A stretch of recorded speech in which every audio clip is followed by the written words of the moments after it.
Acquiring a godlike sign-in system, he was immediately rewarded with a $1 billion conglomerate, who too transformed into a wealthy magnate, and his life instantaneously lost its aspirational direction. Ding! Sign-in successful. You have obtained a plot of land in the financial hub of the Magic City. Ding! Sign-in successful. You have acquired shares in a $1 trillion group. Ding! Sign-in successful. You have obtained an airline. Ding! Sign-in successful. You have been gifted 5 sisters who possess both beauty and talent. As the acquisitions multiplied, Hutu's existence grew increasingly vibrant and multifaceted. Chapter 1. Sign-in rewards a $1 billion conglomerate. Sign-in successful. Congratulations to the host for acquiring a group valued at $100 billion. Hutu disregarded the voice echoing in his mind, believing it to be a mere figment of his imagination. I must say, I am pleasantly surprised. You are quite the handsome gentleman. I have been on at least 20 blind dates, yet you are the first whose appearance has truly captivated me. The girl seated opposite Hutu appeared to be around 25 or 26 years of age, possessing a score of 80 in beauty, with a dignified demeanor and a warm smile as she spoke. This blind date was arranged by Hutu's colleague. Initially, he was reluctant to attend, feeling he had nothing to offer: no car, no house, and no money. Yet, he was inevitably coerced into participating. His colleague asserted that this beautiful woman only valued looks, having no other demands. Fortuitously, Hutu possessed an appealing appearance and stood at a satisfactory height of 180 centimeters, thus facilitating this blind date. "Thank you. You are also exceptionally beautiful," Hutu replied. Lin Yu felt indifferent. She had received countless compliments on her beauty, and such remarks no longer stirred any emotions within her. Nevertheless, she politely nodded at Tuesday. "My colleague mentioned that your only requirement for a blind date is physical appearance, with material conditions being inconsequential. Is this true?" To alleviate the awkwardness, Hutu, usually taciturn, found himself speaking more freely. "Well, I did indeed express such sentiments." Lin Yu candidly admitted this without reservation. However, the phrase "did indeed" was deeply etched into Hutu's psyche. Indeed, how could women be so superficial as to choose a marital partner solely based on appearance? They are not naive 18-year-olds seeking boyfriends. Do not be so disheartened. While I could never be with someone solely for their looks, I am still quite pleased to be here, chatting with you today. Lin Yu comforted him with a charming smile, seeing through Hutu's thoughts. Since they were already present, Hutu had no intention of leaving hastily. Just as the other party stated, although they might not end up together, engaging in conversation to pass the time was still agreeable. "Well then, let us chat," Hutu mused, feeling no sense of disappointment. He had previously dated 3 girlfriends who were more attractive and had better figures than Lin Yu. Missing out on one, such as her, was hardly consequential. "What are your expectations regarding a man's material conditions?" Out of curiosity, Hutu inquired. "What? You aren't contemplating meeting that standard just to pursue me, are you?" Lin Yu feigned a light-hearted jest, yet there was a kernel of truth in her words. "If that is your thought, do share your reasoning." Hutu was not overly concerned about her perspective. Although he does not harbor any aversion towards women who are fond of material possessions, he finds himself unable to muster any genuine affection for such individuals. Thus, even if he were to acquire wealth in the future, he would not consider a woman like Lin Yu.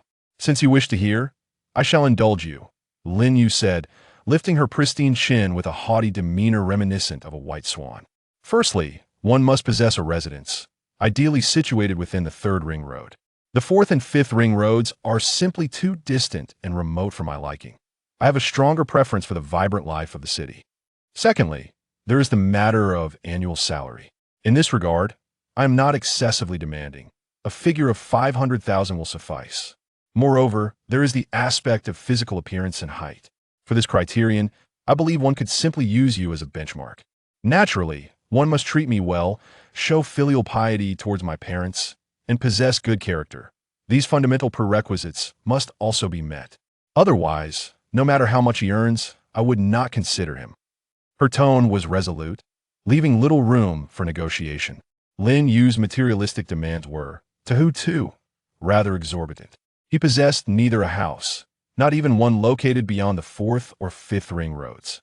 Furthermore, his annual income fell short of 500,000. Given his educational background, even if he were to dedicate all his youthful years to this city, he would likely never reach such a standard. It appears that we truly have no fate together. Apart from my appearance, I fail to meet any of your conditions, Hu Tu remarked with deliberate self-deprecation. Indeed, it seems we lack a connection. In truth, upon observing you, I find your character rather pleasant, yet your earnings leave much to be desired. Lin Yu subtly declined, still reluctant to grant Hu Tu the opportunity to pursue her. Of course, Hu Tu did not adopt a face of pity, yearning for the other's charity. I heard from my colleagues that your annual salary is comparable to mine, around 100,000, and you are not from the prestigious Yao Du yet. Your requirements demand a Yao Du household registration, with a salary several times greater than yours. With such expectations, I fear it may be challenging for you to find someone. Perhaps unable to restrain himself, Hu Tu ultimately voiced the thoughts he had long wished to express. His words were grounded in reality. Lin Yu's circumstances had been somewhat outlined to him by his colleagues prior to their blind date. Oh, what does it matter? There are women, less attractive than I, who manage to find handsome men with annual salaries in the millions. I am more beautiful than them, with lesser demands. How could I possibly fail to find someone? Lin Yu waved her hand dismissively, seemingly unconcerned. Do not trouble yourself with my affairs. With my qualifications, finding a suitable match will undoubtedly be a simple task. Let us discuss something else. A flicker of impatience crossed her features. She had previously harbored a modicum of fondness for Hu Tu, but after his remark, that tiny spark of affection evaporated entirely. To frown at such a comment was rather petty, Hu Tu thought, and his impression of Lin Yu diminished further. At that moment, a commotion erupted among the patrons of Starbucks. They exclaimed loudly, their eyes wide and fixated on the outside. Driven by curiosity, both Hu Tu and Lin Yu were drawn to the spectacle, turning their heads to gaze outside. Upon witnessing the unfolding scene, they shared expressions of surprise akin to those of the crowd. Outside Starbucks, a line of understated yet opulent luxury vehicles came to a halt, all gleaming in a striking black hue, numbering nearly 20. This count only accounted for those within sight. If one were to consider those beyond view, the total would soar to 50. Each of these luxury vehicles belonged to the Maybach S series, with market prices not dipping below $3 million. When the combined value of all these Maybachs was calculated, it amounted to a staggering 150 million Tianlong coins. Such a figure is one that 99.9% of the populace on Tianlong Star could never hope to earn a lifetime. This underscores the immense significance of the convoy. After the Maybachs came to a stop, a group of suited individuals clad in black hurriedly exited their vehicles. Each of these imposing figures stood no less than 180 centimeters tall, exuding a presence that could easily overshadow the bodyguards of celebrities. Once disembarked, these individuals swiftly made their way to the entrance of Starbucks, forming two lines that created a path for others. At this moment, the foremost vehicle, an elongated Maybach, had its door opened with the assistance of one of the black-clad figures. Subsequently, a woman of noble bearing, whose beauty was rated at an impressive 95, elegantly emerged from the vehicle, clad in a tailored black uniform. Chapter 2. Slapping the Materialistic Woman. The strikingly beautiful woman stood at approximately 170 centimeters tall, her raven black hair meticulously swept up, not a single strand daring to fall out of place. Her makeup was impeccably refined, showcasing ruby lips, a high-nose bridge, large expressive eyes, and an oval face framed by a gracefully elongated neck. Every aspect of her physique exuded an air of nobility, a rare beauty typically reserved for only a handful of renowned actresses. Upon alighting from her vehicle, the alluring woman made her way toward the Starbucks, seemingly in search of someone. Inside the cafe, the chatter among patrons reached a fever pitch. What a stunning woman. If I could marry her, I would willingly sacrifice a decade of my life. But what is 10 years? If I could have her for just a day, it would be worth it. The men's gazes were predominantly fixated on the enchanting woman, their interest in the luxury cars fading into the background. What an impressive display. I wonder what brings her here, Hu Tu remarked, while Lin Yu, sitting across from him, gazed intently at the breathtaking woman, puzzled. Perhaps she is looking for someone. Hu Tu suggested. Who could she possibly be searching for in such a modest Starbucks? Lin Yu furrowed her brow. Hu Tu shrugged, indicating his own uncertainty. At that moment, the stunning woman's long, graceful legs crossed the threshold into Starbucks. Observing her arrival, the store manager hurried over to inquire. Miss, may I ask what brings you here? I'm here to find someone, she replied with a tone of icy arrogance, her voice matching her striking appearance. Who might you be looking for? The manager asked politely. Our boss, she stated matter-of-factly. The manager was momentarily taken aback. Your boss? He found it hard to believe that such an extravagant entourage could be associated with their humble Starbucks. The alluring woman disregarded the manager and proceeded deeper into the cafe. Patrons, filled with curiosity, wondered who this elusive boss could be, their eyes following her, eager to witness the identity of such a prominent figure. Then, under the gaze of the onlookers, the captivating woman approached Hu, slightly bending at the waist in a gesture of utmost respect. Greetings, Mr. Hu. We are here to escort you. Hu was momentarily taken aback, expecting her to bypass him in search of someone further inside. Yet she stopped beside him and addressed him as Mr. Hu. Could he truly be the boss she sought? However, Hu was certain he did not recognize her. Miss. Mr. Hu is occupied with work and cannot continue this conversation. I hope you understand, Lin Yu interjected. The captivating woman turned her gaze toward Lin Yu, her expression apologetic. Lin Yu, bewildered, was still processing the revelation that this affluent boss was none other than the man sitting across from her. Miss, can you hear me? The alluring woman raised her voice, noticing Lin Yu's lack of response. Startled, Lin Yu finally met the woman's gaze. I said our boss has work to attend to and must leave now. You wouldn't mind, would you?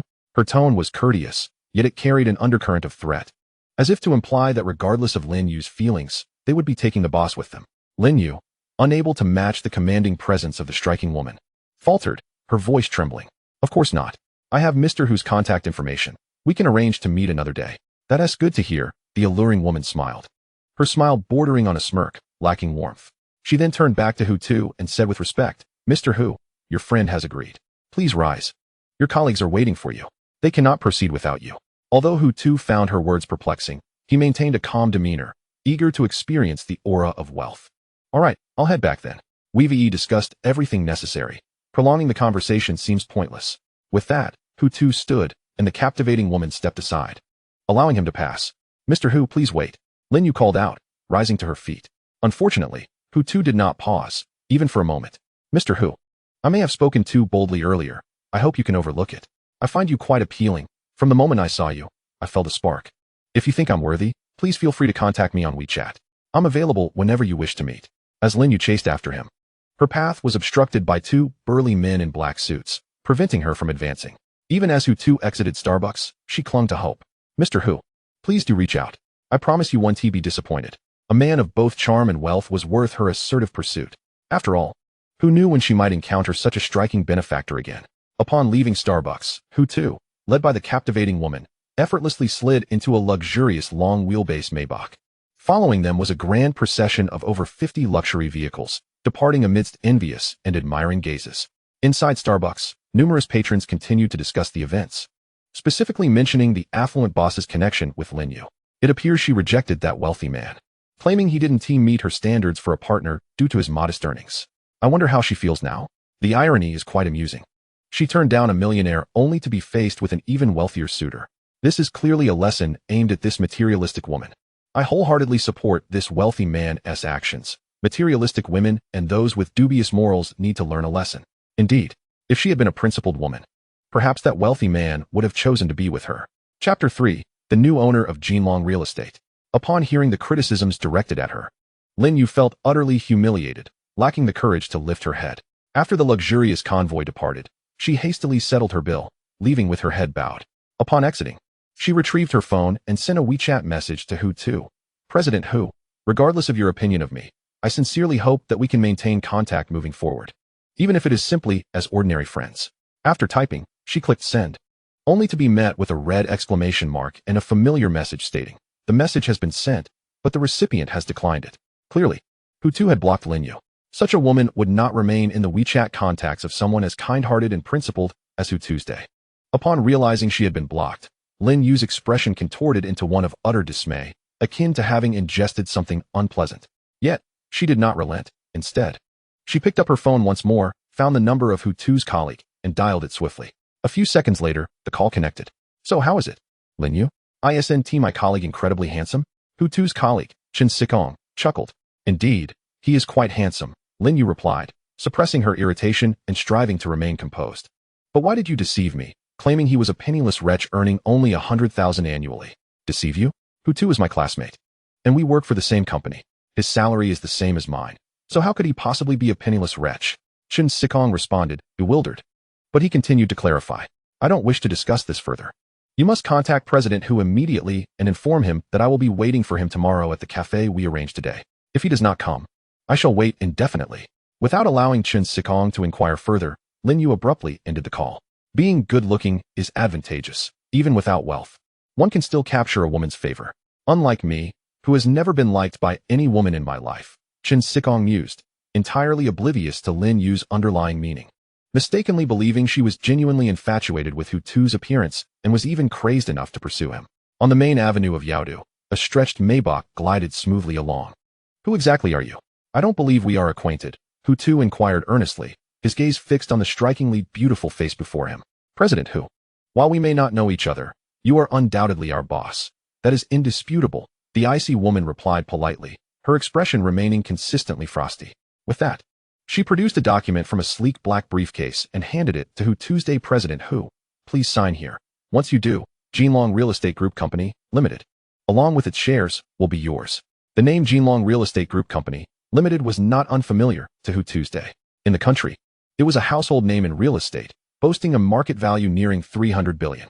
This company not only constructed buildings nationwide, but also owned hundreds of commercial streets.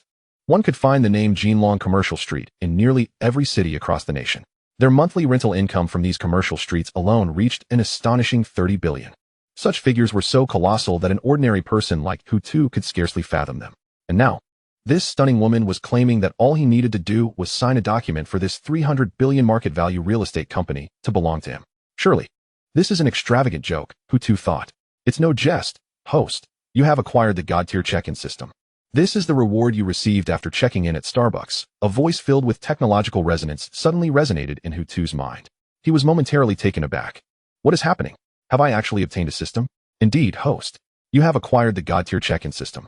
This system allows you to receive rewards simply by checking in at designated locations.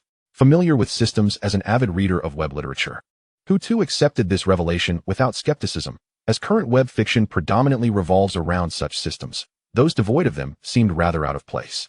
This naturally led him to embrace the notion of possessing a system without hesitation. Had he not acquired the system, the striking woman, the luxurious convoy of 50 high-end vehicles, and the prospect of inheriting Jinlong real estate would likely never have come to pass. With the system in play, the implausibility of it all suddenly appeared quite rational. President Hu, please sign here. This contract is legally recognized and protected. Once you sign, Jinlong Real Estate will be under your command, the icy woman urged again, her tone respectful. Noticing Hu Tu's silence, she patiently awaited a response. Upon her prompting, Hu Tu took the pen from her hand and swiftly inscribed his name and fingerprint on 6 sheets of paper. After signing, he retained one copy of the contract, while the woman took the other. Let us have an introduction. I still do not know your name, Hu Tu said, directing his attention towards the enigmatic woman. President Hu, my surname is Qin, as in the Qin dynasty, and my given name is Yen, meaning elegant. I am the chief financial officer of Jinlong Group and primarily oversee the company's financial management. Qin Yen's introduction was succinct, exuding a sense of decisiveness. However, she also harbored curiosity about how a 300 billion market value real estate company could suddenly change hands, especially to someone so young, merely in his 20s, and even younger than she. Ah, so you are the CFO. That is quite a significant position, Hu Tu remarked, slightly surprised. Noting that Qin Yen appeared to be no older than 30. It was indeed rare for someone so youthful to hold such a title in a company of this magnitude. Rest assured, President Hu, I have ascended to this position through merit, not mere reputation, Qin Yen clarified, wishing to avoid any prejudicial assumptions about her capabilities. Well, I do not doubt your abilities. I was merely a bit taken aback, Hu Tu replied, then proceeded to inquire, as you are the CFO. You should be aware of how much disposable capital our company possesses, correct? Yes, President Hu, I am aware, she affirmed. Please share the details. For the new owner of Jinlong Real Estate, it was entirely reasonable to understand the financial standing of his company. Approximately 170 billion, Qin Yen disclosed. 170 billion. Had Qin Yen not been observing him, Hu Tu would likely have been profoundly astonished by this figure. In the realm of real estate, cash flow was notoriously scarce. Some companies, despite boasting valuations nearing 100 billion, often struggled to maintain even 10 billion in disposable cash flow due to the constant need for business expansion and associated expenses. Yet, Jinlong Real Estate had an astonishing cash flow amounting to 170 billion. This revelation left Hu Tu feeling profoundly surprised. Does this money need to be transferred to President Hu's account? Qin Yin inquired, sensing that since Mr. Hu had asked about the amount of cash, he might imply that the company no longer required this sum for its operations. Hu Tu, however, was not greedy enough to accept directly and instead posed a question. If no other investments are to be made, we essentially want to need it for the time being, replied Qin Yin. If that is the case, then let us not let it go to waste, Hu Tu responded. Very well, please transfer this 17 billion to my account. Do you have my bank card number? I do not. I would appreciate it if Mr. Hu could provide it, Qin Yin replied. Hu Tu then skillfully recited his bank card number. Qin Yin took out a pen and noted it down. Subsequently, she dialed the finance department, instructing her subordinates to transfer 17 billion to the new owner's bank card account. Within less than 10 seconds, Hu Tu's phone buzzed with a message from the bank. Upon opening the message, the number 17-000-130-09806 appeared before his eyes. Even though he had mentally prepared himself, he could not suppress his excitement and swallowed hard. 17 billion, a staggering amount that he could spend his entire life on without exhausting it. Hu Tu had never imagined that one day he would become a wealthy individual with billions in cash. Mr. Hu, we are almost at the company headquarters. Would you like to change your attire? After assessing Hu Tu, who was dressed in a rather ordinary casual outfit, Qin Yin felt it necessary to give Mr. Hu a makeover. There is no need. The management team remains the same. I am not well versed in managing a large corporation, nor do I wish to intrude on their affairs. As long as everyone can perform their duties effectively to ensure the normal operation and profitability of the group, that is sufficient. Hu Tu was aware of his own limitations. Although he held a company valued at 300 billion, there were many within the company who could manage it far better than he could. Qin Yin was certainly one of them. Mr. Hu, are you truly not planning to take a look around? She confirmed. Well, I would rather return, Hu Tu replied. In truth, what Hu Tu desired most was to spend money. After all, he now possessed 17 billion in his account, and merely letting it sit there was not an option. Since Mr. Hu wishes to return, I shall escort you to the Tangchun Yiping community. Our company has purchased 10 fully renovated apartments there, Qin Yin stated. Once you arrive, you can move in directly. There is also a housekeeper available to attend to your daily needs. Given that Mr. Hu had expressed his disinterest in visiting the company, as a subordinate, she naturally would not oppose it. After all, Mr. Hu's visit would merely be a casual glance and a chance to greet colleagues. There was no pressing business at hand. Upon hearing Qin Yan's words, Hu Tu's eyes widened in astonishment. His company had actually purchased 10 apartments in the Tangchun Yiping community, an area renowned for its exorbitant property prices. As someone in the real estate industry, with a vast portfolio of properties, it was indeed audacious to have spare funds to acquire additional real estate. Oh, then please take me to the Tangchun Yiping community, Hu Tu responded, feigning calmness as he nodded.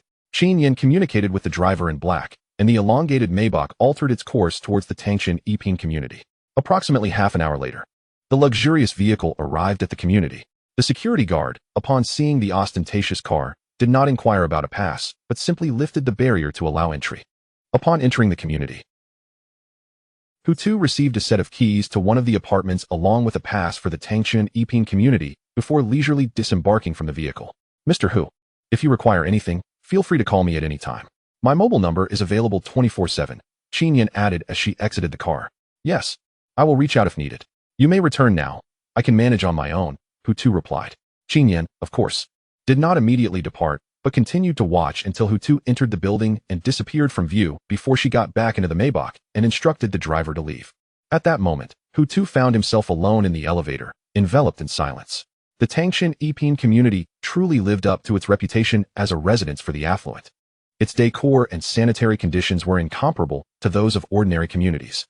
However, the most enviable aspect was undoubtedly the breathtaking scenery.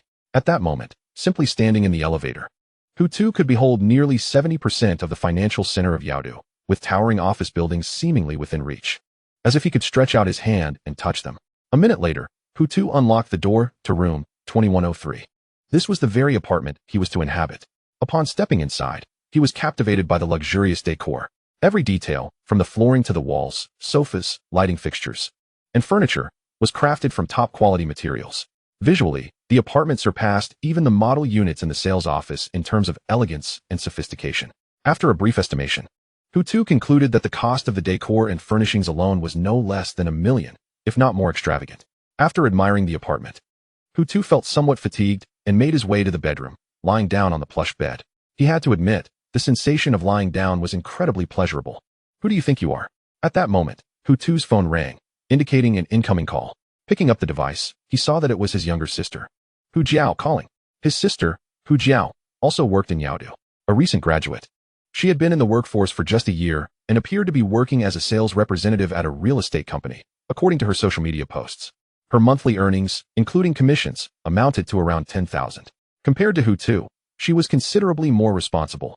Each month, after setting aside some money for her own expenses, she would send the majority of her salary home. It was said that she sent back no less than 7,000 each month, and so far, the total amount saved at home had reached 70,000. In contrast, Hu Tu had worked for over 3 years and had only managed to save just over 130,000. Scrolling down the screen, Hu Tu answered the call. "Brother, where are you right now?" came Hu Jiao's voice, sounding somewhat discontented. "I'm at my rented apartment. What's the matter? You seem upset." He refrained from mentioning that he was in the Tangchun Yiping community, as he felt his sister would not believe him even if he did. "I'm a bit unhappy. I've had conflicts with my colleagues. They see that my properties are selling well and have banded together to ignore me. They even spread rumors about me at the company, saying that I would do anything to sell a house. Now, all my coworkers are looking at me through colored glasses." Hu Jiao's tone was clearly filled with grievance. "Brother, I don't want to work here anymore. The individuals here are truly difficult to engage with. No matter what I do, they always regard me with disdain.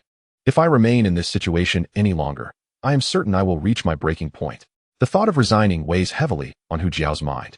Yet she feels that leaving without a word would come across as too capricious. Thus, she decides to call her older brother, seeking his counsel. If he consents, then when their parents inevitably inquire, she can conveniently shift the responsibility onto him, sparing herself from bearing the burden alone. After listening to her, Hu Tu relates deeply to her sentiments. Having been in the workforce for over 3 years, he has encountered a myriad of colleagues, including those with foul tempers, eccentric personalities, and difficult dispositions. Therefore, he comprehends Hu Jiao's current predicament quite well. "Sister, which real estate company are you working for as a salesperson?" Instead of echoing Hu Jiao's desire to resign and seek another job, he remains pragmatic. After all, he is now a corporation president worth over 300 billion. No longer the inconsequential youth he once was. It's Jinlong Group, the well-known one nationwide. Hu Jiao finds her brother's sudden inquiry somewhat odd. "I, your brother, happen to know the president of Jinlong Group. So, there's no need for you to resign. I will call him immediately and request a promotion for you to sales manager. That way, no one will dare to ostracize you." Hu Tu speaks with a calm demeanor, as it is evident that since his sister works under his company, this issue is not insurmountable. However, upon hearing Hu Tu's words, Hu Jiao is momentarily taken aback, then cannot help but retort, "Brother, what are you talking about? Have you banged your head? You earn less than I do each month, and yet you claim to know the president of Jinlong Group? Do you expect me to believe such nonsense? I'm not a child." Hu Tu understands her skepticism. After all, any rational person would find it hard to believe that a mere brother could suddenly become the president of such a prominent company, unless confronted with irrefutable evidence. "Jiao, just don't rush to resign. I will handle this matter for you. Trust me." Without offering further explanation, he decisively ends the call. On the other end, Hu Jiao feels disheartened, her spirits dampened. She had hoped her brother would persuade her to resign, but instead, he showed no inclination toward that path. With her brother's disapproval, she realizes she must make her own decision. She has no desire to continue working alongside those power-hungry women. Otherwise, she would eventually be driven to despair. Adopting a fierce demeanor, Hu Jiao pushes open the restroom door and strides out in her nearly 10-centimeter black high heels, the sound of her steps echoing with determination. Meanwhile, Hu Tu, having hung up the call with his sister, retrieves Qin Yan's phone number and dials it. The call connects almost instantly, indicating that Qin Yan values Hu Tu's call highly. "Hello, President Hu." She greets him with the same respect as before. "I need you to assist me with something," he states. "Our Jinlong real estate has properties for sale in the Yuandong district, correct?" "Indeed, President Hu. We have constructed 4 residential complexes in Yuandong district, all named Jinlong Huafu, designated as District 1, 2, 3, and 4. The current sales manager for these complexes is Gu Naoliang. Please communicate with Mr. Gu and inform him that I have a female salesperson, Hu Jiao, who is my younger sister. I wish for her to be appointed as the sales manager for East Yuandong district, while he can be demoted to deputy manager, assisting my sister in her duties." Hu Tu refrains from mentioning Hu Jiao's mistreatment. He believes that once she wields power, she will effectively manage her own affairs. "President Hu, since she is your sister, would it not be better to bring her to headquarters for training?" Qin Yan perceptively avoids questioning why the president's sister is in such a junior position and instead offers her suggestion. "That won't be necessary. The girl will be quite content as a regional sales manager. Just follow my instructions. Hu too believes that power should be granted gradually, as he fears that if his sister is thrust to the pinnacle too quickly, she may become complacent. Understood. I will proceed as per your directive. Is there anything else? President Hu. Qin Yin inquires. That will be all. Should any other matters arise, I will contact you again. Very well, President Hu. I shall not disturb you further. She replies before hanging up. After ending the call, Qin Yin accesses her contacts, searching for the phone number of the sales manager for the Yaodu region. She has stored the contact details of sales managers across various regions in her phone, though she has not wasted time on those from smaller cities or counties.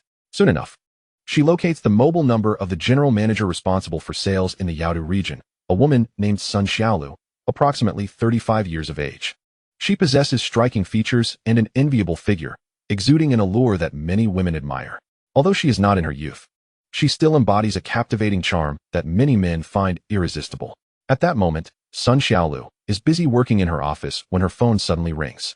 Upon seeing that it is the CFO from headquarters calling, she is somewhat surprised. She has encountered Qin Yin numerous times during meetings at the headquarters, but it is rare for Qin Yin to call her directly. Without overthinking it, Sun Xiaolu picks up the phone. Hello, President Qin. Although she is younger, the workplace often prioritizes position and capability, allowing her to accept the title gracefully. I need to discuss something with you. Lu Jie. Qin Yin addresses her respectfully, always referring to her as Lu Jie in any context. What is it, President Qin? Sun Xiaolu replies. Qin Yin then relays the details of Hu Tu's request verbatim, concluding with an urgent note. This matter must be executed promptly. It cannot be delayed for even a second. You must contact Guanliang immediately. Rest assured, President Qin. Given that she is the new boss's sister, I will certainly prioritize this and ensure there are no delays, Sun Xiaolu assures her. After concluding their discussion, they refrain from any further idle chatter and promptly hang up. Following the call, Sun Xiaolu swiftly locates Guanliang's phone number and dials it. At that moment, in the office of the general manager of the Jinlong Group's Yuandong district branch, Guanliang is advised, when Hu Jiao comes to resign, you must absolutely not agree. Like that shameless woman, to leave and still receive her salary is simply too generous for her. She should have taken the initiative to depart without any compensation. That would be her rightful outcome. The alluring female employee said, her fingers playfully tracing circles on Guanliang's chest. Rest assured, darling, whether she stays or goes, I shall not grant her any salary. Guanliang leered, his gaze fixated solely on the voluptuous female employee. But Gu, what about the other party? How do you intend to compensate? The employee cooed. What exactly does my little darling wish for in terms of compensation? Guanliang grinned lewdly, his demeanor excessively lascivious. I don't need anything from you, Gu. I merely desire a promotion and a salary increase to feel content. As she spoke, the female employee swayed her body enticingly. Very well, then. I shall grant you a raise and a promotion. Next month, the supervisor of Danyuan District 1 will be transferred to District 2, and you shall take over as the supervisor here. Is that agreeable? The female employee nodded bashfully, but Gu, you must keep your word and not go back on it. You need not worry, my dear. When daddy makes a promise, he always keeps it. With that, Guanliang began to stand up, preparing to remove his trousers. However, at that moment, the phone on the desk rang, interrupting them. Guanliang frowned, clearly displeased. Just when he was about to attend to serious matters, the phone disturbance was unwelcome. Who could maintain a good mood under such circumstances? Yet, upon realizing it might be a call from his superior, he pushed the female employee aside and reached for the phone. Seeing the caller ID, he was startled to find it was the general manager of Yaodu, Sun Xiaolu. Instantly, Guanliang felt a significant portion of his earlier lust dissipate. It was known that Sun Xiaolu was exceedingly strict in her professional dealings. On one occasion, during a meeting at her office, a manager was dismissed for being 10 seconds late. It was said that this particular regional manager was far more competent than he was. So every time he faced the formidable Sun Xiaolu, he couldn't help but feel anxious, even if it was merely a phone call. Hello, Sunday. Upon answering, Guanliang spoke politely. Yes, is this Niliang? Yes, it is. Is there something you need, son? Indeed, there is. Is there a female sales representative named Hu Jiao working with you? Sun Xiaolu inquired. At her words, Guanliang's brow furrowed. Why would the general manager of Yaodu be interested in a mere sales representative? Nevertheless, he quickly responded. Yes, we do have such a sales representative. Her performance is average, and she graduated from a regular university. What does the general manager need her for? Well, this girl is the younger sister of our chairman at Jinlong Group, Hu. Why she ended up as a sales representative, I do not know, but now the higher-ups have decided to promote her to general manager of the Danyuan district, which is essentially your position. You will be demoted to deputy general manager to assist her, Sun Xiaolu stated calmly. However, upon hearing this, Gunai Liang was utterly bewildered. What had he just heard? That girl, who was only 22, was the younger sister of the chairman of Jinlong Group? Surely, he must be imagining things. Son, are you certain that Hu Jiao is indeed the chairman's sister? Gunai Liang asked incredulously. Yes, it is true. She will be promoted to general manager of Dongyuan district.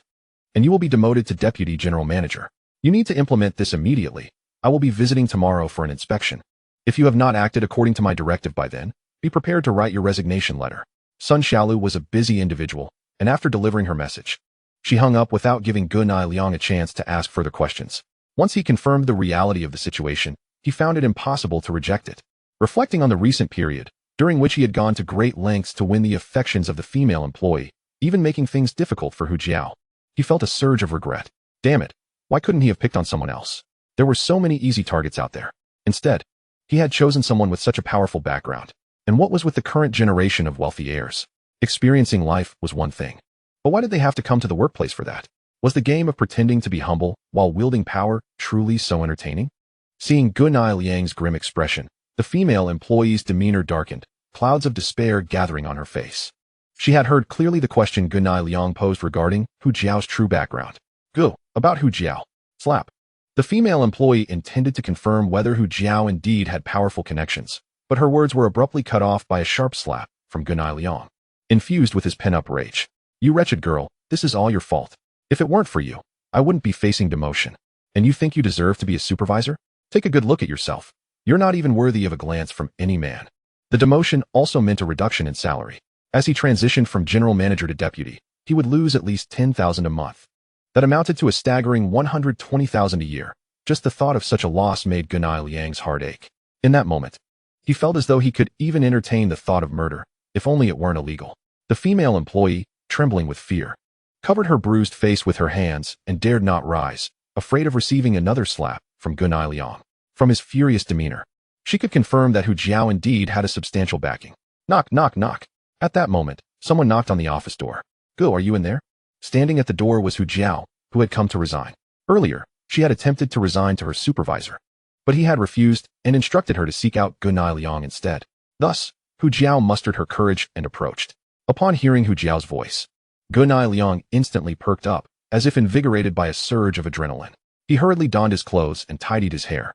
From this moment on, Hu Jiao was his direct superior, and she was also the younger sister of the chairman of Jinlong Group. Either of those identities was someone he couldn't afford to offend. Therefore, he needed to approach the upcoming meeting with utmost caution, ensuring not a single mistake was made. The female employee, too, quickly dressed and composed herself, standing silently to the side with her head bowed, not daring to utter a word. Go, are you in there? Not receiving a response, Hu Jiao knocked again. Yes, yes. I'm coming to open the door for you. Without further delay, Gunai Liang rushed to the door and swung it open. Hu, please come in. He inclined his body at a respectful angle, extending a courteous invitation, originally intending to greet. Hu Jiao was momentarily taken aback by the overly polite demeanor of General Manager Go. Mr. Go, you must have mistaken me for someone else. I am Hu Jiao. Not Hu Zong, she explained, her expression one of bewilderment. No, I have not mistaken you, Ms. Hu. From this moment forth, you shall be the leader, and I, Gunai Liang, shall simply be your subordinate. You may arrange my duties as you see fit. A fervent smile adorned Gunai Liang's rather unsavory face. Please, Ms. Hu, step inside. It is far too cold outside, and the air conditioning is on inside, making it much warmer. With unrestrained enthusiasm, Gunai Liang ushered Hu Jiao into the room, his sycophantic demeanor reminiscent of the eunuchs serving an emperor. Xiao Su, why are you still standing there? Did you not see Ms. Hu has entered? Hurry and brew some tea.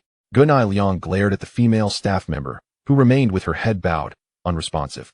The employee named Ma Su, startled, hastily moved to the water dispenser, preparing a cup of hot tea.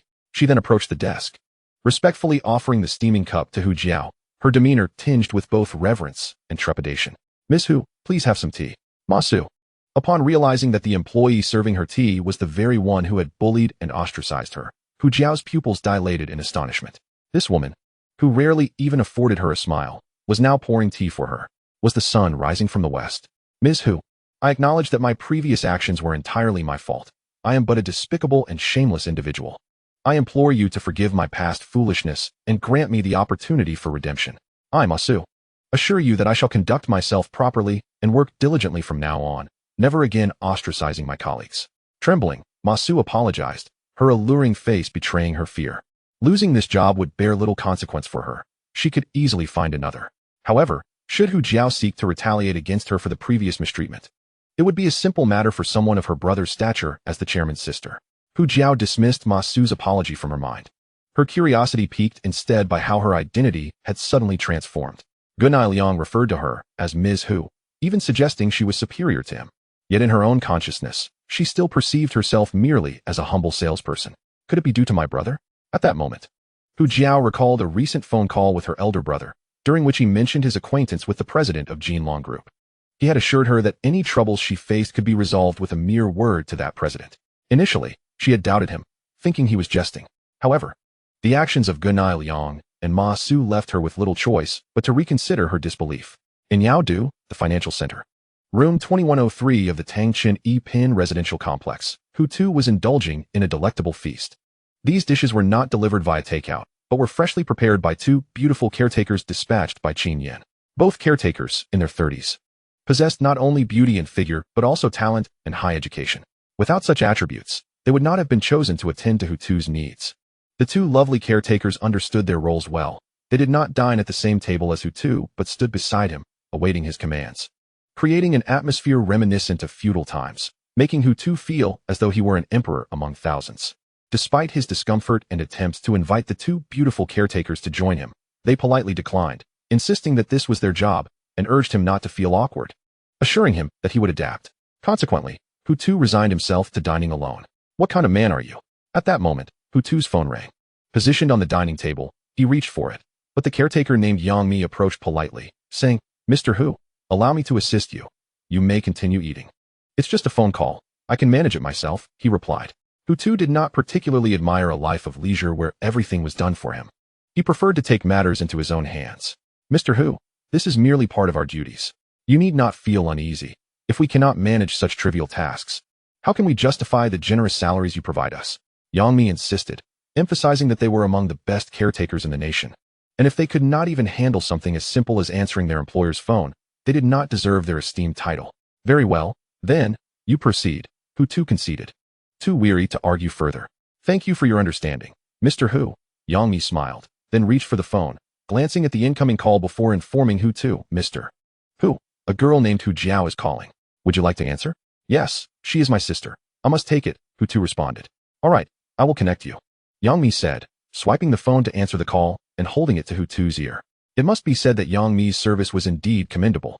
If this continued, Hu Tu might develop a reliance on these two attractive caretakers. Of course, he would not exaggerate to the point of believing he could not survive without them. That would be an absurdity. "Brother, where are you now?" came Hu Jiao's voice from the other end of the line. "What is up? Do you need me for something?" Chapter 8. Acquiring a plot of land in the financial center. Do you truly know the president of Jinlong Group? Are you aware that just over 2 hours ago, the colleagues who previously ostracized me had a complete change of heart? They served me tea and flattered me to the point of making my skin crawl. Moreover, I have been promoted. As of today, I am the sales manager for the Yuandong district, while the former manager has been demoted to vice president and now must heed my directives. Hu Jiao's tone was one of excitement, and she concluded, "Is all this truly your doing, brother? Do you possess such immense power?" "Indeed, it is all me. Otherwise, do you think your colleagues would suddenly recognize their errors and turn over a new leaf?" Hu Tu admitted, feeling a slight sense of pride. Previously, as an older brother, Hu Jiao had communicated with him on equal terms, but now, he could detect a hint of admiration in her voice. Indeed, to win over his sister, one must wield considerable power and wealth. It seemed that mere charm and gentleness were of little consequence. "How did you come to know the president of Jinlong Group? Could you share the story with me? I am eager to hear." Hu Jiao no longer harbored any doubts about her elder brother. If he could elevate her to the position of general manager, it was evident that everything he said was unequivocally true.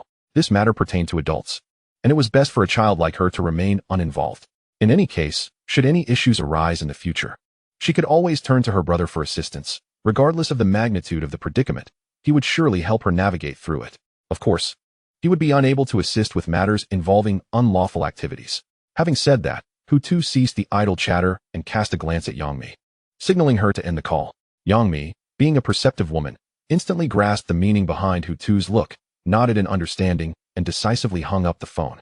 On the other end of the line, Hu Jiao, as the younger sister, couldn't help but laugh heartily upon hearing her brother's extravagant words. Although she was oblivious to the challenges he had faced recently, one thing was certain. He now possessed an exceptionally formidable background. With her brother's ascension to prominence, her own life as his sister would undoubtedly become increasingly prosperous. Perhaps, seizing her youth, she might even infiltrate the entertainment industry and blossom into a sensational star, ultimately leveraging her beauty, fame, and wealth to indulge in romantic escapades with every notable young male celebrity in the circle.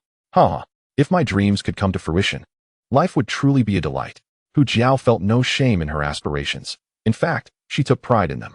Ultimately, whether this dream could be realized hinged upon the strength of her brother. In room 2103 of the Tangchun Yi-Pin residential complex, Hu Tu savored delectable dishes leisurely, completely unaware of his sister's ambitions and dreams. The following morning, at 7 o'clock, Hu Tu awoke groggily from the soft embrace of his warm circular bed. Ding! Sign-in successful. Congratulations, host. You have acquired a parcel of land in the financial center of Yaodu. Hu Tu had intended to close his eyes and drift back to sleep. But suddenly, a voice echoed in his mind, a distinctly mechanical voice, unmistakably that of the system. Instantly, he was wide awake, all remnants of sleep evaporating. What on earth? Another sign-in? Hu Tu attempted to engage the system in conversation. Indeed, host. The sign-in schedule is erratic. Sometimes it occurs every few hours, other times once a day, and occasionally once a year. The system replied. That's rather capricious, isn't it? If a year passes without a sign-in, wouldn't that mean I receive nothing? Hu Tu couldn't help but grumble. Yes, host, but unfortunately, that's how the divine sign-in system was designed by Dr. D. The system responded. Dr. D is quite unfriendly. A daily sign-in would be much more appealing. Instead, he has opted for this unpredictable schedule. What a peculiar mind he has.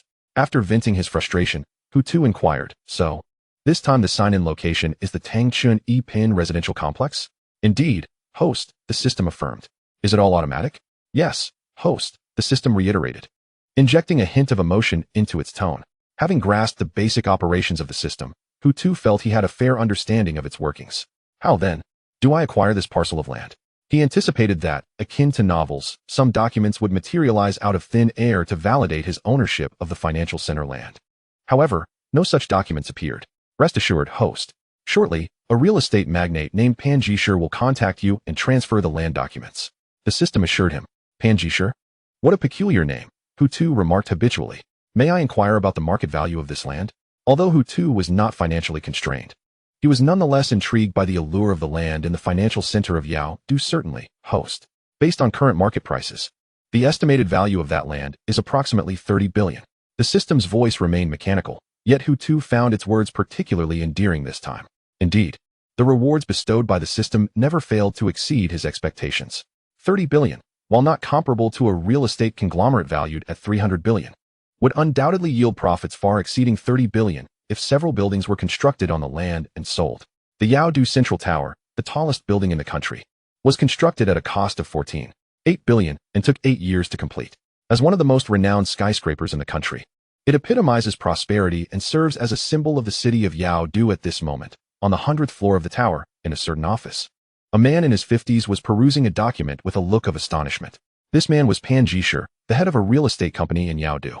Just moments ago, he received a notification from the company headquarters regarding a parcel of land under his purview, stating that the ownership had changed. To his astonishment, the new owner was a mere 26-year-old youth. This parcel, situated less than 500 meters from the Yaodu city center, where he currently resided, was appraised at a staggering 300 billion. Such a golden opportunity had changed hands so abruptly, indicating that the young man named Hu Tu possessed immense financial resources and an unfathomable background. Chapter 9. Who could his father be? After reviewing the materials sent by headquarters, Pan Jishur discovered that this young man, Hu Tu, was actually the chairman of the Jinlong Group, a real estate company valued at 300 billion, and he held a 100% stake in the company. Even someone as worldly as Pan Jishur couldn't help but gasp in astonishment. Who on earth was this individual? To be under 30 and already worth 300 billion. Moreover, he distinctly remembered that the chairman of Jinlong Group was not named Hu but Wang Jiankong. How could the head of the company have changed so suddenly? The more he pondered, the more Pan Jishur felt that Hu Tu was no ordinary person. Acquiring a company valued at 300 billion and taking control of the recently redeveloped Jinxiu community, this young man must possess a background and financial strength beyond his imagination. Who could his father be? Pan Jishur was deeply curious about Hu Tu's origins, but had no means to uncover them. However, He did not forget his duty to contact Hu Tu and transfer the documentation for the Jinxiu community parcel. Retrieving the phone number from the documents, Pan Jisher dialed with a sense of trepidation. In room 2103 of the Tangchen E-Pin residential complex, having just finished freshening up, Hu Tu stepped out of the bathroom. As he approached his bed, his phone rang. What kind of man are you, anyway? The beautiful maid Yangmi was absent, and without his permission, no one was allowed in his room. Thus, Hu Tu had no choice but to answer the call himself. Merely answering a phone call, a seemingly trivial task, would hardly trouble Hu Tu, who even summoned Yangmi to assist him.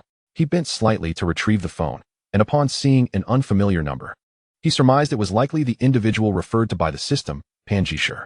With a swift motion, he slid his finger across the screen to answer the call. Hello. Is this Mr. Hu? Pan Jisher's tone was exceedingly polite. As a wealthy executive, he seldom employed such a manner of speech in his everyday interactions, typically reserving it for those who needed to communicate with him. This indicated the significant regard in which he held the young Hu Tuesday. Yes, this is I. May I ask who is calling? Mr. Hu, my name is Pan Jisher, the general manager of Yike Real Estate Group. I'm reaching out regarding a piece of land under our company's ownership, specifically a demolition site near the Yao Capital Financial Center. Less than 500 meters from the Central Tower, previously known as Jinxiu Community, valued at 300 billion. You acquired it, correct? Pan Jisher elaborated on his reason for contacting Hu Tuesday. Indeed, that was my purchase. How are preparations on your end? When do you intend to finalize the transfer procedures? Hu Tu responded with composure, unfazed by the methods the system employed to secure the land. As far as he was concerned, the land was now his, and that sufficed. Mr. Hu, I called to discuss the transfer procedures. May I ask where you are currently located? Once I know, I can come to meet you. I am at the Tangchen Eping Community, Building T, Unit 3, Room 2103. Oh, splendid. I'm at the Central Tower, which isn't far from you. Please hold on for a moment. I will come to you shortly. Please do hurry, as my time is quite valuable. Of course, Mr. Hu. I'll be there soon. Please continue with your tasks until we meet. Very well. In the 100th floor office of the Yao Capital Central Tower, Pan Jisher sighed in relief after hanging up the phone. He had felt quite anxious during the conversation, his heart racing more than usual. He had expected that dealing with such a wealthy young man would prove challenging, perhaps even temperamental. Fortunately, Hu Tu was not as he had envisioned. Though his tone remained somewhat aloof, it was within an acceptable range. Wiping the cold sweat from his brow, Pan Jisher dared not delay any longer. He rose, gathered the prepared documents, and turned to exit. At the entrance of room 2103 in the Tangchen Eping community, a tall woman clad in a black and white maid outfit, exuding allure, stood at the door. This was Yang Mi, whose beauty and grace rivaled that of any star. After knocking, she gently called out, Mr. Hu, it's time to rise for breakfast. Yiya and I have prepared your favorite egg noodles. No sooner had she spoken than the door swung open with a click, revealing Hu Tu, who felt a pang of hunger and was eager for sustenance. However, upon seeing Yang Mi in her maid attire, his mind momentarily clouded with confusion.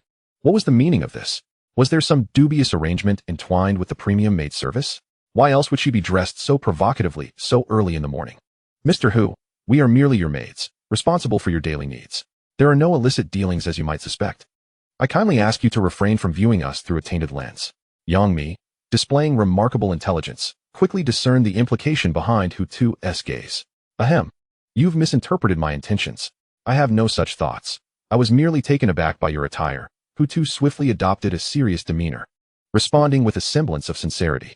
He was indeed adept at feigning composure, not showing any signs of urgency or panic, as he spoke genuine words. The confidence he now possessed was merely a byproduct of his wealth. If Mr. Hu disapproves, my colleague Yiya and I shall refrain from dressing this way in the future. Yang Mi remained respectful in her tone. Do as you wish. As long as it is not too revealing, I can generally accept it. Hu Tu feigned the appearance of a virtuous gentleman, yet at that moment, he wished to chastise himself. As a man of stature, acknowledging an interest in women should be a natural inclination. Why pretend to be aloof and high-minded? Very well, Mr. Hu, we shall adhere to your preferences. Yang Mi flashed a sweet, albeit slightly insincere, smile. However, the egg noodles are cooling. You should hurry to enjoy them. Indeed. I will. In the living room, under Yang Mi's attentive service, Hu Tu seated himself and accepted the chopsticks she offered, bowing his head to indulge in the meal.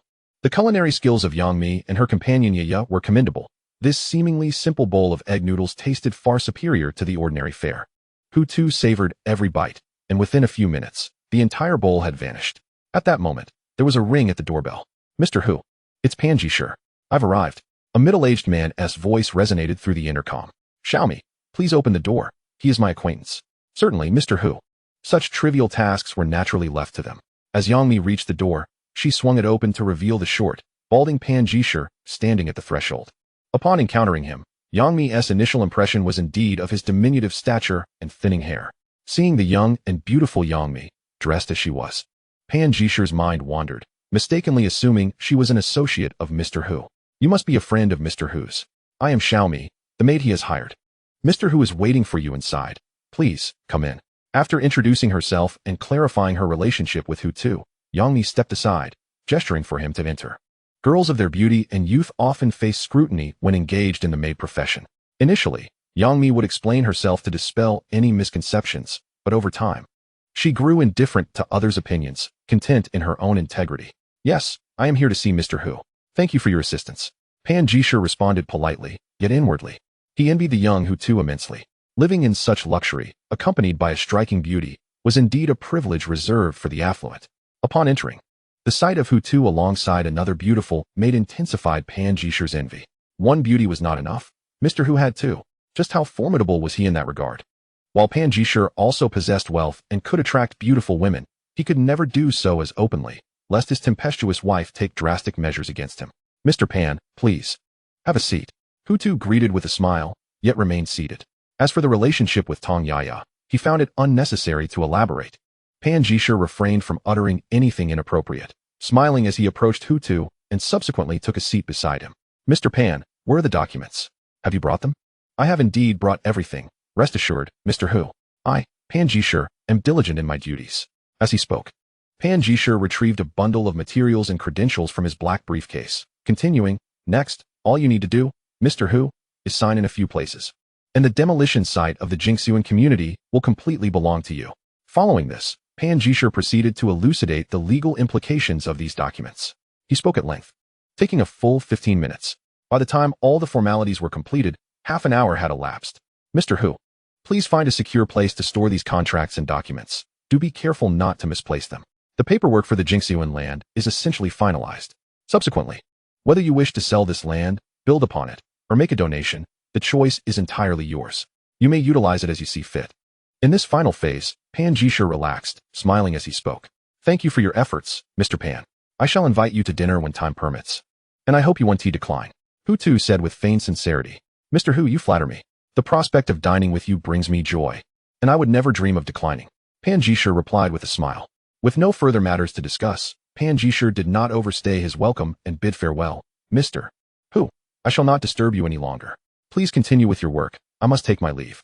Should you require assistance in the future, do not hesitate to contact me. Although my capabilities may not match yours, I will do my utmost to assist. Hu Tu did not urge him to stay, instead instructing Yangmi to see the bald executive off. Once Pan Jisher departed, tranquility enveloped Hu Tu. In Yao City, within the luxurious Tangchun Yipin community, room 2301 of Building D, resided a woman who embodied both talent and beauty, named Su Yan. Her beauty was of an ethereal kind, exuding an air of celestial grace that rendered her seemingly distant and difficult to approach. Beyond her extraordinary appearance, her wealth was unattainable for an ordinary person even after several lifetimes of toil. Despite her youth at 27, she was already the chairwoman of a real estate company, which boasted a staggering market value of 13 billion.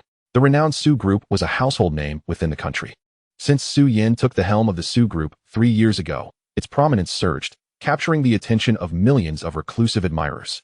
These admirers were primarily drawn to Su Yan's beauty rather than the company's achievements.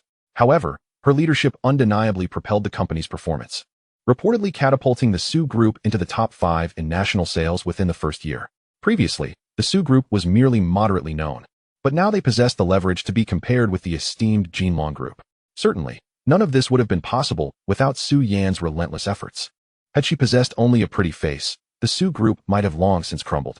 President Su, your actions will not please the old master, remarked a strikingly attractive secretary standing beside Su Yan, her brow furrowing at the sight of a Weibo post that Su Yan had just published. The content of the post read, if someone is willing to sell me the Jingxuan community, post-demolition, through an interest-free loan, I shall marry him. Interested gentlemen may send me a private message to identify themselves and prove their ownership of the Jingxuan community, and I will reach out to you. Within less than 10 minutes of posting, the comments surged to 30,000, with the likes soaring to 300,000. The statistics continued to grow at an alarming rate. Xiao Zhu, if I do not take this approach, what alternative do I have to secure the Jingxian community? Su Yan's demeanor was cold, resembling that of an emotionless silicone doll. Would you not mind if those interested were older gentlemen in their 50s or 60s? The attractive secretary hesitated but managed to voice her concern.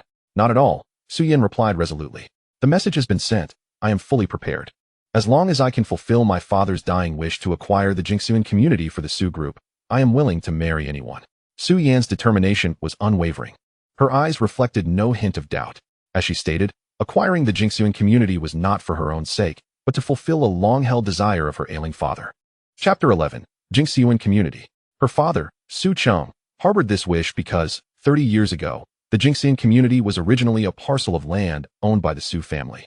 However, in pursuit of entrepreneurial endeavors and lacking startup capital, he was compelled to sell this most valuable land to a merchant. For decades, he tirelessly sought ways to reclaim the Jingxian community. Yet, with the skyrocketing land prices in Yao City, his dream grew increasingly distant. Should he pass away without the Su family reclaiming the Jingxian community, it would surely become his greatest regret. Thus, as a devoted daughter, Su Yan was willing to sacrifice her own happiness to fulfill her father's wish, ensuring he would leave this world in peace. Xiao Zhu, have you looked into the matter I asked you about? What did you find out? Su Yan inquired, her focus shifting from online comments to her secretary. President Su, I have gathered the information. The current owner of the Jingxian community is Yike Group. However, I have just received news that the upper echelons of Yike Group claim they have sold the land back to Jinlong Group at the original price. This means that the Jingxian community now belongs to Jinlong Group, the secretary reported. Jinlong Group? Su Yan furrowed her brow slightly.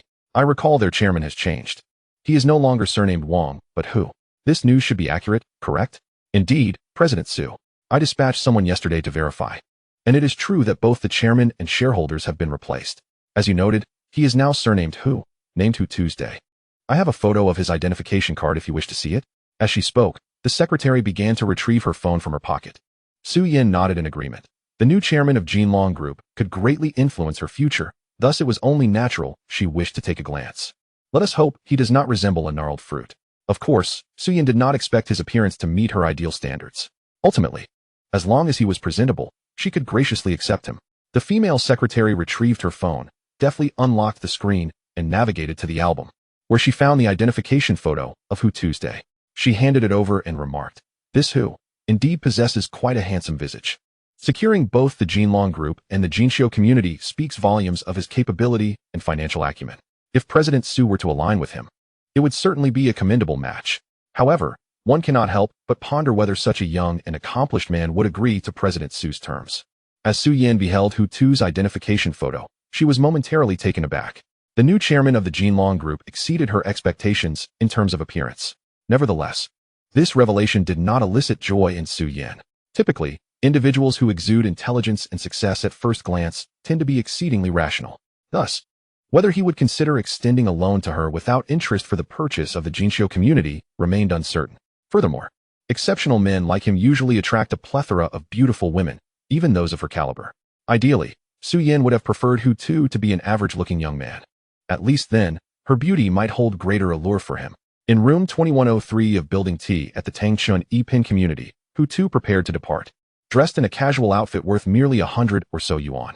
It was not that he sought to appear low-key by shunning designer suits. Rather, he found such attire cumbersome and stifling, which led him to opt for comfortable casual wear, a perfectly reasonable choice.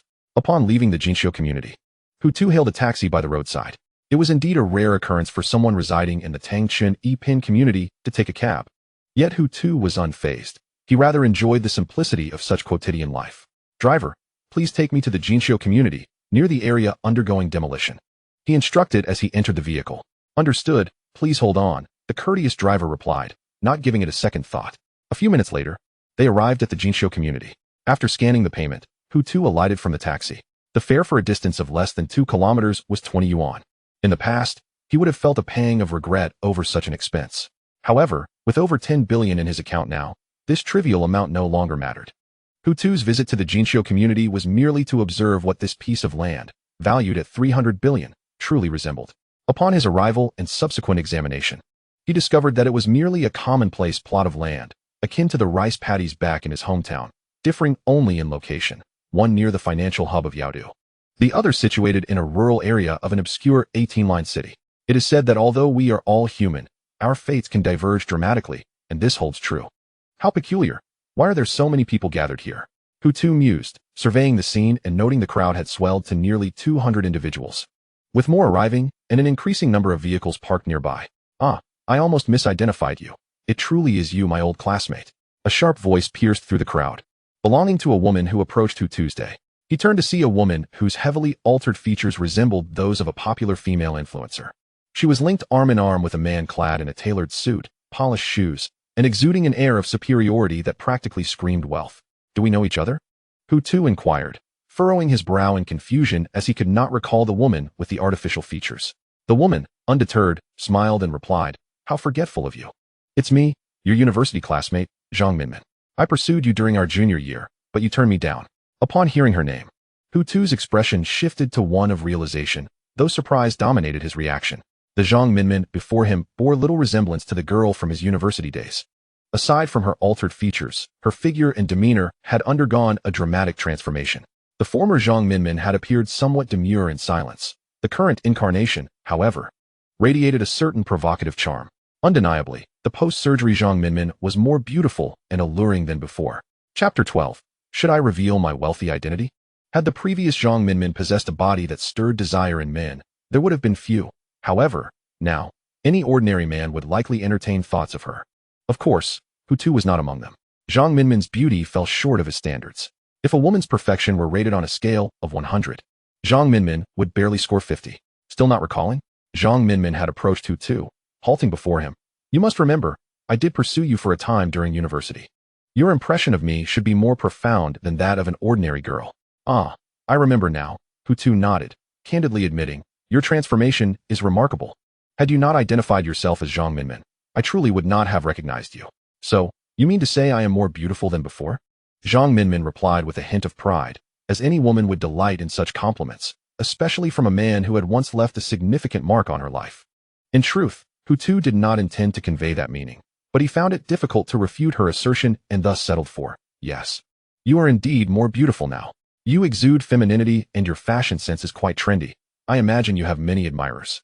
"Indeed, I do," Zhang Minmin said, her pride swelling further as she tilted her chin, which could well pierce the heavens, and declared, "But unfortunately, I already have a boyfriend." She affectionately referred to her partner as dear, showcasing their apparent closeness. "Hello, I'm Zhuge Dalong. A pleasure to meet you." He introduced himself with gentlemanly decorum, extending his hand for a handshake. However, as he raised his hand, he revealed a luxurious watch adorning his wrist, a Rolex, affectionately dubbed Green Water Ghost by enthusiasts. This timepiece was highly coveted among watch aficionados and came with a hefty price tag, rumored to fetch upwards of 90,000 blue coins on the second-hand market.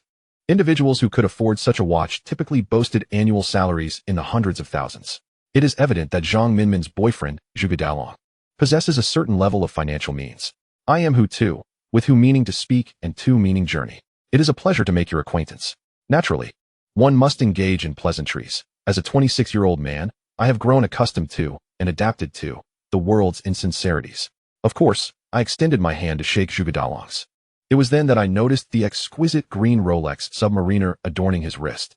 My indifference towards watches left me oblivious to its monetary value, but its refined appearance suggested it was certainly not inexpensive. "May I inquire where you are employed, brother Hu? Is it in the internet sector or another industry?" Zhuge Dalong asked, his hand having just released mine.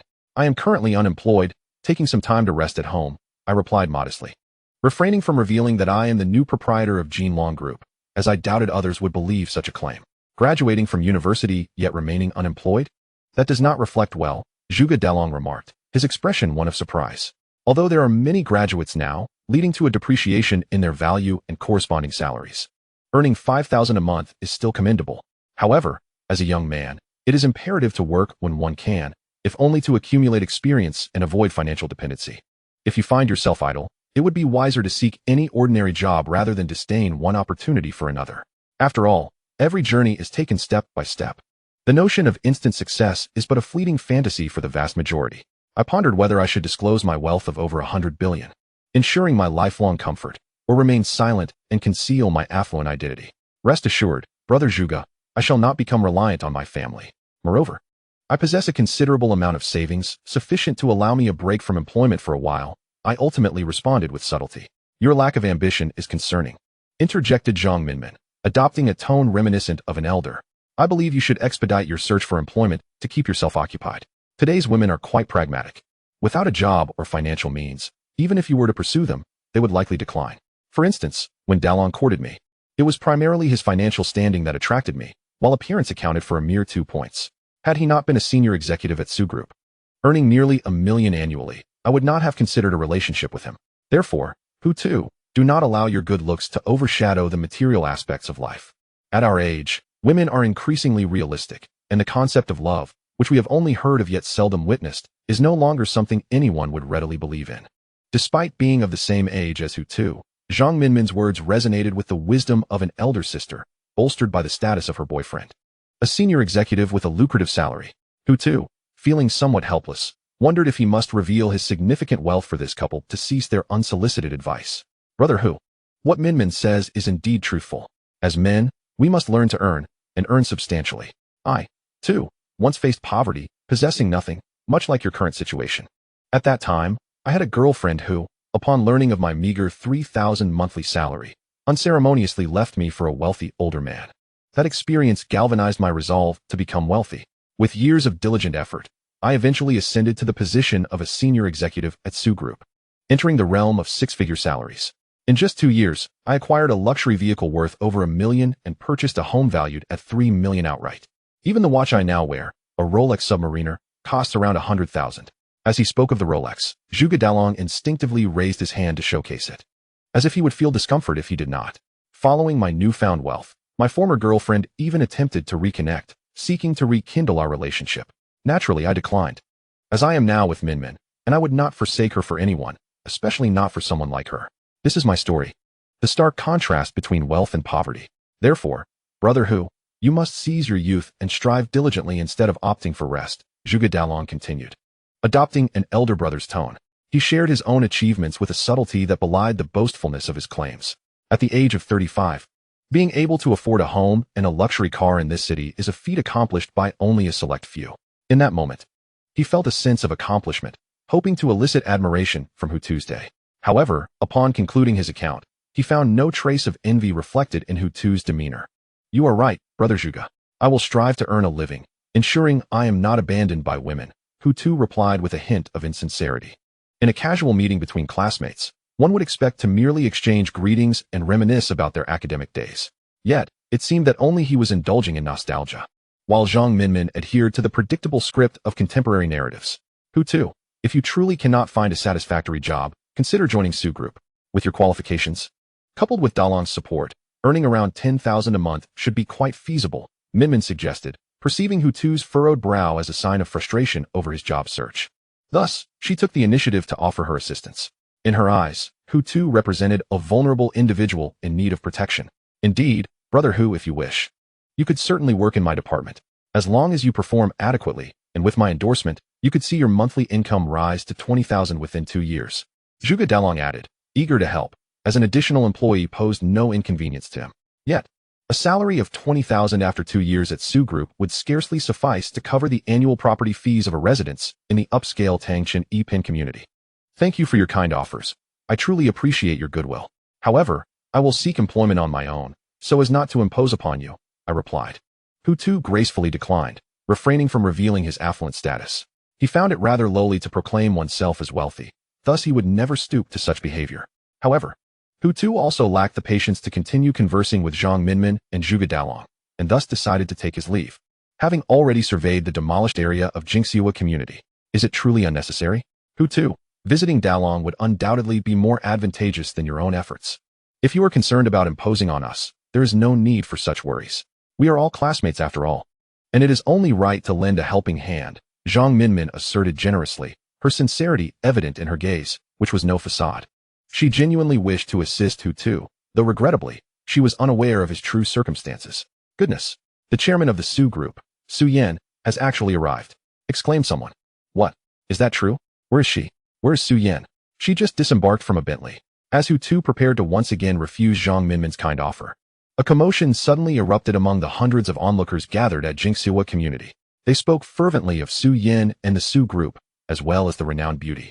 which was a name unfamiliar to Hu Tuesday. Zhuge Dalong's reaction to the news of Su Yan's arrival was even more pronounced. His eyes widened like saucers. Why has Chairman Su come here? Zhuge Dalong's body trembled slightly.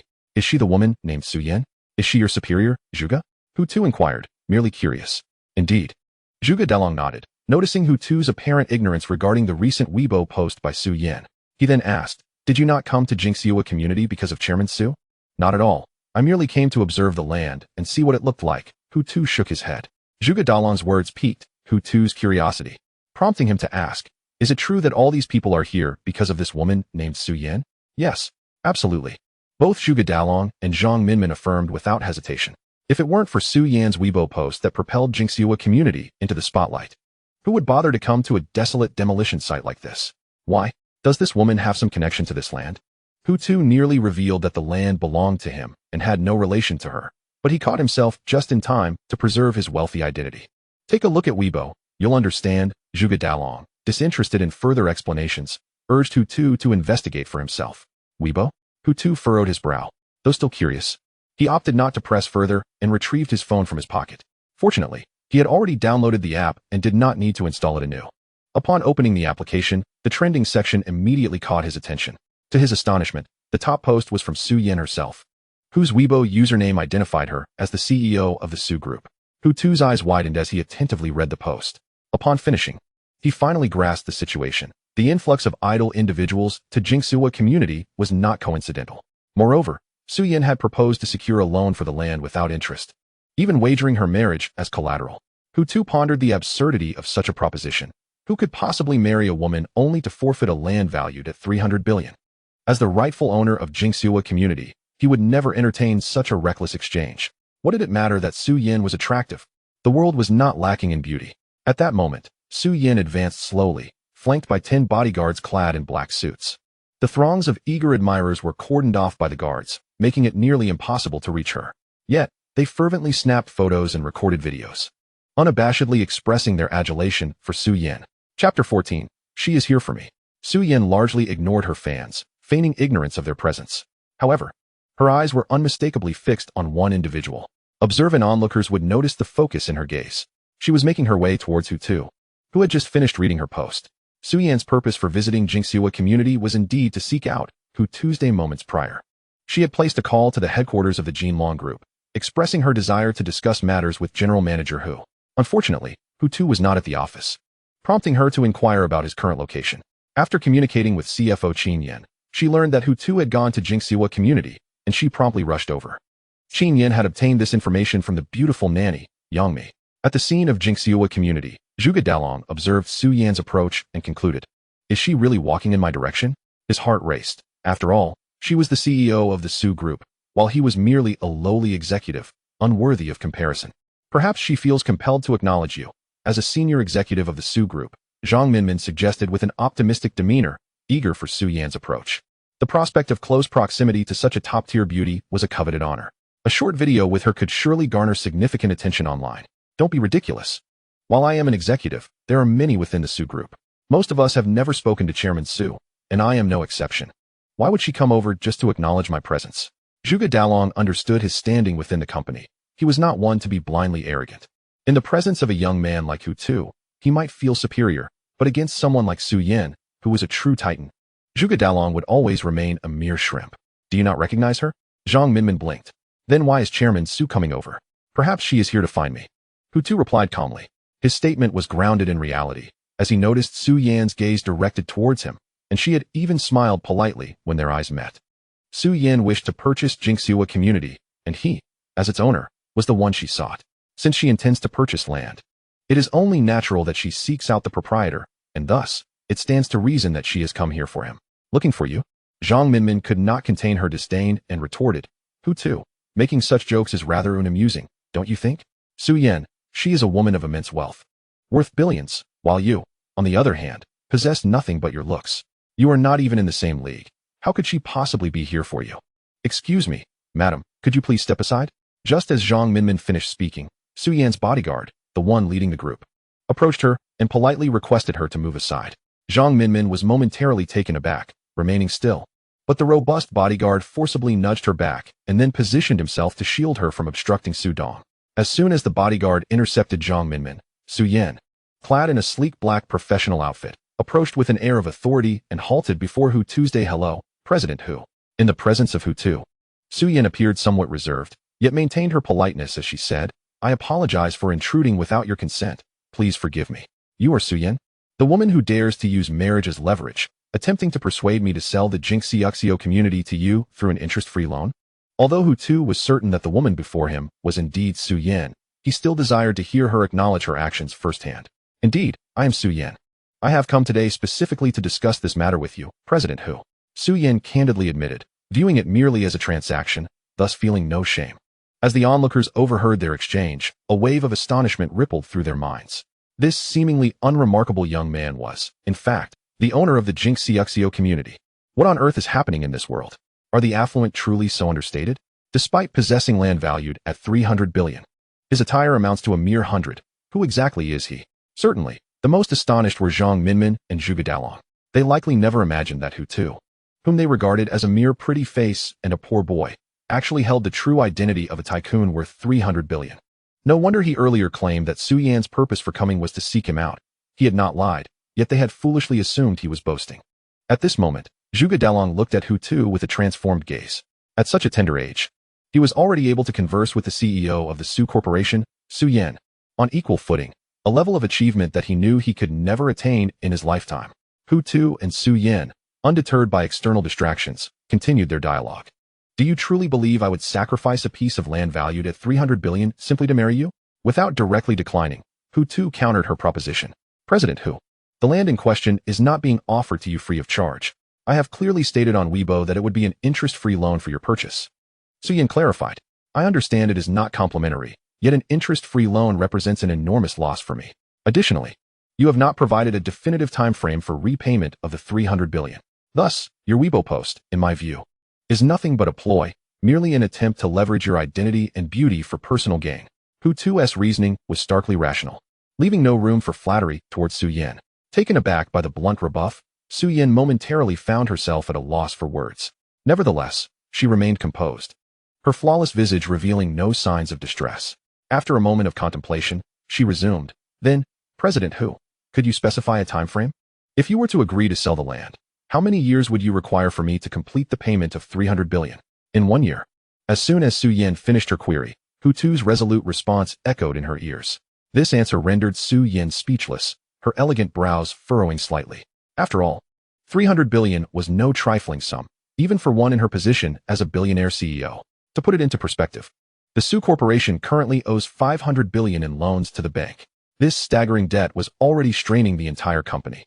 After settling the bank's loans over the course of a year, the revenue generated by the Su Corporation would barely suffice to pay its employees' salaries, leaving no room for other investments. Therefore, Hu Tu's stipulation of repaying the 300 billion within a year was an insurmountable challenge. "President Hu, terms may be fixed, but people are dynamic. We can certainly negotiate further." Su Yan had mentally prepared herself for rejection during her journey here, yet even under these circumstances, she still sought to negotiate. "There's no need," Hu Tu waved dismissively, his demeanor cold. "To be candid, I have never considered selling the Jinxiuxio community. You are aware of my status. I am not in need of money, nor am I in need of a woman like you. Therefore, let us part amicably." Su Yan's capacity for composure was commendable. Even upon hearing such words, she did not display any signs of anger. Yet, deep down, she understood that this matter had likely reached an impasse. "President Hu, I apologize for the intrusion today. Since you wish to retain the land for your own purposes, it would be rather unethical of me to press further." Su Yan's demeanor was gracious as she continued, "Then, I shall take my leave. My company has other matters to attend to. Farewell." "Not to see you off," Hu Tu replied. Subsequently, amidst the gazes of the crowd, Su Yan turned away and returned to her Bentley, escorted by 10 bodyguards.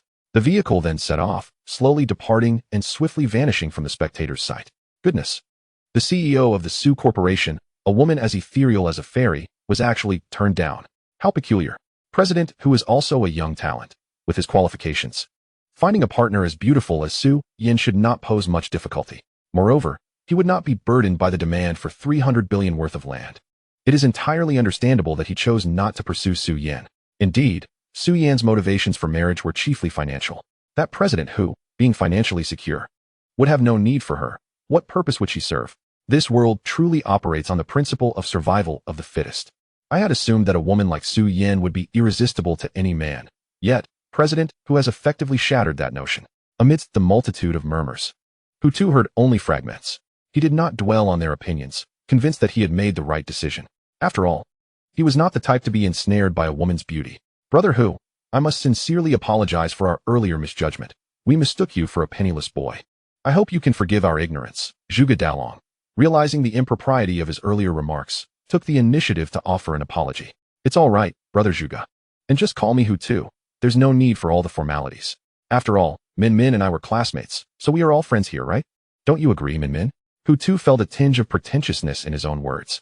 Yet he could solemnly swear that it was never his intention to come across that way. He merely expressed what he wished to convey. Zhang Min Min awkwardly nodded, her heart a tumult of emotions. Moments ago, she had engaged Hu too in a sisterly manner, but now, the air of authority she once held had dissipated into the ether. With Hu too's wealth in the hundreds of billions, even her boyfriend, Chairman Su Yan, spoke to him with the utmost respect. How could she, a mere citizen earning a modest salary, dare to stand tall before Hu too?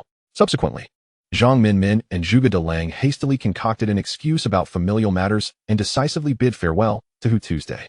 The attempt to appear sophisticated had backfired, leaving them feeling rather uncomfortable. In light of this psychological blow, they had little desire to continue conversing with him, rendering their presence there pointless. On the main road, a white Land Rover cruised steadily. What is going on? Didn't you say your classmate was a total failure? Turns out he is incredibly wealthy. Do you have any idea how embarrassed I felt when his affluent status was revealed? Zhuge Dalong, seated in the driver's seat, frowned in frustration. As an executive earning a six-figure salary, standing before a billionaire left him feeling utterly foolish. How was I to know?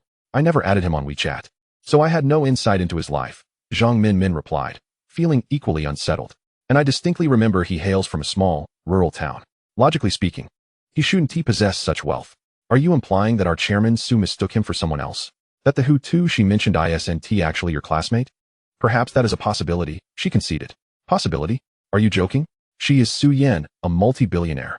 Do you honestly think she, a woman of such acumen, could be so foolish as to mistake someone? Zhuge Dalong's fury surged, nearly erupting. His temper was notoriously volatile, especially when wronged, and he could be as wild as a feral dog when incensed. As he shouted, Zhang Min Min instinctively recoiled toward the car door, too intimidated to utter a word. She had grown accustomed to his temper, and thus bore no grievances. Having chosen a wealthy partner, she accepted the associated costs. At the Jinsho community, after being surrounded by a throng of onlookers snapping photos and videos, Hu too departed. Meanwhile, on Weibo and Douyin, clips and images of him had already been uploaded, accompanied by eye-catching captions. One video bore the title, "This year's hottest news. The youngest male tycoon of Yao City, Hu too, coldly rejects the youngest female tycoon, Su Yan." Another video was titled, "Who exactly is Hu too, the youngest male tycoon of Yao City?" There were also selective headlines asking, "A piece of land worth 300 billion, marrying the youngest female tycoon Su Yan. Would you accept or decline?" Of course, some simply uploaded a video without any accompanying text. Chapter 16, Ex-Girlfriend in a Taxi. Hu too closed his eyes, resting. What kind of man are you? Before he could enjoy a moment of peace, his phone rang, compelling him to open his eyes. Lately, it seemed he had been receiving an influx of calls. Silently grumbling, he retrieved his phone from his pocket.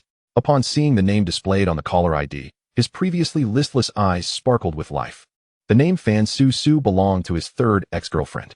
When they first started dating, they were quite affectionate, even agreeing to marry and become a lifelong couple. However, 1 year into their relationship, Hu too began to feel disinterested, realizing that his attraction to Fan Su Su's physicality had waned significantly. Thus, he secretly began to flirt with other women, ultimately placing a dazzling green hat upon Fan Su Su's head one fateful night. Initially, Fan Su Su was oblivious to the betrayal. The girl Hu too had been seeing on the side, due to her youth and naivety, believed him to be a good man and considered him her boyfriend. Hu too managed to juggle both relationships for a while, relishing the duality of his life. Mornings were spent with the sophisticated Fan Su Su, while evenings found him in the arms of a delicate and charming young lady. He reveled in this lifestyle, even envying himself. However, such bliss was short-lived. After 3 months of straddling both worlds, Hu too's true nature was exposed during a date with Fan Su Su. While they strolled through a park, intimately close, he fortuitously encountered his other girlfriend. Under pressure from both women, Hu too was forced to confess his infidelity. The revelation incited their fury, leading each to slap him and label him a scoundrel before storming off, leaving him blocked on all communication platforms. Despite holding onto their contact information until today, he had assumed he would never connect with either of them again. Yet, less than a year later, the striking Fan Su had taken the initiative to call him. Clearing his throat and confirming his voice retained its alluring quality, Hu Tu swiped the screen to answer. Is this Hu Tu? A melodious voice resonated from the other end. Despite the passage of a year, Fan Su's voice felt as familiar to Hu Tu as if they had parted just yesterday. Yes, it's me. What is up? Do you need something? He replied, surprisingly calm, perhaps due to his innate lack of nostalgia. He did not dwell on what he had lost, believing it was simply out of reach. Since it does not belong to oneself, why squander time in profound longing? Indeed, there are certain matters at hand. Where are you currently? Could you enlighten me? Fan Su's tone was evidently tinged with urgency, as if she had encountered some trouble. I am still in the Demon City, near the financial center. What troubles you? Have you run into any issues? Hu Tu harbored a lingering affection for his ex-girlfriend, making it somewhat implausible to regard her as a mere stranger or an ordinary friend. After all, it was he who had erred in the past, having betrayed such a fine girl as Fan Su. Yes, I have indeed found myself in some difficulties. As you know, I am still engaged in real estate sales. A few days ago, I encountered a businessman who, upon initiating conversation, expressed his desire to purchase 10 properties. However, he imposed a condition. I must accompany him for drinks and to a KTV private room. It is evident that such a person harbors ulterior motives. Naturally, I declined. At that moment, he said nothing further and simply left. Yet, in the following days, he began to harass me at my workplace, bringing others along. While at the office, my colleagues provided some support, deterring them from acting against me. However, in recent days, he has started to block my way on my journey home. Just last night, his associates even loitered outside my building all night long. They have yet to leave, and I find myself too fearful to step outside my room. When I called my colleagues for assistance, they reassured me, claiming that those individuals would not harm me. I truly have no friends left, which is why I thought of you and made this call. Hu Tu, if you have the time, could you possibly come over? I am genuinely terrified. Once their boss arrives, they might forcibly invade my apartment. If I am alone, then on the other end of the line, Fan Su's voice faltered, giving way to a choked sob. The tears of a woman can significantly stir a man's protective instincts. Having spent over a year with Hu Tu, Fan Su understood his character well. If she were to cry, this once doting young man would undoubtedly not remain indifferent. Where are you residing now? Hu Tu maintained a calm demeanor, yet his tone conveyed unwavering resolve to assist Fan Su. Upon hearing his response, a smile graced Fan Su's lips. I am at Chaoyang apartment, located near the Chaoyang Sports Center on the 3rd Ring Road, she replied. Stay in your room and do not venture out. I will be there shortly. Hu Tu then addressed the taxi driver, saying, Sir, please head to Chaoyang apartment on the 3rd Ring Road. We need to expedite our journey. Understood, I will alter the route immediately, the driver responded. Hu Tu, you should bring several people. It's unwise for you to go alone. There are over 10 of them, and your solitary presence will not resolve anything. In fact, it may lead to your own peril. Fan Su cautioned from the other end of the line, unwilling to see her well-meaning, Hu Tu dragged into her troubles. Rest assured, I will summon assistance. I am not foolish enough to confront them alone, Hu Tu replied. That is reassuring. Please exercise caution. I will hang up now, as I need to contact others. After disconnecting the call, Hu Tu swiftly accessed his contacts, locating Qin Yan's phone number, and dialed.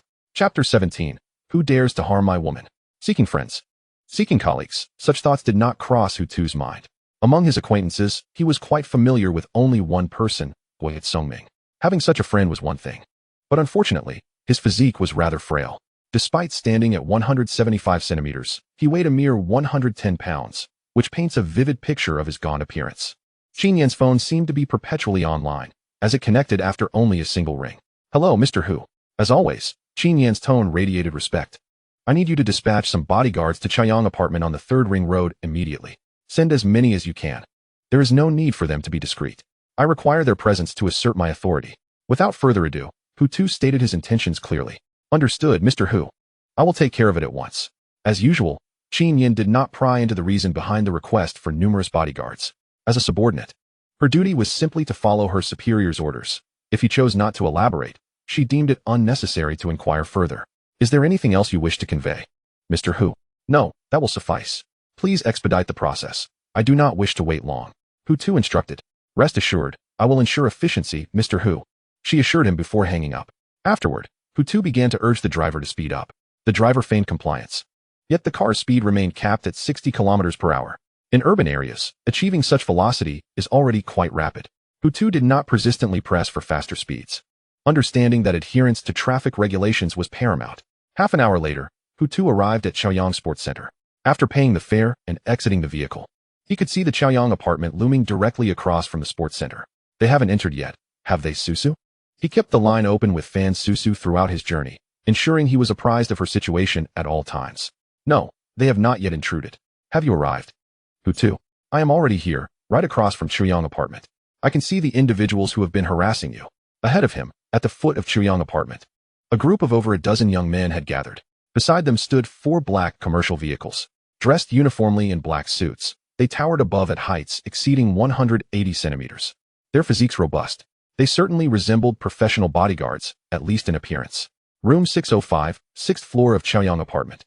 Inside, Fan Susu, having heard Hu's arrival, anxiously rose from her bed and hurried to the balcony. Peering down, she spotted a familiar yet striking silhouette. The young man was none other than Hu Tuesday.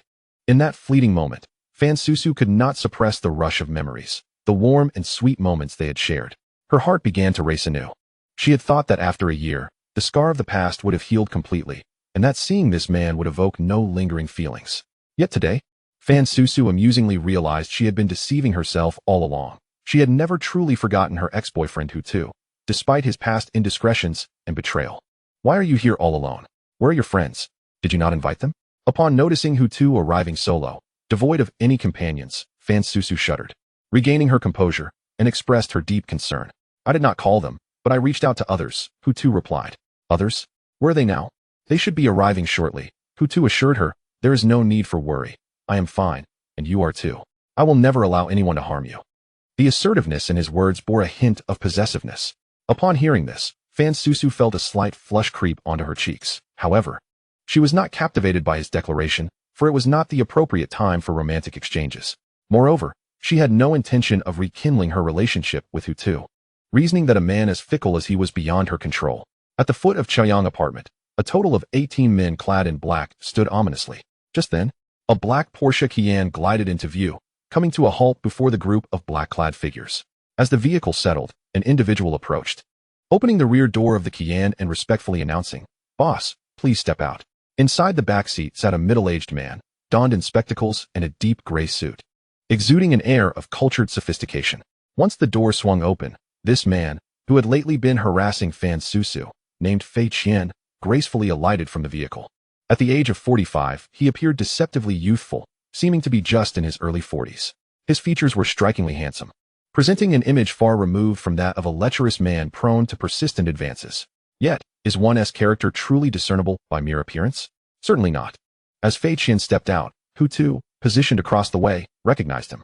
Noting the man's ostentatious demeanor, coupled with the entourage of black-clad associates who parted to make way for him, Hu deduced that this greasy middle-aged man must indeed be the one troubling Fan Susu. "Boss, that girl has yet to descend," reported a crew-cut man beside Fei Qian. "Should we continue waiting, or should we investigate further? She likely will not come down." "Let us proceed to check," Fei Qian responded, maintaining an exterior of calm as if he were merely there to visit his daughter. "Understood, boss. I will instruct the others to breach the door," the crew-cut man affirmed. With that, he pivoted on the spot, raising his hand and casually selecting a few individuals. "You 4, go ahead and compel that woman to open the door. If she refuses, force it open." "Yes, big brother," the 4 replied in unison, swiftly advancing into the Chaoyang apartment building. "Whoever dares to touch my woman shall not see the light of tomorrow." A booming yet commanding voice echoed from behind them. The moment those words resonated, the advance of the 4 determined black-clad men abruptly halted. They turned around, seeking to discern the identity of the audacious individual who dared to interfere in the affairs of their Ironbone group. What met their gaze was a youthful, handsome face, approaching them with an unflappable demeanor, his eyes betraying no hint of fear. Chapter 18. Wealth and power can also command respect. Who the hell do you think you are? Do you even know who we are? The black-clad man at the forefront, youthful and somewhat naive, likely no older than 20, addressed Hu with a tone brimming with bravado. Hu, uninterested in engaging with such a petty thug, chose to disregard him entirely. "Stop pretending. Do you think you're someone special? I swear, I could smash your skull with a single punch." The youth, incensed by Hu's indifference, escalated his aggression. Yet Hu remained silent, continuing to treat him as if he were invisible. This time, the youth, unable to bear the humiliation of being ignored twice, took matters into his own hands. He strode forward, his gaze fierce as that of a tiger, fixated on Hu without blinking. If I don't make you cry, I shall abandon my surname. Clenching his fists, the youth grinned, revealing a set of yellowed teeth, his expression both grotesque and menacing. He approached Hu and, without further ado, launched a massive fist toward his forehead. Faced with this assault, Hu felt a twinge of tension, yet he did not flinch. As the youth's fist descended, Hu swiftly produced a hammer from his belongings, one typically used for driving nails. Upon witnessing Hu brandishing the hammer, the youth instinctively withdrew his fist and hurriedly retreated, creating a distance of 3 meters between them. That's despicable. If you have the guts, toss that hammer aside and let us have a fair duel, he shouted. I warn you once more, leave now. If you harbor any ulterior motives towards my woman, do not expect mercy. The youth, lacking a proper moral compass, was not worthy of Hu's attention and was thus ignored for the third time. Instead, Hu turned his gaze toward Fei Qian, delivering a cold warning. I'm talking to you, did you hear me? The youth, gritting his teeth, was on the verge of losing control. You claim Fan Susu is your woman? Since when were you together? Fei Qian finally interjected, treating the youth as if he were inconsequential. That is none of your concern. All you need to know is that she is mine, Hu retorted. What if I decided to pursue your woman, to adorn you with a green hat? Fei Qian sneered, assuming a dominant posture, dismissing Hu entirely. You certainly have a high opinion of yourself, believing you could lay a hand on my woman. Hu's expression turned icy as he uttered these words. What? Do you think you possess some extraordinary capability? Fei Qian mocked. You dare come here alone to rescue your woman? Young man, take a look around. How many of us are present? With your frail physique, I could choose any one of my brothers, and they would easily subdue you. How do you intend to save her? Do you truly believe you are the protagonist of an urban novel, descended from the mountains, having trained for years to master some unparalleled skill, capable of defeating 100 or even 1,000 opponents? His derisive remarks were met with laughter from the 18 black-clad figures, all regarding Hu with scornful eyes. I am neither the protagonist of an urban tale nor a mountain hermit, nor do I possess any legendary skills. But who decreed that one must have extraordinary powers to deal with you? My wealth and influence are sufficient to handle you. Unfazed by their mockery, Hu calmly countered. You think you have the upper hand because of your wealth and connections? Though Fei Qian endeavored to suppress his laughter, a mocking smile inevitably crept upon his lips. Do you truly believe that your boastful words will sway me? Young man, pray, do take a moment to consider my age. Do you honestly think your threats could instill fear in me? Very well, let us assume you are indeed wealthy and well-connected. But can your connections rival mine? Can your wealth surpass my own? Do you have any inkling of the fortune I possess? 100 billion. Do you comprehend the magnitude of that sum? It is an amount that someone of your youth could never hope to amass in 10 lifetimes. And yet, you dare speak of money, without even pausing to reflect upon your own worth. In my eyes, you are utterly insignificant. I tell you, young fool, the very fact that I, Fei Qian, would even consider your woman is a privilege for you. Do not be so foolish as to think you can continue to linger in this city of enchantment. Leave now, or risk facing my wrath, which will make your existence a living hell. Just as Fei Qian's audacious declaration echoed through the air, the thunderous roar of a fleet of sports cars reverberated down the street. The cacophony drew the attention of Fei Qian and his subordinates, who turned to behold a procession of Lamborghini vehicles, each one distinct in hue. Upon careful count, it was revealed that there were a staggering 108 Lamborghinis making their way towards them. These luxurious automobiles came to a synchronized halt along the street. As the cars came to rest, the elegantly designed scissor doors swung open, revealing 2 figures clad in black, who swiftly exited the vehicles. With 2 individuals per car, the total number of occupants amounted to 216. All of them donned sunglasses and proceeded to jog towards Hu's day. In less than a minute, they had gathered behind Hu, forming 6 precise rows. Their upright posture and spirited demeanor resembled that of soldiers from the Summer Kingdom, exuding a sense of vigor and striking handsomeness. Apologies, Mr. Hu, we experienced some delays in bringing the cars out, which is why we have only just arrived. I hope for your understanding, one gentleman, of a similar age to Fei Qian, said as he stood beside Hu, slightly bowing his head. An expression of contrition etched upon his face. It is of no concern, your timing is impeccable. I bear no grievances, Hu replied calmly. The man felt a wave of relief wash over him upon hearing Hu's response. It was well known that Qin Yin, the esteemed Qin, had mandated that he assemble such an extravagant convoy within half an hour at the Chaiyang Sports Center. Yet, he had inadvertently extended this time frame by 3 to 4 minutes. Mr. Hu, what should we do now? Zheng Qinglong inquired, glancing at Fei Qian and his entourage, perplexed as to their purpose in approaching. Quite simple. Do you see those worthless individuals over there? Hu Tu gestured towards Fei Qian and his gang, speaking with an air of superiority. Dispose of them accordingly. Understood, Mr. Hu. I shall take care of it, Zheng Qinglong responded, nodding in acknowledgement. Having anticipated that a lesson would soon be imparted to the ruffians before them, he was not at all surprised by Mr. Hu's directive. Earlier, while still in the car, he had sensed the palpable tension between Hu Tu and the gang.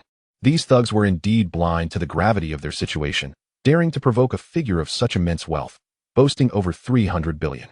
Meanwhile, Fei Qian and his companions found their earlier bravado evaporating, leaving only shock and terror on their faces, trembling with disbelief. They could not fathom how this seemingly ordinary young man, with little more than an attractive visage, could summon such a multitude and an entourage of opulent sports cars. Who exactly are you? Fei Qian stammered, fear gripping him as he gazed at Hu Tuesday. He is my boss, the chairman of the Jinlong Group. A man of 300 billion, Zheng Qinglong interjected haughtily before Hu Tu could speak. You truly are foolish. How could you dare provoke our Mr. Hu at your age? With all your life experience? The disdain in Zheng Qinglong's gaze was unmistakable. 300 billion. Upon hearing this revelation, Fei Qian was struck with an overwhelming shock, both physically and spiritually. He did not doubt Zheng Qinglong's honesty. He had previously encountered him in business dealings and was aware of his true position within the Jinlong Group, where only a handful of individuals held a higher rank. Thus, it was inconceivable that Zheng Qinglong would fabricate such a claim. Moreover, he had heard whispers that the chairman of the Jinlong Group had recently changed and that the new leader was a young man still shy of 30. However, Fei Qian could never have imagined that this new chairman would be the boyfriend of Fan Susu. Mr. Hu, I was wrong. I have been blind. I, Fei Qian, am nothing but a fool. I implore you, show mercy and spare me this once. I promise that I will never again harass your lady. Without a moment's hesitation, Fei Qian fell to his knees in apology, disregarding his own pride in the face of such overwhelming power. After all, his fortune of 1 billion paled in comparison to the colossal Jinlong Group. His own company, Ironbone Group, was merely a construction firm relying on contracts for its survival. They maintained close business ties with Jinlong Group, and should he offend this new Mr. Hu, the repercussions for his company could be catastrophic, possibly even leading to its demise. Thus, in this dire moment, Fei Qian had no choice but to kneel and beg for forgiveness. Seeing Fei Qian kneel in supplication, Hu Tu's expression remained as cold as ice. You think a mere apology will suffice for harassing my woman? Do you believe I am so easily appeased? Hu Tu's voice was laced with a chilling intensity. Indeed, as Hu Tu himself had articulated, he harbored no intentions of letting Fei Qian escape lightly. Mr. Hu, in addition to my apologies, I am willing to offer you 100 million as compensation. If you could spare me, I would even bow to you and call you father. Please, Mr. Hu, have the grace to let me go, treating me as if I were insignificant. With that, Fei Qian bent low, repeatedly prostrating himself before Hu Tu, each bow more fervent than the last. The 18 black-clad men, too, dared not remain standing, and they joined Fei Qian in kneeling, paying homage to Hu Tuesday. They were all acutely aware that they had provoked a formidable individual, one whose wrath they could not withstand. Thus, if they wished to avoid being overwhelmed by the 216 black-clad enforcers, it would be prudent to offer a sincere apology. Mr. Hu, what should I do now? Will you extend your forgiveness to them? Zheng Qinglong, initially intent on intervening, found his resolve shattered the moment Fei Qian knelt before them. Unsure of his next course of action, he sought counsel from Hu Tuesday. Forgive them? Hu Tu scoffed. How could that possibly be? Hu Tu recalled vividly how, prior to Zheng Qinglong's arrival, Fei Qian had audaciously insulted him. While he could overlook personal slights, after all, he was a grown man with a broad heart. Fei Qian had gone so far as to publicly deride Fan Susu in Hu Tu's presence. This transgression left no room for negotiation between them. Break both his legs, Hu Tu commanded, adding with emphasis, make sure your actions are ruthless. I never wish to see him stand again. Understood, Mr. Hu. I assure you he will be incapacitated, Zheng Qinglong responded, his weathered visage betraying no hint of emotion at the severity of Hu Tu's demand. It seemed as though Hu Tu had merely asked him to deliver a slap to Fei Qian rather than to shatter his legs. You, and Wei Song, the four of you, go and break both his legs. Ensure that his bones are shattered beyond repair, Hu Tu ordered decisively. Following his lead, Zheng Qinglong promptly signaled four of the black-clad men to commence their grim task. Without hesitation, the four figures approached Fei Qian, their eyes glinting with a cold ferocity. One of them bore a machete. As the young man passed by Hu Tu, he paused momentarily and inquired, Mr. Hu, may I simply sever his legs? His tone was dispassionate, as if the act of violence were an everyday occurrence for him. As you wish, Hu Tu replied calmly. Casting a glance at the young man's wild countenance, etching it into his memory. "Thank you, Mr. Hu. I shall proceed as I see fit," the young man said with a slight bow of gratitude. He then straightened himself, advancing towards Fei Qian, commanding, "You three, hold him down. Do not let him move. Leave the execution to me." The other three black-clad men nodded in silent agreement.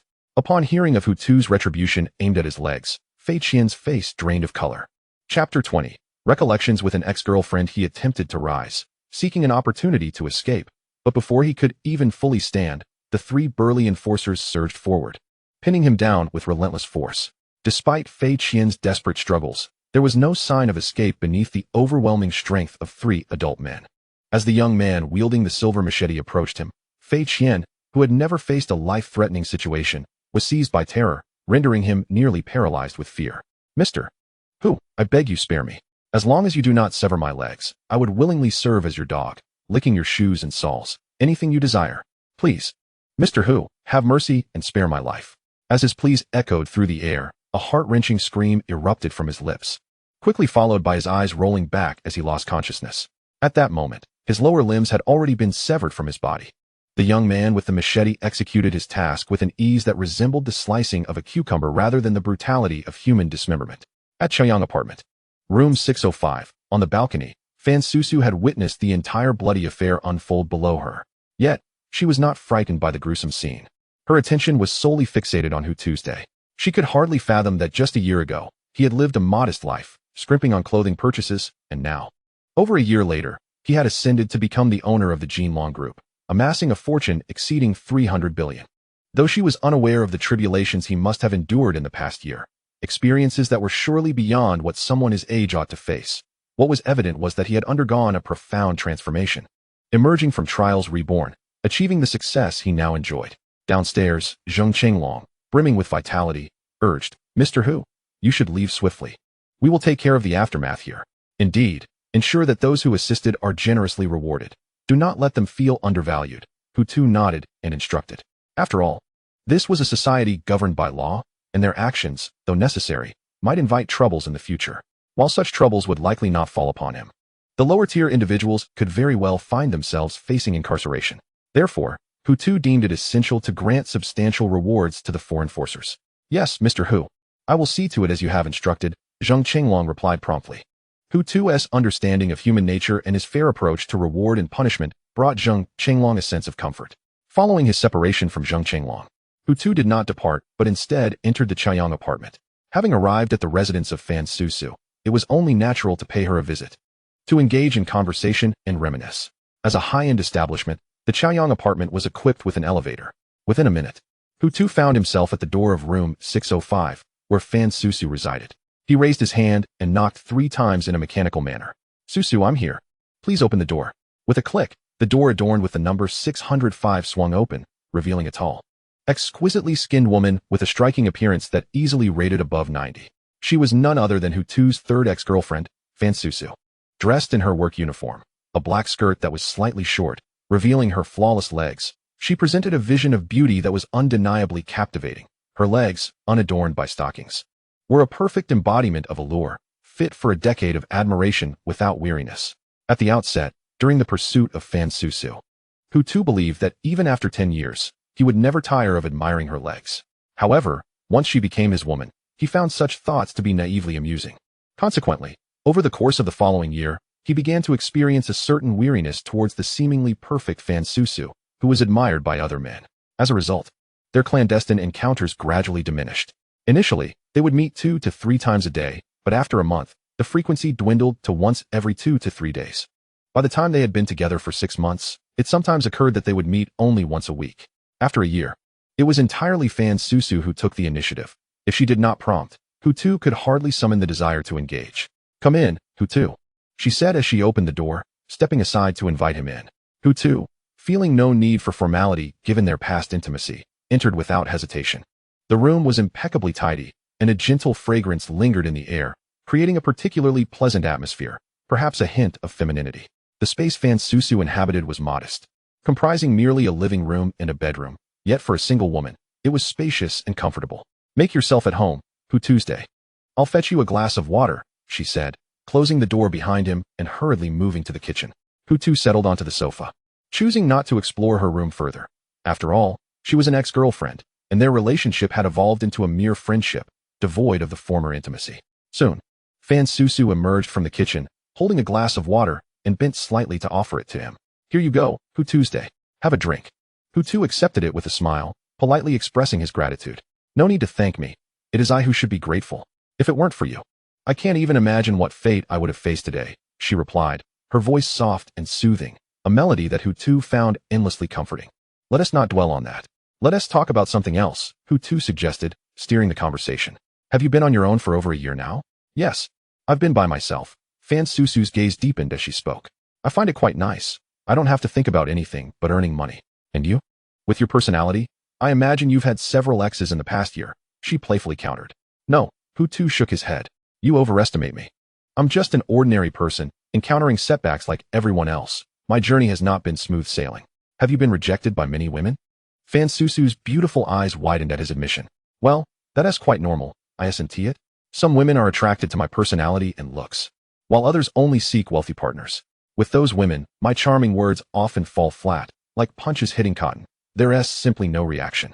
If they have a bad temper, they might even scowl at me or express their disdain outright. Every word Hu Tu spoke was the truth. He was not seeking sympathy or deliberately fishing for Fan Susu's concern. Strangely, after their breakup, he found that the women he encountered, whether attractive or well-endowed, seemed to have a singular desire to find a wealthy man or someone who owned property in the city to marry. Hu Tu, possessing good looks but lacking financial means, faced rejection at every turn, just like the day before. When he met Lin Yu during a blind date at a cafe, Hu Tu and Fan Susu did not engage in much conversation, especially when the atmosphere in the room began to grow awkward, leading to a significant decrease in their verbal exchanges. Neither knew how to break the silence. To alleviate the discomfort, Hu Tu graciously bid farewell to Fan Susu, thus bringing the awkward encounter to a close. Upon returning to his home in the Tangchen community, it was nearly noon. Under the care of Yang Mi and Tong Yaya, Hu Tu enjoyed a sumptuous lunch. Time flew by, and before he knew it, 3 days had passed in a blur. During these 3 days, he had not checked in on the system, and with little else to occupy his time, he spent most of his days lounging at home in a state of relaxation. At that moment, he found himself lurking in the WeChat group for his high school classmates. Hu Tu was not particularly fond of speaking up. He preferred to observe quietly, curious about how his former classmates had transformed over the years. 5 years ago, before graduating from university, he had attended a gathering with some of his high school friends. Naturally, not everyone from their class was present, but those studying or working in the city were in attendance. In total, there were only 16 participants. 6 had already entered the workforce, while the remaining 10 were still in university. Hu Tu vaguely recalled that at that gathering 5 years prior, the once innocent high school students had begun to show signs of the pressures of society. During their meal, conversations shifted from discussing which girls were pretty or which boys were handsome to topics such as annual income, the desire for respectable jobs, or the aspiration to marry a wealthy man. Essentially, every topic revolved around financial matters. As a student without an income at the time, Hu Tu found it challenging to engage in such discussions, resulting in his silence throughout the event. However, 2 individuals from that gathering left a profound impression on Hu Tuesday. One was a girl named Zhou Mei, the class beauty, renowned for her striking looks. Naturally, her beauty attracted the attention of many boys.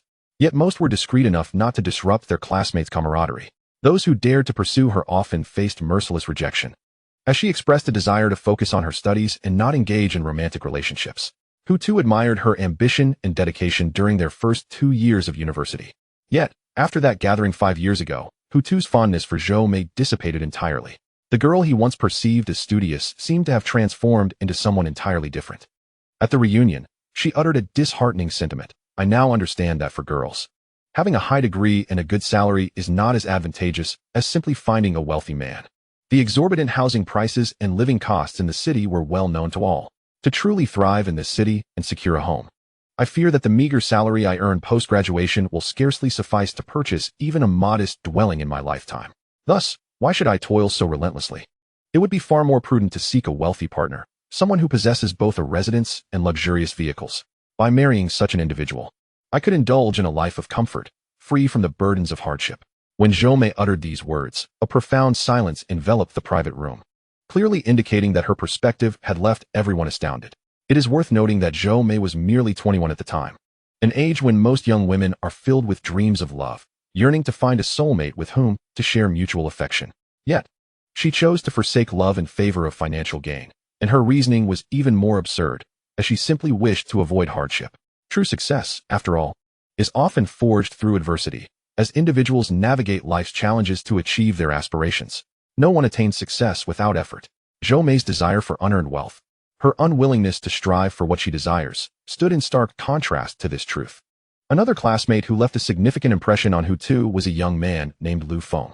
Lu Feng did not pursue higher education. Instead, he opted to enter the workforce immediately after completing high school. At their reunion, he exuded the aura of a nouveau riche. Among their peers, he alone arrived in a striking red Ferrari, a vehicle costing over $3 million. Furthermore, Lu Feng generously covered all expenses during their gathering. Whether dining or singing at a KTV, reportedly spending a staggering 20,000 Tianlong coins that day. Lu Feng, unconcerned, proclaimed that money was meant to be spent. Otherwise, what was the point of earning it? With his newfound wealth, the once unassuming Lu Feng had adopted a somewhat inflated sense of self-worth. During a meal, he echoed Zhou Mei's sentiments, loudly asserting that education held little value. He remarked on the dire employment situation faced by recent university graduates, suggesting that those with bachelor's degrees from prestigious institutions often earned no more than $10,000 a month. To achieve greater financial success, one must enhance their professional skills, lest they remain mired in mediocrity and forever be unable to afford a home in this city. In stark contrast, Lu Feng, having never set foot in a university, had purchased a luxury car and a home in the city, leading a life of abundance. He challenged his classmates by questioning how many of them, despite their degrees, could match his accomplishments within a mere 2 to 3 years. Thus, he contended that the amount of money one earns bears little relation to their educational background. While many at the time disagreed with Lu Feng's assertions, his material success rendered their objections feeble. After all, he was the one footing the bill for their indulgences. And as the provider, his words naturally carried weight.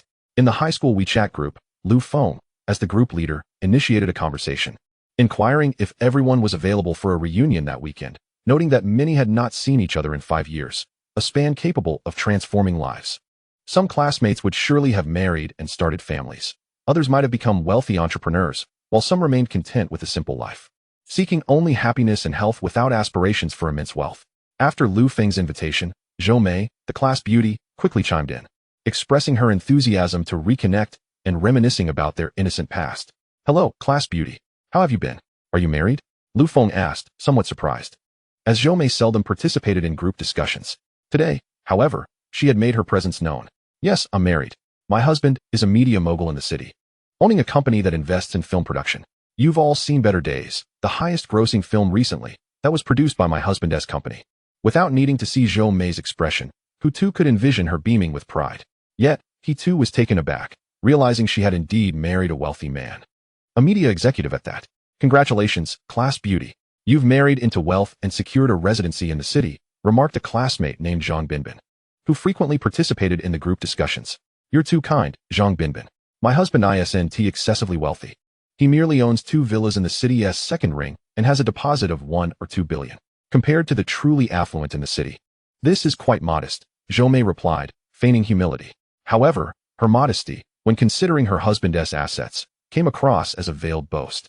Hu Tu shook his head and chuckled, recognizing that Zhou Mei had become entirely fixated on wealth.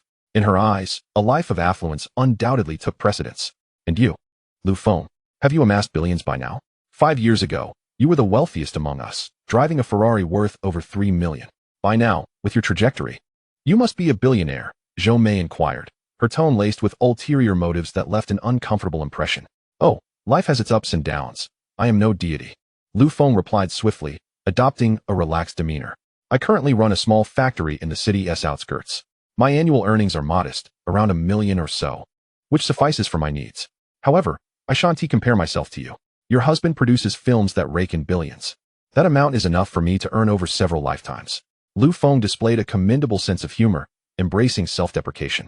5 years prior, in his youthful arrogance, he would have bristled at Zhou Mei's ostentation, but now, he had grown more mature. He perceived such bragging as juvenile, and though it irked him slightly, he would not stoop to harboring resentment. "Is it possible, Lu Feng? A tycoon like you earning only $1 million a year?" Following this remark, Zhou Mei specifically added several astonished emojis. "Earning so little is rather disheartening. I believe you should consider a career change. Opening a small factory offers neither a promising future nor substantial profits. It is merely a waste of time." It would be far more prudent to invest your earnings into other industries and start anew. Upon reading this message, the submerged members, including Hutu, could not help but twitch the corners of their mouths. $1 million a year is considered little? This Zhou Mei speaks rather arrogantly, does she not? Indeed. Your husband earns a considerable sum. A single film can yield 1 or 200 million. However, one must not forget the arduous journey ordinary individuals endure to earn their livelihoods. It is worth noting that in the entirety of Xia country, less than 10% of the population earns over 10,000 a month, and those making $1 million annually are exceedingly rare. Individuals like Lu Feng are regarded as quite successful in their eyes. Yet, here you are, advising someone to switch careers and pursue other ventures. Over the past 5 years, Lu Feng, who had tempered his temper considerably, found it hard to restrain himself upon encountering Zhou Mei's message and muttered, "What would you be without your husband? Who do you think you are to speak to me so condescendingly? You should take a moment to reflect upon your own character." Of course, when Lu Feng replied, he adopted a more courteous demeanor. "Haha, I, Lu Feng, am but a rough man, incomparable to your husband, the class flower. I believe earning $1 million a year is sufficient for my needs. Therefore, the issue of changing jobs is one I can manage without your concern." Lu Feng stated, "Well, this is your own matter to decide. I merely offered a suggestion. Whether you heed it is of little consequence," Zhou Mei responded. At this moment, Hutu remained silent, continuing his role as a silent observer. In truth, he was unsure of what to say. He could not emulate Zhou Mei's ostentatious display of wealth, a behavior he found rather vulgar. However, he did harbor a modicum of anticipation for the upcoming reunion in 5 years' time, particularly to see one female classmate he was eager to meet. "So, will we hold this gathering? What does everyone think?" Lu Feng inquired once more in the group. "Yes, it must be held," Zhou Mei replied almost instantly. "I will cover all expenses. Everyone is free to enjoy themselves without concern for costs. The main goal is for everyone to have a good time. Moreover, all of our classmates from this cohort must attend. Even those not in Yaodu can take a flight. I will cover round-trip tickets. Upon arrival, I will also take care of your accommodations. Anyone who does not attend is simply disregarding my face. When we meet in the future, do not claim to be my classmate." Her tone was quite domineering, leading one to believe she was a newly affluent individual. After Zhou Mei's message was sent, the once silent classmates began to emerge from their shells. "Okay, I will definitely be there. I must show respect to Zhou Mei. Those who do not attend are simply insignificant. I will go as well, but I am currently in Fog City and will need to fly over. I am so eager to see Zhou Mei's 2 villas. Living in such a place daily must be incredibly blissful. Why can't I, like Mei Mei, marry a wealthy tycoon? Simply because you are not as beautiful as Mei Mei, affluent men have no interest in you." Numerous messages poured in, with over 30 classmates expressing their intention to attend the reunion. Among them, Hutu recognized a familiar name, a girl named Yao Hui. Her message was succinct. I will also be there." This caught Hutu's attention merely because he and she had been classmates throughout their 3 years of high school, sharing a desk and a relationship that carried a hint of ambiguity. Thus, their friendship was deeper than that of others. Chapter 23, Master, to Jin Long Huafu. 5 years earlier, Yao Hui had not attended the previous reunion, which intensified Hutu's desire to see her this time. At this moment, Hutu also made an appearance in the group. "I will be there too. See you then." His message was similarly simple, barely noticeable. Consequently, after sending it, it felt as though he had not sent anything at all. The focus of the conversation continued to revolve around Zhou Mei. At this very moment, in the Jinlong Huafu Villa area of Yaodu's second ring road, within a 3-story villa, a woman clad in a short black skirt lounged casually on the sofa, her long legs resting atop the glass coffee table. Her posture was rather provocative. Should anyone stand before her, the view beneath her skirt would be fully revealed. This woman possessed a beauty rating of approximately 80, with well-defined features that were not the result of cosmetic surgery. Her skin was well-maintained, exuding femininity. In terms of physique, she ranked among the upper echelons of women, with curves in all the right places and a flat abdomen where one might expect excess. Many women with less than ideal figures would likely feel inadequate in her presence. She was none other than Zhou Mei, the class flower who had married a wealthy man. Zhou Mei held the latest model of a smartphone in her hand, her fox-like, enchanting eyes glued to the screen. Clearly, she was still engaged in the high school class group chat, observing her former classmates express envy over her marriage to a good man, wishing to experience her happiness. At that moment, she felt particularly elated, her smile unwavering for the past 3 minutes. The sensation of being revered like a star was one Zhou Mei could never tire of, relishing the adoration rather than leading a life of obscurity as an ordinary citizen. "Xiao Mei, pour me a glass of water. Add a bit of hot water, nothing too cold." At that moment, a middle-aged man in casual attire and glasses entered the living room, settling beside Zhou Mei. Of course, dear, Zhou Mei responded without hesitation, rising joyfully to approach the water dispenser. She filled a glass with warm water and, strutting back with a sultry gait, presented the glass to the middle-aged man. Here, darling, have some water. Zhou Mei's voice took on a sweet, playful tone, reminiscent of a girl coquettishly addressing her boyfriend or husband. She adopted this endearing manner to please her husband, knowing it would endear her to him. After taking a sip, Wu Yong set the glass aside, a frown creasing his brow, his expression troubled as if burdened by some concern. Noticing her husband's disinterest in the water, Zhou Mei promptly retrieved the glass and placed it on the coffee table. Then, she sat beside him, wrapping her arms around him with a gentle concern, asking, "What's wrong, my dear? Has something happened? You've been wearing a frown all day. The company is supposed to be filming a movie, but we can't find any investors." Initially, the Golden Dragon Group intended to invest $100 million, but when I approached their senior management, they informed me that they had yet to make a decision and needed more time to deliberate. In front of his wife, Wu Yong did not conceal his worries. Expressing his thoughts, "I waited for 3 days, yet the Golden Dragon Group has not contacted me. I had no choice but to obtain the phone number of their CFO, hoping to reach her. However, when I called, it was the secretary of President Qin who answered, stating that he was in a meeting and unavailable to take my call. They further informed me that the investment matter would require additional time. Currently, their company has not reached a resolution on this issue, but the film has already commenced shooting, and we are nearly a third of the way through. We are in dire need of funds. If the Golden Dragon Group continues to delay their decision, will our company be able to proceed with this film?" By the end of his statement, Wu Yong could no longer contain his frustration, evident in the anger etched across his face. "No worries, my dear. I firmly believe that the Golden Dragon Group will invest. Being such a large company, parting with $100 million for a film poses no burden for them. Moreover, once the film is completed and released, they can profit from ticket sales. Why would they shy away from such a lucrative opportunity?" Zhou Mei's tender and comforting words portrayed her role as a wife exceptionally well. Although her husband Wu Yong did not actually require the $100 million investment, as he could provide it himself, the inherent risks associated with filmmaking were undeniable. There was no guarantee that the film would be profitable upon release. Wu Yong had already invested in several films that ended up losing money. Additionally, he had already sunk nearly $100 million into the current project, essentially half of his total fortune. He had no justification for investing another $100 million. Thus, seeking new investors for the necessary funds was a prudent course of action. "You're right," Zhou Mei said, "given our company's reputation, coupled with the support from a few acclaimed actors, securing another $100 million in investment for this film, which is bound to be a guaranteed success, should not pose a challenge. I believe it won't be long before the Golden Dragon Group agrees." Zhou Mei's reassurance instilled considerable confidence in Wu Yong. Initially, he thought this delicate wife of his was merely adept at charming and dressing up, excelling in that regard. Beyond that, he assumed her talents were limited. However, after marrying her, Wu Yong discovered that she possessed numerous admirable qualities. She not only cooked and cleaned, but also displayed a mature demeanor that surpassed his expectations. Time flew by, days turned into weeks. Today, being Sunday, was the designated day for Hu Tu to gather with his high school classmates. They had agreed to meet at Zhou Mei's residence, the luxurious villa valued at nearly $50 million. At this moment, several female classmates had already arrived at Zhou Mei's home. Most of them had flown in just the day before and spent the night at her place. The villa boasted 13 rooms, and with the inclusion of the living room and study, there were countless sleeping quarters. Meanwhile, Hu Tu, who had remained at home, finally stepped out at 9 o'clock. Exiting the Tang Chun Epin community, he, as usual, hailed a taxi from the roadside and climbed in. "Driver, please take me to Jinlong Huafu on the second ring road." "Sure, please fasten your seatbelt," the driver replied. Chapter 24. In this era, wealth is the ultimate authority. Fastening the seatbelt was a traffic regulation, and Hu Tu, as a law-abiding citizen, naturally complied. The driver maintained a steady speed throughout the journey.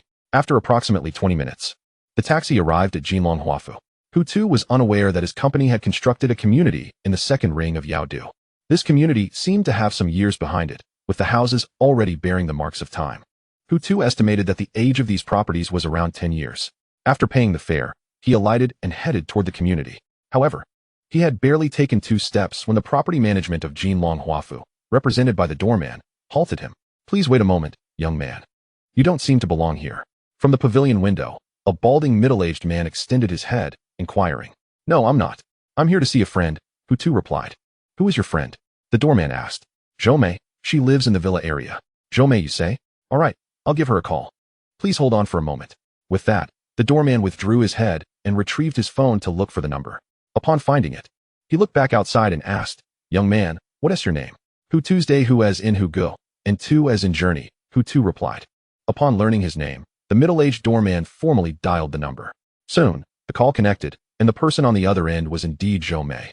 After inquiring, the doorman confirmed that this young man named Hu Tu was indeed a classmate of Zhou Mei, who had come to attend the class reunion, and thus he was permitted entry. Once inside, Hu Tu walked alone, his silhouette appearing quite solitary. At that moment, a Porsche 911 luxury car approached the entrance of Jinlong Huafu. This time, the middle-aged doorman did not stop it, but directly pressed the button to open the barrier, allowing it to rise. The Porsche, without pausing, accelerated into the community. Hu Tu initially assumed that the owner of the Porsche must reside at Jinlong Huafu, and thus didn't need to prove his identity. However, as the Porsche drew alongside him and came to a halt, he realized how naive his assumption had been. Inside the Porsche sat someone he recognized, his high school classmate, Lu Feng, whom he had seen once at a reunion 5 years prior. Although Lu Feng did not live here, he enjoyed a different level of treatment for driving a luxury car, bypassing the identification check entirely. In contrast, Hu Tu, without a luxury vehicle and only a modest ride, was treated with suspicion. Indeed, in this era, it was evident that wealth reigned supreme. "Hu Tu, is that you?" After the Porsche stopped, Lu Feng rolled down the window, his expression tinged with curiosity. Hu Tu instantly recognized Lu Feng, for he had a distinctly recognizable face, square-shaped, slender, and not particularly tall, bearing a resemblance to Jack Ma. "Yes, it's me," Hu Tu simply nodded. "What are you still dawdling for? Hurry and get in the car." Upon confirming that this person was indeed his old classmate, Lu Feng's demeanor became more casual as he effortlessly opened the door to the passenger seat.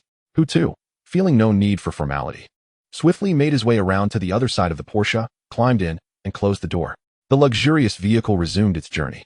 "How did you walk over? Haven't you bought a car yet?" Lu Feng chattered as he drove. "No, I haven't bought one yet. I haven't even taken my driving test," Hu Tu replied candidly, admitting that he had yet to obtain his license. He had initially intended to take the exam this year, but that plan was interrupted when he acquired the Jinlong Group, a company valued at a staggering 300 billion. With a sudden transformation into a billionaire, did he really need to drive himself? Certainly not. Otherwise, where would he spend his money? "Seriously, you haven't even taken the driving test?" Lu Feng exclaimed, astonished, as if he had just heard something utterly unbelievable. These days, it seems that every young adult who turns 18 has a driver's license. You really shouldn't be like this, Hu Tuesday. Although it's somewhat challenging to get a license in Yao City, all you need to do is register. And if you can pass the exam by the end of the year, you'll get it. "Yes, I will make an effort to take it," Hu Tu replied dismissively. "And what about your job? How's it going? Since you're doing nothing, I'm curious. What company are you working for, and how much do you earn?" "I'm not working. I'm currently just resting at home." "All right. I see you're not keen on discussing your affairs, so I won't pry further," Lu Feng observed. Having learned to read between the lines over the past 5 years, Hu Tu's expression indicated he was reluctant to talk about himself. If Lu Feng pressed on, it would only lead to annoyance.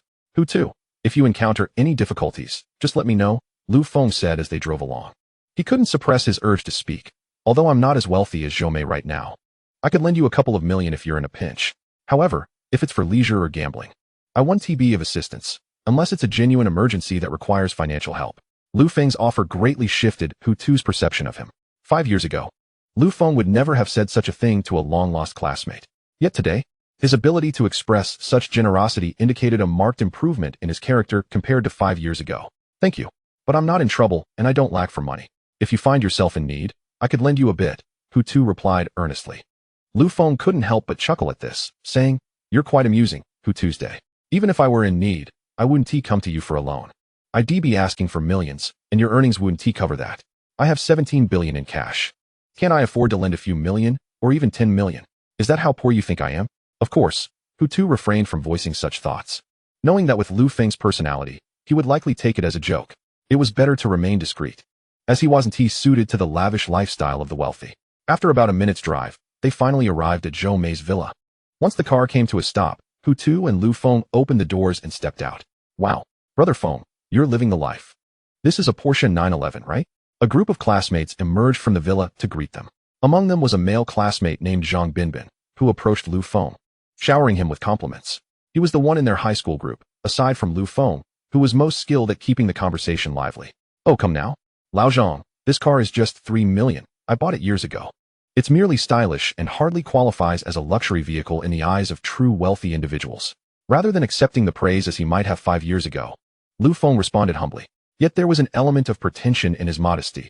A Porsche 911 costing over $3 million certainly qualified as a luxury car. And did these affluent individuals not realize what average people typically drive? Enough of that, Brother Feng. If a $3 million car isn't considered luxurious, then what qualifies? Zhang Binbin, acting like a sycophant, draped an arm around Lu Feng's shoulder. In our graduating class, aside from Zhou Mei, you, Brother Feng, are undoubtedly the epitome of wealth. Isn't that right, everyone? Over 20 classmates readily agreed. Indeed, in their eyes, Lu Feng was a tycoon. At the very least, he earned about $1 million a year. While most of them could barely count on one hand those who made $30,000 a year. So if Lu Feng wasn't a tycoon, what was he? Meanwhile, Hu Tu, stepping out of the car beside Lu Feng, found himself overshadowed by the aura radiating from Lu Feng, rendering him nearly invisible to his classmates.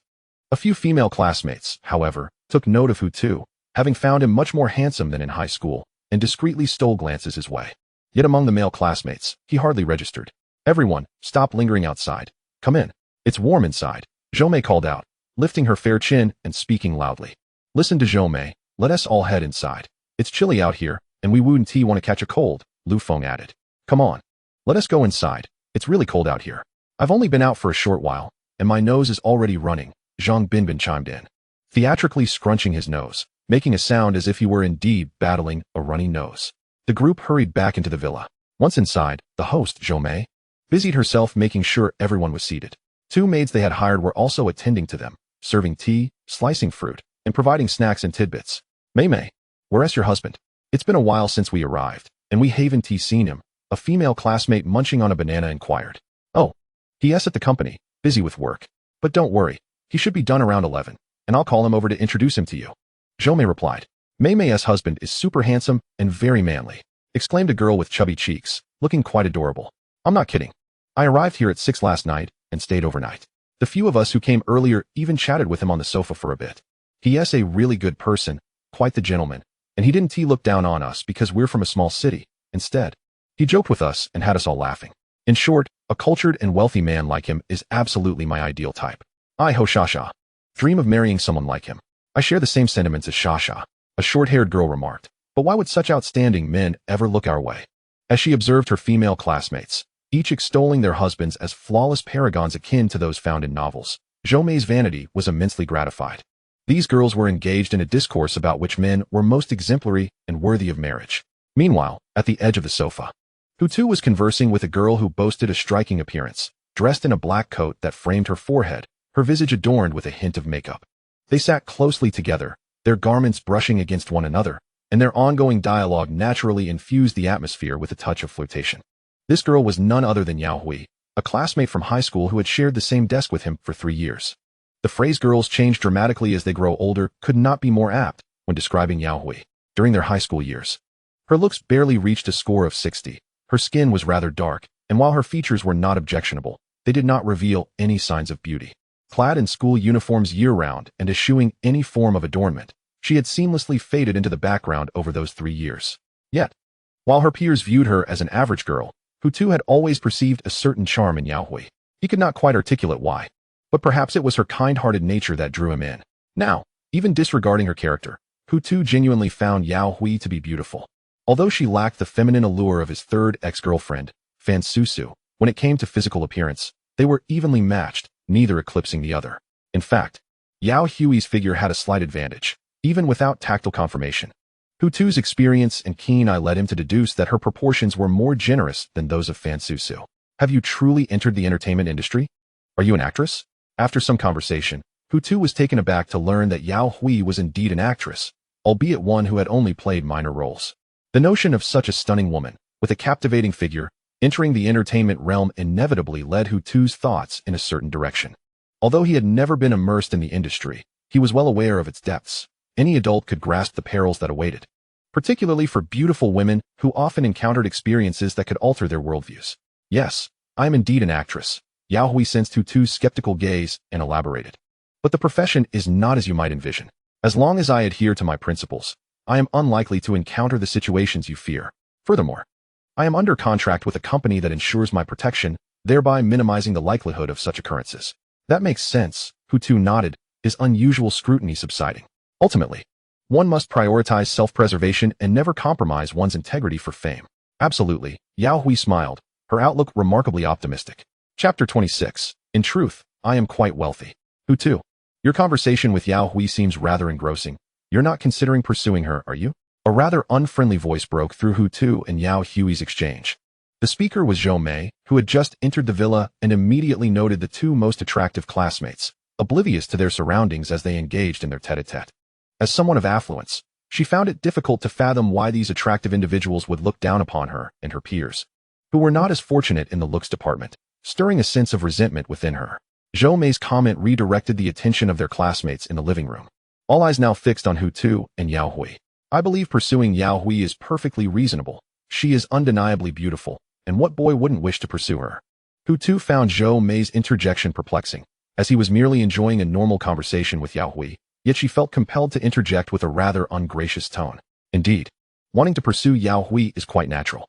However, I feel it would be best for someone like you, Hu Tu, to refrain from pursuing her. She is not lacking in handsome suitors, and these gentlemen are not only good-looking but also exceedingly wealthy. Zhou Mei's tone shifted from confrontational to somewhat conciliatory. To be frank, there are currently two wealthy heirs vying for Yao Hui's affections, both sons of billionaires. They could live a life of luxury without lifting a finger. And you, Hu Tu, where do you come from? What is your family background? Everyone is aware of it. Compared to those wealthy heirs, you possess no advantages. Zhou Mei's implication was clear. Low-tier players should not engage in high-stakes games, lest they suffer dire consequences, including the potential for betrayal. I believe I understand your perspective. In your eyes, I am unworthy of Yao Hui, correct? Hu Tu replied calmly. While it may be disheartening, it is indeed the truth. Zhou Mei continued, attempting to soften the blow. I genuinely wish you well, Hu Tuesday. For girls striving to remain in the big city, if you lack financial means, it would be wise to steer clear. Otherwise, you risk a devastating defeat. After all, this is the real world, not a fictional narrative. Do you feel the same way? Hu Tu inquired, turning to Yao Hui, unconcerned by Zhou Mei's opinions. Yao Hui shook her head. I do not share Zhou Mei's viewpoint. While I am a girl, I believe that what women desire should be achieved through their own efforts and hard work. As for love, I would never equate it with wealth. What matters most is the emotional connection. If there is no feeling, I would not pay heed to someone, regardless of their riches. Her response was immediate and resolute, revealing her strong sense of self, an attribute that added to her charm. As soon as Yao Hui finished speaking, the male classmates erupted into applause, particularly Lu Feng, whose claps were the loudest and most enthusiastic. In a world so driven by material desires, it was indeed rare to find a high-caliber girl like Yao Hui who sought genuine love rather than financial gain. Hu Tu felt a sense of relief. If this girl had not transformed from her high school days, retaining her kind-hearted nature and strong convictions, much like Zhou Mei, his fondness for her would have diminished significantly. Hu Tu, please don't get too carried away. While Yao Hui may have chosen love over money, that does not necessarily mean she has chosen you. Zhou Mei was quite adept at dousing enthusiasm. You must understand that today's wealthy heirs are exceptionally accomplished, talented, attractive, possessing good character, and highly educated.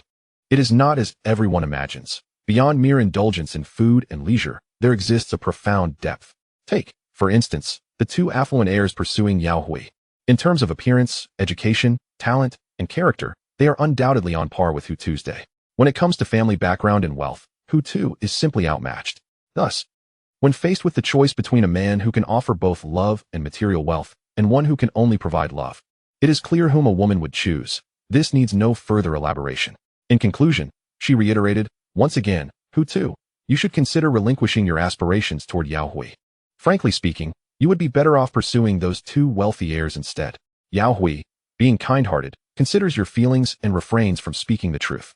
However, as your classmate, I must clarify certain realities to prevent you from sinking deeper into this illusion.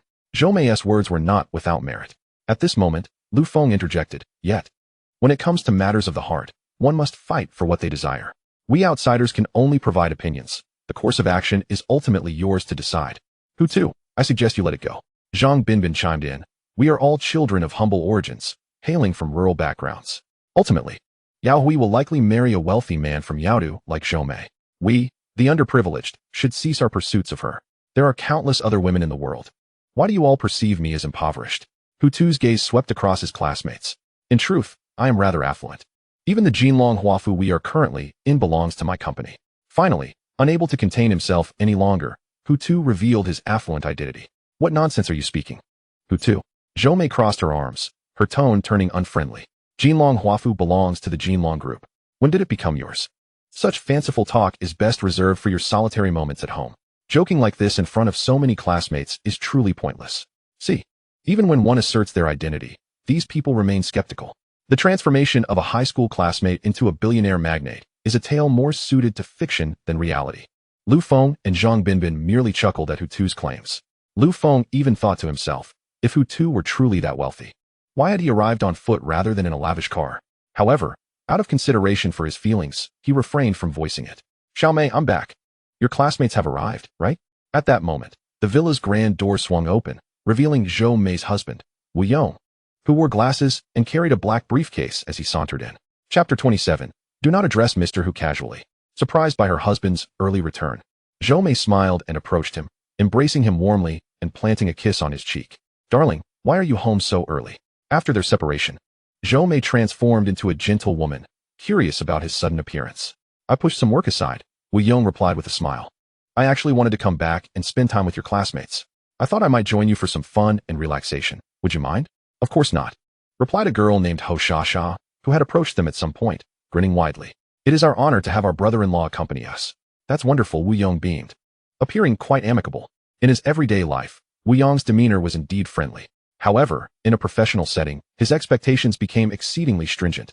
He pursued perfection in every aspect. Fortunately, he maintained a clear boundary between work and leisure, allowing himself to indulge fully when the time came to enjoy life. Hello, Mr. Wu, I am Lu Feng, a classmate of Zhou Mei's, currently managing a small factory. Faced with a successful individual like Wu Yong, Lu Feng adopted a humble attitude. In truth, his factory was far from small, employing over 500 people and specializing in food production, earning a notable reputation in the outskirts of the Fifth Ring. So, you are the one who runs the factory? Xiaomei mentioned you just yesterday, Wu Yong said politely, extending his hand to shake Lu Feng's. I hear you've been making your way in Yaodu for quite some time now. You must have earned quite a bit. I have made some profits, Lu Feng replied modestly. But compared to someone of your stature, Mr. Wu, my earnings are but a drop in the ocean. At least you can afford 2 villas worth 50 million each. While I, Lu Feng, cannot even purchase one. Do not speak so disparagingly, my brother. As long as you are willing to strive, you will surely attain such things in the future, Wu Yong encouraged, exuding a gracious demeanor, having once been a poor young man himself. Subsequently, nearly 30 classmates rose to greet Wu Yong and introduce themselves. When it was Yao Hui's turn, Wu Yong's previously cheerful eyes suddenly deepened with intensity. His peripheral vision had caught sight of a familiar face. Although he had only seen this youthful visage in videos and photographs, it left a lasting impression on him. After all, this CEO's standing far surpassed that of a mere media company owner like himself. Mr. Wu, I am Yao Hui, and I work as an actress. Yao Hui gracefully introduced herself, stating her profession in hopes of garnering Wu Yong's recognition, aspiring for future opportunities in acting. However, before Yao Hui could finish her sentence, Wu Yong strode purposefully toward her. Taken aback, Yao Hui assumed he was approaching to share a private word, causing her to feel a twinge of anxiety. Yet, when Wu Yong bypassed her entirely, she realized her anticipation had been misplaced. Without hesitation, Wu Yong made his way directly to Hu Tu, bowing slightly as he politely inquired. Are you Mr. Hu Tu, the new owner of Jinlong Group? Seated on the sofa, Hu Tu maintained his casual posture, his leg crossed over the other. He was not surprised that Wu Yong recognized him. He merely nodded calmly in acknowledgement. Yes, that is I. Hello, Mr. Hu. I am Wu Yong, the founder of Yongwen Media. I have been seeking an opportunity to personally visit you for some time, but you, being a busy man, seem to come and go like a wisp of smoke, making it nearly impossible to arrange a meeting. I never anticipated we would meet in such a manner today. I am truly honored, Mr. Hu. Wu Yong's enthusiasm was palpable, as he had seen the video of Hu Tu refusing to sell the Jinxiu community to Su Yan, replaying it numerous times to engrave the image of the new Jinlong Group leader into his memory.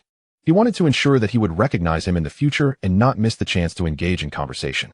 It appears that Wu Yong has watched that video numerous times, and this choice indeed seems remarkably astute.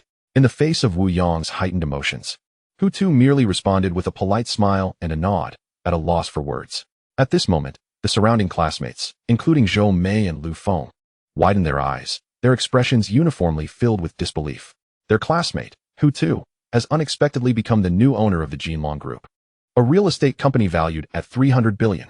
What on earth has transpired in this world?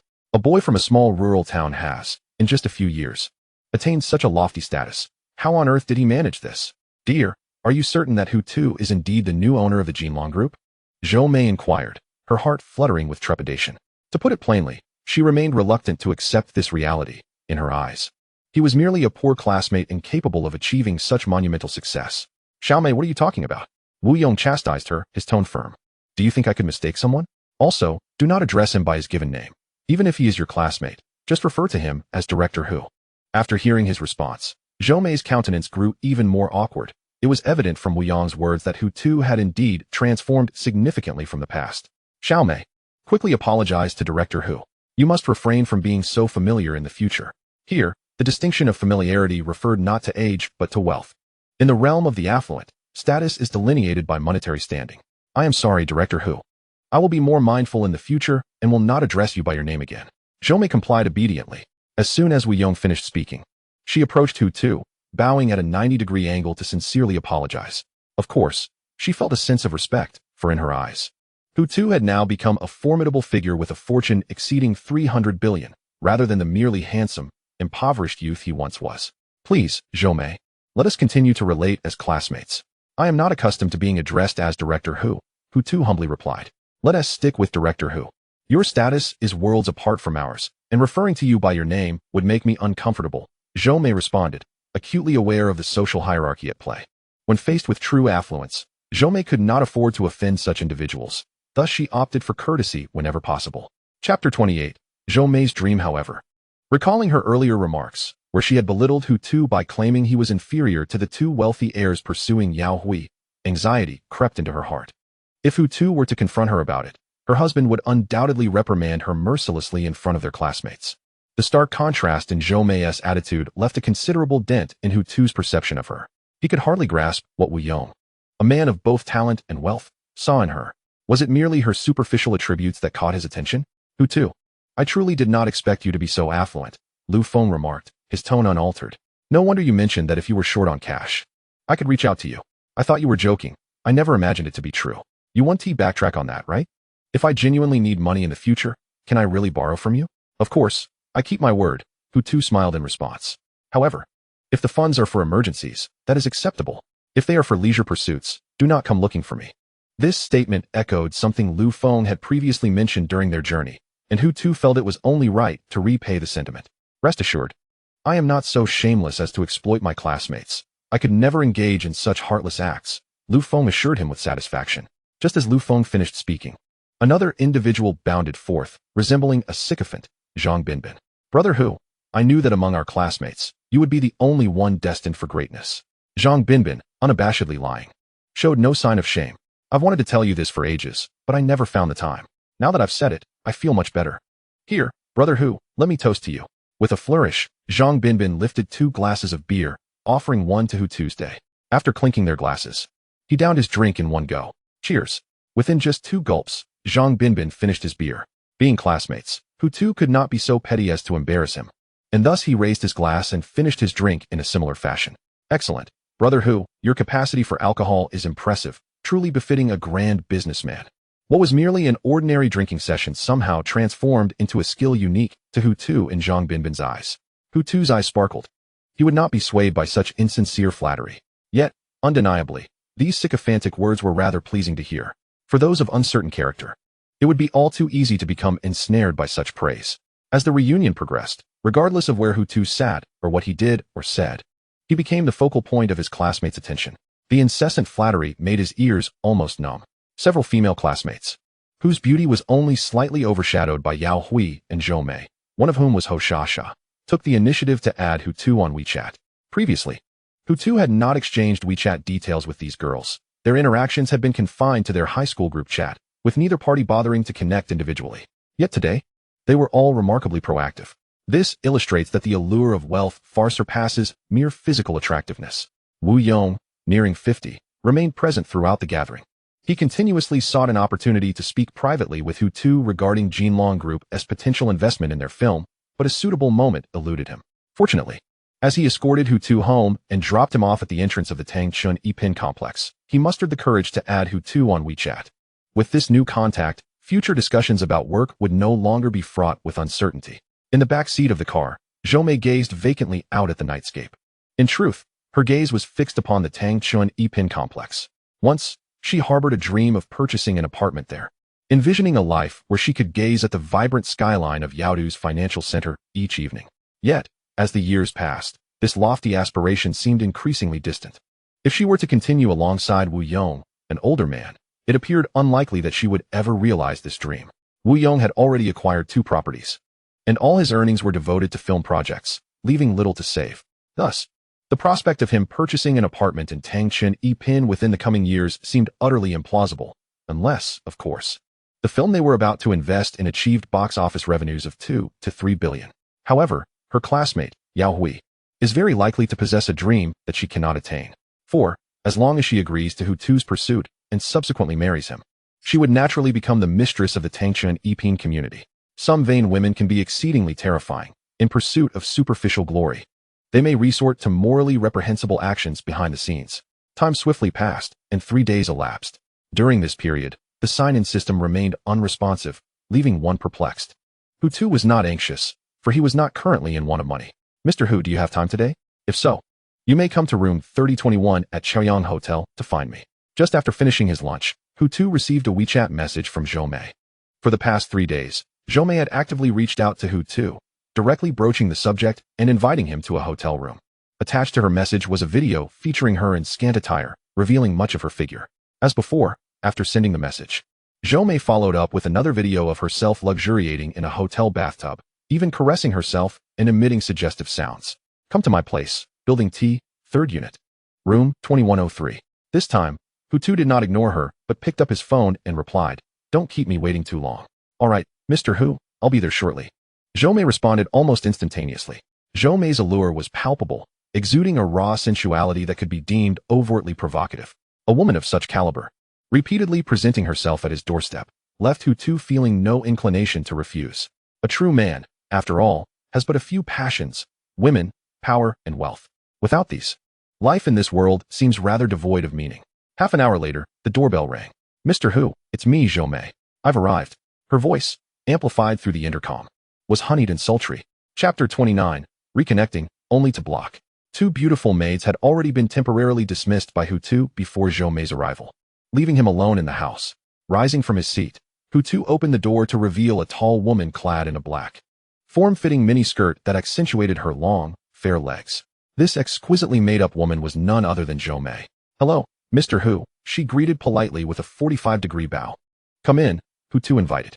"Thank you, Mr. Hu," she replied, stepping into the room in her black high heels, her waist swaying gracefully. Upon entering, before she could admire the interior decor, her feet left the ground as Hu Tu swept her into his arms, heading toward the living room sofa.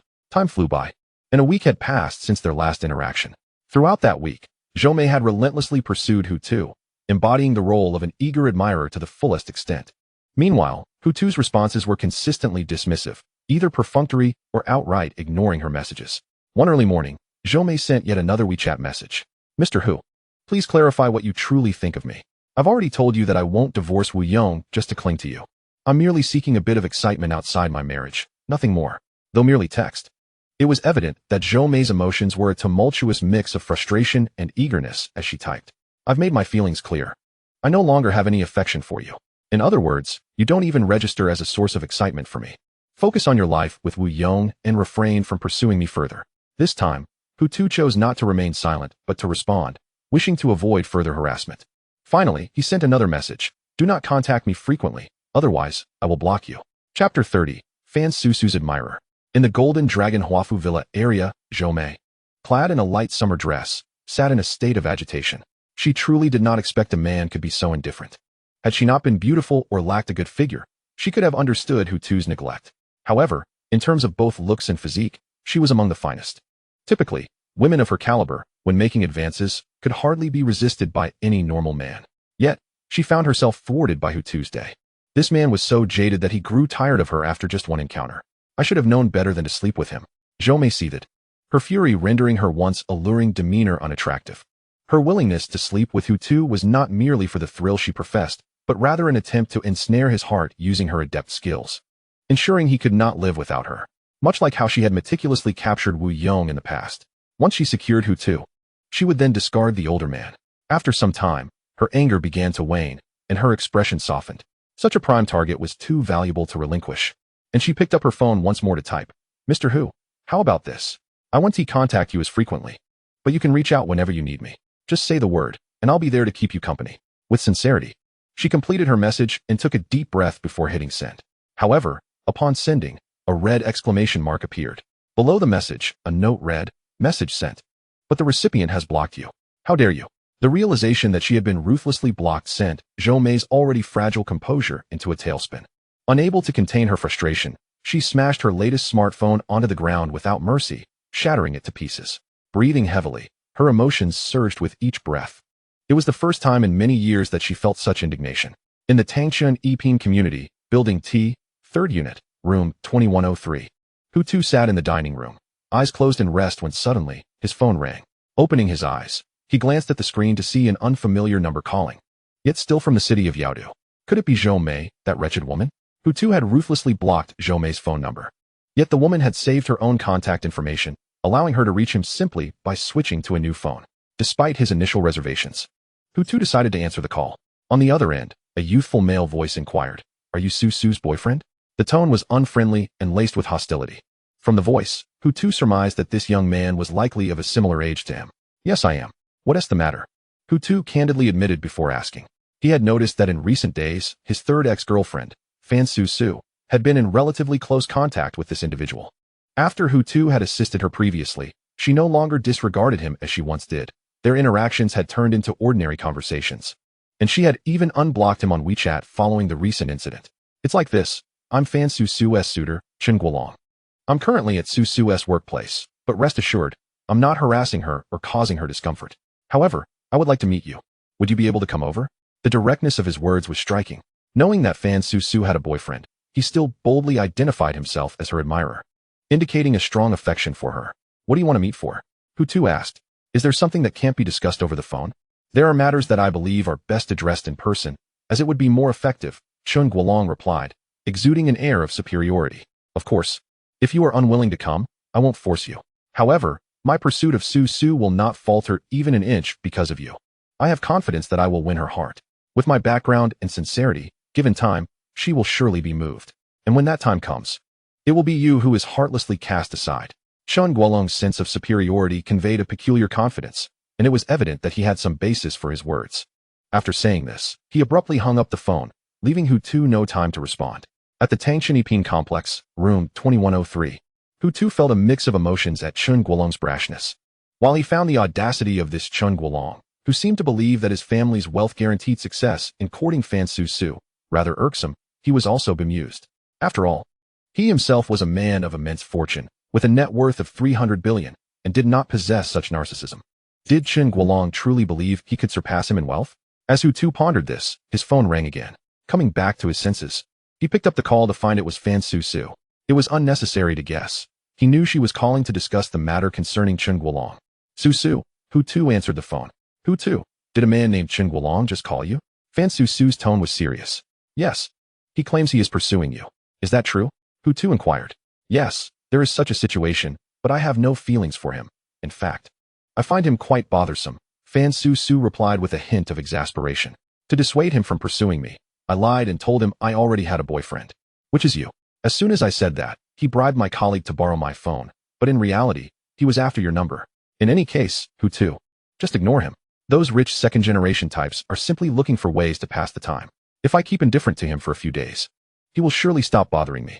All right, I want to engage with him. Focus on your work. I have some matters to attend to, so I'll hang up now." Hu Tu replied calmly, not contesting her words. After ending the call, Hu Tu quickly accessed his contacts, locating and dialing Qin Yan's number. Chapter 31. "I feel sorry for your father." Qin Yan answered Hu Tu's call promptly, greeting him with respect. "Hello, Mr. Hu. Xiao Yan. I need you to investigate a person named Chen Guolong, roughly my age, a rich second generation," Hu Tu stated directly. "Let me know as soon as you find anything." "Mr. Hu, you don't need to investigate. I know this person and can tell you his identity right now," Qin Yan replied. Hu Tu's pupils widened slightly, surprised that Qin Yan was acquainted with Chen Guolong. "Tell me about him." "Mr. Hu, this individual is no different from the average rich second generation. He spends most of his time indulging in pleasures, has no job, and relies entirely on his parents for financial support. His father is the general manager of the Golden Dragon Hotel under our Golden Dragon Group, earning around 20 million a year. Aside from lacking ambition, he is decent in other aspects and has not bullied anyone due to his wealth over the years. As for other matters in his private life, I'm not too familiar. Qin Yin relayed all she knew in one breath. Her familiarity with Chun Guolong stemmed from his father, Chen Kuan, who managed the Golden Dragon Hotel and had a cordial working relationship with her. Occasionally, when work discussions ran late, Chen Kuan would invite Qin Yin to his home for meals, which allowed her to gather some insights about his son, Chen Guolong. Oh, I understand. So, without his father's backing, this Chen Guolong is essentially useless, correct? Hu Tu remarked coldly. That's about the gist of it. Qin Yin responded, complying with his assessment. After this brief exchange, they ended the call without further ado. Hu Tu, who had never regarded Chen Guolong seriously, felt even less inclined to do so now that he learned of the latter's father being an employee of his company, effectively one of his subordinates. After all, with just a word, Hu Tu could dictate Chen Guolong's future expenditures.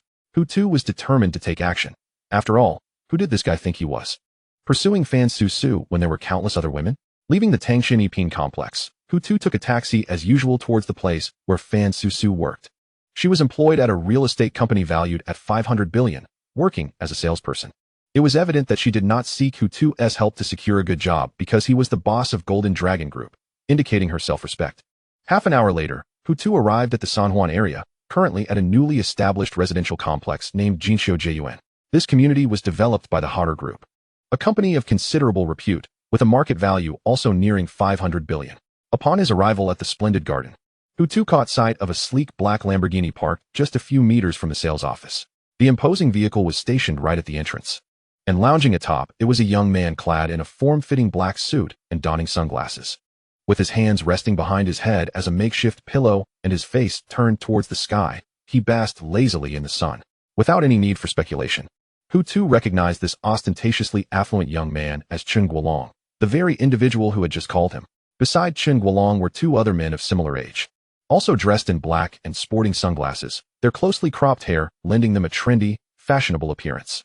They resembled the influencers typically seen flaunting their wealth on social media platforms. Dragon brother, someone is approaching, one of Chen Guolong's companions remarked, the first to notice Hu Tu's arrival, and promptly tapped Chen Guolong on the shoulder. Chen Guolong did not rise from his perch. Instead, he lifted his sunglasses to rest on his forehead and slightly tilted his head to gaze in Hu Tu's direction, where he was met with the sight of someone whose looks and charisma surpassed his own. The realization that Hu Tu's appearance and physique were superior to his own stirred a sense of discomfort within Chen Guolong. However, he quickly reassured himself with thoughts of his wealth, his luxury car, and his opulent home, his family's affluence far eclipsing Hu Tu's by several magnitudes. This mental adjustment eased his discontent considerably. You must be Su Su's boyfriend, Hu Tu, Chen Guolong said, finally allowing himself to sit on the Lamborghini. Indeed. And you are the rich second-generation scion surnamed Chun, Hu Tu replied, matching Chen Guolong's assertive stance. Yes, that is correct, Chen Guolong declared with an air of arrogance, lifting his chin in a condescending manner as he addressed Hu Tuesday. I called you here for a singular purpose, to persuade you to let go and to distance yourself from Su Su. Of course, I wouldn't have you leave empty-handed.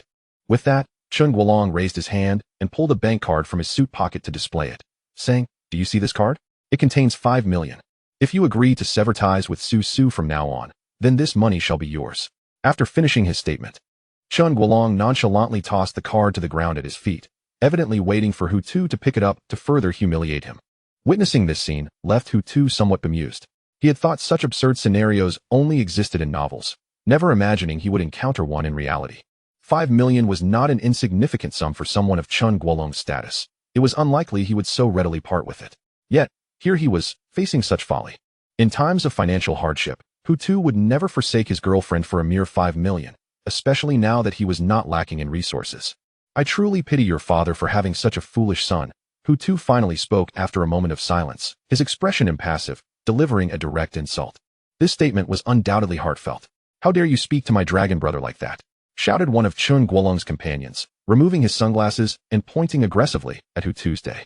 You better pick up that card and scram, or else you'll regret it for messing with my dragon brother's woman. Shaoli, do not be so aggressive. We are civilized individuals and cannot threaten others like that. Su Su does not favor such behavior, Chen Guolong elegantly interjected, his affected demeanor thoroughly distasteful. Please be mindful of your words in the future. Can you manage that?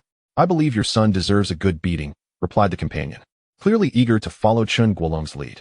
Despite their similar attire, this sycophant could never hope to engage in an equal relationship with a wealthy second generation like Chen Guolong. Brother, if you take this 5 million, you will never have to worry about your livelihood again, Chen Guolong calmly attempted to persuade Hu Tuesday. If I were in your shoes, with nothing to my name, I would choose 5 million without hesitation over a woman. Their essay saying circulating online lately. To survive in this world, one must first secure their own sustenance before qualifying to pursue romance. Thus, given your current circumstances, being with Su serves no purpose. When it comes time for marriage, financial disputes will inevitably arise, leading to arguments and ultimately, a breakup. Since you will part ways eventually due to reality, why not take advantage of this opportunity and walk away with 5 million? One could not deny the validity of Chen Guolong's argument. As he stated, countless relationships had ended due to financial constraints. Before marriage, no one could guarantee that their partner would be with them until the end. You can say whatever you wish to your father later. I have nothing more to discuss with you, Hu Tu shrugged, dismissing Chen Guolong's lengthy monologue entirely. My father? Chen Guolong was perplexed, unable to fathom what Hu Tu was insinuating. Could it be that this impoverished boyfriend of Fan Su was somehow acquainted with his father? As this thought crossed Chen Guolong's mind, a black S-Class Maybach glided into view, coming to a smooth halt just 2 meters away from Hu Tuesday. In the rear seat sat a bald middle-aged man whose features bore some resemblance to Chen Guolong. He was Chen Kuan, the general manager of the Golden Dragon Group's Golden Dragon Hotel, and also Chen Guolong's biological father. Typically, when arriving at a destination, Chen Kuan would not open the door himself. That task was usually left to the chauffeur. However, this time, he did not wait for the driver to assist him. As soon as the car came to a stop, he promptly opened the door and stepped out, for he was meeting his employer. Earning over 20 million a year without much effort was solely due to this influential man, and he dared not show any lack of respect. Upon exiting, Chen Kuan did not initially notice his son across the way. Approaching Hu Tu, he respectfully introduced himself. Mr. Hu, I am Chen Kuan. I have arrived promptly as per your instructions. May I inquire as to the purpose of your summons? Hu Tu had not contacted Chen Kuan directly. He had merely instructed Qin Yan to convey a message to him to arrive immediately at the splendid garden community. Upon receiving the news, Chen Kuan wasted no time, hastily summoning a driver to ensure that Mr. Hu would not be kept waiting. However, the reason for Mr. Hu's sudden request remained unknown to Chen Kuan. Hello, Mr. Chen. Hu Tu was not one to put on airs. He extended his hand first, politely shaking hands with Chen Kuan. Chen Kuan was taken aback, feeling honored that such a prominent figure would initiate a handshake with him. It is worth noting that the previous owner of the Jinlong Group, whom he had encountered multiple times, had never offered him such a gesture. The character of the 2 successive bosses could be discerned from this small act. Mr. Hu, you may call me Xiao Chun or simply by my name. There is no need for the formalities of Director Chun. After all, I, Chen Kuan, am your subordinate. As someone who had experienced much in life, Chen Kuan was not so easily swayed by a mere handshake. In Hu Tu's presence, he endeavored to lower his status as much as possible. Hu Tu took note of his humility. Overall, this fatherly figure appeared far more agreeable than when he regarded his son. Mr. Hu, you must have summoned me for a reason, Chen Kuan inquired once more. Indeed, there is a matter at hand. Hu Tu, no longer beating around the bush, stated directly, look over there. That spirited young man should be your son, correct? Do you know what your son has just done?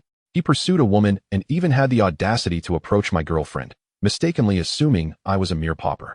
He then handed me a bank card worth 5 million, arrogantly demanding I take the money and depart from my girlfriend.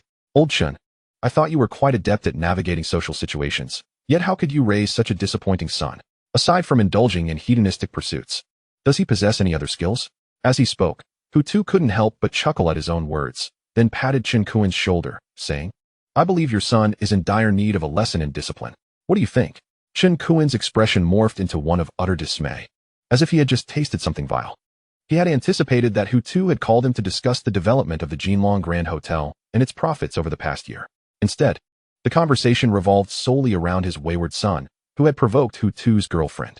Turning stiffly, he caught sight of his son, Chen Guolong, whose familiar face appeared before him. At that moment, Chen Guolong's emotions were far more complex than those of his father. He felt as though the world was conspiring against him. After years of longing, he finally found a girl he admired, Fan Su, only to discover that she already had a boyfriend. To make matters worse, her boyfriend was none other than his father's superior, the new owner of the Jinlong Group, a company valued at 300 billion.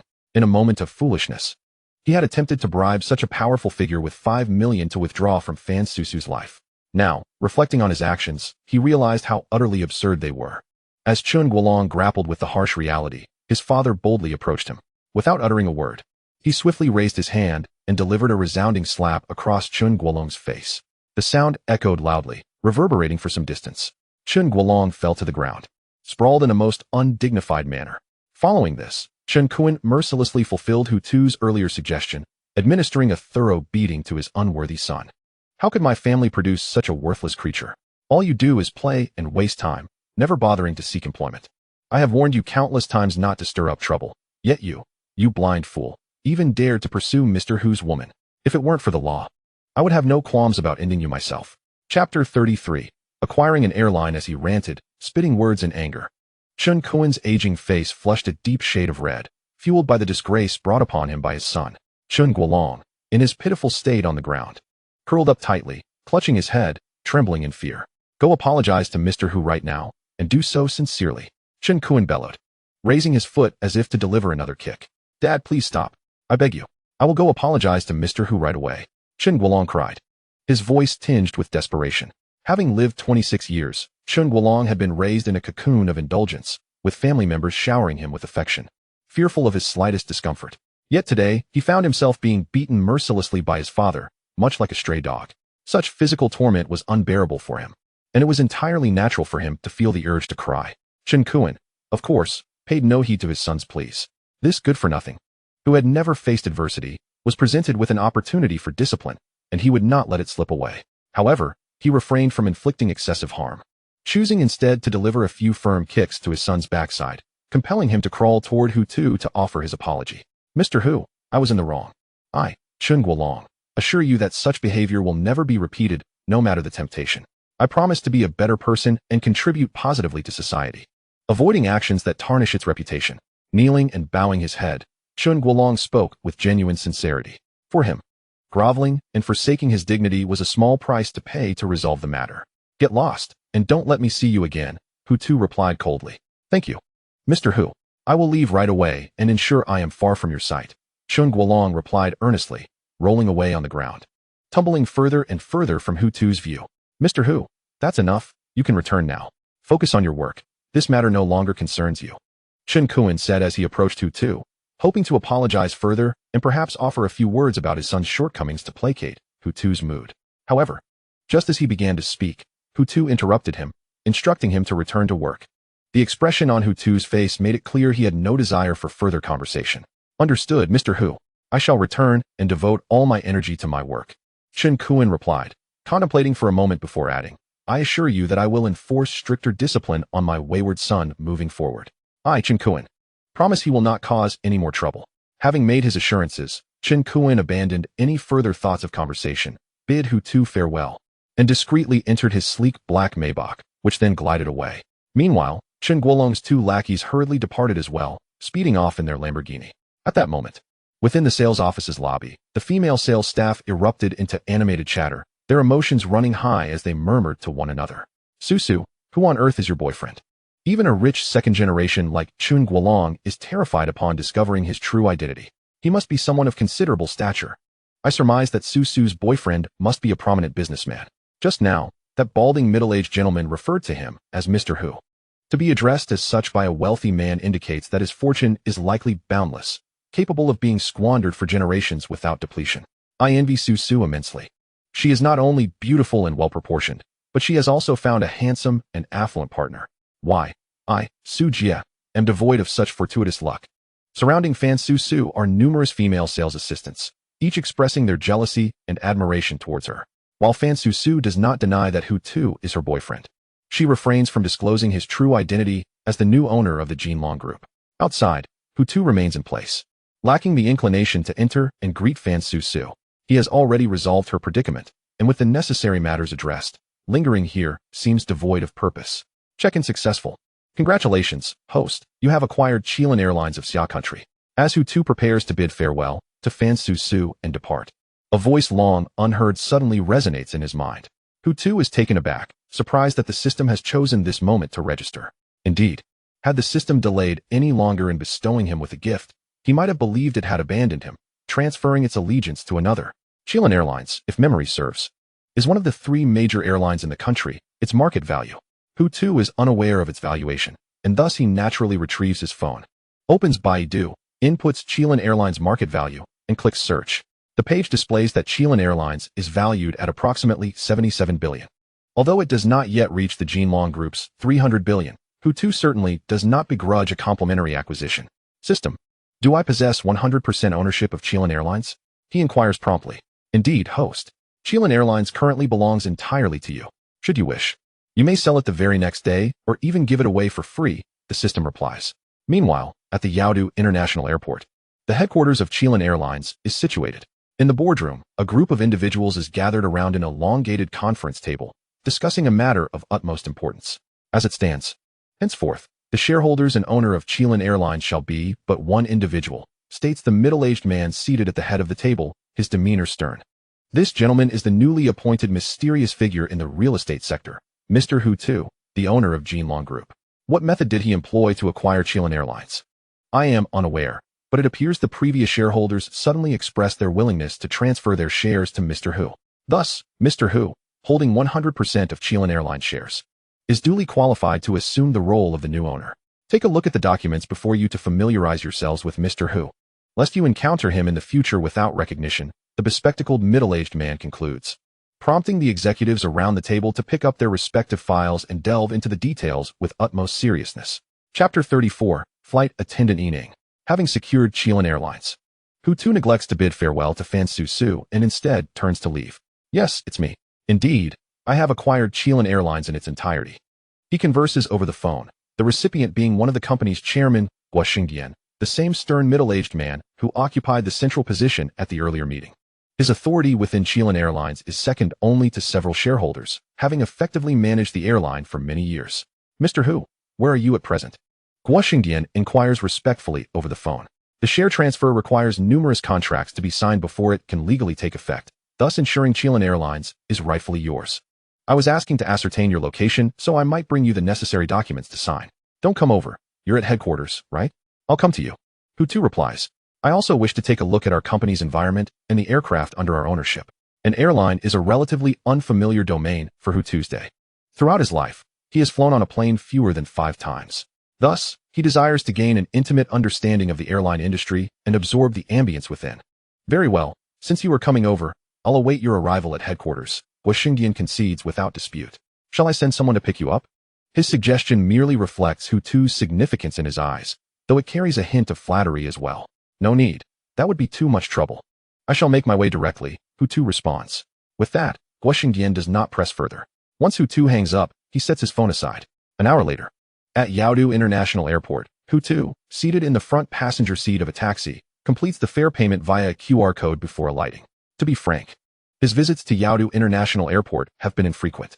Having resided in Yaodu for 6 to 7 years, he has only come here when flying. Instances of escorting classmates, colleagues, relatives, or friends have yet to occur. The headquarters of Chilean Airlines is conveniently located adjacent to Yaodu International Airport. From Hu's current location, it is merely a 5-minute walk to reach it. As he prepares to make his way to Chilean Airlines, he feels a sudden tap on his shoulder. A hand reaching from behind him. Hu, guess who I am? Just as Hu intends to turn and discover the identity of the individual who has tapped him, a pair of fragrant, slightly cool hands swiftly cover his eyes. Although the gesture is executed quickly, Hu is able to discern that the hands belong to a woman. Naturally, relying solely on the voice of the person who spoke, he deduces without hesitation that the one obscuring his vision is indeed a woman. The voice, easily recognizable to a man with a decent memory, conjures an image of a young girl in Hu's mind. She is a woman of at least an 80-point figure, clad in a black professional suit, likely around his age, certainly not exceeding 25. It must be Yining. Your voice is unmistakable, Hu responds without much contemplation, his words flowing forth as soon as she finishes speaking. Indeed, Hu the handsome. It has been nearly a year since we last met, and you still remember me. Yining exclaims, retracting the hands that had covered Hu's eyes. Upon her utterance, Hu coincidentally turned around and beheld a girl adorned with exquisite makeup. Her attractiveness hovering around an impressive 80 out of 100, clad in a sky blue flight attendant uniform. Beside her, she carried a suitcase, and with the addition of nearly 10 centimeters in height from her high heels, she stood nearly at eye level with Hu Tuesday. If one were to assess her independently, she appeared to tower over him quite significantly. This girl was none other than Yining, whom Hu had known a year prior. However, The Yining he encountered today exuded a distinctly different aura. One might describe it as such. A year ago, Yining was merely a girl in Hutu's eyes. Her face still graced with a hint of baby fat. Yet today, she had seemingly transformed before his eyes into a woman, one radiating a commanding and sophisticated presence. What's the matter? Have you been rendered speechless? The astonishment in Hutu's gaze was precisely what Yining had hoped to elicit. Over the past year, she had come to recognize her own blossoming beauty and allure.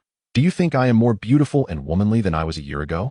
The sentiment may have sounded somewhat self-indulgent, yet coming from Yining's lips, Hutu felt no trace of disdain.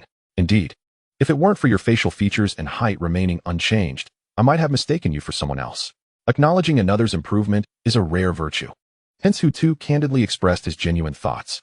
A year ago, Hutu and Yining's relationship was merely that of colleagues, having worked at the same company. Nevertheless, there had been a hint of flirtation during their time as co-workers.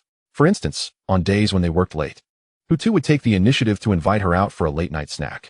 Their meals were modest, often enjoyed at roadside stalls, with their combined expenses rarely exceeding 50 yuan. Conversely, on weekends, Yining would also extend invitations to Hutu for outings, be it to the cinema, amusement parks, or shopping excursions. This camaraderie continued for about 6 months, during which they remained in the preliminary stages of acquaintance, largely confined to chatting. Their separation arose due to Yining's struggles with work efficiency, failing to complete tasks assigned by her supervisor within the stipulated time frame. Consequently, her acerbic, bespectacled superior unceremoniously dismissed her. Following her transition to a position as a flight attendant, communication between Hutu and Yining dwindled, reducing their relationship from that of decent friends to mere acquaintances in the realm of social media interactions. Yining had shared her new job as a flight attendant on social media, which Hutu had seen and liked. He had assumed that their paths would not cross again in the years to come. Yet, fate had other plans, as they serendipitously encountered one another a year later. What brings you to the airport? Are you here to greet a friend, or perhaps embarking on a journey yourself? Yining inquired with a smile that retained a sweet, youthful charm. Taking care of some matters, Hutu replied, reluctant to delve into work-related discussions. He attempted to shift the conversation. Do you have some time? If so, we could arrange to have a meal together soon. Sure, I happen to be off tomorrow. Without hesitation, Yining nodded in agreement. You haven't changed your phone number, have you? It's still the same one. Still the same, and my WeChat too, Hutu assured her. I am always reachable, so feel free to contact me anytime. All right then, let's leave it at that for now. We'll connect tomorrow. Although a hint of reluctance lingered on her face, Yining smiled as she raised her hand to wave, preparing to turn away. She had work obligations and could not linger longer. Wait a moment, Yining. At that moment, another voice reached her ears, one she recognized well, for its owner was someone she frequently encountered while working on flights. Turning her head, she saw a woman approaching her, clad in a flight attendant uniform of a different hue, also sky blue. This woman appeared to be 4 or 5 years her senior, her demeanor exuding a maturity that surpassed Yining's. In terms of beauty and figure, she was equally captivating, though she possessed a slightly superior allure. Good day, Chief Flight Attendant, Yining greeted with a sudden shift in demeanor, adopting a respectful posture and bowing at a 45-degree angle. Indeed, the woman in the sky blue uniform was the chief flight attendant of a certain flight, affiliated with Chilean Airlines, the same company where Yining was employed. There's no need for such formalities, Yining. I am well aware of the type of woman you are. The chief flight attendant, named Renault, who appeared to be around 30, responded with a pointed edge to her words, offering no recognition of Yining's politeness. Her demeanor was reminiscent of the antagonistic female characters often portrayed in dramas, strikingly beautiful, yet decidedly unfriendly. Chief flight attendant, I assure you, it is not as you presume. As Renault's words turned confrontational, Yining understood the underlying reasons and could only furrow her brow in an attempt to clarify. The incident with Captain Wang merely transpired outside my residence. It was his unilateral action, and I never extended an invitation. Moreover, I did not go outside but rather sent him on his way. I can assure you, nothing inappropriate occurred between us. Such eloquence. What do you think transpired behind my back? Do you believe I, as his wife, am entirely oblivious? Renault's emotions flared, her behavior akin to that of an enraged woman, utterly devoid of the composed demeanor expected of a chief flight attendant. Yet, who could remain calm upon discovering their spouse's infidelity with a younger, more attractive woman? The tempest of emotions was entirely understandable. Chief flight attendant, why can't you place your trust in me? The disbelief emanating from Renault made it arduous for Yining to articulate her defense. I am fully aware that Captain Wang is your husband. How could I possibly engage in such a relationship with him? My husband is affluent, earning nearly 2 million a year, including bonuses. Meanwhile, you, a mere flight attendant, can scarcely earn over 10,000 a month. Faced with a wealthy man, especially one who pursues you, how could you possibly refuse? Rin-O's insinuation was clear. She fundamentally doubted the existence of a platonic relationship between her husband and Yining. Her husband was exceptional in every regard, and men of such caliber held a profound allure for someone like Yining, who had been in the workforce for a mere 4 or 5 years. Her youthful edges now softened. Chief flight attendant, not every woman prioritizes financial considerations when selecting a partner. At long last, Yining began to cast aside her self-restraint, adopting a resolute demeanor. Should you continue to defame or insult me, be forewarned that I will pursue legal action. Ah, so you do possess a temper when spoken to, do you? Rin-O was immediately provoked, becoming even more brash. Let me make myself clear, Yining, you had better submit your resignation by the end of today. And I mean effective immediately. If you choose to remain at Chilean Airlines and continue associating with my husband, I assure you, I will make sure you face dire consequences. With every word, the distance between Rin-O and Yining diminished, until, upon finishing her statement, her nefarious visage nearly pressed against Yining's, whose face still retained a semblance of youthful vitality. I will not resign, Yining retorted defiantly. After all the effort I put into becoming a flight attendant and joining Chilean Airlines, why should I resign simply because of you? If you truly find me so unbearable, perhaps you should resign yourself. That way, you wouldn't have to see me at all. This declaration incited Rin-O, who was already on the brink of fury, to a point of no return. You filthy whore. Even now, you refuse to leave Chilean Airlines? I can't believe you aren't having an affair with my husband. How low can you possibly be? As those words escaped her lips, Rin-O's hand flew through the air, aiming for Yining's cheek with alarming speed. Caught completely off guard, it seemed nearly impossible for Yining to evade the impending slap. Slap. A sharp sound resonated. But it was not the result of Rin-O's strike landing on Yining's face. Rather, it was Hu-Tu who had intervened just in time, seizing Rin-O's wrist before her hand could reach its target. Your husband has already harassed Yining, and she has chosen to remain silent, which is commendable enough. Yet here you are, seeking to trouble her further. Do you believe she is easily intimidated? Instead of directing your ire at her, perhaps you ought to redirect it towards your husband and ensure he manages his own lower half properly. It was not in Hu-Tu's nature to stand idly by in the face of such misconduct. After all, he had a decent rapport with Yining and had no intention of watching her be bullied and insulted by this virulent woman. And who might you be? Yining's boyfriend? With such a young man before her, and given her own volatile temperament, Rin-O dismissed him with mockery. So this shameless woman has a young boyfriend, while simultaneously enticing my wealthy husband. How clever of her. If I had even half her cunning, I certainly wouldn't have fallen to such a state. Chapter 36. Do you think Chilean Airlines is your family business? Such harsh words emerging from a flight attendant's mouth were enough to shatter Hu-Tu's understanding of the airline industry. In his prior experience, flight attendants were typically well-educated professionals deserving of respect and admiration. Of course, his perception remained unchanged, as individuals like this one were surely an anomaly. Mind your language. If you continue to speak so recklessly, I will not hesitate to respond. Hu-Tu warned coldly, unwilling to indulge such a fiery woman. What of it? Did I say something wrong? Rin-O brazenly challenged Hu-Tu's limits. Don't think that just because you're protecting her, I will cower or be intimidated. To me, Yining is nothing more than a beast beneath contempt. Slap. Almost at the end of her tirade, Hu-Tu could no longer contain his fury and delivered a merciless slap to her heavily made-up cheek. The sound was loud and clear, drawing the attention of numerous passengers nearby. They turned to witness the spectacle unfolding, and in that moment, Hu-Tu, along with the two women, became the focus of all eyes at the airport. Rin-O, stunned by the force of Hu-Tu's slap, found several strands of her dark hair disheveled, while a distinct red handprint marred her cheek. How dare you strike me? Clutching her still stinging cheek, Rin-O showed no sign of fear in the face of Hu-Tu's action, instead replying with unbridled arrogance. Just you wait. I will call security and report this incident. If you don't spend at least 6 months in jail, I will change my surname to yours. Go ahead and call. I am curious to see what you can do. Hu-Tu retorted with a calm demeanor, exuding confidence. Rin-O, uninterested in further debate, retrieved her phone from her bag and dialed the number for the airport security chief. While Yining felt grateful for Hu-Tu's intervention, she also harbored concern for the trouble he had brought upon himself. She attempted to apologize and dissuade Rin-O from making the call, but Hu-Tu interrupted her. Do not bow to her. With people like this, the more you show weakness, the more they will take advantage of you. He gazed earnestly at Yining. What kind of man are you? At that moment, Hu-Tu's phone rang. Checking the screen, he saw it was Guo Xingdian, one of the chairmen of Chilean Airlines. A subtle smile crept onto his face. He initially intended to call Guo Xingdian to resolve this matter and prevent further entanglement, but before he could dial, the call came to him instead. "Mr. Hu, where are you?" Guo Xingdian politely inquired from the other end of the line. "I'm at the airport, right by the main entrance," Hu Tu replied. "Please come over. We have encountered an issue that requires your intervention." "An issue?" Guo Xingdian's tone turned serious. "Understood, Mr. Hu.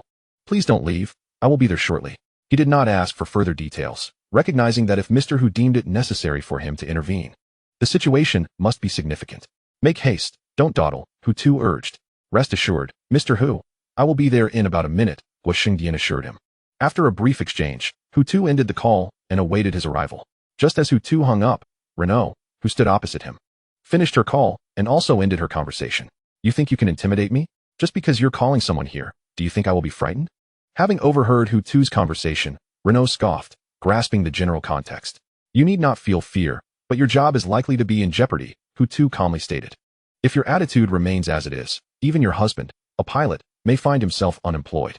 "Oh, how grand of you. Do you truly believe you can act like a billionaire and do as you please?" A mocking smile, utterly unrestrained, adorned Renaud's face, as she unabashedly remarked. "Or is Chilean Airlines a family enterprise of yours? Do as you please. Young man, for heaven's sake, take a moment to reflect on your own character.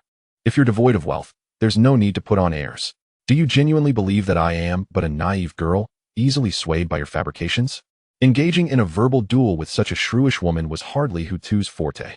Thus, he chose to remain silent, confident that once Guo Xingdian arrived, everything would be resolved. "What's the matter? Why the silence?" Renaud's tirade intensified, emboldened by Hu Tu's lack of response. "Are you at a loss for words? Realizing you cannot intimidate me? Since you are so cowardly, why utter such brazen words? Why not retreat into your home and embrace the life of a recluse? Is that not more appealing than exposing yourself to ridicule?" With a grimace on his face, Hu Tu could no longer bear to look at Renaud's repugnant expression. In a swift motion, he delivered a cold, merciless slap across her face. This strike was significantly louder than the previous one, as Hu Tu had exerted a third more force than before. Renaud's head snapped to the side, her invectives abruptly halted by the impact. "Your tongue is far too foul. Thus, I have resolved to revoke your husband's position as captain." After this slap, Hu Tu coldly declared, "He can forget about transferring to another airline because with a mere word from me, no one would ever employ him." Recognizing Hu Tu's disposition for action rather than words, Renaud, now aware of her precarious predicament, chose to temper her vitriol. She had no desire to receive another slap in front of the gathered crowd. At that moment, a group of young men clad in security uniforms hurried towards them, standing over 6 feet tall, robust, wielding either riot shields or rubber batons. Seeing the security personnel approach, Renaud's previously dimmed eyes reignited with fervor as she waved frantically, shouting, "Captain, I am here. This scoundrel is the one who has been bullying me. Apprehend him at once." Chapter 37. Nothing major, just seeking to dismiss 2 individuals. Captain N was the foremost figure among the security team, approximately 35 years of age. With a prominent nose, bushy eyebrows, and large eyes, he bore a resemblance to Might Guy from Naruto. His full name was Quan, and he had served in airport security at Yaodu International Airport for nearly a decade. Upon hearing Renaud's cries, Quan quickened his pace, calling out, "Quickly, everyone. Hurry and subdue that man.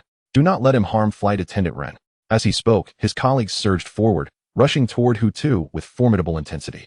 To avoid hindering their efforts, Renaud prudently stepped back a few meters, wary of being inadvertently harmed. Without hesitation, the security team seized Hu Tu's day. The apprehension proceeded smoothly, as Hu Tu offered no resistance, allowing them to take hold of him without incident.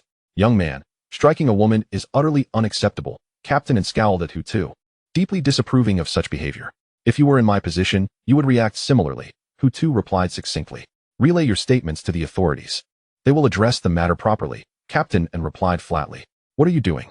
Release Mr. Hu at once." A voice, filled with fury, suddenly erupted from the entrance of the airport.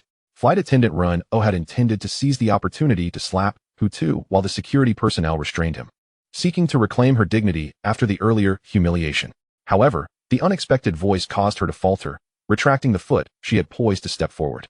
Turning her gaze toward the airport entrance, she beheld a middle-aged man clad in a well-tailored dark gray suit, adorned with spectacles.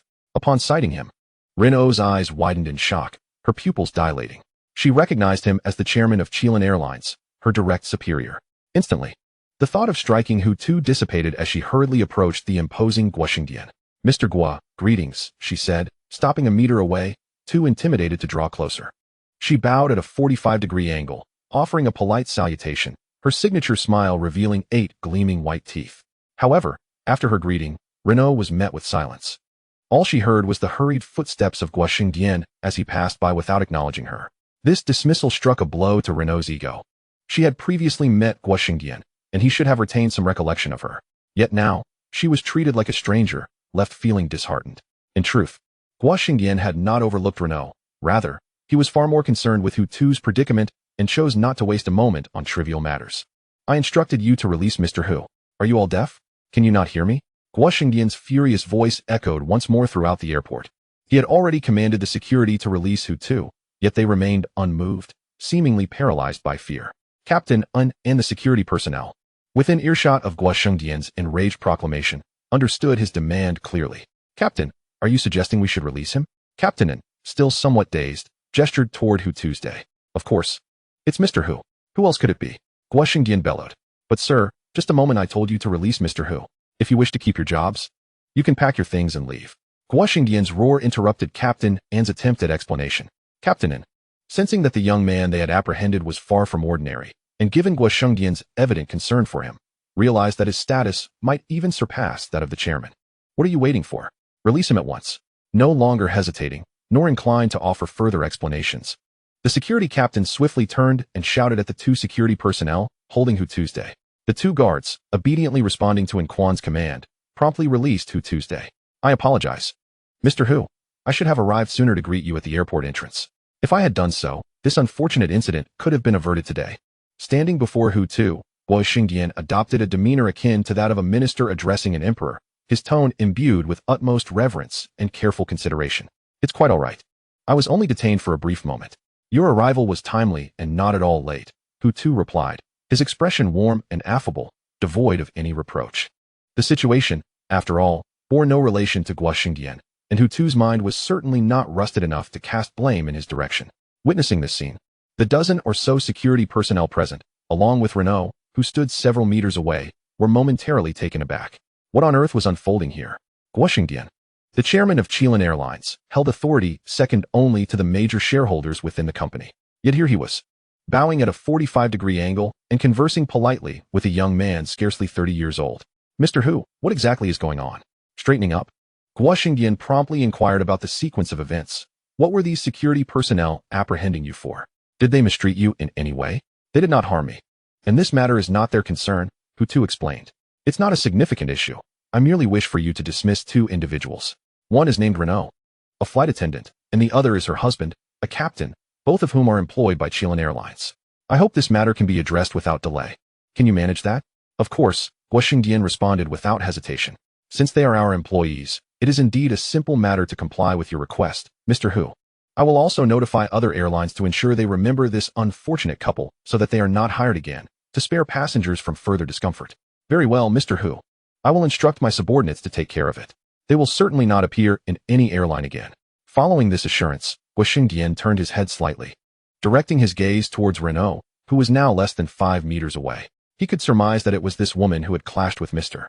Hu prior to his arrival, and the confrontation had evidently been quite intense, as evidenced by the summoning of multiple security personnel. Otherwise, she and her husband would not face the repercussions of dismissal from Mr. Hu.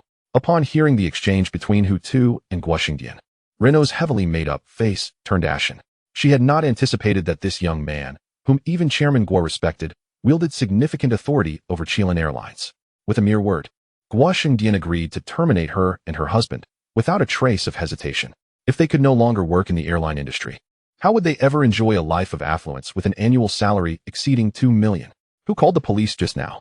Was it you, madam? Just then, 5 uniformed police officers arrived hastily, and a police officer, approximately 40 years of age, halted directly in front of Renault, posing the question. The arrival of the police pulled Renault from her despair. However, at that moment, the desire for revenge against Hu Tu had completely evaporated. The opponent's power and status dwarfed even that of Chairman Guo. How could she, a mere flight attendant, provoke such an individual? Yes, officer, she replied. But everything is fine now. My conflict with Mr. Hu was entirely a misunderstanding. I was not aware of the full context and wrongly misjudged him. Moreover, if there was any fault, it lies solely with me and has nothing to do with Mr. Hu. As she spoke, Renault deliberately raised her voice, hoping Hu Tu would hear her acknowledgement of her error. Ms. Run, are you certain? The officer asked earnestly, scrutinizing her. Do you truly not require assistance? If so, we shall take our leave. Absolutely, officer, Renault replied decisively. This matter was indeed a misunderstanding.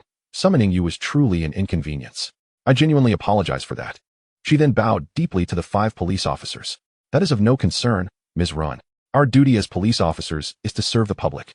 Should you ever encounter trouble, do not hesitate to seek our help, the officer responded with a sense of righteousness, prompting many passengers in the airport to regard them with admiration. Subsequently, due to Renault's insistence, the 5 officers chose not to linger and swiftly departed from the international airport. Renault, however, wasted no time in rushing to Hutu's side, and with a thud, fell to her knees, pleading loudly, Mr. Hu, I implore you not to dismiss my husband. We have an elderly woman of 80 in our family and 3 children who have just turned 1. Our entire household relies on my husband's salary. If you terminate him, we will be left homeless. Her supplication starkly contrasted with her earlier arrogance, showcasing a profound transformation. Yet one thing was certain, whether in her haughty demeanor or her humble entreaty, her emotions were genuine. Despite her pleas rendering her seemingly as insignificant as a speck of dust, evoking pity, Hutu's gaze revealed not a shred of compassion. Instead, he turned to Guo Xingdian and instructed, take her away. I do not wish to see her again. Understood, Mr. Hu, Guo Xingdian responded without hesitation. He then signaled to the security captain, and Quan, to escort the kneeling Renault away. The captain, astute and perceptive, quickly comprehended the implication of Mr. Hu's gaze. He then commanded his subordinates, what are you standing around for? Mr. Hu has made it clear that he does not wish to see this woman again. Hurry up and remove her. At Quan's command, a dozen security personnel sprang into action, converging upon Renault. Faced with the imposing presence of so many strong men, no matter how fiercely she resisted, she could not escape their grasp. Soon, she was forcibly carried out of the airport by the security team.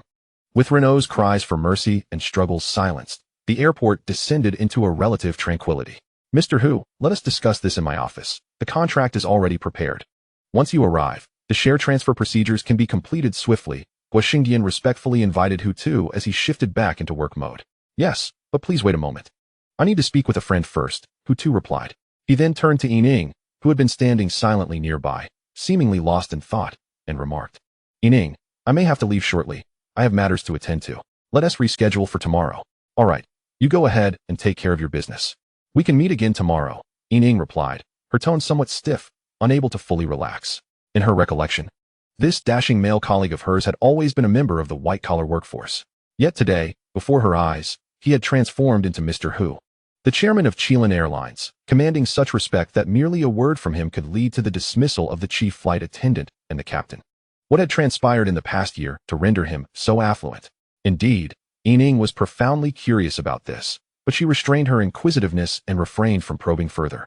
Instead, silently standing in place, watching as Hutu and Mr. Gu departed. Only when they exited the airport and vanished from her sight did she realize that she still had work to attend to, prompting her to turn and hasten inside. The signing of the share transfer contract consumed little of Hutu's time. After a cursory review of the document, he picked up a pen and inscribed his name on several pages. The entire process took approximately 10 minutes. Once he finished, he returned to the Thomson Riviera in Mr. Gu's luxury vehicle. Time passed swiftly, and now, a week had elapsed since Hutu acquired Chilean Airlines. However, his anticipated rendezvous with Yining had yet to occur as planned. The following day, Hutu proactively messaged Yining, suggesting they dine together, but she declined, citing work obligations as her reason. On a second attempt, he extended another invitation, only to receive the same refusal.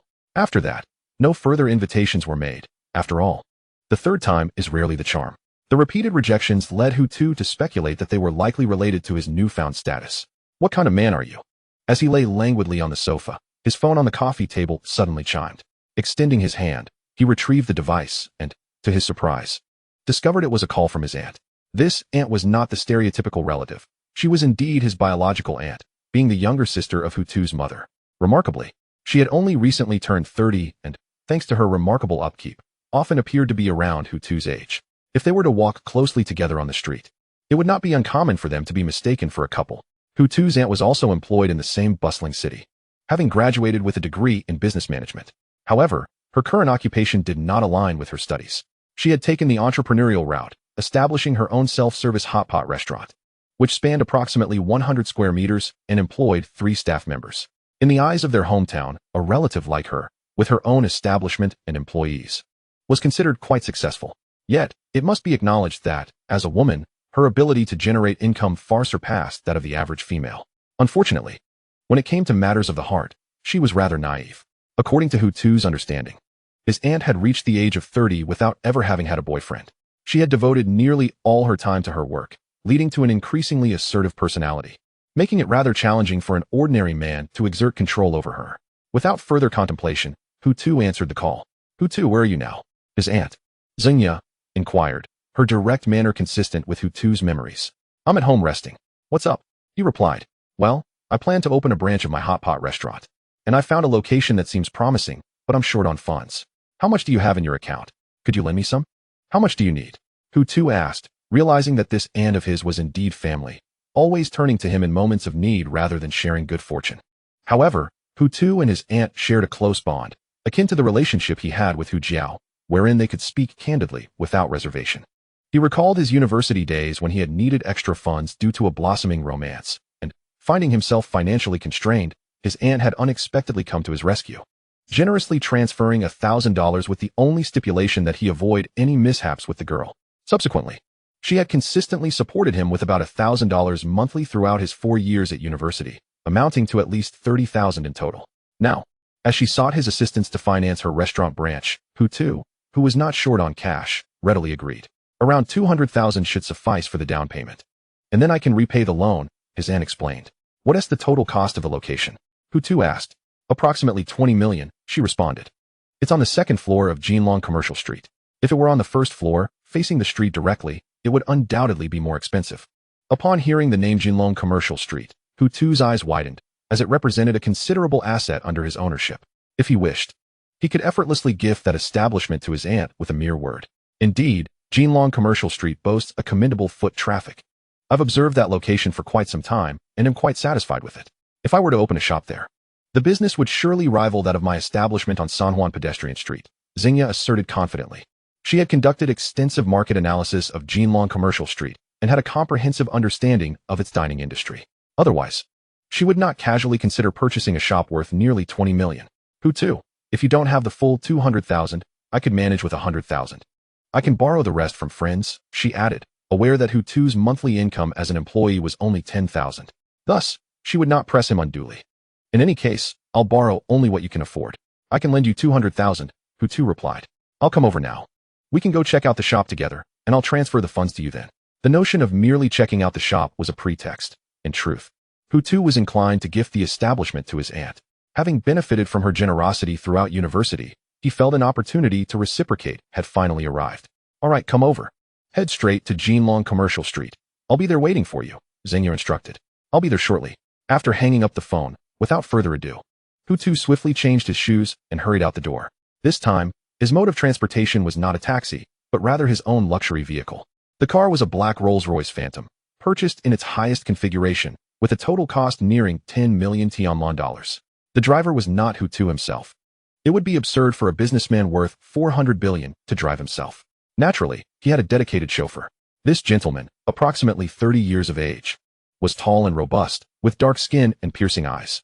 He was specifically chosen by Qin Yan for Hutu, reportedly having served as a special forces soldier.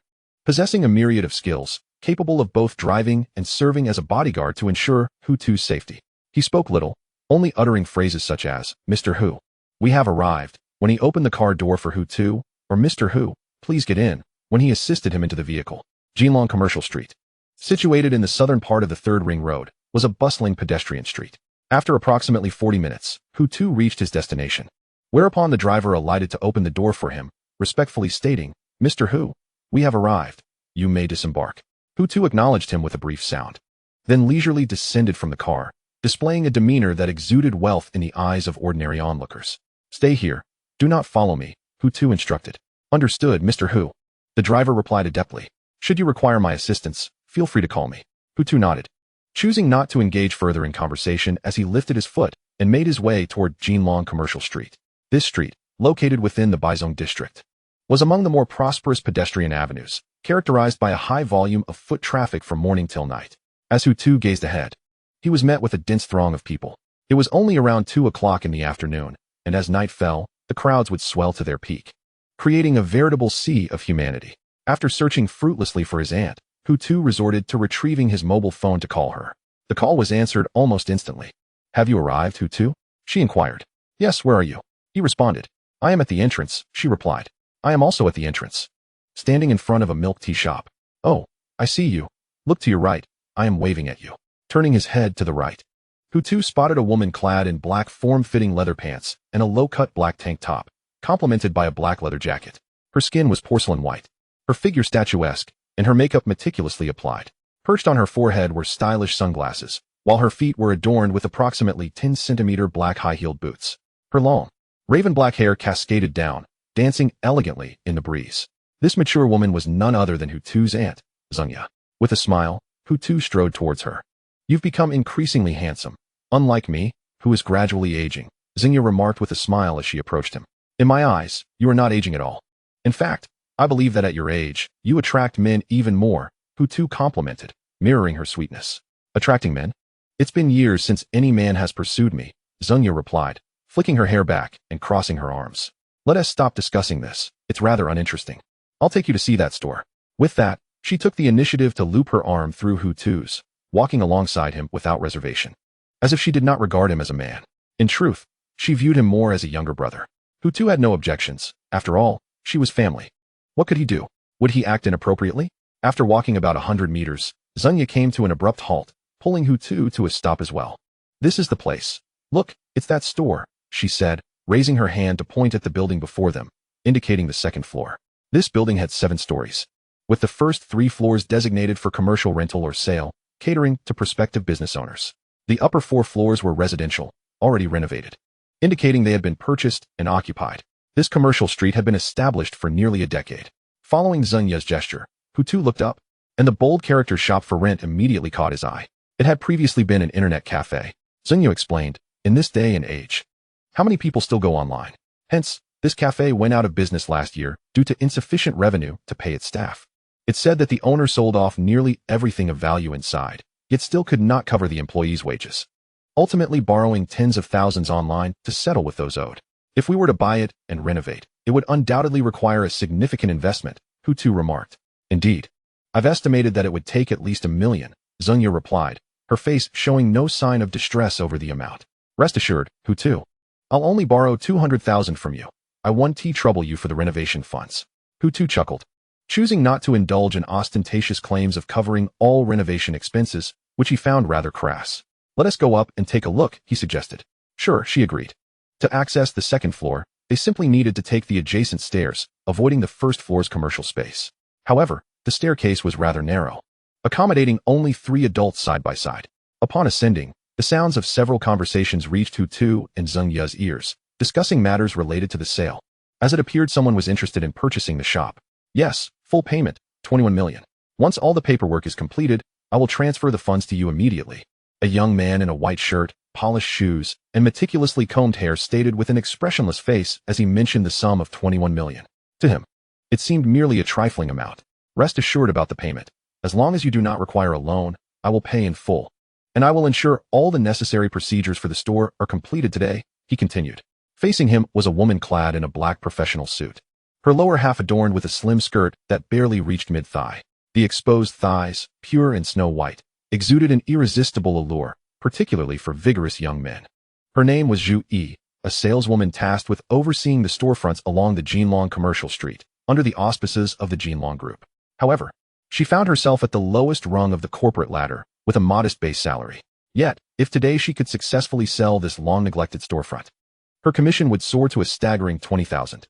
Thus, when a young man named Qian Jialong declared his intention to pay in full for the property, her excitement was palpable, so much so that she completely forgot about a certain lady who had recently expressed interest in purchasing the space through a loan. "All right, it's settled. You proceed with the paperwork, and once it's completed, come find me, and I shall remit the payment," Qian Jialong proclaimed, turning to leave without any intention of lingering. However, as he turned, a tall, fashionable woman of commanding presence, accompanied by an exceptionally handsome young man, entered his line of sight. "Qian Jialong, is this really how you choose to conduct yourself?" Zhengya's cold, piercing gaze was laden with disdain as she addressed him. "I was the first to express interest in this storefront. You are well aware of that. Why must you intrude? I too am in the food and beverage industry. And this location is perfect for the hot pot restaurant I intend to open, Qian Jialong replied nonchalantly, shrugging his shoulders. I wish to purchase it to establish a branch. Surely, that is not unreasonable. With so many commercial streets in the city, why must you compete directly with me? Do you not find your actions rather childish? Zheng Ye's chillier demeanor intensified, her words dripping with contempt. Miss Sung, must you speak so harshly? Qian Jialong responded with a smile, his lips curling upwards. This storefront is available for sale. Anyone with the means to purchase it is entitled to do so. Your earlier interest, without the financial capability to proceed, only indicates that you are not destined to acquire it. Zheng Ye had little desire to engage further with him, for he had never left a favorable impression in her life. After all, he had once belittled women after his failed pursuits, claiming they were merely tools for procreation, and that their societal standing would never surpass that of men. Such a repugnant attitude was seared into her memory. Here is the deal, Zheng Ye. From today onward, you shall agree to be my woman. Should you consent, I will rent this storefront to you at half the market rate, he proposed, exuding confidence as if he believed she would inevitably submit to his will. Yet, how could such a morally bankrupt wealthy man hope to win over a strong woman like Zheng Ye, who had endured her share of life's adversities? Even if he were the last man on earth, I, Zheng Ye, would never choose you, she declared resolutely, unwilling to linger for another moment. Grasping Hu Tu's hand, she turned to leave. Let us go, Hu Tuesday. This storefront is no longer of interest to us. There are countless other options, and we need not squander time here. However, this time, Zheng Ye found herself unable to pull her nephew along. Hu Tu stood rooted in place, showing no intention of departing. Come on, Hu Tu. What are you waiting for? She called back. Aunt, if you truly desire this storefront, we must secure it, Hu Tu calmly stated. Searching elsewhere would only waste time. Wouldn't you agree? Zheng Ye's eyes nearly rolled to the heavens upon hearing his words. Yes, she liked the storefront. She believed its location was excellent and envisioned a profitable self-service hot pot establishment. Yet now, a wealthy man like Qian Jialong stood in her way. Having already committed to purchasing the property, it had become his exclusive possession. In such circumstances, regardless of her fondness for the place, what could she do? Please hold on a moment. I need to make a call, she instructed, turning to Hu Tu without further explanation. Approaching a window, she retrieved her phone, locating Qin Yan's number and dialing. As always, Qin Yan answered swiftly, giving Hu Tu the impression that she was perpetually awaiting his call, ready at any hour. Hello, Mr. Hu, came her familiar greeting on the other end. Are you aware of the Jinlong commercial street located south of the third ring? Hu Tu inquired. Yes. It is one of our company's most significant commercial avenues in Yaodu. While it may not be situated in the most bustling area, its value will undoubtedly appreciate over time, Qin Yan replied. Hu Tu was not particularly interested in discussing the street's valuation at that moment. Who manages this street? I have my eye on a particular storefront, and I require it immediately. Please notify the manager to come here and assist me with this matter. Upon understanding the purpose of the call, Qin Yan maintained her icy composure, revealing no hint of surprise at Hu Tu's request for a storefront. Very well, Mr. Hu. I will contact the manager and instruct him to assist you. Where are you currently located? She inquired further.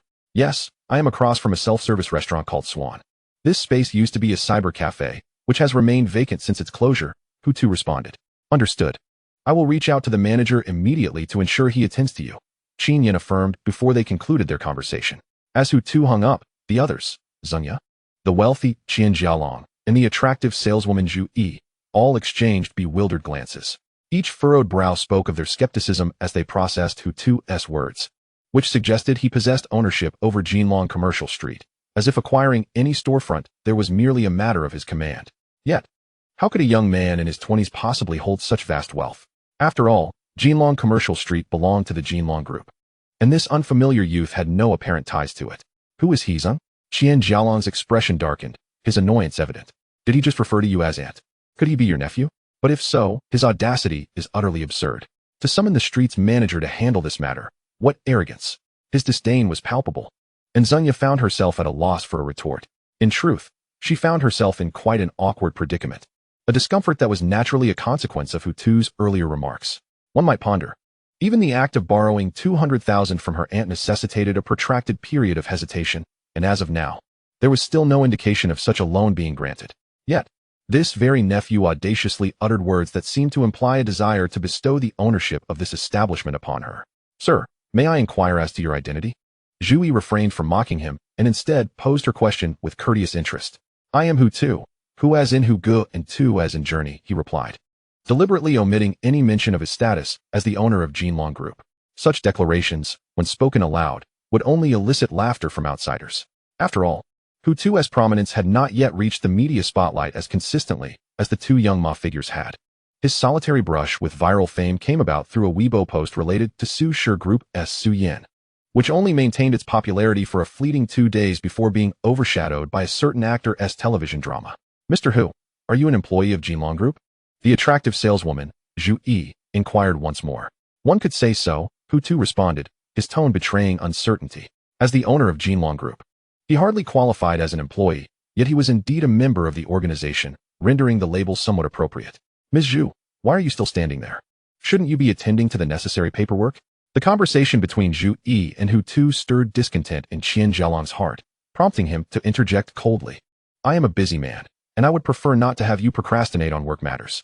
Chapter 42. He holds the greatest power in our company. "My apologies, Mr. Qian. I shall attend to the paperwork at once. Before nightfall, I assure you that the ownership of this establishment will be transferred from Jinlong Group to your name." As a saleswoman, Zhu Yi understood that engaging in unprofessional behavior by rebuffing or arguing with a client was out of the question. Thus, she promptly offered her apologies and aligned her words with his expectations. "Very well," Qian Jialong replied, his mood shifting with remarkable swiftness. "I shall take my leave for now.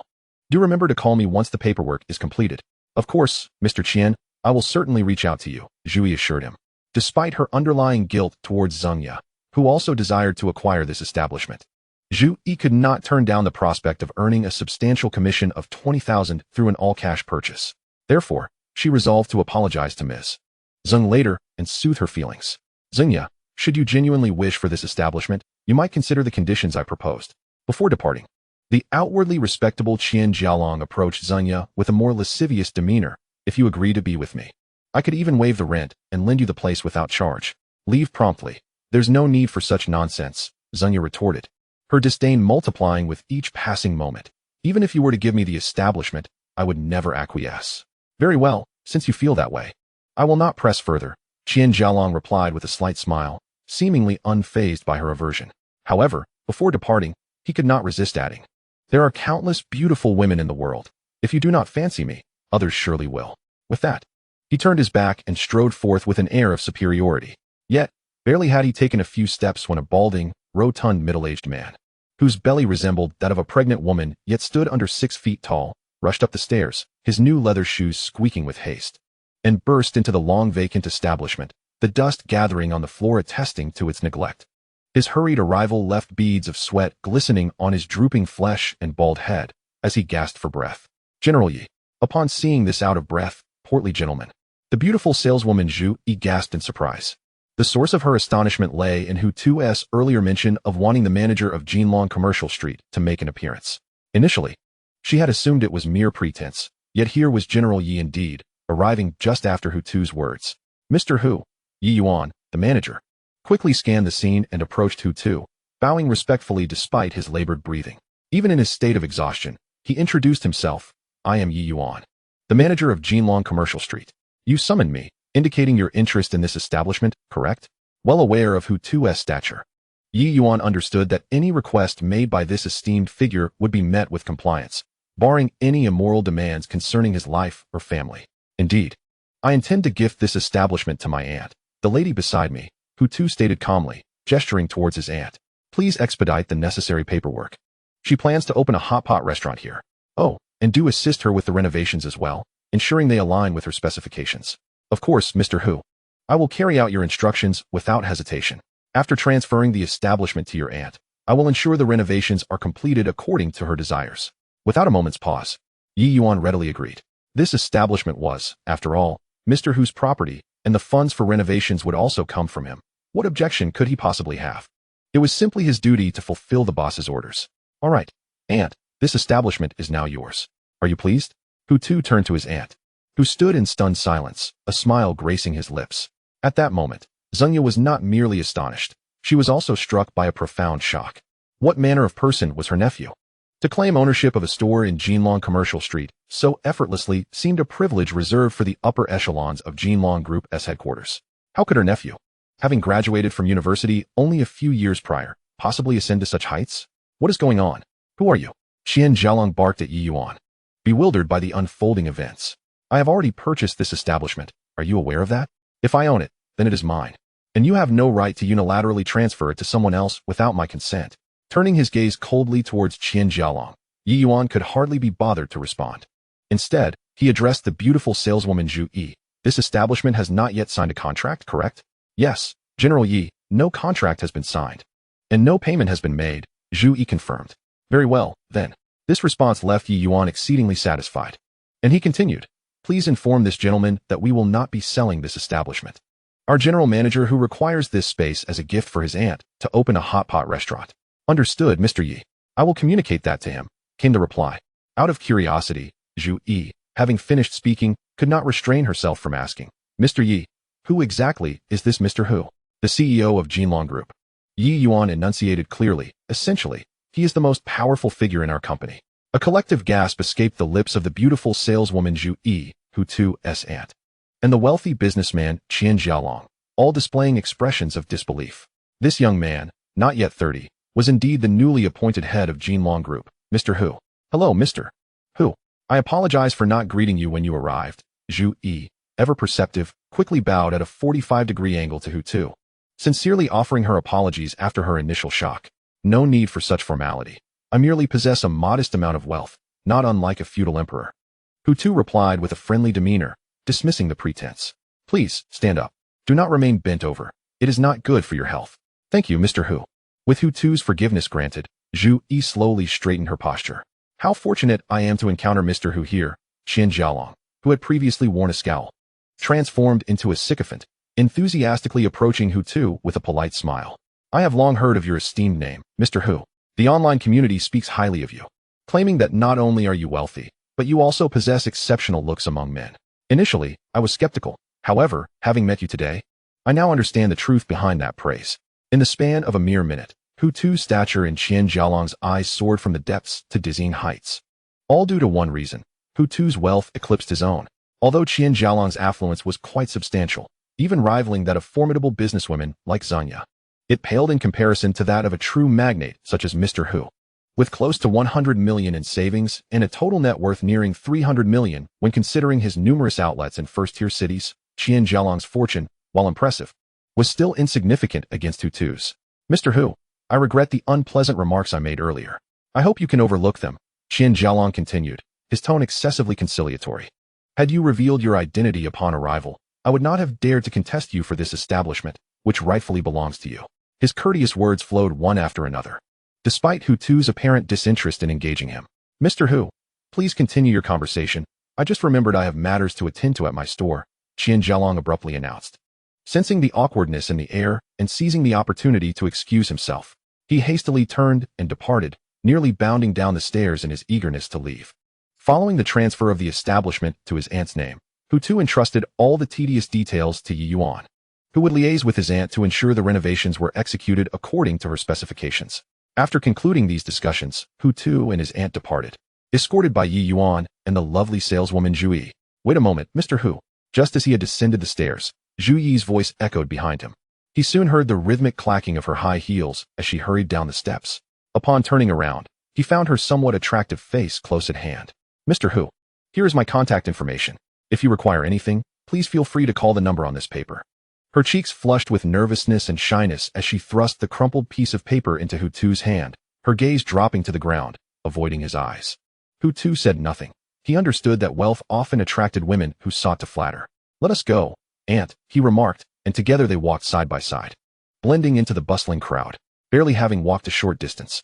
Hu Tu suddenly raised his hand and tossed the crumpled paper with Zhu Yi's contact information into a nearby trash bin, making an accurate shot. That saleswoman is indeed quite presentable. Are you not inclined to engage with her, considering her overt advances? His aunt gently chided, just as he discarded the paper. I am not in need of women at present. Why should I grant her an opportunity? Hu Tu replied with a smile. You young man, Xingya would laugh.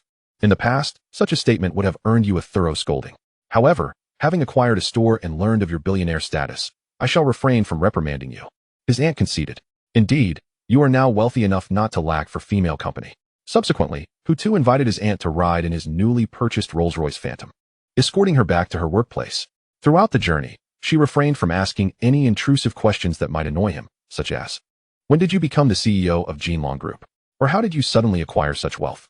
Her reasoning was simple, having already benefited from her nephew. There was no need to pry further. She was not impoverished enough to require his assistance. After the incident with the store, Hutu spent 3 leisurely days at home, indulging in a life of idleness and relaxation, a stark contrast to his previous life, where taking 2 days off from work had been a luxury. You are no man at all.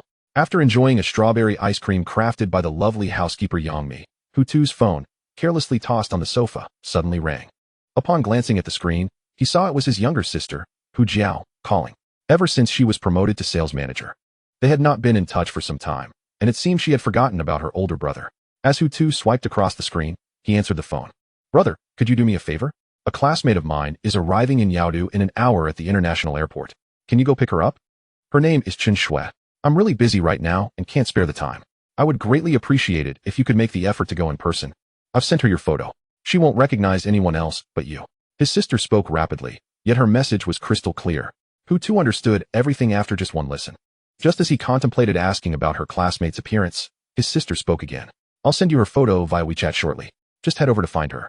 I have to go now, so I won't chat with you any longer. Bye. After saying goodbye, Hu Jiao decisively hung up, managing to monopolize the conversation for nearly 30 seconds without allowing her brother a word.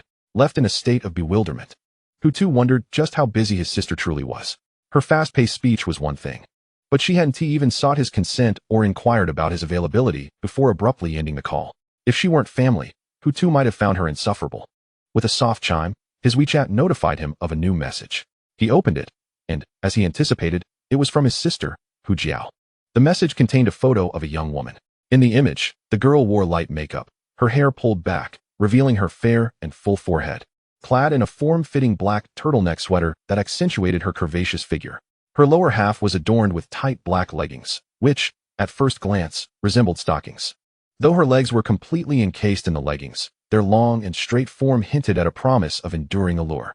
On her feet were a pair of stylish black flats, seemingly more fashionable than warm.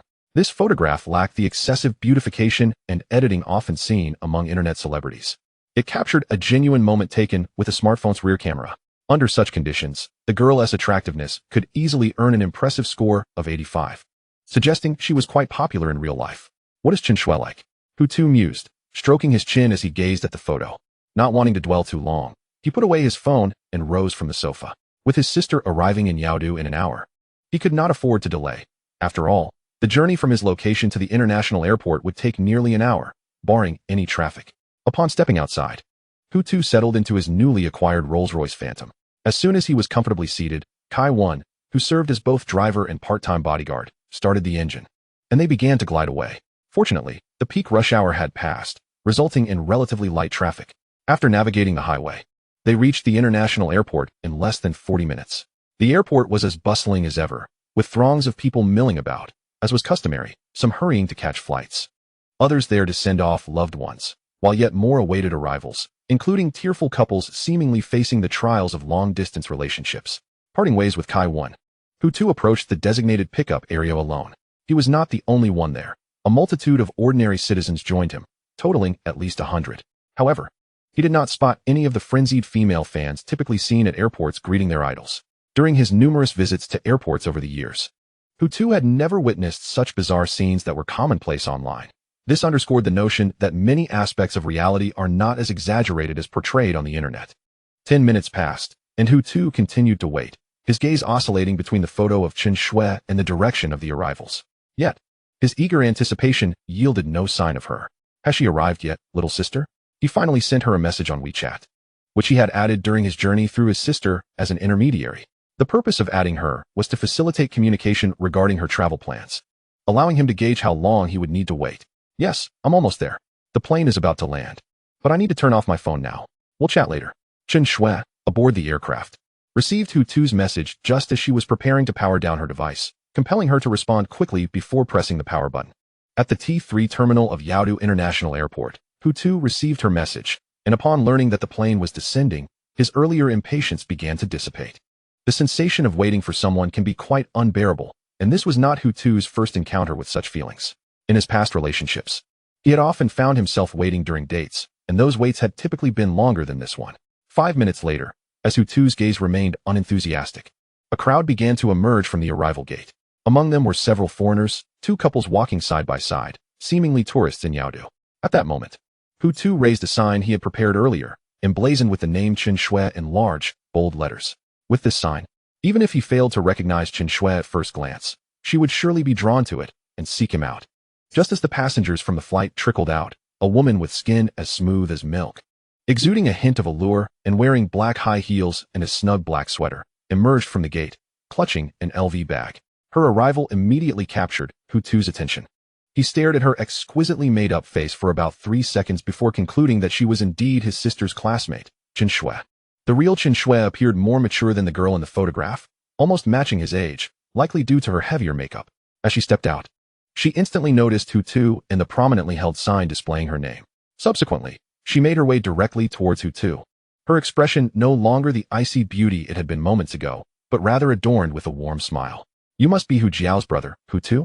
Upon reaching him, before Hu Tu could even greet her, this rather attractive young woman initiated the conversation, her enthusiastic smile radiating infectious warmth.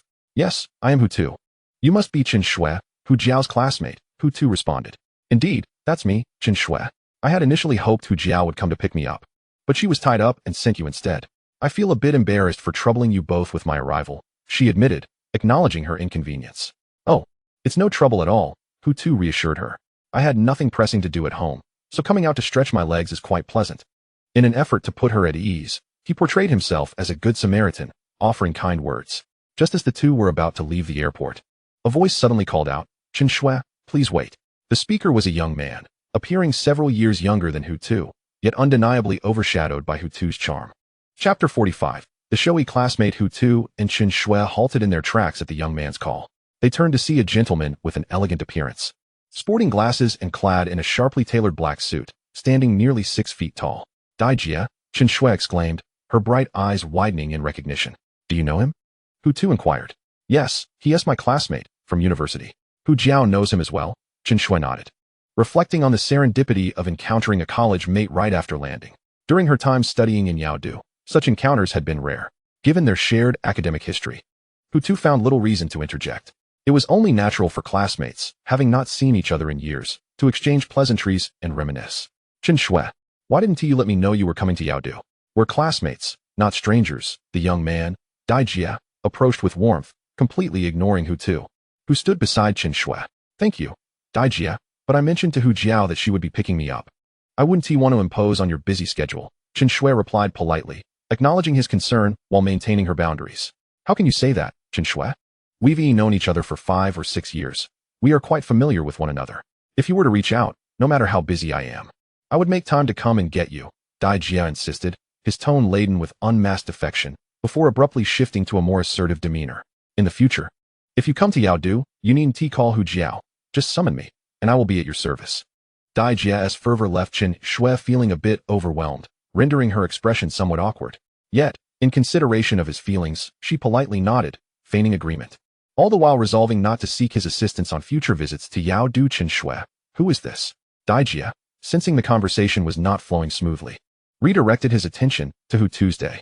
"This is Hu Jiao's brother, Hu Tu," Chen Shui explained. "Hu Jiao is quite busy, so she asked her brother to come instead." "Oh, so you're Hu Jiao's brother. No wonder your features seem so familiar. You bear a striking resemblance to her," Dai Jia observed, extending his hand in greeting. "Hello, Hu brother. I'm Dai Jia, a classmate of both Chen Shui and your sister Hu Jiao." "Hello, I'm Hu Tu, Hu for Hu Gu and Tu for Journey." Hu Tu introduced himself, his demeanor much cooler compared to Dai Jia's warmth. He found it difficult to muster enthusiasm for unfamiliar males, even with acquaintances from his past. Like Chun Si Tsong, Hu Tu often maintained a distant demeanor in conversation. Dai Jia, recognizing Hu Tu's reticence, chose not to pursue further dialogue, as Hu Tu's maturity and experience eclipsed his own youthful exuberance, resulting in a lack of rapport between them. "By the way, Chen Shui, why don't you come with me? I'll call my father. He is the CEO of Chilean Airlines and has a car to pick us up. I can arrange for him to send his driver for us, and I'll escort you to your hotel to ensure your accommodation is sorted," Dai Jia suggested, his tone again infused with eagerness as he addressed the attractive Chen Shui. "No, thank you, Dai Jia. Hu Jiao will arrange my lodging, and I can find a place on my own. I don't wish to trouble you," she hastily declined, fearing that if she delayed, he might insist on accompanying her. "Please, don't be so formal, Chen Shui. As a local of Yaodu and your classmate, It's my duty to ensure your comfort during your stay. Otherwise, I would be remiss when the topic arises at our next class reunion, and everyone holds me accountable for not hosting you properly, Dai Jia insisted, oblivious to the evident discomfort on Chen Shue's face. Just a moment, I'll call my father right now. He.S. at Chilean Airlines. In the large building next to the airport. I'll notify him, and he'll have his driver here right away, and then we can be on our way. Dai Jia continued, taking out his phone and moving aside to dial a number without waiting for Chen Shue's response.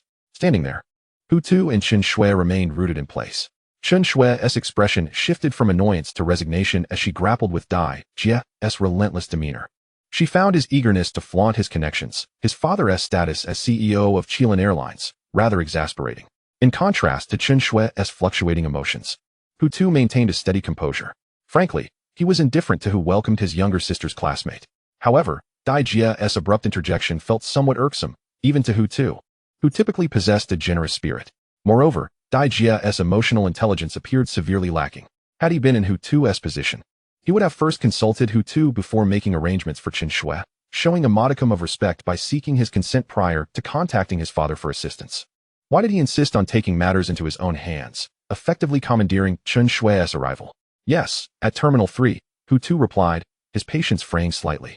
Of course. Dad, you can come over. This is just my classmate, not a stranger. Hurry up, Dad. Don't keep my classmate waiting for too long. All right. I'll hang up now, said Dai Jia, turning away from Chen Shue only after finishing his conversation with his father. Chen Shue, my dad is on his way. Let us wait outside. My dad's car is a Porsche Panamera, with the license plate number Yao A 77787. As he spoke, Dai Jia seized the opportunity to boast. That car is quite conspicuous. Once it arrives, we will certainly notice it. However, Dai Jia's enthusiasm was met with Chen Shue's frosty demeanor. Dai Jia, it doesn't matter what your dad's driver is driving. That's none of my concern. Chen Shue's expression was as frigid as ice. I want to accept your hospitality today. Since it's Hu Jiao's brother who is picking me up, I naturally will leave with him. Chapter 46. For love, reduced to dust. Chen Shue's words left a profound impression on Hu Tuesday. He anticipated that his sister's classmate would remain indifferent to the olive branch extended by a wealthy heir. Clearly, there are indeed good girls in this world who possess both beauty and the wisdom to remain unblind by wealth. Nevertheless, Chen Shue's declaration did not dissuade Dai Jia. Brother Hu, I realize that my sudden decision to take Chen Shue away may seem quite unfriendly to you. However, I assure you, I harbor no ill intentions. I merely wish to ensure Chen Shue's well-being. Some truths may be difficult to hear, but it's undeniable that if I were to host Chen Shue, the treatment she would receive would far exceed what you and your sister could offer. For instance, I could arrange a 5-star hotel for her, with every meal prepared by the chefs of that establishment specifically for her. In that regard, you and your sister, Hu Jiao, would certainly be unable to match. After all, the two of them are struggling to survive in this city of Yaodu. It is implausible that they could afford such extravagant expenses for Chen Shue. Am I right, Brother Hu? Although Dai Jia's tone and demeanor did not convey contempt for Hu Tu, the content of his words, every sentence, and even each word, would make any adult feel discriminated against. It was as if the impoverished were devoid of the right to host friends in this world. While I wouldn't go to such lengths for my sister's classmate, arranging hotels and hiring chefs, it does not imply that I lack the capacity to do so. Hu Tu's response was not vehement. Rather, it was remarkably calm. Yes, Brother Hu is indeed correct. I understand that you can afford the cost of a 5-star hotel. It's just that you are reluctant to spend it. This time, Dai Jia spoke without much regard for Hu Tu's feelings. After all, the cost for one night in a 5-star hotel starts at 2,000, and in a small city, that amount represents a month's salary. It is entirely natural for an average person to hesitate to spend that sum. Your sentiments are quite understandable, Brother Hu. Upon hearing this, Hu Tu was left speechless. His attire today was not the usual casual wear costing around 100. Rather, he had sought out a foreign designer for a tailor-made outfit from the luxury brand Versace, leaning towards a casual style. The price was a staggering 70,000 Tianlong coins. Wearing such an outfit could easily purchase a domestic Wuling Hongguang. It was absurd that his sister's classmate would think he would hesitate to spend on a 5-star hotel. Clearly, some individuals possess remarkably poor judgment. Because they knew he and his sister hailed from a small, lesser-known city, they would forever inscribe in their minds that they were rural folk, never capable of amassing wealth. Dai Jia, can you converse with a modicum of respect? What is wrong with being wealthy? Isn't it all earned by your father? Why look down on others? Chen Shue, whose heart was kind, could no longer tolerate Dai Jia's repugnant demeanor. We ordinary folk may not be able to afford the luxury of a 5-star hotel. But what of it? Does it bother you? We earn our money through our own hands, and how we choose to spend it is entirely our prerogative. We don't need your guidance. As she spoke, Chen Shui's frustration grew. Just leave. I don't need your hospitality. I came to Yaodu primarily to find Hu Jiao. Wherever she is, I will be, and I will never look down upon her for her living conditions. Chen Shui, please stop talking. Do you realize how annoying you are? This time, Chen Shui shouted in anger. My intentions are clear. I have no desire to be with you. Not even for a second. Can't you see that? What Chen Shui found most irritating was precisely the type of rich second-generation individual like Dai Jia, who looked down on others simply because of a little money. It was baffling where their confidence stemmed from. They had not earned a single penny, relying entirely on parental support to live a life free of worries about food, clothing, and shelter. Even when it came to the girl he was fond of, Dai Jia did not respond to Chen Shui's outburst with disdain. Instead, he continued to flatter her, his tone taking on a hint of humility. All right, I won't host you anymore. If you wish to stay with Hu Jiao, I have no objections. However, I have just one request. Let me give you a ride. Of course, along with Hu Jiao's brother. Once I drop you off at Hu Jiao's place, I won't linger. I'll return immediately. Would that be acceptable? With no response and not even a glance at Dai Jia, Chen Shui remained indifferent. After all, she was the favored one and had the right to be willful. Dai Jia, unable to compel her to speak, turned to Hu Tu, pleading, Brother Hu, could you say something? I genuinely just want to give you a ride. And after that, I won't impose. I promise to return promptly. Dai Jia's pitiful demeanor evoked a sense of nostalgia in Hu Tu's day. He recalled a time when, in his sophomore year, he too had humbled himself to the ground to please his first love. On the day they broke up, he had even curled up in his dormitory bed, crying the entire night. In that moment, he had felt an overwhelming heartache, believing he would never love another girl again. Yet, after half a year and having entered into a new relationship, he realized how naive and laughable that sentiment had been. It dawned on him that, in reality, no one is indispensable to another. Time truly does heal all wounds. That saying is not mere rhetoric, but a genuine truth. Brother Hu, I implore you, help me persuade Chen Shui. Hu too had remained silent, leading Dai Jia to believe he was unwilling to assist, so he proposed a deal. How about this? If you agree to help me, I will have my father arrange a job for you at Chilean Airlines, with a monthly salary exceeding 20,000, plus a year-end bonus of no less than 50,000. Thus, you should be able to acquiesce, right? Hu Tu initially believed that this affluent scion would transform due to love, abandoning his tendency to flaunt his father's wealth, and would first consider resolving issues through his own abilities. Yet, it appears he has undergone no transformation whatsoever.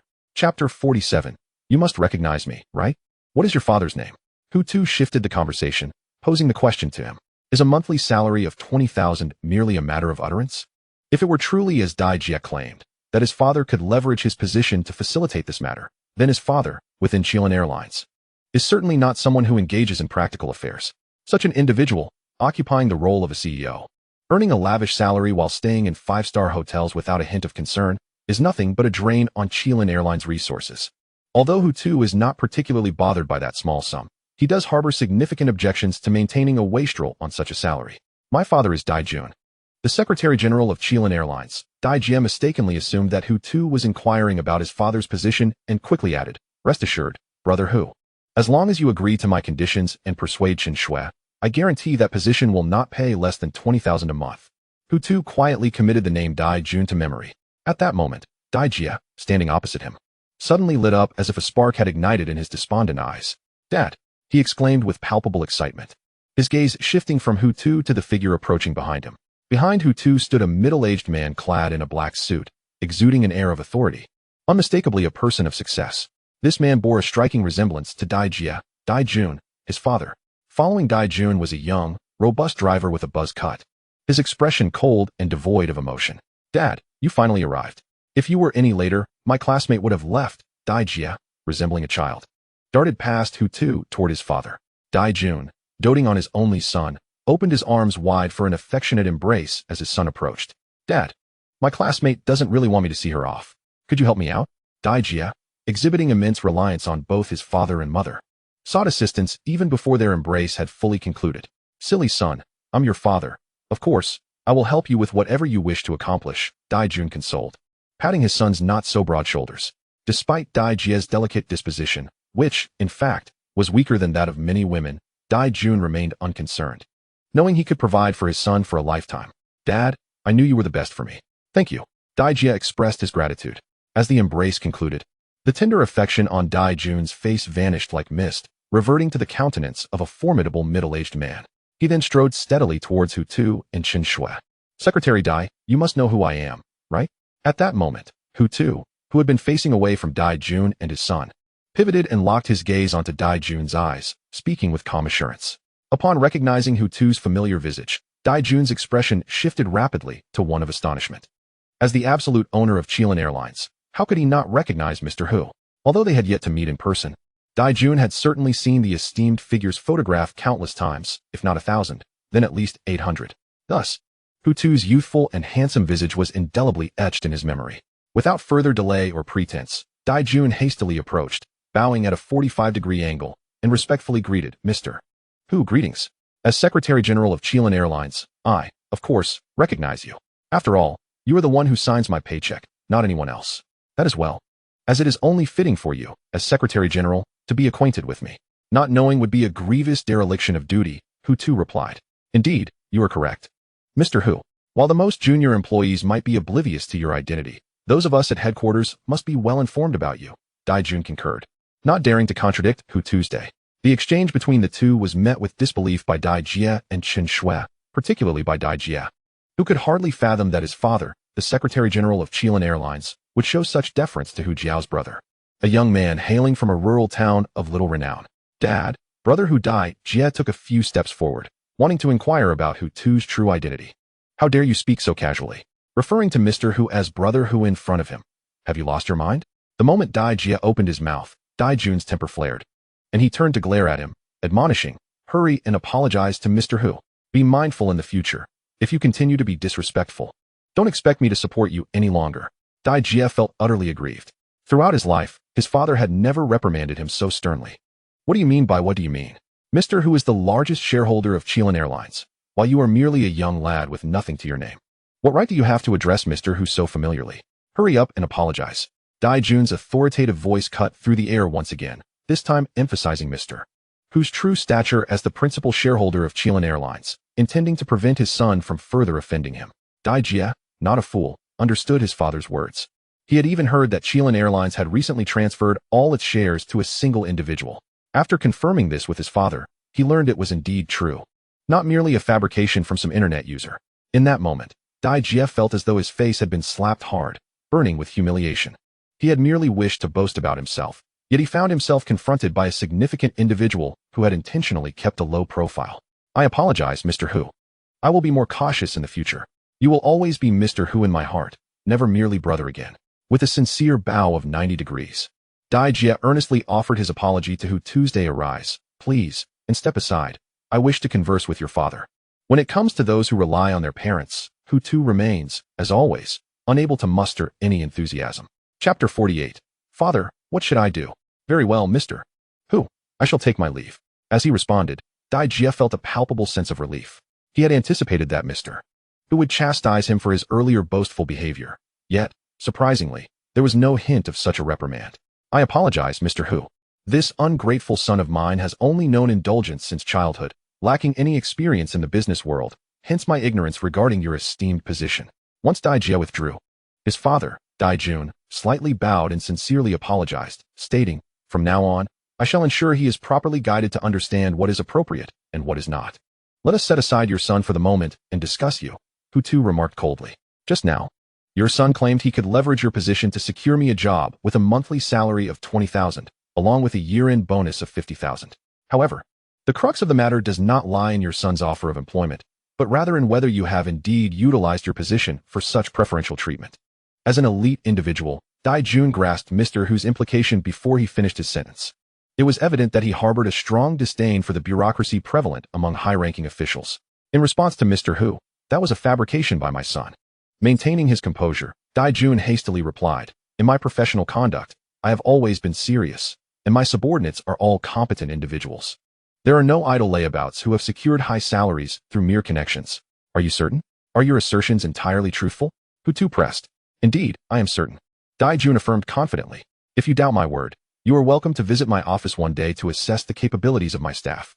At present, his subordinates were indeed all diligent workers, each a graduate from prestigious 211 universities, which bolstered his confidence in his response. Very well. I shall make time to visit on another occasion. I hope it does not disappoint. Hu Tu's demeanor softened slightly, losing some of its earlier coldness. Yet, he could not specify when he might conduct this inspection. It was entirely possible that he would not go at all. Rest assured, Mr. Hu. My team is comprised of capable individuals who would never bring shame to our company, Dai Jun replied. Following this, Hu Tu had no intention of prolonging the conversation. There was little of substance to discuss with a man of Dai Jun's age. He turned to Chen Shui, who had been silently observing, and said, "Shall we take our leave? What do you think?" "I also believe it is time to depart," she replied, faced with Hu Tu's captivating gaze and strikingly handsome features. Chen Shui felt a twinge of nervousness. However, her lack of confidence stemmed primarily from the immense wealth possessed by Hu Jiao's brother. "Then let us proceed." With a gentle pat on her shoulder, Hu Tu took the lead. Chen Shui did not hesitate to follow suit. Dai Jun also trailed behind. Recognizing that as the boss was leaving, it was only fitting for him to see him off. Dai Jia, too, had the sense to accompany his father. Realizing that this was not the time for idleness, his desire to personally entertain Chen Shui dissipated upon learning of Hu Tu's identity. He had no intention of competing for a woman with such a formidable figure, nor did he possess the audacity to do so. Upon exiting the terminal, Hu Tu and Chen Shui made their way towards a black Rolls-Royce Phantom. Kai Wan, who served both as driver and bodyguard, stood at attention by the rear door. As soon as Mr. Hu and Chen Shui approached, he promptly opened the door, shielding it with one hand to prevent any accidental bumps, while gesturing with the other for them to enter. Hu Tu was accustomed to Kai Wan's service, finding it perfectly normal, and he settled into the car without hesitation. Chen Shui, however, felt somewhat awkward, as she had never experienced such attentive service before. Thus, she paused before the door. "Miss, please, do enter the vehicle," Kai Wan urged. His demeanor courteous despite his uncertainty regarding her relationship with Mr. Hu. "Oh, Chen Shui stammered, her body still rigid with discomfort, before finally taking a seat. As she reached for the door to close it, Kai Wan interjected, "Miss, allow me to handle this trivial task." His words only intensified her embarrassment, leaving her hand suspended in midair, momentarily forgetting to retract it. Once Kai Wan had closed the door, her racing heart began to settle slightly. "Mr. Hu, please take care." Dai Jun and his son positioned themselves by the rear window, their faces almost pressed against the glass. Despite this, both maintained warm smiles, bidding farewell with utmost courtesy. Inside the car, Hu Tu merely raised his hand in a perfunctory wave as a response. As the vehicle pulled away, the faces of the two men faded from Hu Tu's sight. Dai Jun and his son lingered, watching the phantom until it disappeared from view, reluctant to turn their gaze elsewhere. "Father, what am I to do? If Mr. Hu has taken an interest in Chen Shui, how can I pursue her?" Dai Jia lamented, reverting to a state of childish grievance, almost resembling a petulant girl. Slap. This time, Dai Jun did not indulge his inept son as he had before. Instead, he raised his hand, delivering a resounding slap across Dai Jia's face, utilizing nearly all his strength. The feeble Dai Jia was sent sprawling to the ground from the force of the blow. "You wretched fool, do you wish to ruin your father? You had no understanding of who Mr. Hu was, and you dared to suggest I leverage my position to help him find work. I tolerated that. But now you know who Mr. Hu is, and you still dare entertain thoughts about the women in his vicinity. Do you want me to lose my job for your foolishness?" Dai Jun, still seething with rage, delivered another kick to his son, sending Dai Jia tumbling once more. In the luxurious backseat of the Rolls-Royce Phantom, Chen Shui was taken aback upon realizing they resided in the most expensive neighborhood in the city, Tang Chini Pin, nearly rendered speechless by the revelation. Chapter 49, Su Yan's Birthday. A house is merely worth 100 million. It is hardly a substantial amount. Hu Tu can vow that he was not boasting when he uttered these words. Had it not been for the splendid scenery and convenient transportation, it would matter little where one resides. The phrase merely 100 million echoed in Chen Shui's mind for an extended period, to the point where she momentarily forgot how to exit the vehicle. "Miss Chen, you may disembark now." Kai Wan, who had long since opened the car door and stood waiting, called out to Chen Shui when he noticed her dazed state and lack of response. Upon hearing his voice, Chen Shui's thoughts returned to their usual rhythm. After offering an awkward smile, she promptly exited the car and proceeded to follow Hu Tu towards the building, one she could never hope to afford, even with tireless effort over 3 lifetimes. During their ascent, the pair exchanged little conversation until they reached the 21st floor where Hu Tu resided. Unable to contain her curiosity any longer, Chen Shui inquired, "Will it be inconvenient for me to stay here?" "Not at all. I have 3 vacant rooms, each equipped with an ensuite bathroom. You may inspect them, and if you find them unsatisfactory, you are free to leave, whether to stay with Hu Jiao or to book a hotel at your own expense, whichever pleases you." Hu Tu's response lacked any insistence, yet did not dismiss Chen Shui either. It was somewhat cool, clearly indicating that the decision to stay or leave was entirely hers. And he preferred not to be questioned further. Are there others living here? Chen Shui deftly shifted the topic, avoiding any rejection of Hu Tu's offer. Yes. There are 2 female housekeepers, Hu Tu replied calmly. They reside here as well, managing my daily needs, cleaning, cooking, serving tea, and the like. Oh, I see. The notion of the wealthy employing 2 housekeepers to cater to their whims did not strike Chen Shui as extraordinary, thus her attention did not linger on this detail. What about Hu Jiao? Where does she usually stay? I'm not quite sure. She has her own life, and our routines are entirely separate. As they conversed, they arrived at room 2103, Hu Tu's residence. Knock, knock, knock. Lifting his gaze, Hu Tu rapped lightly on the door, calling out as he usually did upon returning home. Xiaomi, I'm back. Please open the door. Certainly, Mr. Hu. I am coming right away, came the sweet voice of Yang Mi through the intercom, soft and melodious. Does your girlfriend live here as well? Chen Shui blinked, fixing her gaze on Hu Tuesday. She is not my girlfriend. She is my housekeeper, Hu Tu clarified. Both of my housekeepers are relatively young, akin to my age, rather than the older women one might expect. Oh, I see. Though Chen Shui's outward reaction appeared muted. Inwardly, she harbored a quiet envy for Hu Tuesday. Such affluent individuals even seek out young and attractive women for the role of housekeeper, rather than opting for those of a more mature age. This clearly illustrated their profound appreciation for life's pleasures. With a click, the door swung open, revealing Yang Mi, elegantly attired in a black and white maid's uniform. She paused at the threshold, then gracefully bowed to Hu Tu and Chen Shui, smiling as she welcomed them. Welcome back, Mr. Hu. This mode of service, which had initially felt foreign to Hu Tu, had become second nature to him by now. Thus, upon Yang Mi's greeting, he felt little more than a sense of normalcy as he stepped inside. Chen Shui, meanwhile, offered a polite smile to Yang Mi before following Hu Tu into the abode. Little girl, please prepare the meal. We have guests today, so do remember to prepare a few more delectable dishes, Hu Tu instructed as he sank into the sofa. Of course, Mr. Hu. I will head to the kitchen right away, responded Tong Yaya, who was also dressed in a black and white maid's outfit. After a slight bow, she elegantly turned and made her way to the kitchen. Feel free to make yourself comfortable, little sister. If you'd like, I can ask Xiaomi to show you the rooms, Hu Tu suggested, noticing Chen Shui lingering in the living room, uncertain whether to stand or sit. Sure. I would like to see the rooms, Chen Shui nodded, no longer declining Hu Tu's kindness, as she prepared to settle in. This place was adjacent to the financial district of Yaodu, and at night, the splendid cityscape could be admired from the windows. With such an exquisite view available for free, Chen Shui felt it worthwhile to impose upon Hu Tu for a couple of days. She then sought out Yang Mi to inquire about the vacant rooms. Meanwhile, Hu Tu, with nothing pressing to do, reclined on the sofa in leisurely fashion, relishing this languorous lifestyle. An hour later, while scrolling through his phone as he awaited dinner, Hu Tu received a phone call. The caller's name displayed on his screen was Su Yan, the very same Su Yan who managed the Su Corporation. Since their last encounter, where she had attempted to sacrifice herself in a bid to acquire the Jinxiu community through a zero-interest loan, they had maintained sporadic contact. Counting today, it was only the 3rd time that Su Yan had taken the initiative to call him. What an obstinate woman. I've made it clear that the Jinxiu community is not for sale, yet she persists in contacting me. Though he labeled Su Yan a bothersome woman, Hu Tu's body reacted with undeniable honesty, prompting him to answer the call. Is this Mr. Hu? Su Yan's voice retained its characteristic icy tone, reminiscent of their initial meeting. Yes, it is, Hu Tu replied. Does Ms. Su require my assistance? Indeed, I do have a matter to discuss, though it is not regarding the Jinxiu community. So you need not fret about a barrage of vexatious dialogue.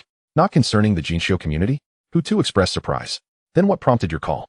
Well, Mr. Hu, tomorrow marks my 27th birthday. I shall be hosting a birthday party at the Golden Dragon Hotel, the one closest to the city center, on the 30th floor. Without indulging in unnecessary embellishments, that was not Su Yan's style. She continued, I would be honored if you could grace the occasion with your presence and celebrate my birthday. If you could attend, it would truly be a privilege for me, Su Yan. Invited to the birthday celebration, Hu Tu found himself utterly unprepared. Very well, I shall attend. With such a gracious invitation, what reason do I have to decline? Thank you, Mr. Hu, for gracing us with your presence. I shall send the invitation over shortly. On the other end of the line, Su Yan, who had been anxiously awaiting his response, finally exhaled in relief. She had harbored a genuine fear that Hu Tu might refuse, given that their relationship was far from amicable. Time sped by, and today heralded a new dawn. The previous evening, Su Yan had dispatched someone to deliver the birthday invitation, which now lay in Hu Tu's hand, a card adorned in pink, intentionally bound with a string holding a rose. It appeared quite exquisite, and upon closer inspection, one could detect a faint fragrance wafting from the card. Around 10 o'clock, Hu Tu finally stepped out, his mode of transport still the magnificent Rolls-Royce Phantom, with Kaiwan dutifully serving as his chauffeur. At this moment, they were situated at the Jinlong Grand Hotel, the nearest establishment to the financial center on the 30th floor. This venue had been chosen by Su Yin for her birthday festivities, and it was already a hive of activity, brimming with joy. Every couple of minutes, gentlemen clad in designer suits and ladies in elegant gowns entered gracefully. Most of these attendees possessed an aura or charm that was typically absent in ordinary folk, indicating that Su Yin had carefully curated her guest list. Not everyone was deemed worthy of attending her celebration. The grand hall boasted approximately 20 dining tables, each adorned with red wine, beverages, fruits, pastries, and other delicacies for the guests to indulge in. However, the number of seated guests was rather sparse. The opulent crowd predominantly stood in clusters, engaged in conversation, whether in groups of 4 or 5 or pairs, with most discussions revolving around business affairs. Yet, there were also lively exchanges among a few who appeared to be enjoying themselves. For instance, in a corner, 2 young women donned black strapless gowns, their bare foreheads and fair complexions granting them a striking beauty, each rated above 80 in looks, eagerly engaged in conversation. They were both in their mid-20s, and as they chatted, their alluring glances occasionally swept across the room, eyeing some of the successful gentlemen present. Naturally, their standards were specific. They only had eyes for men under 40. Xian Wan, if you're genuinely seeking a match that meets your criteria, I happen to know of someone who might pique your interest, one of the girls said, shaking her glass of red wine pensively. Xioya, stop teasing and spill the details, interjected Lu Xian Wan, who herself was rated around 85 for her looks, surpassing her friend Xioya in beauty. Look at you. Why the rush? I never said I wouldn't tell you, Xioya replied, sipping her rich, aromatic red wine before continuing. This person is a relative of the birthday girl. Su Yan, her cousin, Su Zhao. He runs his own company, involved in the e-commerce sector. Although he hasn't made a significant name for himself in recent years, overshadowed by giants like Alibaba and Dongqiang, who can say he won't be the next Alibaba someday. Furthermore, he is quite handsome. If we score male attractiveness out of 10, he'd comfortably exceed the passing mark at around 7. From what I've gathered, he hasn't been in a relationship since graduating from Yale University. He has thrown himself into work, hardly leaving any time for leisure. Xian Wan, if you manage to win him over, your future will be secure, Xioya remarked, offering her insights.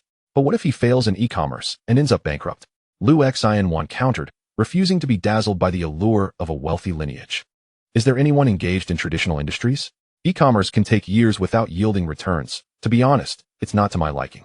There are options, but their looks leave much to be desired, either too short, overweight, or just plain unattractive, Xioya acknowledged as she defended Su Zhao. Looks are secondary. As long as he is under 40, I can accept it, Lu Xian Wan stated. How about that bespectacled gentleman on the right? Xioya proposed, pointing towards a notably rotund man whose presence was hard to ignore. He was quite overweight, with a belly that rivaled that of a woman in her final trimester, and stood at approximately 168 meters tall. Lu Xian Wan assessed him, noting that this corpulent figure was at least twice the size of her previous boyfriend. What does he do? She mused, not entirely dismissing him based on appearance, for in her eyes, physique and looks were of lesser importance. He is the son of the president of Yuanhua Group, a family involved in real estate. Although Yuanhua Group has yet to go public, financial experts have estimated their total assets to be nearly 30 billion. Most importantly, he is their only son, and his father is aging. He will likely retire in about 10 years.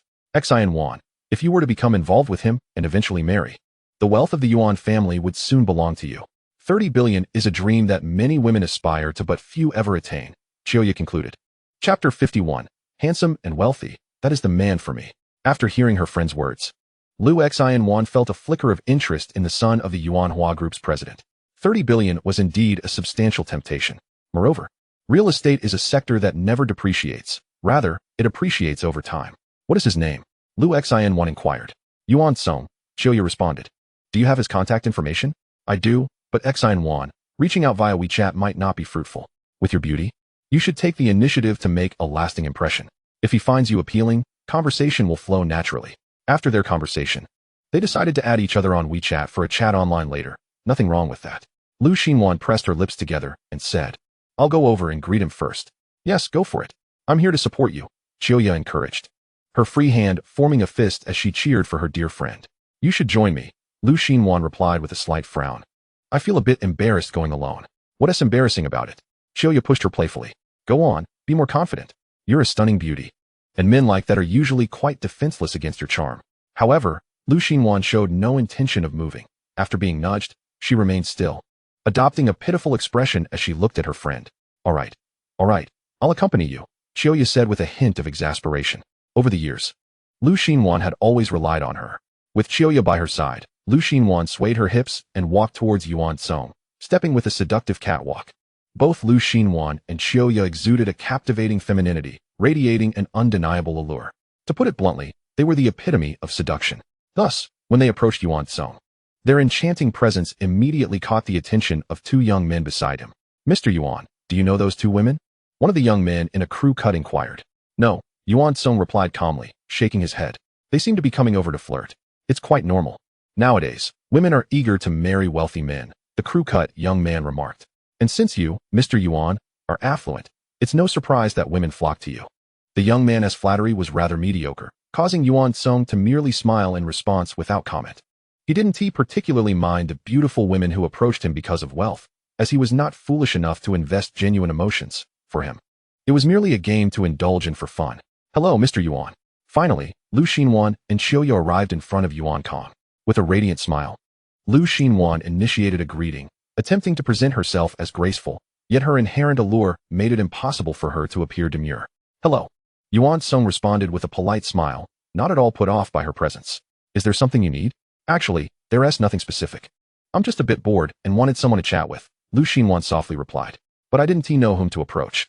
My friend told me you're very kind, successful in your career, and friendly, so I thought I'd come over to have a conversation. You flatter me. Yuan Song said modestly. The success I have today is largely due to my father's efforts.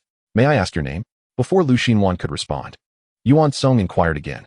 However, this time, Lu Xinhuan seemed to have not heard him, her gaze drifting elsewhere, specifically towards the entrance of the hall, where a young man had just entered. This young man was clad in a tailored black Armani suit that exuded sophistication.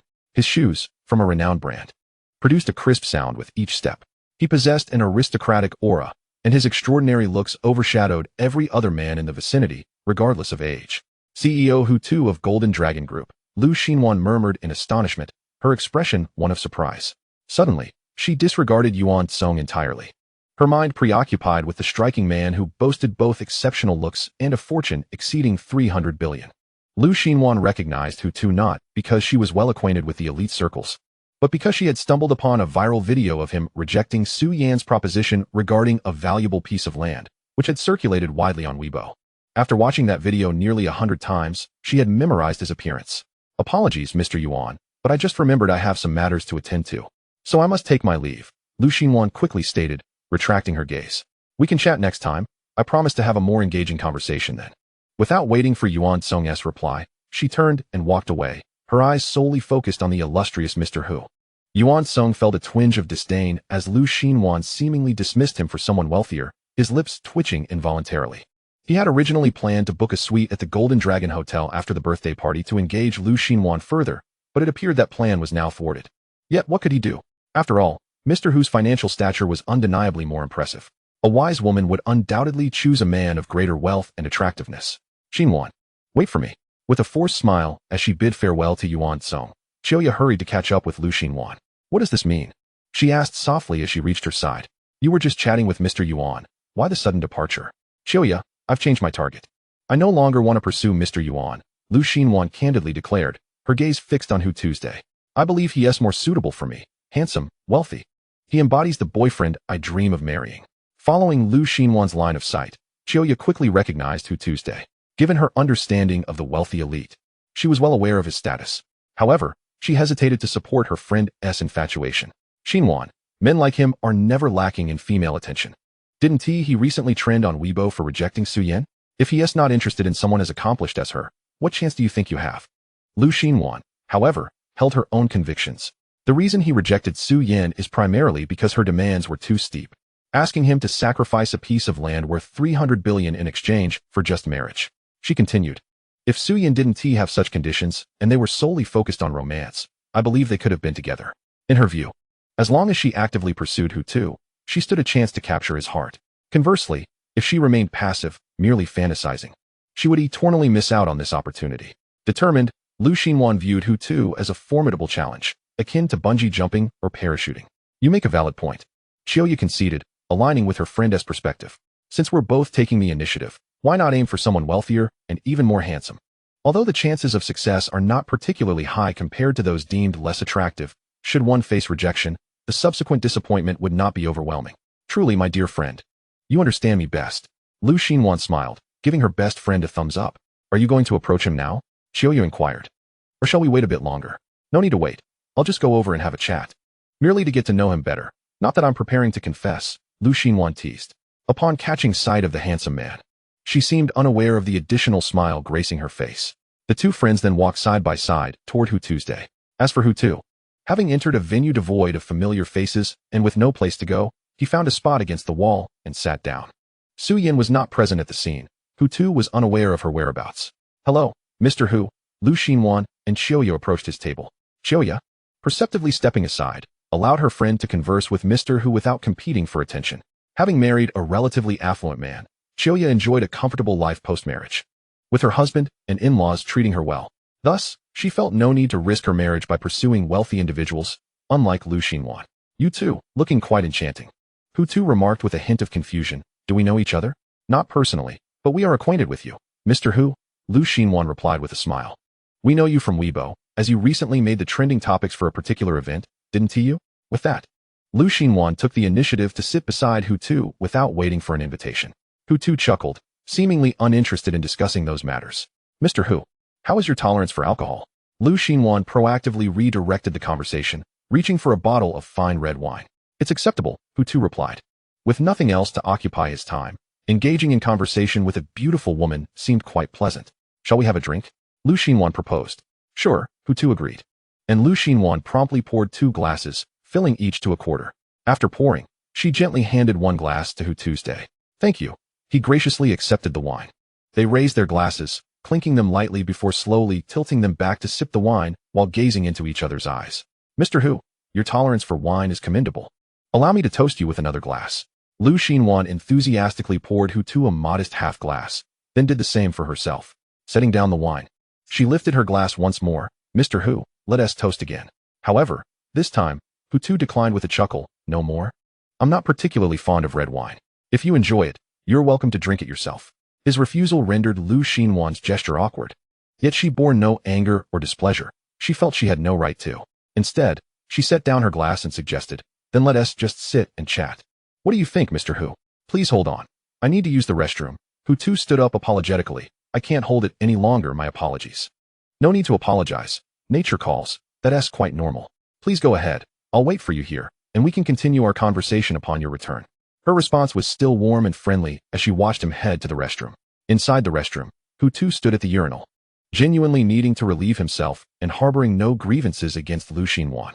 Of course, he was fully aware of the cunning and alluring nature of the woman he had just left behind. In the banquet hall, Lu Xinhuan remained patiently waiting for her quarry, occasionally glancing toward the restroom. Perhaps it's time to give up, Xinhuan. He clearly isn't interested in you. Staying here will only lead to more unkind remarks. Xiaoya urged, unable to bear it any longer. Let them mock me. I'm merely chatting with him, not offering myself cheaply, Lu Xinhuan retorted, her displeasure evident. As her friend persisted in her counsel, Xiaoya, as a good friend, chose to refrain from further commentary. A minute later, after an extended stay in the restroom, Hu Tu emerged, having washed his face with cold water, which had refreshed him considerably. Noticing Lu Xinhuan patiently waiting as she acclaimed, he remained composed. This woman, intent on seducing him, would not easily walk away in disdain. Mr. Hu, Lu Xinhuan exclaimed, her alluring smile radiating as she approached him with enthusiasm. Mr. Hu, an unfamiliar gentleman suddenly interrupted, blocking Lu Xinhuan's path. Is the Mr. Hu you're referring to him? As he spoke, he pointed toward Hu Tuesday. The unexpected appearance of this man startled Lu Xinhuan, prompting her to instinctively step back nearly 2 meters. Sir, could you refrain from being so abrupt? You might scare someone to death, she complained, her tone reminiscent of a disgruntled spouse. My apologies, madam. I will be more mindful in the future, the man said, removing his hat and placing it over his heart while slightly bowing in apology. His series of actions immediately conveyed the impression of a true gentleman. You must be like Go, correct? Hu Tu interjected, his gaze fixed on the man who had replaced his hat. It's been years. I assumed you wouldn't recognize me. The man smiled in response, approaching Hu Tu. It's quite surprising that our paths have crossed again in such a setting. The man in the suit, who had exhibited such gentlemanly behavior, was indeed recognized by Hu Tu. His name was Jiang Lai, Hu Tu's former superior from 4 years ago. Back then, as a recent college graduate seeking employment, Hu Tu had little criteria when choosing a job. He ended up in a small company with a meager salary of 4,000 yuan, working in telemarketing to sell insurance, often exhausting himself with hundreds of calls each day. Jiang Lai had been the supervisor managing them at that time. In those years, as the supervisor, Jiang Lai received a salary reportedly exceeding 20,000, which evoked great envy in Hu Tu's day. Eventually, due to the meager remuneration, after approximately 6 months of employment, Hu Tu, having accumulated some savings, decided to resign from that position. Since then, he had not encountered Jiang Lai again. For someone so peripheral, it was only natural for Hu Tu to completely forget about him after leaving his first job. Yet, unexpectedly, this rather unfamiliar individual reappeared many years later. Indeed, it was quite a surprise. Without much nostalgia for the past, Hu Tu smiled and inquired, "What is Brother Lai up to now? Still at that insurance company?" "I've resigned," Jiang Lai replied, shaking his head. "I'm someone who rarely finds contentment in the status quo. After saving some money, I decisively chose to venture into entrepreneurship. I now run a clothing design company, and business is fairly decent, though not on a grand scale, with just over 100 employees under my wing. To have established my own company and to sustain over 100 employees is quite commendable," Hu Tu praised. "Many who embark on entrepreneurship, 99% often find themselves in deep financial troubles," Jiang Lai remarked. "Indeed, perhaps I am simply fortunate," he chuckled, "thanks to the favor of fate. By the way, Hu Tu, allow me to introduce my girlfriend, Wei Wei." "Wei Wei, please greet Hu Tuesday." Standing beside Jiang Lai, the previously silent woman smiled and nodded at Hu Tu, saying, "Hello, Hu Tu. I am Wei Wei, Jiang Lai's girlfriend." "Hello, sister-in-law. I am Hu Tuesday." After the introductions, Hu Tu politely added, "Brother Lai is truly fortunate to have found such a beautiful girlfriend like you." In truth, Wei Wei was not extraordinarily beautiful. Lu Xinwan and Qiuya, either of whom, regardless of looks or figure, could easily overshadow her. Moreover, her beauty bore evident signs of artificial enhancement, reminiscent of a snake's spirit in photographs, appearing distinctly unnatural. "You certainly know how to flatter," Wei Wei responded, her smile suggesting she enjoyed the compliment. "You must be quite adept at charming women in your daily life."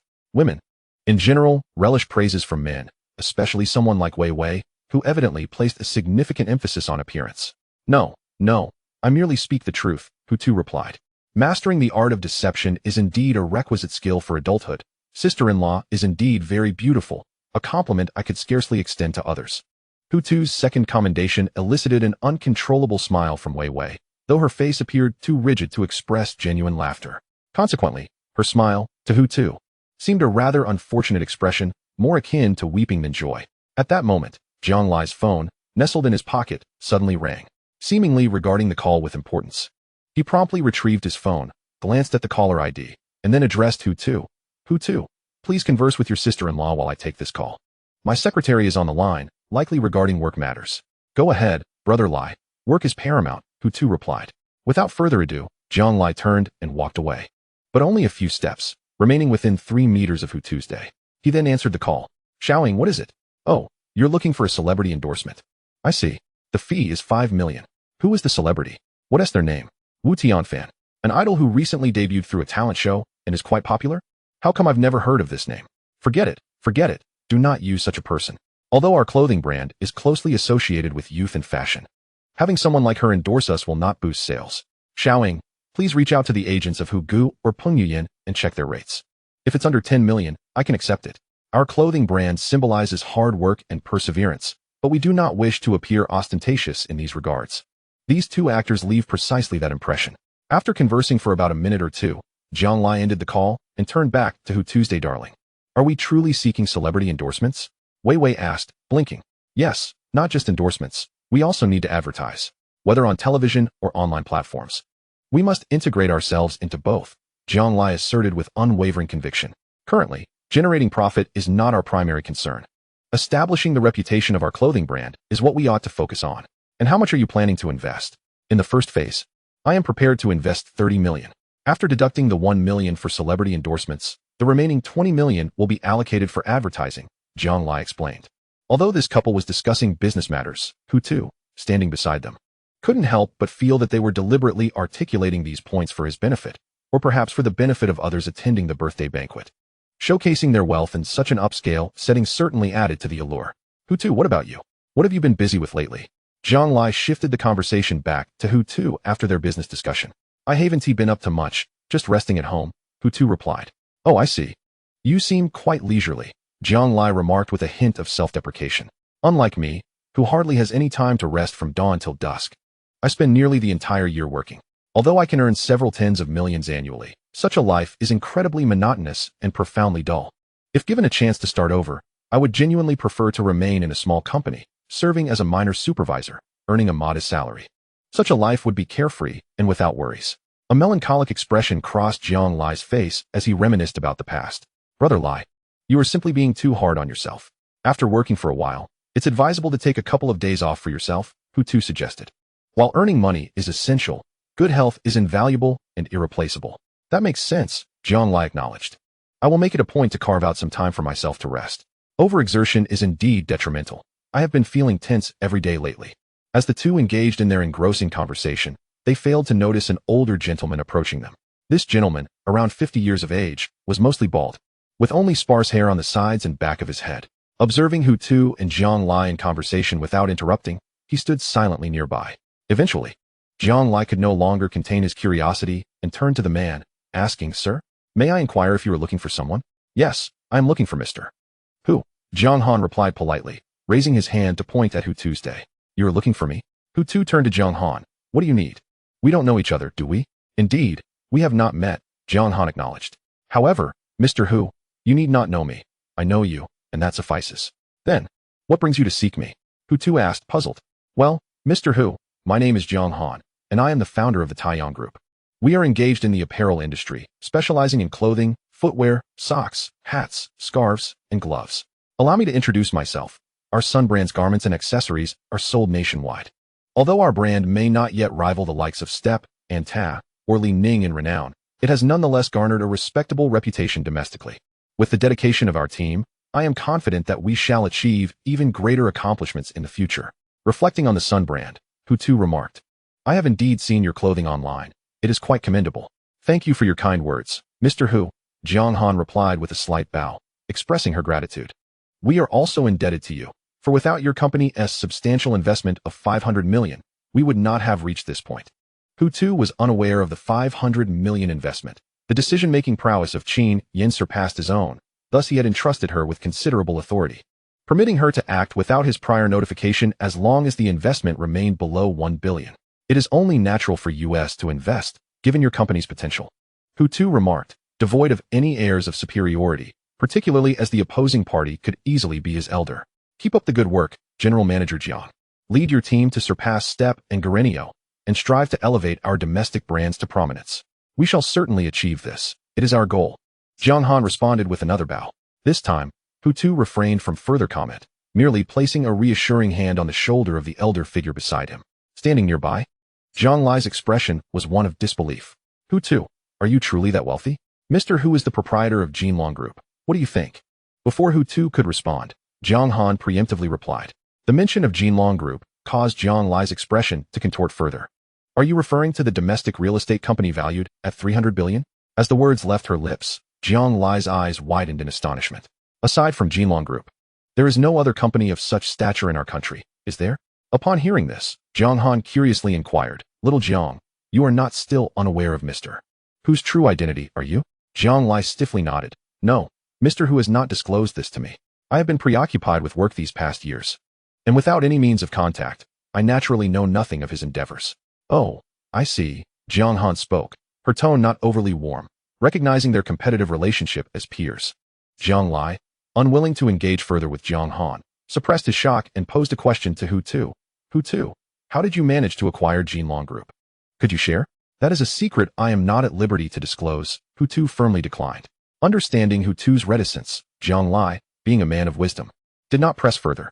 He could also sense a growing distance between himself and Hu Tu, which was markedly different from the earlier camaraderie. The sheer wealth of Hu Tu instilled a sense of inadequacy in Zhang Lai, making him feel that as a mere founder of a modest clothing brand, he was unworthy of close association. Recalling his earlier ostentation about requiring 10 million for a celebrity endorsement and 20 million for advertising, Zhang Lai felt increasingly embarrassed. Hu Tu, on the other hand, had invested 500 million in Zhang Han's Sun Group without any fuss. while Jiang Lai felt the need for the world to know about his own expenditure of 30 million for his company.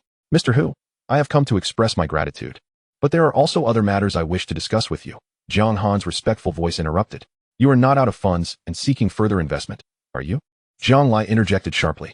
Little Jiang, you misunderstand. Our company is engaged in tangible business. With sales, we maintain a steady cash flow and do not lack funds. Jiang Han clarified.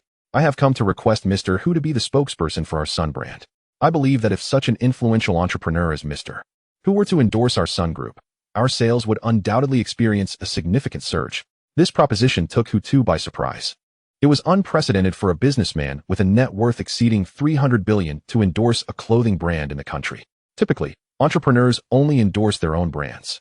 General Manager Jiang, I must insist that you refrain from suggesting this in the future, Hu Tu replied. I could never endorse a clothing brand.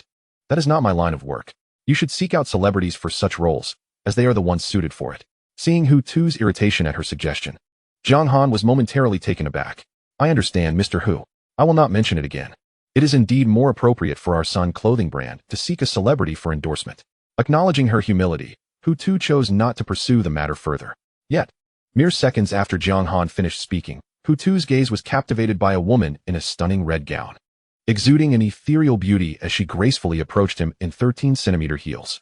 Her appearance left many in the vicinity in awe. Su Yen. Lu Xinwan recognized the woman in red, her expression one of astonishment.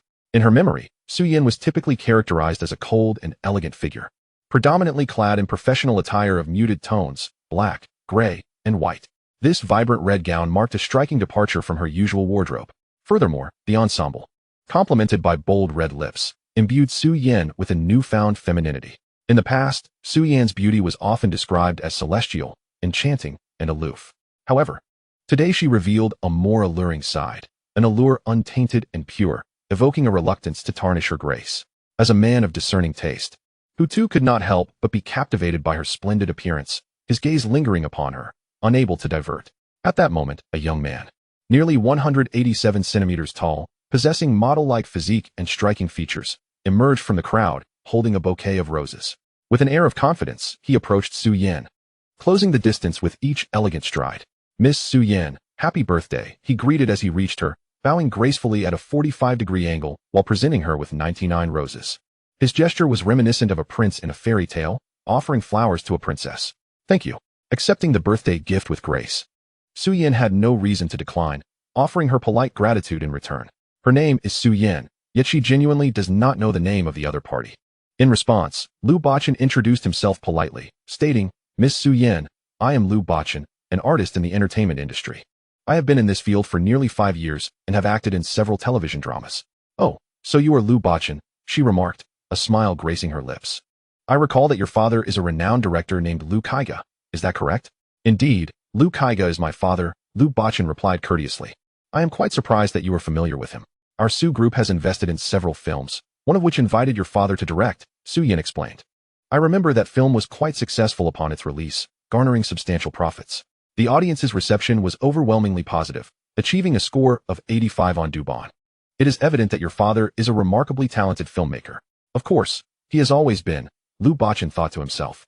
Having grown weary of such compliments in the entertainment industry, wherever he went, he was inevitably accompanied by the aura of his father.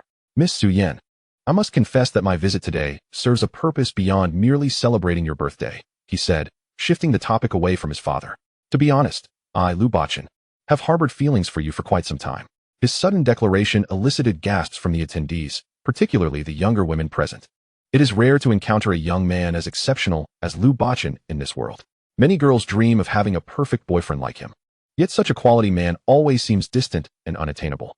Thus, witnessing Su Yan receive such an admirable man into her embrace only fueled their envy and jealousy, wishing they could be in her position.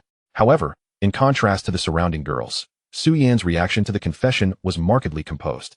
Thank you for your affection, but we cannot be together, she stated directly. I hope you find a girl who is truly compatible with you and embark on the journey of marriage with her. Her unhesitating rejection left Lu Bachin momentarily stunned, as he had not anticipated such a blunt dismissal. He had invested considerable effort into this confession. From obtaining the invitation to the birthday banquet to dieting, exercising, and grooming himself meticulously. For nearly a week, he had restricted himself to no more than a bowl of rice each day, all to present his best self to Su Yan. "Mr. Liu, would you mind stepping aside? I need to get through," Su Yan said politely, choosing not to ignore him completely, despite her chilly demeanor. "Miss Su Yan, I believe we are quite suitable for each other," Liu Bachan insisted, refusing to concede. "Why don't we give it a try? If we find ourselves incompatible, we can part ways later." He made no effort to allow her passage, unwilling to yield. "Mr. Liu, whether two people can be together is not merely a matter of compatibility. It often hinges on material conditions," Su Yan responded coldly. "Must I purchase the Xinxiu community for you to consider being with me?" Liu Bachan's expression darkened as he inquired. Su Yan had previously posted on Weibo, expressing her desire for someone to either gift her the Xinxiu community or sell it to her at zero interest. As one of her admirers, Liu Bachan was well aware of this.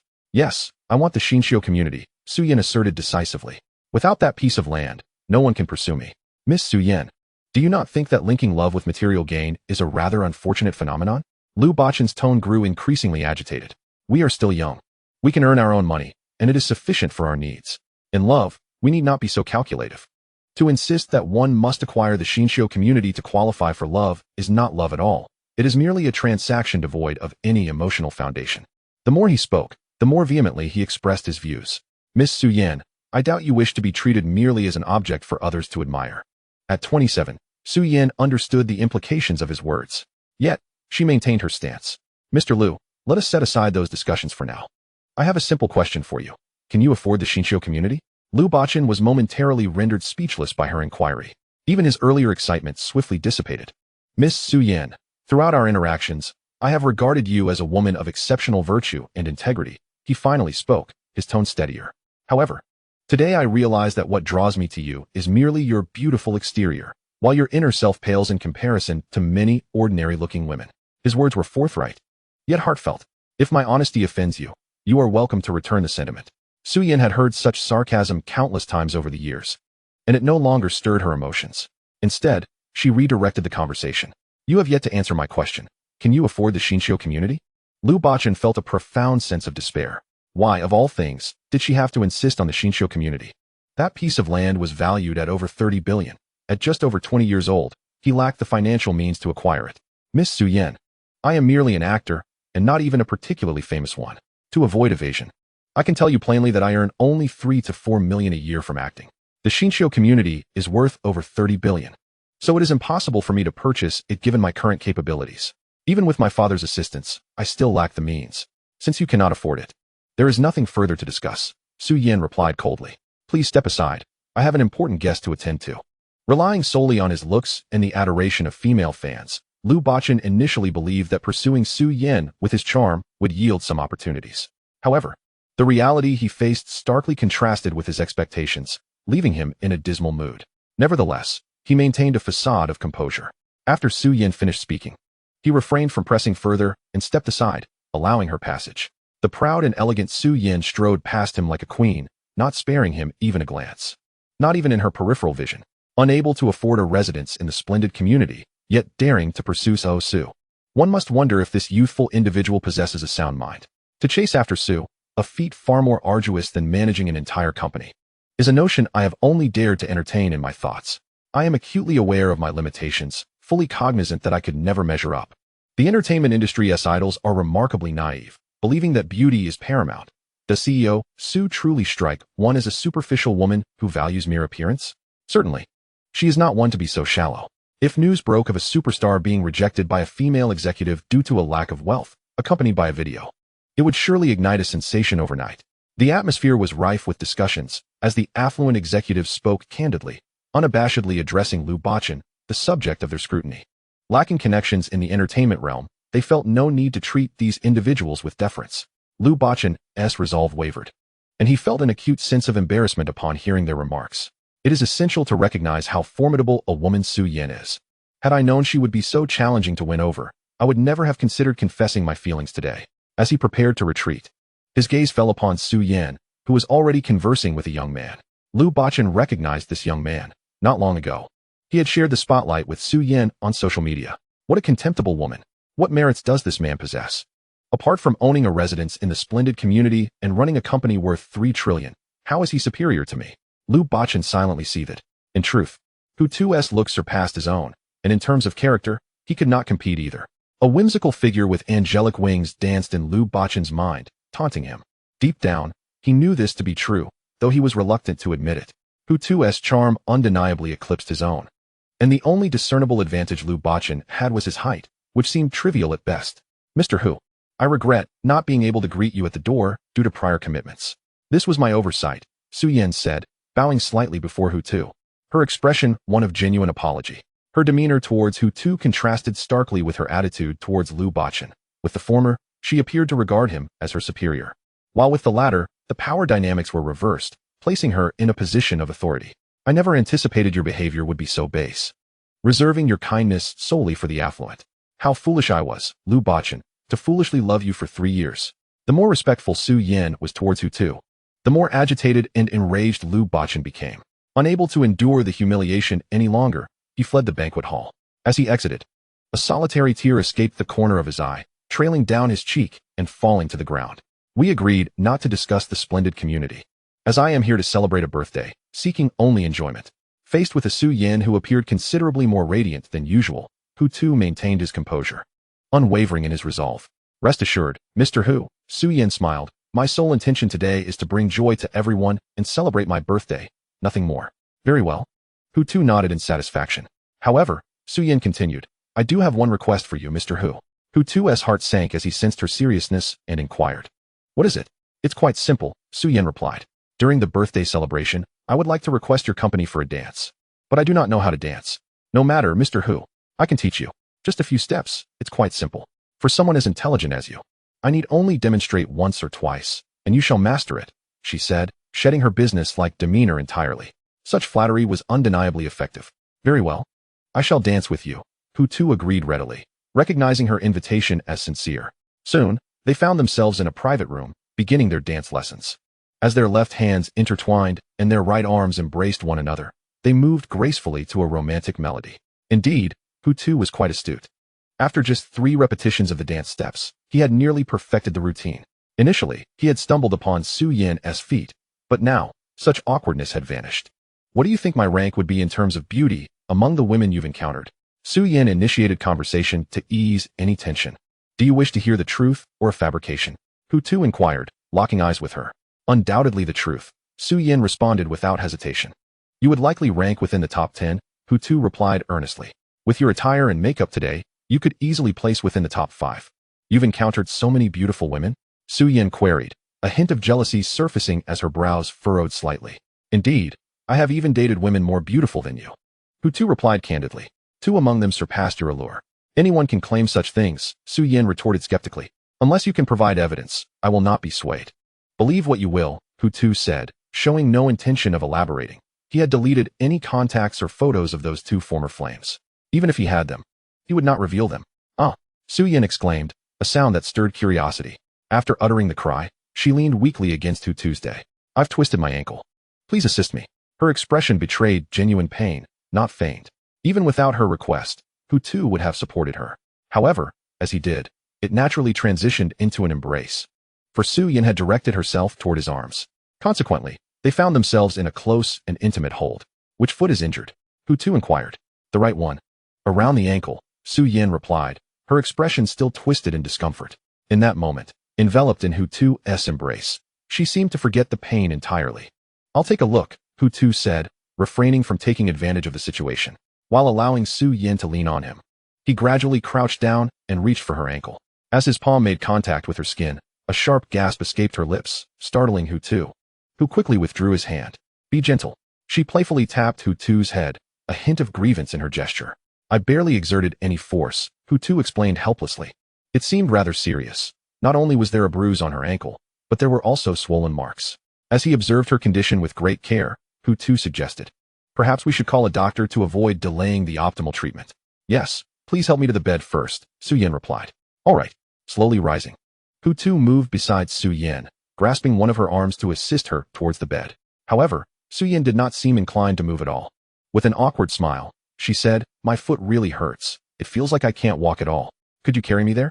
A woman of striking beauty, seeking assistance in such a soft and gentle tone, made it nearly impossible for Hu Tu, as a normal man, to refuse. Yet, he did not allow himself to become infatuated. Instead, He took a few steps to reposition himself, then bent slightly, wrapping one arm around Su Yan's thigh and the other around her back, lifting her effortlessly. I shouldn't be too heavy, right? Su Yan's face flushed with a touch of shyness. This was the first time she had been embraced by a man like this. Fortunately, carrying her to the bed was not a daunting task. Hu was quite adept at casual banter. If I had to carry you upstairs, that might be a bit strenuous. Rest assured, you won't have the chance to carry me upstairs, Su Yan teased, her initial shyness dissipating thanks to Hutu's nonchalance. She began to understand why many women preferred partners with more emotional experience. Such men genuinely knew how to care for others, treating their girlfriends with a nurturing affection akin to that of a father. The hotel suite was not particularly spacious, and after a few steps, they reached the bedside. Just as Hutu prepared to lay Su Yan down, the door swung open unexpectedly, revealing a middle-aged woman who, despite her years, still bore traces of beauty and had well-defined features. She entered silently, only to witness her daughter being carried by Hutu, the CEO of the Jinlong Group, the man who owned the exquisite community. Both Su Yan and Hutu turned to face the newly arrived woman. Mom, Su Yan exclaimed, quite taken aback, initially mistaking her for a server. Oh, it seems I've come at an inopportune time, Su Yan's mother stammered, a nervous smile on her face. I'll leave you two to it. With that, she promptly turned to exit, closing the door behind her. Yet, just as she was about to fully shut the door, it swung open again. Peeking her head back in, Su Yan's mother cheerfully remarked, you two are still young, so don't rush into having children. Make sure to take proper precautions. With that final comment, she finally closed the door, but not before lingering at the entrance, hoping to catch snippets of conversation. Inside the room, Hutu and Su Yan were frozen in place, their eyes wide and unblinking, locked in a silent stare. Was that your mother? Hutu inquired. Yes. Su Yan nodded. Did she misunderstand something? Hutu sighed. I merely intended to carry you to the bed. How could she think otherwise? Well, given our situation, alone together in a room and so close, it's not entirely surprising that my mom would think that way, Su Yan countered. You make a valid point. Hutu gently placed Su Yan on the bed and then retrieved his phone. Let us call the doctor first. We can clarify this later. Chapter 58, Brother. I knew you cared for me the most. Oh, Su Yan replied coldly. She was in no rush to clarify the situation. While this man seemed overly concerned about his own reputation, in truth, Hutu was not particularly worried about his own image. Rather, he was more concerned with Su Yan's integrity. This woman clearly had little romantic experience, akin to a blank slate of innocence. In contrast, he was a man of considerable experience in the realm of relationships.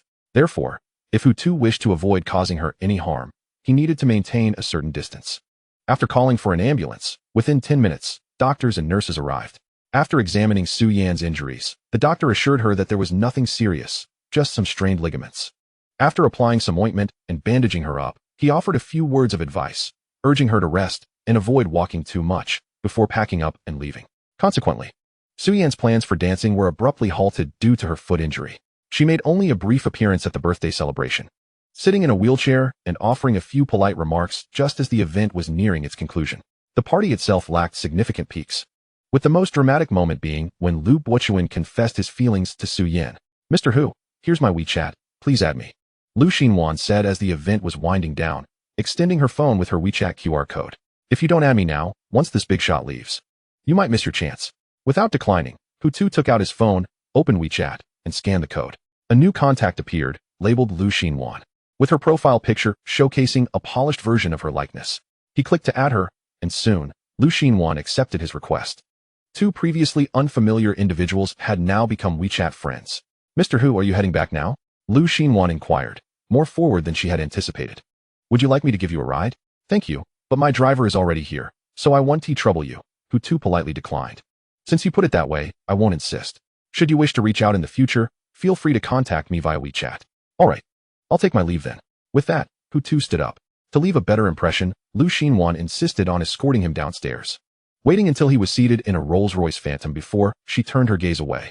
Xinhuan, don't waste your time on him. He clearly doesn't fancy you. Her close friend Xiaoyu advised, standing nearby. It's alright. It's not necessary for him to take an interest in me. Just being friends would be fine.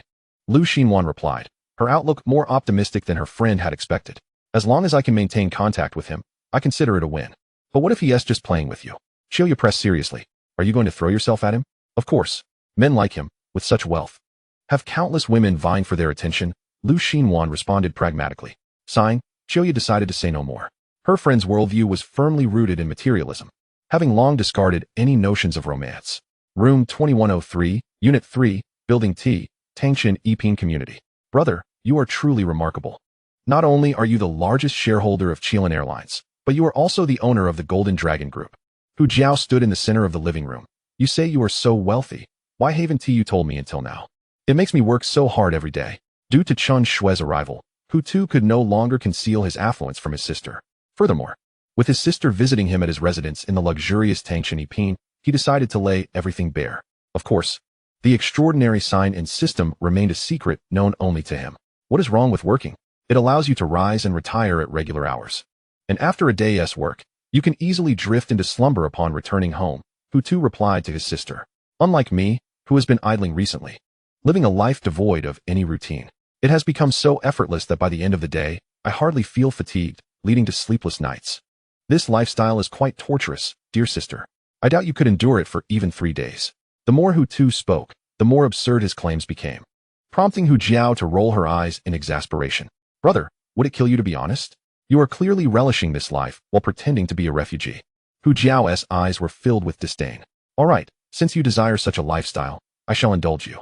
Regaining his serious demeanor, Hu Tu generously declared, from now on, I will provide you with a monthly allowance of 100,000, and I will also gift you an apartment, just like mine, in the Tangshan Epin complex, the very one beneath my residence. I shall even arrange for a housekeeper to manage your daily needs. Would that suffice? Only 100,000. Hu Jiao's face fell. Given your wealth, 1 million a month wouldn't be excessive, would it? Hu Tu's expression darkened. If you don't want it, then forget it. You can continue as a sales manager and focus on your work. For someone of his wealth, 100,000 a month was indeed modest. Yet he believed it unwise to excessively indulge his sister. Otherwise, his fortune would be squandered before his offspring even arrived. Come on, brother, if it's 100,000. I can accept that. Seeing her brother's displeasure, Hu Jiao transformed into a cute little sister, wrapping her arms around one of his and playfully shaking it while cooing, Brother, when will you give me the apartment? You can move in right now. The decoration is already complete. Here are the keys. Hu Tu produced a set of keys from his pocket, waving them in front of his sister. Her eyes followed the keys with keen interest. Thank you, brother. I knew you were the best. She snatched the keys and quickly tucked them away before giving her brother a peck on the cheek and joyfully sprinting outside, calling for her friend Chen Shui as well. What is this? At our age, still kissing me? Hu Tu rubbed the spot on his cheek where she had kissed him, feigning disgust. I have goosebumps now. The following day, Hu Tu ventured out with his 2 companions, his sister Hu Jiao and her friend Chen Shui. Hu Jiao had truly decided not to work. With a brother so affluent, she saw no reason to exhaust herself. Today, they did not bring their driver, Kaiwan. Instead, Hu Jiao was driving a Rolls-Royce Phantom, ferrying Chen Shui and Hu Tuesday. The luxurious vehicle glided slowly along the road. Chapter 59, Sister Buys a Car. Unfortunately, Hu Jiao was not an experienced driver, and her speed lacked the steadiness of Kaiwan. Hu Tu, who had not yet obtained his driver's license, had recently enrolled for the test and passed the written examination. Brother, I don't have a car. How about we buy one for me? It would make my travels much more convenient. Her tone was casual, as if such a request were entirely reasonable, knowing full well her brother could afford it. Had it been during the earlier times when Hu Tu earned less than her, she would never have dared to ask for even a piece of clothing. Sure. What car do you want? Hu Tu readily agreed. After all, she was his sister. A Ferrari 488, which costs around 4 million. It's half the price of your Phantom, she suggested, as if implying she was saving him money by asking for a 4 million car. All right, let us go with the Ferrari 488. Leaning back in the rear seat, Hu Tu crossed his legs and declared, as long as my sister likes it, we shall purchase it. Thank you, brother. You are so kind. Hu Jiao beamed with gratitude. It's the least I can do since you are my sister. Hu Tu replied nonchalantly, not concerned about the expenditure. In the front passenger seat, Chen Shui watched the siblings with envy. She wished to have a brother as wealthy as Hu Tu, who would shower her with money, provide her with a home, and buy her a car. Unfortunately, she had no brother, let alone a rich one. Half an hour later, Hu Jiao cautiously parked the car at a high-end dealership. The spacious establishment showcased a variety of luxury vehicles, including Maybachs, Range Rovers, BMWs, Mercedes, Rolls-Royces, Ferraris, Lamborghinis, Bentleys, and Pagani. As the trio exited the vehicle, a black Lamborghini Huracan roared past them. Inside, a rotund man, weighing at least 400 pounds, occupied the driver's seat, while a petite girl, dressed in revealing attire, sat beside him. The girl, though attractive, bore a resemblance to the countless internet celebrities one sees today, her face lacking distinctiveness. In this materialistic era, Hu Tu found himself amused. Had it been some time ago, he would have scorned the wealthy man and criticized the girl's superficial looks. However, now that he had become affluent himself, he found no aversion to such displays of wealth. "Brother, could you hurry up? I'm about to lose my patience." Hu Jiao's voice suddenly called out from ahead. Hu Tu looked up to realize he had fallen several meters behind his sister and her friend. "I'm coming. What's the rush? It's not like there's a sale at the mall where we might miss out," he replied, jogging to catch up. Though he managed to reach them, Hu Jiao shot him a reproachful look.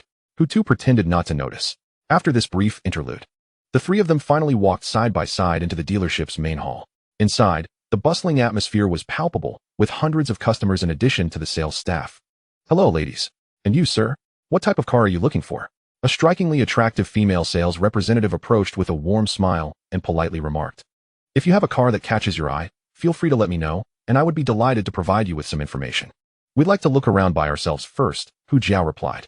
"That is perfectly fine. Please feel free to call me if you need anything," the saleswoman said, her demeanor remaining exceptionally cordial despite Hu Jiao's apparent disinterest in purchasing a vehicle. After the saleswoman departed, Hu Tu and his companions began to meander through the showroom. "Hey, sis, are you really considering the Ferrari 488? If so, just tell them outright. There's no need for all this browsing," Hu Tu commented bluntly. His reluctance to accompany his sister stemmed from his desire to wrap up the car shopping expedition swiftly and return to the comfort of their home. Lying on the couch was infinitely more appealing than wandering around the dealership. "Brother, I'm not necessarily fixated on the Ferrari 488. I'm open to other options as well," Hu Jiao responded, striving to maintain her composure. "If a car is aesthetically pleasing to me, even if it costs just $1 million, I could be persuaded. So in essence, I'm saving you money. Do you understand, brother?" Recognizing the logic in her reasoning, Hu Tu wisely chose silence. While he could tolerate playful banter with his girlfriend, engaging in disputes with his sister was best avoided. "Wow, this car is stunning." An orange Bentley Continental suddenly captured Hu Jiao's attention, prompting her to eagerly tug her friend Qin Shui along as they rushed toward it.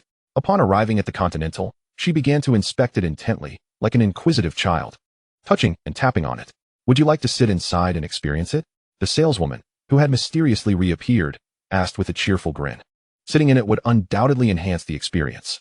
Is it possible to sit in it even if I'm not buying?" Hu Jiao inquired. "Absolutely," the saleswoman replied, her smile radiating warmth. With that, she moved to the car door, grasped the handle, and gently opened it. "Thank you," Hu Jiao said politely, bending slightly to prepare to enter the vehicle. Just then, a sultry voice exclaimed, "Wow, darling, this car is absolutely gorgeous." Startled by the voice, Hu Jiao recoiled, abandoning her intention to get inside. She turned to see a woman standing at the front of the Continental, dressed in a skin-tone bodycon dress that accentuated her enviable figure, slender legs, a tiny waist, and curves that Hu Jiao could only dream of achieving. "Shenfeng." Upon recognizing the woman's face, Hu Jiao, still youthful in her demeanor, unexpectedly called out the name. "Is that you, Shenfeng?" She stepped forward eagerly, and the woman, having appraised her, exclaimed with brightened eyes, "You're Hu Jiao, aren't you?" "Indeed, that's me," Hu Jiao confirmed, a smile blossoming on her rosy cheeks. "I remember you returned home right after graduation. What brings you back out here?" "It was rather dull at home, and jobs were scarce with low wages. I found it uninteresting, so I decided to come back out," Shenfeng replied nonchalantly. "By the way, let me introduce you to my boyfriend, Jason. He just returned from studying in the United States." "Jason, this is my college classmate, Hu Jiao. Do say hello." Shenfeng's pride was palpable as she spoke of her boyfriend, who was not only academically accomplished and handsome, but also exceedingly wealthy. "Hello, Hu Jiao. I'm Jason, also known as Zhong Hongyu. It's a pleasure to meet you," he said courteously, extending his hand. Hu Jiao reciprocated the gesture. "Hello, I'm Hu Jiao. It's a pleasure to meet you as well." She aimed to appear more mature while conversing with outsiders, embodying the demeanor expected of her age. "And who are these two?" Shenfeng's gaze shifted to Hu Tu and Qin Shui. "I remember you from college. You're Hu Jiao's brother." Then, her attention turned to Qin Shui. "As for this one, I truly have no recollection. Are you her girlfriend?" "No," Hu Tu shook his head. "I'm Hu Jiao's close friend, Qin Shui. We attended the same university, so we should have been introduced, but unfortunately, Hu Jiao didn't facilitate that." Qin Shui smiled graciously. "Not introducing you is quite normal," Shenfeng explained. "We were in different majors, and sometimes we wouldn't see each other for a week. Our relationship doesn't compare to the closeness you share with her." Shenfeng was merely stating facts, devoid of any jealousy regarding Hu Jiao and Qin Shui's bond. "So, are you all here to buy a car?" Shenfeng began to steer the conversation away from their school days, which she seemed reluctant to discuss. "Nothing is confirmed. We're just browsing," Hu Jiao replied. "Oh, just looking? What price range are you considering? Shin Fong surveyed the luxurious vehicles around her. The cars here are quite pricey. The least expensive one is probably around 500,000. Isn't that right, miss? Indeed, Miss Shun, the saleswoman interjected. The most affordable option we have is the BMW 5 Series, and even the base model will cost close to 500,000 once all is said and done. The price doesn't concern me. After all, my brother is wealthy, and he's the one buying it for me. Hu Jiao's comment instantly shifted Shin Fong's attention from her to Hu Tuesday. Is Hu Jiao speaking the truth? Shin Fong appeared skeptical, questioning Hu Tu's financial capacity. Are you really going to buy her a car? Yes, Hu Tu replied somewhat disinterestedly. After all, it's what my sister desires. It's been years since we last met. I didn't expect you to have changed so much. Surely you must have earned quite a bit over the years. Shin Fong attempted to pry further.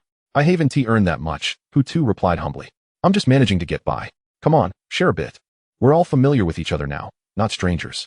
Honestly, I haven't earned that much, just bought a house and a car, he stated. Impressive. Shin Fong's eyes widened in admiration. In Yao City, being able to afford a house at your age is quite rare. Most people work for a couple of years only to be intimidated by the high property prices and return home. I'm not as remarkable as you make it sound. It's just a small apartment. Anyone who is determined can achieve it, Hu Tu admitted, intentionally downplaying his success for a moment of subtle bragging, knowing that Shin Fong, like many others, judged one's worth by their financial standing. Don't be modest, Hu Tuesday. The fact that you have enough extra funds to buy your sister a car clearly indicates that you've done quite well for yourself, Shin Fong remarked insincerely. Her feigned admiration evident. Perhaps I could assist Hu Jiao in selecting a vehicle, she continued. I'm quite knowledgeable about cars, especially luxury ones. Moreover, there exists a luxurious automobile that I hold in particularly high regard, which aligns quite closely with Hu Jiao's aesthetic preferences. I am convinced that upon seeing this vehicle, she would undoubtedly develop a fondness for it. The car you admire, let it be for my sister Hu Tu, she remarked, her tone deliberately slowing. Isn't that somewhat inappropriate? Not at all, I replied. Hu Jiao and I are classmates. There is no need for such formality. Besides, I already possess a Range Rover. So I have no immediate plans to procure another vehicle. Therefore, it is entirely acceptable for Hu Jiao to have it. Come, Hu Jiao, let me show you, I declared. Without seeking Hu Tu's consent, I turned and, with an affectionate gesture, took Hu Jiao by the arm, compelling her to accompany me. Hu Jiao did not resist, merely stating, You need not pull me, Shin Fong. I can walk on my own. I assure you, I can manage. Despite her words, Shin Fong paid little heed, continuing to lead her forward, evidently anxious that Hu Jiao might change her mind. To an outsider, it might seem as though Shin Fong were the salesperson at this dealership. Hu Tu and the others could do little but follow in the wake of these two women, while the beautiful saleswoman remained discreetly behind them. Before long, our group arrived at the opposite side of the dealership, where a striking pink Ferrari 488 was prominently displayed before us, its vibrant hue almost dazzling. What do you think? Hu Jiao? Shin Fong inquired, stepping in front of the cherry blossom pink Ferrari and gently caressing its exterior. Isn't it stunning? My taste is quite impeccable, wouldn't you agree? At that moment, Hu Jiao's gaze was captivated by the pink 488. She had not anticipated encountering such a modified vehicle within the dealership, let alone one that matched her ideal specifications. It is indeed beautiful. I am utterly enamored with this design, she affirmed as she approached the Ferrari, reaching out to touch it delicately as though it were a cherished child. With unwavering determination, she declared, Brother, I have made my decision. I want this car. Are you truly certain? Hu Tu inquired. Shall we not explore other options? Yes, I am certain, Hu Jiao replied with conviction. With this, I cannot possibly desire anything else. Very well, then we shall procure this one. Hu Tu then turned to the beautiful saleswoman and asked, Excuse me, could you please calculate the price of this vehicle for me? Sir, you are considering financing, correct? The saleswoman's demeanor turned even more cordial, having not anticipated that this gentleman would prove to be a significant client. No financing is necessary, Hu Tu replied calmly. It is merely a few million. Why would I need a loan? I will pay in full. Just ensure that the calculations are accurate, and I will promptly settle the payment. Certainly, sir. I will calculate that for you immediately, the saleswoman said, suppressing her delight as she politely requested him to bear with her for a moment. Without delay, she spun on her heel, her high heels clicking against the floor as she hurried to retrieve her calculating tools. In transactions involving such high-value luxury vehicles, even when a buyer opts for a full cash payment, the salespeople can earn a substantial commission, often even more enticing than that from financing deals. Before long, the saleswoman returned, calculator in hand, along with paper and pen. Sir, allow me to present the figures to you. If at any point you have questions regarding the costs, feel free to inquire. Standing confidently before Hu Tu, she commenced her calculations. He remained silent, permitting her to proceed. After approximately a minute, she concluded and handed the invoice to Hu Tu. Sir, the total for this Ferrari 488, inclusive of insurance and taxes, amounts to $5,137,800 sky blue dollars. Ah, $5 million, is it? Taking the invoice, Hu Tu simultaneously extended his bank card. Please proceed with the transaction. The saleswoman, having prepared a card reader, gracefully accepted his card and began the process. After he entered his PIN, the machine promptly displayed a successful payment notification. Upon seeing those words, the saleswoman could not suppress the smile that spread across her face. Having worked as a car saleswoman for nearly 5 years, this was her first encounter with such an extravagant client, one who asked no questions, conducted no test drives, and upon concluding the calculations, immediately proceeded to payment. To possess such financial capability was an unmistakable indication of immense wealth. Witnessing Hu Tu's lavishness in purchasing the car without a hint of hesitation for over $5 million, Shun Fang's emotions became decidedly complex. She had initially brought Hu Jiao to view the Ferrari 488, believing that Hu Tu's finances would fall short of affording such a luxury. Yet, he exceeded her expectations in wealth. Sister, I have purchased it, Hu Tu announced, turning to Hu Jiao. Why don't you take it for a spin? All right, brother. I will try it out right away, Hu Jiao responded, her face alight with joy. However, rather than immediately entering the vehicle, she turned to Xin Fang and suggested, Xin Fang, why don't you help me test it out? I assume you have never driven this model before. Now would be the perfect opportunity. Hu Jiao, being astute, recognized Xin Fang's intentions in bringing her to view the 488, which was to put her and her brother in a compromising position due to financial constraints, hoping they would ultimately forfeit the purchase. Yet, her brother's swift decision to buy it left no room for such mockery. No, Hu Jiao. A friend of mine owns a 488, and I have driven hers before. You should take the wheel yourself, Xin Fang replied, her demeanor radiating reluctance. Come on. It can't hurt to drive it once more, Hu Jiao insisted, reaching out to pull her along. We are all classmates. There is no need for formality. Just drive it. Even if you were to accidentally damage it, I wouldn't make you pay. I truly do not want to, Xin Fang protested. Moreover, I am not particularly fond of driving, honestly. Finally, Hu Jiao relented, releasing her grip, having no genuine desire for Xin Fang to take the wheel. By the way, Xin Fang, you and your boyfriend are here to purchase a car as well, correct? Hu Jiao suddenly shifted the topic. Yes, Xin Fang replied, her expression momentarily blank. Realizing her boyfriend was not as wealthy as Hu Jiao's brother, she found herself lacking the confidence to speak further. Then, I happen to have a luxurious vehicle in mind that I find exceptionally appealing, Hu Jiao remarked, enthusiastically linking arms with Xin Fang. Its design is quite splendid, and the price is reasonable. I am certain you will adore it. Hu Jiao, Xin Fang stammered weakly. Let us go take a look, Hu Jiao insisted, pulling Xin Fang forward much like Xin Fang had done earlier. If we delay, it may be purchased by someone else. With no choice but to comply, Xin Fang allowed Hu Jiao to lead her, knowing that her determination to introduce her to a vehicle was unwavering.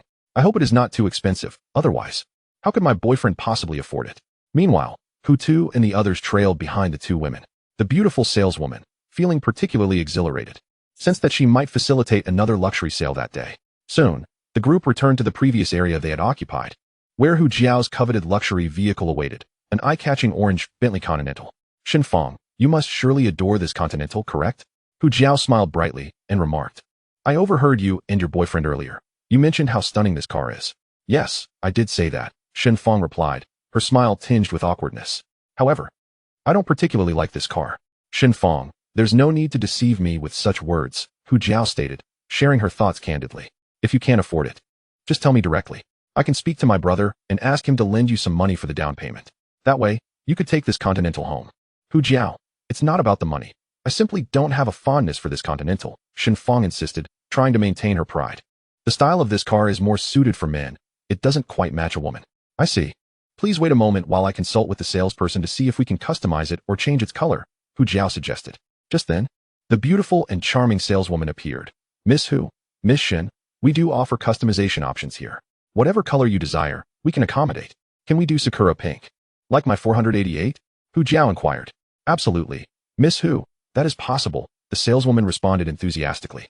Moreover, the customization comes at no additional cost. We cover all expenses. Did you hear that, Xin Fang? We can customize it to the Sakura pink that we girls adore. Hu Jiao turned to Xin Fang. What do you think now? Are you considering purchasing it? At that moment, Xin Fang felt more distressed than after 3 sleepless nights of work. If she chose not to buy, She would lose face and would be unable to hold her head high in front of Hu Jiao in the future. Yet, if she did buy it, the total cost for this Continental would amount to at least 3.5 million. Would her boyfriend truly be willing to spend such an amount on her? Ultimately, Shen Fang chose to prioritize her pride. All right, since you've said that, I will go ahead and buy it. She added deliberately, even though I don't drive much. Having it as a display piece in the garage wouldn't be too bad. Chapter 62. A sister with beauty and talent. Shen Fang then turned to her boyfriend, sweetly asking, "Darling, could you help me with the payment?" Jason's expression was as grim as a bitter melon. "Is that really necessary, Xiaofeng? I've already bought a Range Rover. Getting a Continental as well would just be a waste of money. But darling, you earn several million a year. Just 1 year's salary would cover the cost of this car," Shen Fang countered, unwilling to back down for the sake of her image.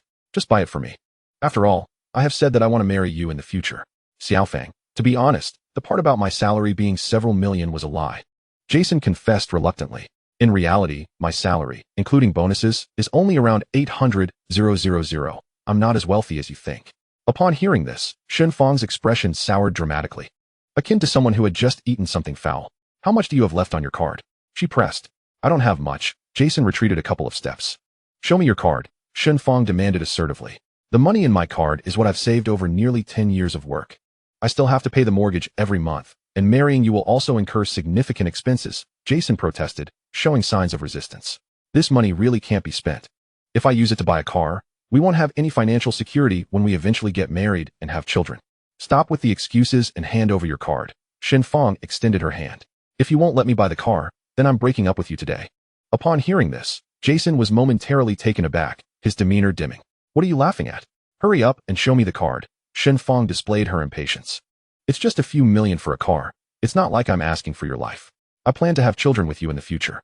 Did I say anything wrong? Let's break up." Jason straightened his posture, his expression turning cold as he gazed at Shen Fang.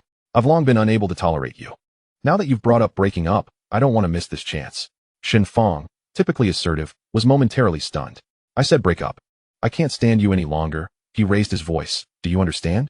And don't come to bother me again. There are plenty of beautiful women in the world. I don't need you." With that, Jason turned away, leaving Shen Fang with a sour expression, and strode out of the dealership with determined steps. "Darling, wait for me." Regaining her senses, Shen Fang dashed after him without a second thought. "What I just said was out of anger. I can forego the car. Please don't walk so fast. I truly love you and don't want to part ways." It was not easy for her to find a man who owned both a house and a car in the city. And while his salary may not be in the millions, 800,000 was still substantial. Thus, she was genuinely reluctant to let such a quality man slip away. Under the watchful eyes of Hu Jiao and her companions, Shen Fang rushed out of the showroom. However, due to her hurried pace on the slippery tiled floor, she stumbled and fell spectacularly.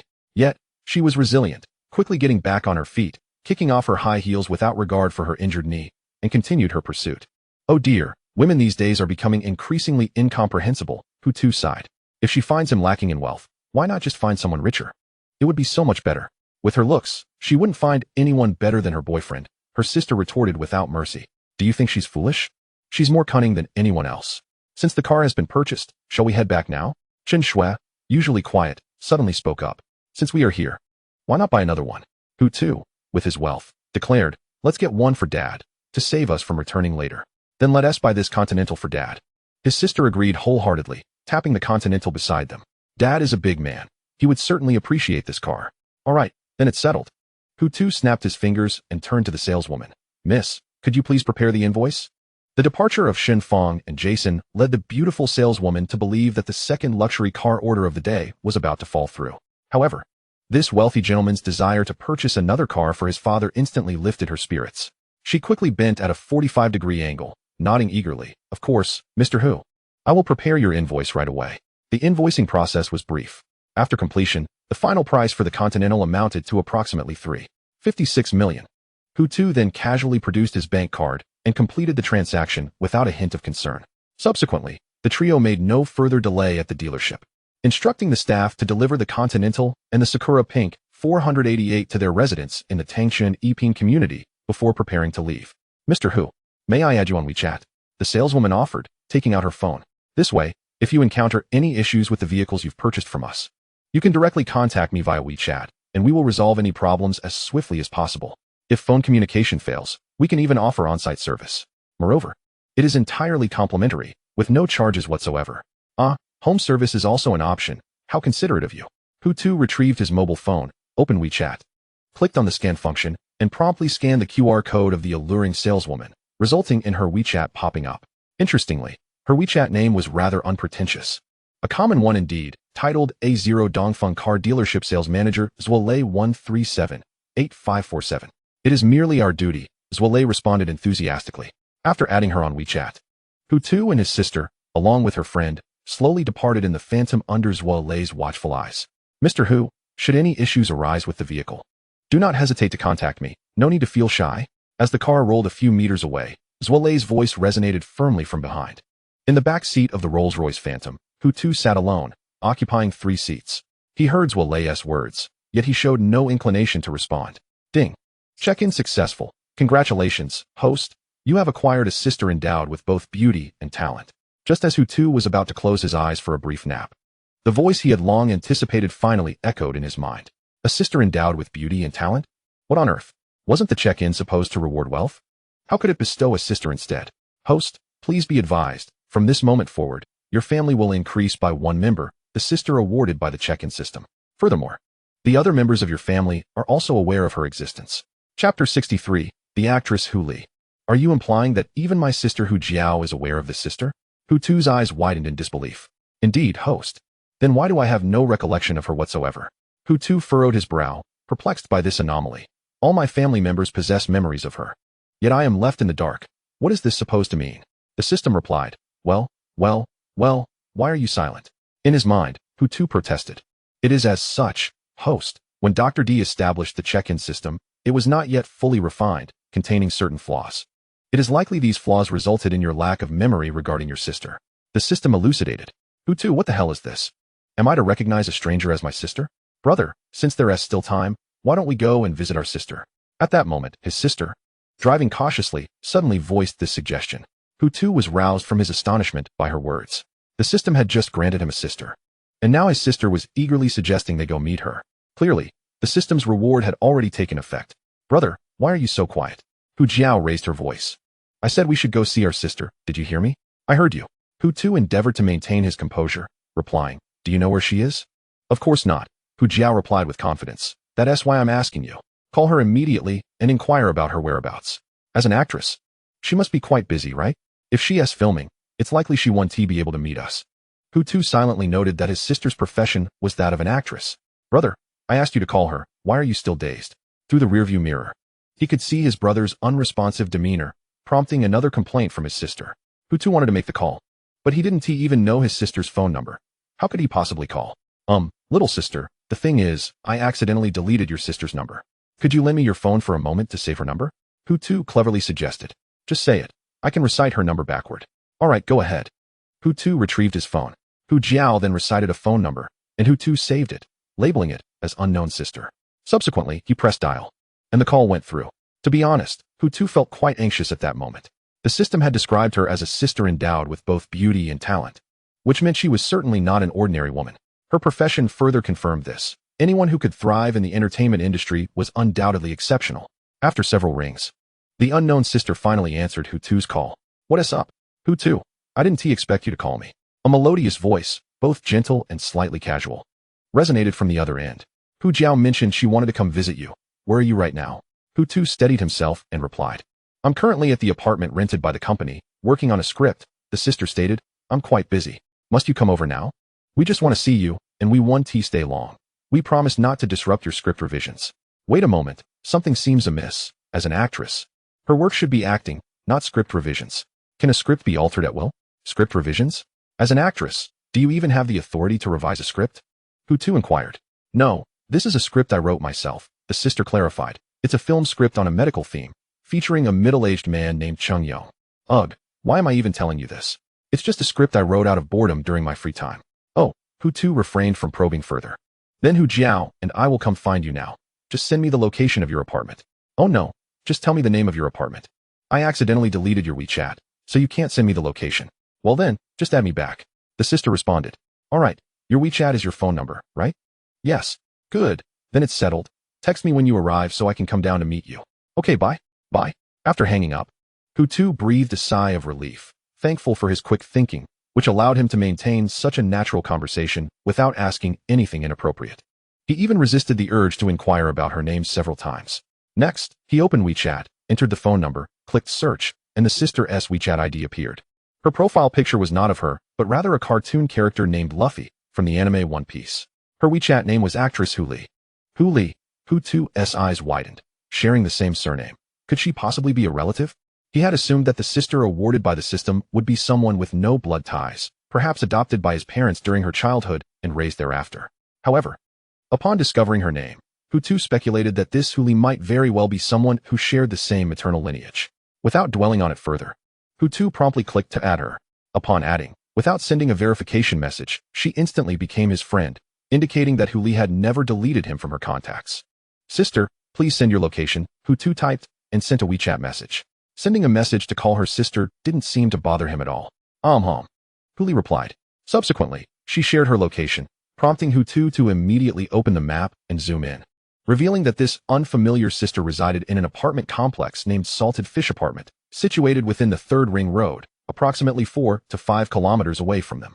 Sister, let us head directly to Salted Fish Apartment. Li Jia is there, Hu Tu informed his sister. I heard you, she replied, her gaze unwavering from the road ahead. Shue Shue, could you please navigate for me? The endearing nickname Shue Shue had been affectionately used by Hu Jiao for Chen Shue for several years. The typically reticent Chen Shue didn't mind, despite having repeatedly asked Hu Jiao not to call her that, especially in the presence of others. However, this carefree girl seemed impervious to such requests. Meanwhile, Hu Tu's attention was entirely absorbed by his phone. At that moment, he was searching for Hu Li's information on Baidu. Upon clicking search, a plethora of results appeared, rich in content. Hu Tu first opened Hu Li's Baidu encyclopedia page, which provided detailed information, allowing for a more comprehensive understanding. Chapter 64, The Sister's Dream. Hu Li, female, born in 1991 in Yeguan City, Jiangmen Province, graduated from the directing department of Yaodu Film Academy, and is an artist under Frog Media Company, debuting in 2013 with the role of Gui Xiang in the television series The Return of the Condor Heroes, which brought her into the public eye. In the subsequent years, she took on numerous roles in various productions, including Feathers Fly to the Sky, National Affairs, Legal Elite, Dream Chaser, My Wife is Lu Miaotsue, Sports Star, and the years I worked as a flight attendant. Further down the profile, there were details regarding the characters Hu Li portrayed in each television drama, neatly organized in a framework. Most of these characters were supporting roles, such as female 3, 4, or even 5 and 6, with none of them allowing her to take the lead. The only notable role that left an impression was her portrayal of Yang Shui in Feathers Fly to the Sky, where she played a wealthy young woman whose willingness to make considerable sacrifices for Qin Jianghe, coupled with her mature and alluring beauty, captivated many male viewers. Below that, there were various rumors, one of which particularly caught Hu Tu's attention, claiming that actress Hu Li had had an extramarital affair with a well-known director in her early years and had given birth to an illegitimate child. The name of the director was not mentioned, but a few candid photos of Hu Li were included, depicting her in loose clothing and a bare face, standing in a hospital. Due to the oversized nature of her attire and the angle of the photographs, her belly appeared somewhat larger, giving the illusion of pregnancy. Exiting the Baidu encyclopedia, Hu Tu began exploring other sources, such as interview videos and variety shows featuring Hu Li. Through these interviews and her performances in dramas, Hu Tu developed a multidimensional understanding of Hu Li. Well, my sister does possess a certain charm. Even in the beauty-saturated entertainment industry, she stands out as exceptionally lovely. However, it is unfortunate that she has not achieved significant fame, lingering in the 3rd or 4th tier of stardom. To be more realistic, one might even say she is at the 7th or 8th tier. The entertainment industry is never short of beautiful faces, and without a widely accepted representative work. Even the most stunning appearances are fleeting. After the initial viewing, they are quickly forgotten. Without dwelling too much on these thoughts, Hu Tu prepared himself to confront the woman named Hu Li. Half an hour later, the car arrived at Salted Fish Apartment, halting at the base of the building. Retrieving his phone, Hu Tu dialed Hu Li's number once more. You're here, right? Upon answering, Hu Li's voice came through. Which floor are you on? What is your room number? 4th floor, room 403. You and your sister can come up directly. I'm currently occupied and cannot step away. Oh, all right. After hanging up, Hu Tu exited the car, ready to ascend. Brother, my friend and I are going to buy some fruit. Sister likes these. You go ahead. Hu Jiao said as she and Chun Shui turned towards the nearby supermarket. All right, make it quick. Don't take too long, Hu Tu replied. After watching the two young ladies cross the street and enter the supermarket, he redirected his gaze and entered the apartment building. The apartment was equipped with an elevator. He did not notice the stairwell, which was likely located on the other side. Entering the elevator, Hu pressed the button for the 4th floor. He was alone in the elevator, which was eerily quiet, but before he could ponder anything further, the 4th floor arrived. The elevator doors opened slowly, and he stepped out with a calm demeanor. After taking just a few paces, he spotted the door marked 403. To his surprise, the door was ajar, not fully open, but slightly gapped by about 30 to 40 centimeters. As he approached, he could hear voices emanating from within the room, a conversation between a man and a woman. Ms. Hu, for a starlet like you, lacking connections and fame, it is indeed a formidable challenge to find investors, the man remarked, his tone exuding an air of superiority. Moreover, your medical-themed screenplay, in my view, leaves much to be desired. In today's film market, relying on realistic themes to achieve high box office returns is nearly impossible. He continued, even if we were to produce your film based on your script, and it garnered favorable reviews, the box office would barely reach 1 or 200 million. Certainly not beyond that. With such a non-profitable venture, which investor would be willing to invest their money? Everyone here is in business. Whether we can create a good film matters not to us merchants. Mr. Kong, the woman responding was strikingly beautiful, with porcelain skin and a tall, statuesque figure. She expressed her perspective. The current film market is dominated by similar genres, primarily youth films or those lavishly produced IP films. Such films, with extensive promotion and favorable screening rates, can indeed achieve high box office numbers. However, audiences have begun to experience aesthetic fatigue due to the influx of similar films in recent years. Particularly over the last 2 years, they no longer hold the same allure as before. My screenplay is not merely a medical theme. These stories are rooted in real-world events. Such narratives often resonate more deeply with the audience. If we meticulously capture each scene according to my script, breathing life into every character, I would wager that its box office would undoubtedly surpass that of typical commercial films. Ms. Hu makes some compelling points, the man chuckled, revealing a set of unsightly yellow teeth, but there is often a disparity between imagination and reality. It is inconceivable for me to recklessly invest my money based solely on your words. Not only I, but other film investors would also not make such hasty decisions. Noting the firm stance of the other party, who clearly expressed a disinterest in investing, Hu understood that prolonging the conversation would be futile. She stood up and said, Mr. Kong, since you are unwilling to place your trust in me, let us conclude our discussion here. Casting a glance at Huli's alluring figure, Conglomerat's gaze momentarily flickered with lasciviousness. However, it swiftly dissipated. He chose not to rise alongside Hu, remaining seated on the sofa. After taking a sip from the teacup placed on the coffee table, he finally spoke. There is no need to rush, Ms. Hu. I am not as indifferent as you might think, especially when it comes to a beautiful star like yourself. Chapter 65. The entertainment industry is truly sordid. Hu, being an astute woman, discerned the altered implications in Conglomerat's words. She was far from oblivious. Mr. Kong, should you wish to invest, then I urge you to agree. I can assure you that I will exert my utmost effort to produce the film and strive for its success upon release. Conversely, if you choose not to invest, I shall not press the matter. I can always seek others. However, if you intend to leverage your position as an investor for unsavory dealings, I would advise against it. While directing and filming is indeed my dream, it is not one that I must fulfill in the immediate future. Ms. Hu, you are no longer a naive girl. What would be so wrong with sharing a night with me in exchange for investment? Conglomerate stated candidly.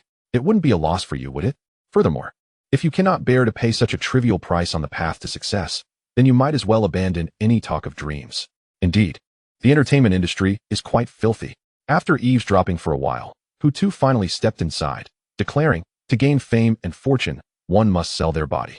No wonder a certain well-known director advises young women against entering the entertainment industry. The sudden voice startled Conglomerate, prompting him to turn his head, his expression betraying guilt as he glanced toward the entrance, where Hu's youthful and handsome face came into view. Who are you? Conglomerate stammered. Me? Hu replied, his face adorned with a warm smile as he gestured toward Hu. I am her younger brother. Brother? Conglomerate's demeanor calmed somewhat. What brings you here? Are you foolish? Is there any issue with a brother visiting his sister? Hu responded playfully. Should I go to your home and warm the bed for your wife? Watch your words, boy, Conglomerate retorted angrily. Do not presume that I would be intimidated by your youth and vigor. I know you are not afraid of me. But surely you fear death, Hu replied, drawing a dagger approximately 10 centimeters long from his person, its blade glistening and razor-sharp, capable of inflicting fatal harm. Conglomerate's face drained of color. Everyone fears death, and he was no exception. Miss Hu, what does your brother intend to do? Conglomerate was left with no choice but to address Hu Li. What I said earlier was somewhat excessive, yet I did not force you. I merely presented a choice. Whether to accept it is entirely your prerogative. However, your brother brandishing a weapon to threaten me seems rather excessive. We are living in a society governed by law. Should I report this, he could be charged with attempted murder. Why are you so afraid? Hu Tu interjected before Hu Li could respond. Is this a weapon? It is merely an ordinary fruit knife. I took it out only to peel an apple. There was no ulterior motive. As he spoke, Hu Tu approached the coffee table, bent down to retrieve an apple from the fruit bowl, and then sat opposite Conglomerate, leisurely peeling the apple. Conglomerate remained vigilant. Young man, it is wise to remain calm. In this society, it is predominantly those of us with wealth who hold the reins. If you do not offend me, your future will be much smoother. Upon hearing this, Hu Tu paused in his peeling and looked up at Conglomerate, confirming, what did you say you were? Could you repeat that? I did not quite catch it. I am Conglomerate, the president of Tianhua Media, a company renowned nationally, supported by the Jinlong Group. My net worth approaches 20 billion. If I am not a wealthy man, then who is? He elevated his head higher than Hu Tu, his gaze unwavering, presenting himself with an air of superiority. 20 billion, Hu Tu remarked with a smile, indeed quite affluent. Might you take your leave for now? I wish to converse further with my sister. Noticing that the other party had exhibited no aggressive behavior, Conglomerate attempted to steer the conversation back. You truly are incorrigible. Hu Tu's smile morphed into a cold smirk. If I do not ensure you pay a price today, as a brother, I would not deserve to call myself a man. Do not act impulsively, Hu Tu, Hu Li interjected, grasping the hand holding the fruit knife. Simply ask him to leave. I have no intention of acquiescing to his terms. Rest assured, sister, when I refer to paying a price, I do not mean to stab him, Hu Tu replied, gently prying Hu Li's hand away from his. I simply cannot abide by his lofty position and aim to bring him down a notch. You foolish, ignorant youth, Conglomerate scoffed at Hu Tu's words. Who does he think he is? And who do you think you are? You are not even on the same level.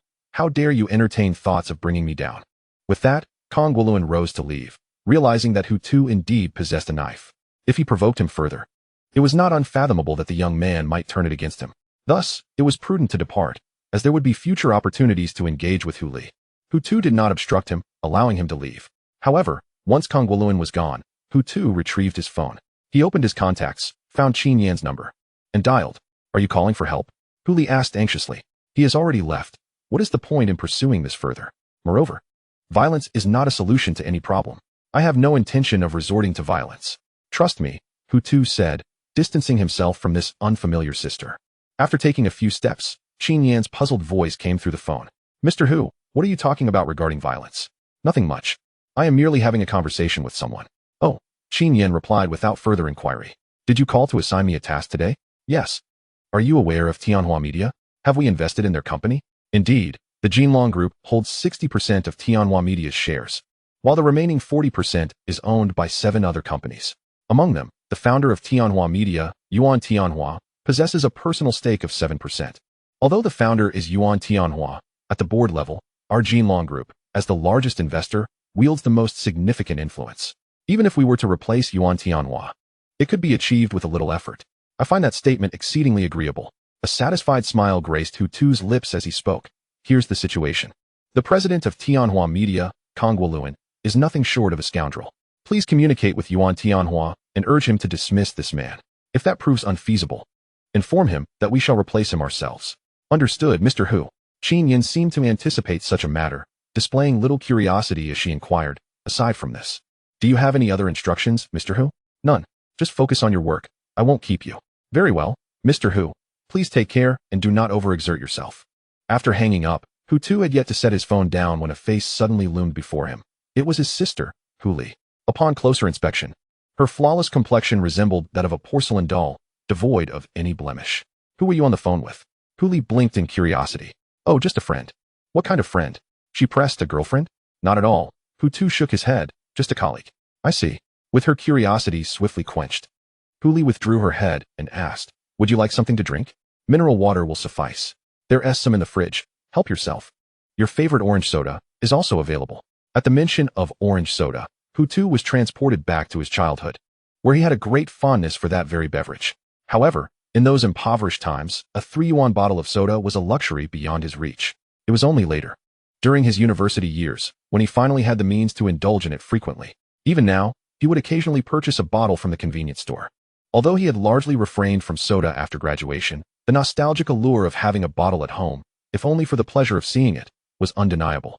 As he approached the fridge and opened its door, a chaotic array of items greeted him. Apples, strawberries, cucumbers, eggplants, chilies, mineral water, orange soda, biscuits, bread, and more. Where's Hu Jiao? Hu Li suddenly recalled her sister. Why didn't she come up with you? She went to buy some fruit for you, Hu Tu retorted. Given our close relationship, it seems rather awkward for her to arrive empty-handed. It's not like we're visiting relatives. With a sardonic laugh, Hu Li corrected him. That shows Hu Jiao's thoughtfulness, at least more so than your own as the elder brother. All right, next time I visit, I'll make an effort to bring something along. Hu Tu conceded. In the bustling atmosphere of the city, within the confines of Tianhua Media's chairman's office, Yuan Tianhua was engaged in a phone conversation. Rest assured, Qin. I promise to terminate Kong Guoluan's employment immediately. We will not retain an imbecile who dares to offend Mr. Hu. Very well, then. I shall leave you to your tasks. Qin. After Qin Yan hung up, Yuan Tianhua exhaled a sigh of relief, having received notice to dismiss Kong Guoluan, another founder of Tianhua Media, for having offended the owner of Jinlong Group. What is Kong Guoluan thinking? How could he be so foolish as to cross such a significant figure? Yuan Tianhua's frustration mounted as he tugged at his hair, striving to regain composure. This is entirely of your own making. Although you are a co-founder, Tianhua Media will not bear the consequences of your folly. Having vented his anger, Yuan Tianhua retrieved his phone and dialed Kong Guoluan's number. Meanwhile, in a discreetly luxurious black Maybach, a young and attractive woman, clad in revealing attire, nestled in the embrace of a middle-aged man. Playfully, she cooed, calm. I've been by your side for several nights now. When will you grant me a role? Don't worry, Xiaoyan. I keep my promises. If I say you'll get a role, you will. Her eyes sparkled with anticipation. Kong, what kind of role will it be? A television series or a film? Xiaoyan, you've taken such good care of me these past few days. I certainly won't shortchange you. I've arranged for you a role in a film, Kong Guoluan replied, his hands growing increasingly inappropriate. This is a major production, featuring the renowned actor Shen Mei and the current top-tier artist Kai Zhan, along with a distinguished director. I've had to pull numerous strings to secure this opportunity. Kong, I knew you would treat me well. The woman feigned a heartfelt expression, leaning closer. If I have the chance to rise to fame, I will never forget you, Kong. You will always be my benefactor. Delighted by the admiration of such a beautiful starlet, Kong Guoluan, nearing his 40s, beamed with joy. Just then, his phone rang, interrupting the moment. Xiaoyan, could you please excuse me for a moment? I need to take this call. Of course. She willingly shifted but remained close, resting her head on his shoulder. He retrieved his phone, expecting a call from Hu Li. But upon seeing Yuan Tianhua's name on the screen, his earlier elation dissipated into thin air. What could Yuan want? Despite his confusion, he quickly answered the call. Yuan, what is it? How could you, Kong Guoluan? You dared to offend our largest shareholder, the owner of Jinlong Group. Yuan Tianhua's fury erupted the moment the call connected. Are you out of your mind? Do you not wish to remain in this industry?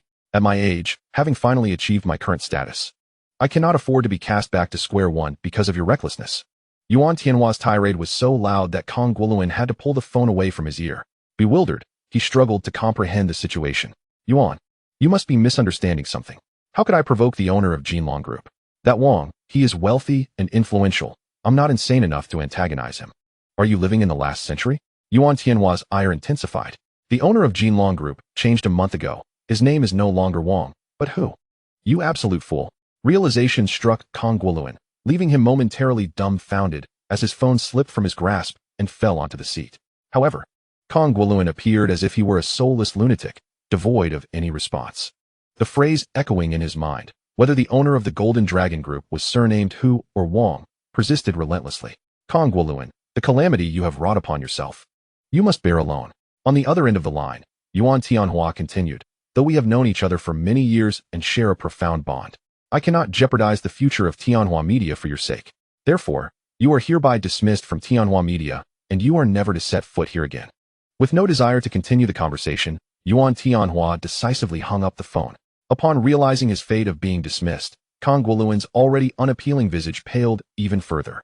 He hastily turned around, racing back to the Xinyu apartment, swiftly, urgently.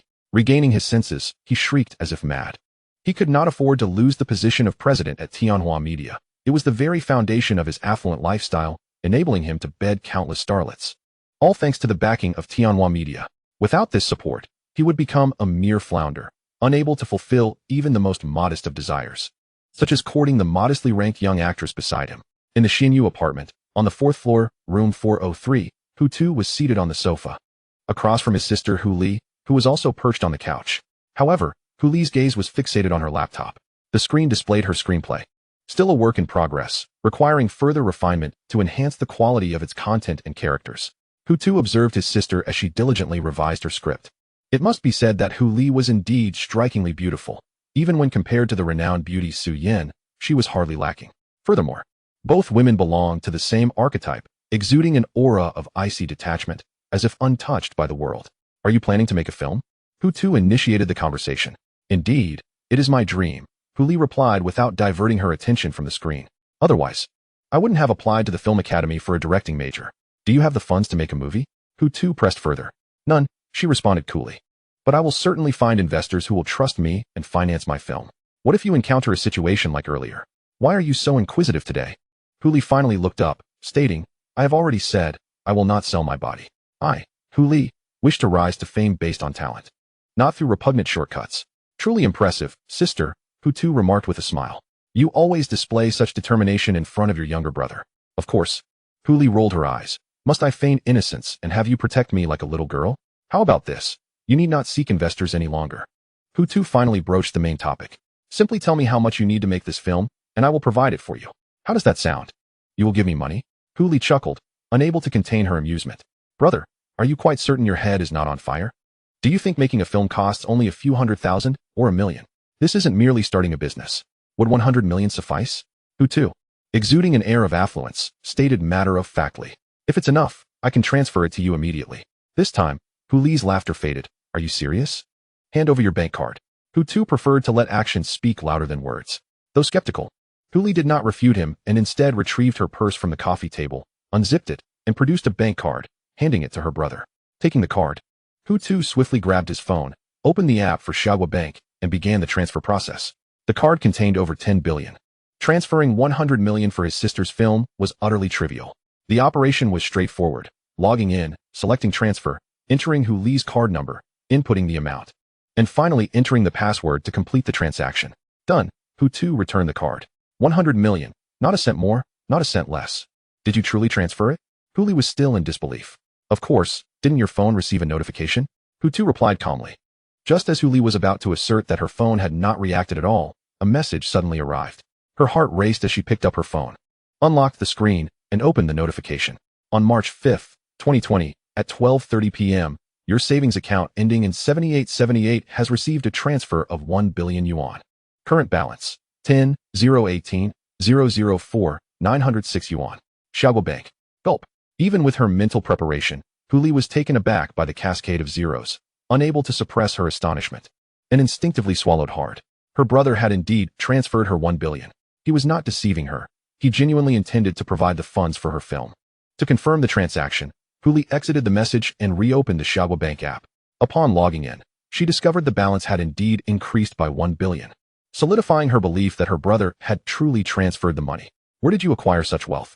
She looked at her brother, curiosity piqued. Of course, it was earned. Hu Tu smiled. Rest assured, all of it is legal. You may use it as you wish. Do our parents know you have earned so much? Hu Li inquired. They don't yet. I feared they wouldn't take it well, so I kept it to myself. But my sister is aware. Hu Li wanted to inquire further, yet found herself at a loss for words. Suddenly, there was a knock at the door. Is that Hu Jiao? Hu Li rose and approached the door. Upon opening it, she was met not by her sister, but by Conglomerate, causing the smile that had graced her face to vanish instantly. What brings you here again? I've already told you my conditions. Before she could finish, Conglomerate hurried past her and into the room, seemingly uninterested in her words. Hu Li turned, intending to stop him, yet just as she did, she witnessed Conglomerate bend his knees and kneel before her brother. Chapter 68. The super luxury car worth 1.6 billion. Having knelt, Conglomerate bowed his head to the floor, sincerely apologizing. I am sorry, President Hu. I was blind and foolish. Please, scold me as you wish.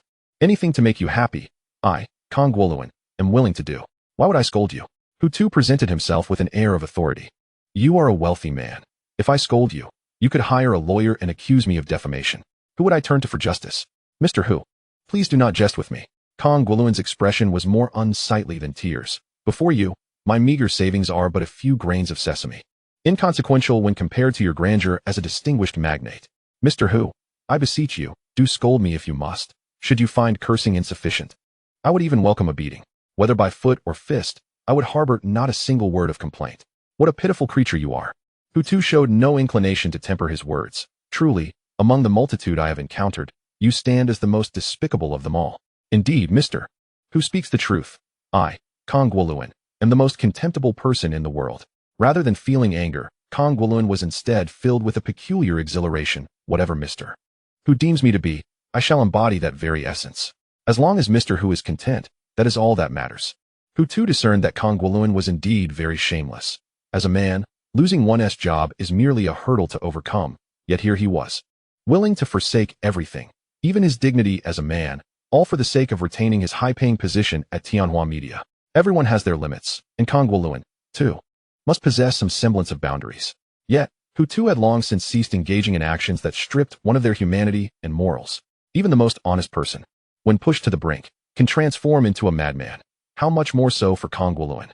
Mr. Who, do kick me a couple more times. Kneeling before Hutu, Conglomerate resembled a dog. After being kicked, surely Mr. Who would feel a modicum of relief in his heart. Hutu chose to ignore him, instead retrieving his mobile phone to contact Kai Wan, who served as both his chauffeur and part-time bodyguard. After a brief ring, the call connected. Hello, Mr. Who. You are downstairs, correct? Yes, Mr. Who. In addition to driving you, my duty is to provide you with around-the-clock protection. Wherever you go, I shall follow. I understand. Please come up. I am in room 403 on the 4th floor. There is a lunatic who has been pestering me. Come and escort him away. Understood, Mr. Who. I will be there shortly. Less than 20 seconds later, Kai Wan, towering nearly 6 feet 3 inches and possessing a robust physique, arrived at room 403. Sir, please accompany me at once, unless you wish to endure physical punishment. Kai Wan's icy gaze bore into Conglomerate. Mr. Who, I implore you to grant me an opportunity. If you can reinstate me, I, Conglomerate, would be willing to do anything. I would even agree to let my wife accompany you.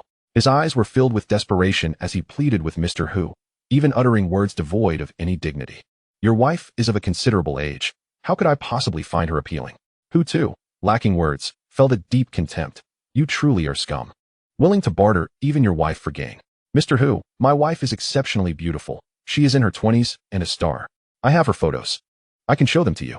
Unfazed by Hutu's disdain, Conglomerate hastily pulled out his phone to showcase his wife. However, before he could reveal anything, Kai Wan, who had approached, delivered a heavy punch to his abdomen. With that blow, Conglomerate's face contorted in pain. Unable to withstand the sudden agony that coursed through his body, he promptly fainted. Mr. Who, please continue with your business. I will take him away now. As he hoisted Conglomerate over his shoulder, Kai Wan remarked, Be careful on your way out. Rest assured, Mr. Who, I will handle it appropriately. Without lingering, Kai Wan strode out of room 403. In his words of handling, Hutu felt an unsettling impression that Kai Wan might intend to eliminate Conglomerate. Yet, such an act was impossible. The Xia country was a society governed by law, where life was not treated as expendable as livestock. Once Kai Wan had departed, Hutu's attention fell upon the abandoned smartphone that had slipped from Conglomerate's grasp. Curiosity piqued, he bent down to retrieve it. The screen remained illuminated, revealing an already opened photograph. Within the image was a strikingly beautiful young woman, albeit with a rather unimpressive physique, lacking in both curves and prominence. This young lady was familiar to Hutu, though not from real life, but from a television series. As Conglomerate had claimed, his wife was indeed a star. Her true name seemingly Guixiaolan. In recent years, Guixiaolan had garnered significant fame, ascending to the ranks of a leading actress, with a legion of infatuated young fans enchanted by her innocent appearance. Such a delicate and slender figure was not to Hutu's liking. Only adolescent boys would be enamored by such a type. What on earth did you do? His sister approached, astonished and intrigued. To make Conglomerate plead with you so? I merely exercised my financial and authoritative power to revoke his position as president at Tianhua Media, Hutu succinctly explained. Naturally, he wishes to retain that lucrative job. Hence his beseeching. Who exactly are you? Are you truly my brother? Hu Li's eyes widened in disbelief, her skepticism apparent. Indeed, Hutu felt no tension. But do not inquire further. If you wish to know my true identity, simply ask Hu Jiao later. She is well aware of my circumstances. With that, Hutu returned to the sofa, picked up the half-peeled apple from the coffee table, and resumed his peeling. At this juncture, a week had elapsed since the incident involving rewarding an elder sister. In the Tangshan Epin community, Building T, Unit 3, Apartment 2103. In the dining room, Hutu leisurely savored his breakfast. The meal, a delightful congee of preserved egg and lean pork prepared by the beautiful maid Yangmi, was quite delectable. Hu Tu had enjoyed it numerous times without weariness. Ding. Sign-in successful. Congratulations to the host for obtaining a super luxury car, the Bugatti Chiron, valued at 1.6 billion. Having scarcely sipped his congee, the system's sign-in notification echoed in Hu Tu's mind once more. Chapter 69. Who else can compare to my opulence? Hu Tu halted his consumption of the congee, a Bugatti Chiron valued at 1.6 billion. This is extravagance beyond reason. Yet, he relished this sensation and welcomed more such occurrences. Where's the car? Hu Tu inquired eagerly. Host, it is parked in the garage downstairs, the system responded. And the key? It is in your pants pocket. As the system finished speaking, Hu Tu's hand swiftly dove into his pocket. To his surprise, he felt a solid object within. He was certain that previously, his pocket had contained no items. Drawing forth the hard object, a luxurious car key glimmered before Hu Tu's eyes. Truly, it was a key befitting a vehicle worth 1.6 billion, incomparable to the gaudy trinkets worth mere millions. Subsequently, Hu Tu hastily finished his congee and rose to depart the house. Given the existence of a luxury vehicle worth 1.6 billion, how could one resist the temptation to experience its handling? After all, I obtained my driver's license just yesterday. What? You question how a driver's license can be procured in such a short span of time? The answer is rather simple, driven by the allure of wealth. Upon arriving at the grand garage I purchased, capable of accommodating at least 20 lavish automobiles, the much-anticipated Bugatti Chiron made its appearance. This particular Chiron, cloaked in black, bore a striking resemblance to other million-dollar luxury cars, exuding opulence at every angle. Naturally, the crowning feature of such a sports car lies in its acceleration. While other vehicles may require 27 or 24 seconds to reach 100 kilometers per hour, this 1.6 billion Bugatti accomplishes the feat in a mere 1.8 seconds. Moreover, its fuel consumption is equally extravagant, rumored to deplete a full tank in just 15 minutes. Approaching the vehicle, I placed my hand upon it, testing its tactile sensation. There was nothing particularly distinctive about the feel, akin to that of a standard car worth several hundred thousand. However, its exterior magnificently showcased a sense of flamboyance, rendering it a formidable tool for ostentation. I pressed the key fob to unlock the doors, then opened the door and gracefully slid inside. The interior decor could be encapsulated in a single word: luxury. At the entrance of the Thompson Riviera community, not too far away, a magnificent Pagani Huayra was parked by the roadside. The owner, in an effort to enhance the car's prestige, had deliberately showcased its unique features by opening its two doors, which, when unfurled, resembled the soaring wings of an eagle in flight. This resemblance to wings is precisely why the vehicle bears the name Huayra. The price tag of this luxury automobile is not insignificant, with the base price soaring to 29 million. In comparison, ordinary luxury cars worth several million seem rather diminutive beside it. At this moment, two fashionably dressed young men, both likely in their mid-20s, stood by the roadside smoking. Brother Fu, tell me, whose car in Thompson Riviera could possibly surpass my Pagani Huayra in extravagance? Boasted the one with a crew cut, crossing his arms with an air of superiority. This individual, named Zhang Wei, not to be confused with the celebrity of the same name, was a privileged heir from a wealthy family. I recall your Huayra costing over 30 million in total, remarked the young man with a stylish hairdo, known as Fu. While this area is indeed home to affluent individuals, those willing to spend over 30 million on a luxury car are few and far between. Of course, it could also be that many of those older gentlemen prefer the understated elegance of Rolls-Royce or Maybach, rather than the ostentatiousness of such flamboyant automobiles, he continued. Yet, we must not dismiss the possibility that many simply cannot afford such choices. Old Fu, you seem quite astute, Zhang Wei chuckled, placing a hand on his friend's shoulder nonchalantly. However, your assumption is correct. There truly is yet to be a resident in Thompson Riviera who possesses a car more extravagant than mine. The only notable alternative is a Koenigsegg Agera, priced at over 26 million, but it still pales in comparison to my 29 million. Fu Bo smiled quietly, concealing his envy towards Zhang Wei's ability to flaunt such a lavish vehicle. Though he too was a rich heir and owned a luxury Lamborghini worth merely over 10 million, it felt utterly mundane next to his friend's Pagani Huayra. He had attempted to broach the topic of upgrading his car with his father, but was met with a swift refusal, with his father stating that if he desired a better car, he must earn the money himself, as he was responsible for educating him, not serving as an ATM. Thus, his aspirations of acquiring a Pagani Huayra were reluctantly abandoned. Old Fu, come. Hold my phone and help me record a short video, Zhang Wei commanded before Fu Bo could respond, handing him his smartphone. Stand back a bit to capture both me and my Pagani Huayra. Following his instructions, Fu Bo stepped back and aimed the camera at Zhang Wei and his lavish vehicle. Their friendship remained strong, undeterred by the latter's acquisition of a 30 million huayra, devoid of jealousy that could drive a wedge between them. After all, whenever Fu Bo wished to show off, he could easily take Zhang Wei's Pagani for a spin, even if it meant impressing a stunning woman at a five-star hotel. "Are you ready, old Fu?" came Zhang Wei's voice again. Fu Bo raised his hand in an okay gesture, then pressed the record button. After doing so, Zhang Wei, perched atop the hood of the Pagani Huayra, bellowed, "Residing in Thompson Riviera, with a 30 million Pagani Huayra as my chariot, I must ask, who among my peers in the entire city can rival my extravagance?" Just as he concluded his proclamation, a black Bugatti Chiron erupted from the Thompson Riviera community like a dazzling celestial body, careening with ferocity. It executed a smooth turn and sped towards Zhang Wei and his companion. Chapter 70. How could there be someone so striking? "What the?" Fu Bo exclaimed, his gaze irresistibly drawn to the Bugatti Chiron. "Is that the Bugatti voice of the night?" In a hurry not to miss this exhilarating moment, Fu Bo swiftly redirected his phone to capture the magnificent vehicle. However, within mere seconds, the formidable voice of the night rocketed past them like a rocket, vanishing in an instant. As he turned back, all he could see was the rear of the vehicle. "What gives, Zhang Wei? Didn't you say that in Thompson Riviera, your Pagani Huayra was the most expensive?"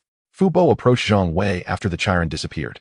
"Do you have any idea how much that voice of the night costs?" "Yes, I'm aware." Zhang Wei nodded, having thoroughly researched luxury cars worldwide. "That car is priced at 1.6 billion, and there is only one in existence. 1.6 billion, a staggering 1.3 billion more than his 30 million Huayra." In the presence of the voice of the night, the Pagani Huayra instantly felt like an inconsequential little brother. "But do you know who owns it?" Fu Bo inquired further. "I have no idea. How could I possibly know such a wealthy individual?" Zhang Wei replied honestly, without a hint of pretense. However, at the very moment the Night Whisper emerged, his spirit was undeniably struck. He had initially believed that his vehicle, the Night Whisper, parked in the luxurious Thompson Epine community, was the epitome of magnificence, the most extravagant, and the swiftest in acceleration. Yet, within a mere week of acquisition, he found himself humbled by wealthier elites. On the main thoroughfare, the Night Whisper glided with unwavering speed. Inside, at the driver's seat, Hu Tu was intently maneuvering the vehicle. Although still a novice driver, he had spent the majority of the past week honing his skills, ensuring that he was proficient in driving operations. Parking, reversing, and parallel parking had all become second nature to him. After passing a speed limit zone, Hu Tu pressed the accelerator halfway down. Instantly, the exhaust pipes at the rear of the car erupted with brilliant flames. Simultaneously, the Night Whisper surged forward with the ferocity of a launched rocket. The few vehicles that were traveling at a reasonable pace were swiftly overtaken by the thunderous roar of the engine. Those who attempted to race against the Night Whisper were mercilessly outpaced within seconds. Truly, the Night Whisper, with its price tag of 1.6 billion, lived up to its illustrious reputation. A gentleman driving a Ferrari, after being surpassed, immediately raised his phone to capture the spectacle of the Night Whisper ahead of him, exclaiming, "What a marvel!" After circling the vicinity, Hu Tu found a suitable spot to park and exited the vehicle. The moment he stepped out, the gazes of passers-by were drawn to him like moths to a flame. Within seconds, he felt the weight of 100 pairs of eyes upon him. What kind of car is this? It looks incredibly expensive. Uncertain, yet estimating it should be worth at least 7 to 8 million. They concluded it could not possibly be below 5 million. Come on, brother, if you're not in the luxury car scene, don't make wild guesses. This is a Bugatti Night Whisper, of which there is only one in the world, and its price will leave you astounded. It's worth 1.6 billion. What? 1.6 billion? That's outrageous. Believe it or not, I've seen this car before in Dubai. As for why he purchased it, I'm not sure. The murmurs of discussion were endless, with men primarily focused on the car, while the women exchanged glances with Hu Tu, the car's owner. He is so handsome and wealthy. If a man like that could be my husband, I would gladly sacrifice 10 years of my life. But why 10 years? If he were to marry me, I would be content living just 10 years. You all need to stop dreaming. Who do you think you are? What makes you think he would notice you? Excuse me. Miss, could you direct me to the nearest restroom? Upon stepping out of the car, Hu Tu approached a young girl, seemingly in her late teens and possibly a high school student, with politeness. He found conversing with such an innocent and bashful girl quite agreeable. The young girl, already blushing, was utterly flustered when this strikingly handsome man addressed her, her cheeks turning crimson as if she were Hinata encountering Naruto. She timidly pointed in a direction, stammering, "You can go that way. After walking a few dozen meters, there will be a junction, and at the junction, there's a public restroom." "Thank you, lovely lady. I appreciate your help," Hu Tu replied with a charming smile, waving goodbye as he turned to leave. The young girl waved back, though he did not see her gesture. How could someone be so handsome? She mused, watching Hu Tu's retreating figure, her heart fluttering. Yet, when she recalled the unappealing boys from her school, her elation quickly faded. Upon reaching the junction, Hutu spotted the public restroom the girl had mentioned. After a brief visit, he washed his hands at the sink, preparing to return. What is going on? Who are they? Back on the street where he had parked, he noticed two stylishly dressed young women taking photographs and recording short videos with his night whisper. Could they be internet celebrities? Hutu speculated, judging by their fashion and exaggerated poses. Wait a moment, Lily, let me adjust my skirt a bit. This will make my legs appear longer. And the video will look better, one of the girls by the car said earnestly. She was quite attractive, slender with a small, oval face. Her legs, clad in a short black skirt, belonged to the series that one would never tire of admiring. She appeared youthful, probably around 20 or 21, radiating a vibrant energy. After making her adjustments, she tightened her core and puffed out her chest, instantly creating an alluring hourglass figure. All right, Lily, let us hurry up and shoot. Okay, the girl named Lily signaled. She then tapped her phone screen, and the video commenced. As the music began to play, a lively, rhythmic tune perfect for dancing, the girl at the front of the night whisper swayed her exposed waist in time with the beat, undulating gracefully like a serpent. Her arms rose high, moving in sync with the rhythm. Overall, her demeanor mirrored that of girls in a nightclub. After a few moments, the video concluded, and the music ceased. How is it, Lily? Is it good? The girl in the short black skirt inquired, approaching to review the footage. Upon watching, her smile faded. Is my face a bit too round? Perhaps the angle was off? I know I'm not overweight, she remarked. Sure man, I think it turned out quite well. Really? You just have high standards, Lily reassured her. But I still feel I look a bit heavy, Xiao Sherman frowned. Let us film it again and compare to see which one is better before deciding. All right, let us do it again, Lily agreed, respecting Sherman's wishes. Just as they prepared for another take, a young and handsome man appeared in their view. What are you two lovely ladies up to? Hutu asked with a smile as he approached. Let's shoot a short video, Zayashiman responded with an air of indifference. Haven't you seen influencers before? This is how we create content. You're influencers? Hutu feigned surprise. Of course, Zayashiman tossed her long black hair with a haughty demeanor, stating, I have over 1 million followers on Douyin. Every video I post, even the simplest daily moments, garners millions of views. Videos showcasing skills attract even more attention. Hutu, wearing a bemused expression, questioned, skill showcase? Why does that require your 1.6 billion luxury car as a backdrop? Clearly, it's a display of wealth, my dear. And what about you? Hutu turned to another girl with a more ordinary appearance. How many followers do you have? I don't have many. Lily responded awkwardly. I'm not very attractive, and I only have a few thousand followers, hardly enough to be considered an influencer. Most of those followers are just riding on Zayashiman's coattails. Lily, don't bother with him. Let us just shoot the video, Zayashiman. Unimpressed by Hutu despite his handsome looks, insisted. After all, she was a major influencer with over 1 million followers and surrounded by numerous admirers, including many handsome suitors. Thus, the notion of her fawning over Hutu was utterly implausible. Oh, Lily quickly fell in step with Zayashiman, grabbing her phone to prepare for another shot. Wait. Hutu interjected, you can film your video, but why must you do it next to this car? Why do you care so much? Zayashiman replied impatiently. This car is ours. We can shoot however we please, and it doesn't bother you. What did you say? Hutu chuckled at her comment. You claim this car is yours. Are you certain? Of course I am. Is it yours?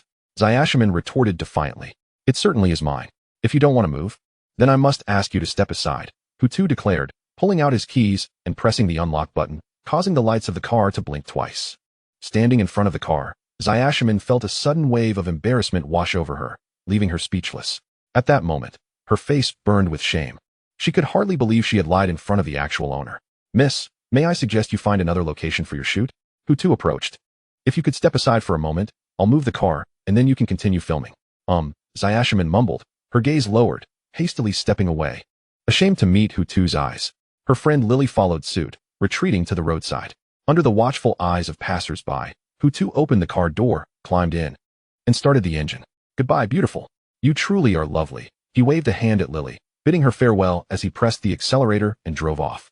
What is the big deal about having money? I might not even be impressed by your filthy riches, Zayashiman fumed, watching the striking car depart. Her expression soured. She couldn't fathom how Lily could be labeled beautiful with her plain appearance. Yet, this criticism remained unspoken, for Lily was her close friend, and she would never openly disparage her in front of her. Sure man, I need to head back to school. I have a lot of assignments to complete, Lily candidly expressed. University is incredibly demanding. It's not as carefree as you think.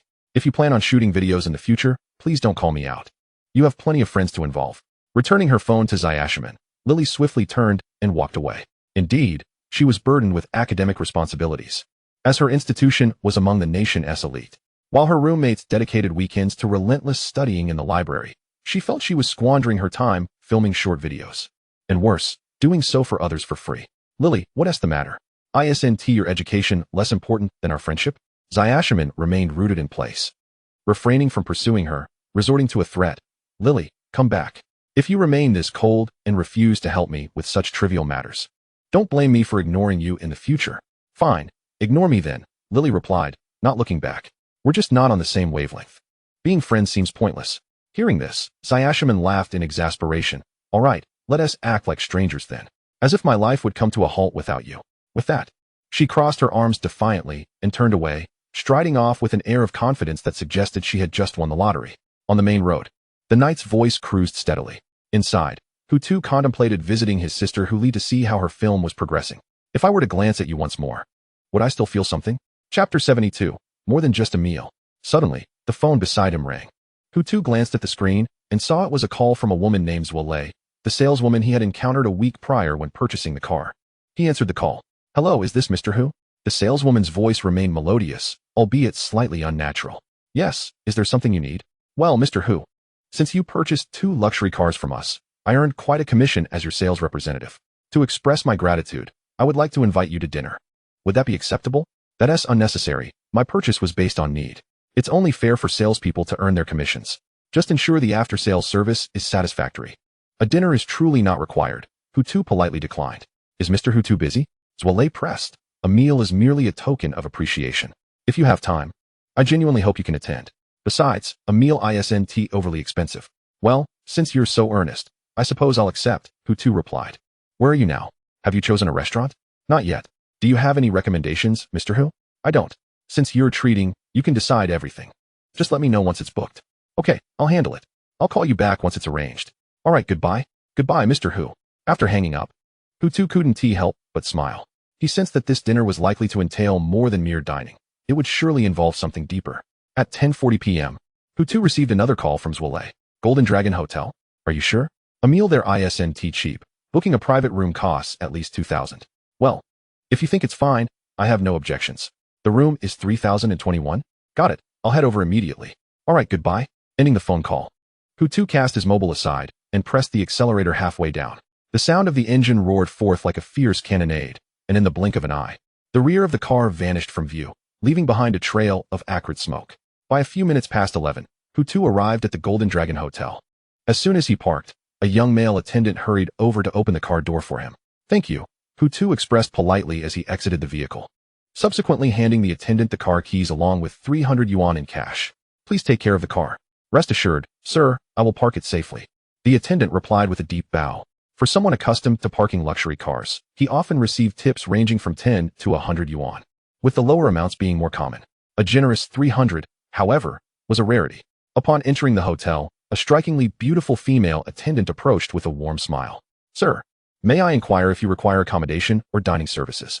I'm here to dine. My friend has reserved a private room, number 3021, Hutu replied. Very well, sir. Allow me to escort you.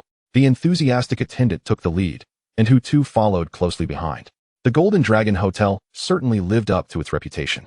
Even the staff in the lobby exhibited remarkable poise, and their attractiveness, both male and female, was consistently above 70%. None could be deemed unattractive. The attendant leading Hutu was particularly captivating, boasting a score of 85, with a curvaceous figure that exuded femininity. She appeared to be around Hutu's age. Once inside the elevator, as the doors closed and the lift began its ascent, the attendant attempted to enliven the atmosphere with conversation. Is she your girlfriend, sir? Not quite. I merely consider myself a client. Oh, I see. At a loss for further dialogue, the attendant fell silent, and the elevator returned to a comfortable quietude. Fortunately, the elevator moved swiftly, and soon they arrived at the 30th floor, where the doors opened with a gentle hiss. Sir, you may exit now, the attendant said politely. Glancing back at Hutu's dame, after stepping out, he turned a corner and proceeded down the right corridor, passing 2 private rooms before the attendant halted. Sir, this is the one, she announced, turning to face him with her smile intact. Thank you. Naturally, a gratuity was in order.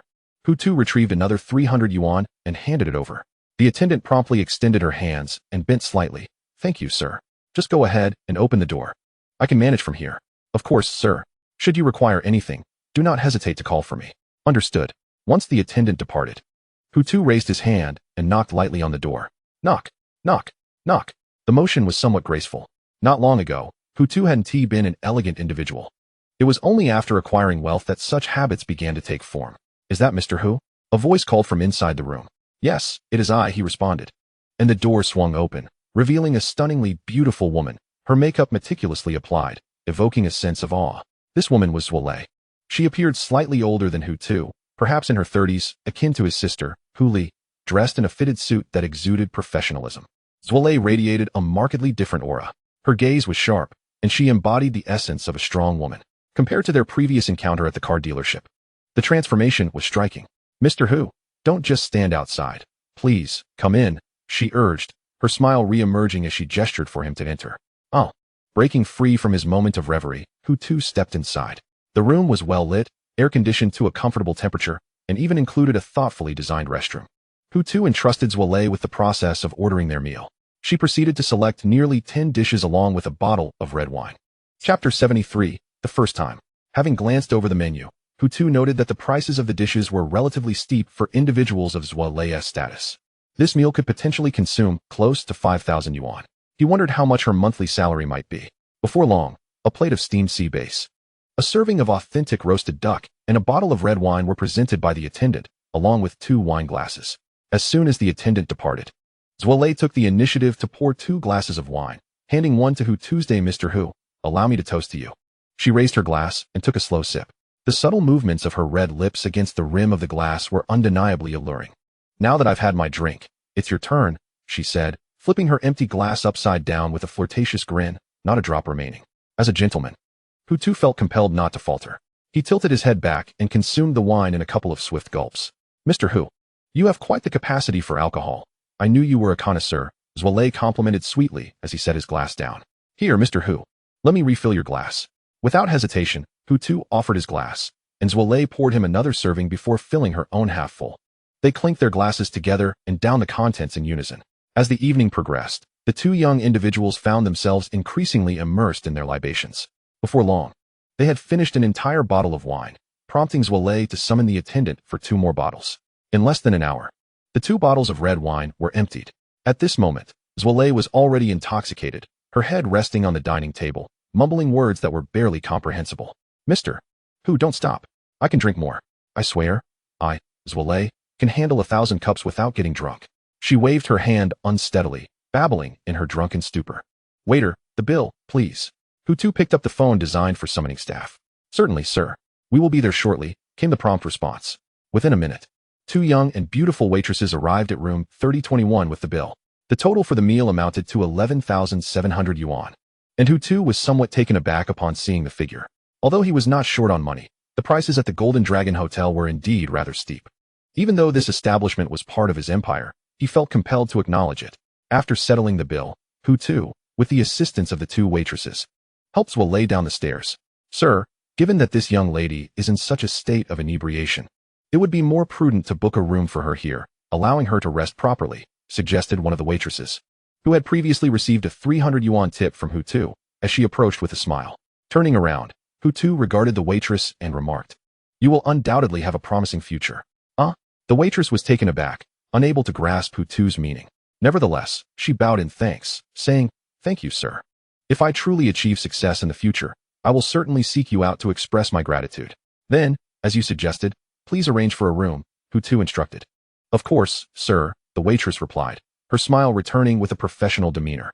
Would you prefer a room on a higher floor, or do you find the mid-level more appealing? Mid-level will suffice, Hutu decided. The booking required a deposit, and at this moment, he refrained from revealing his identity as the owner of the Golden Dragon Group, instead behaving like any ordinary customer as he paid the necessary fees and deposit, which amounted to 2,300 yuan for a single night. Afterward, with the help of the 2 waitresses, Hutu escorted Zwale to a luxurious 5-star suite. Once they laid her on the bed, the 2 waitresses collected an additional 500 yuan tip from Hutu and swiftly departed. In this suite, previously seen only in dramas, spanning larger than an ordinary 3-bedroom apartment, only Hutu and Zwale remained, an isolated pair. Standing before the bed, Hutu observed Zwale from a vantage point akin to that of a deity. The woman, having consumed too much alcohol, had flushed cheeks resembling ripe peaches, and her state suggested an alluring vulnerability. Some areas of her attire had become disheveled. I need to take a shower to cool off, or I might lose control, Hutu thought, feeling an unsettling heat. He quickly averted his gaze and hurried into the bathroom. After shedding his clothing, he stood beneath the shower head, turning on the water and letting it cascade over him. After several minutes, he felt somewhat relieved. Just as he was about to turn off the water and dress to leave this place of temptation, the bathroom door suddenly swung open. A disheveled woman, resembling a tiger that had gone 3 days without food, pounced upon him. The next morning, at 7 o'clock, within the 5-star suite, Zwale was hurriedly dressing.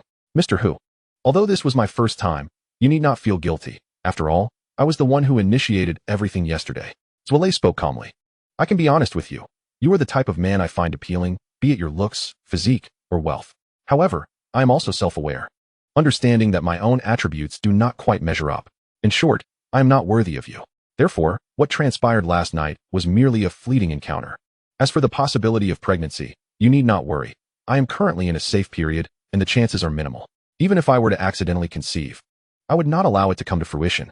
As she finished speaking, Zwale had already dressed completely. She then approached the mirror, unzipped her bag, and took out her cosmetics to begin applying makeup.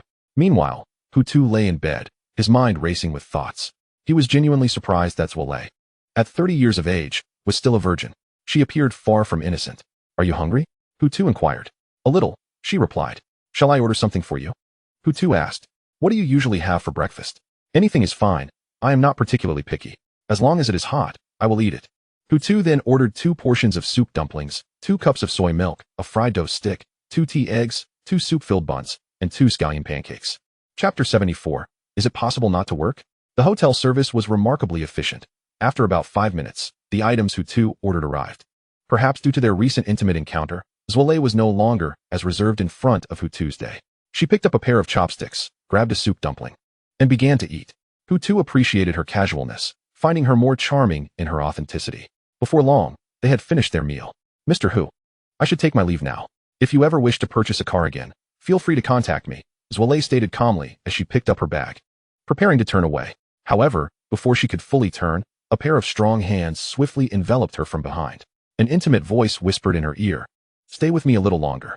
Zwale attempted to struggle against Hutu's embrace. Yet, before she could articulate her protest, he lifted her effortlessly.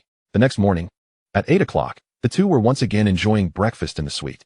I really must leave today. I need to return to work, Zwale said, chewing on a grilled sausage. I am not like you. I don't have people working for me to earn money every day.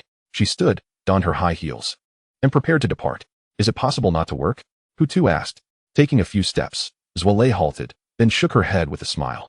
Turning back to respond, if I don't work, will you support me?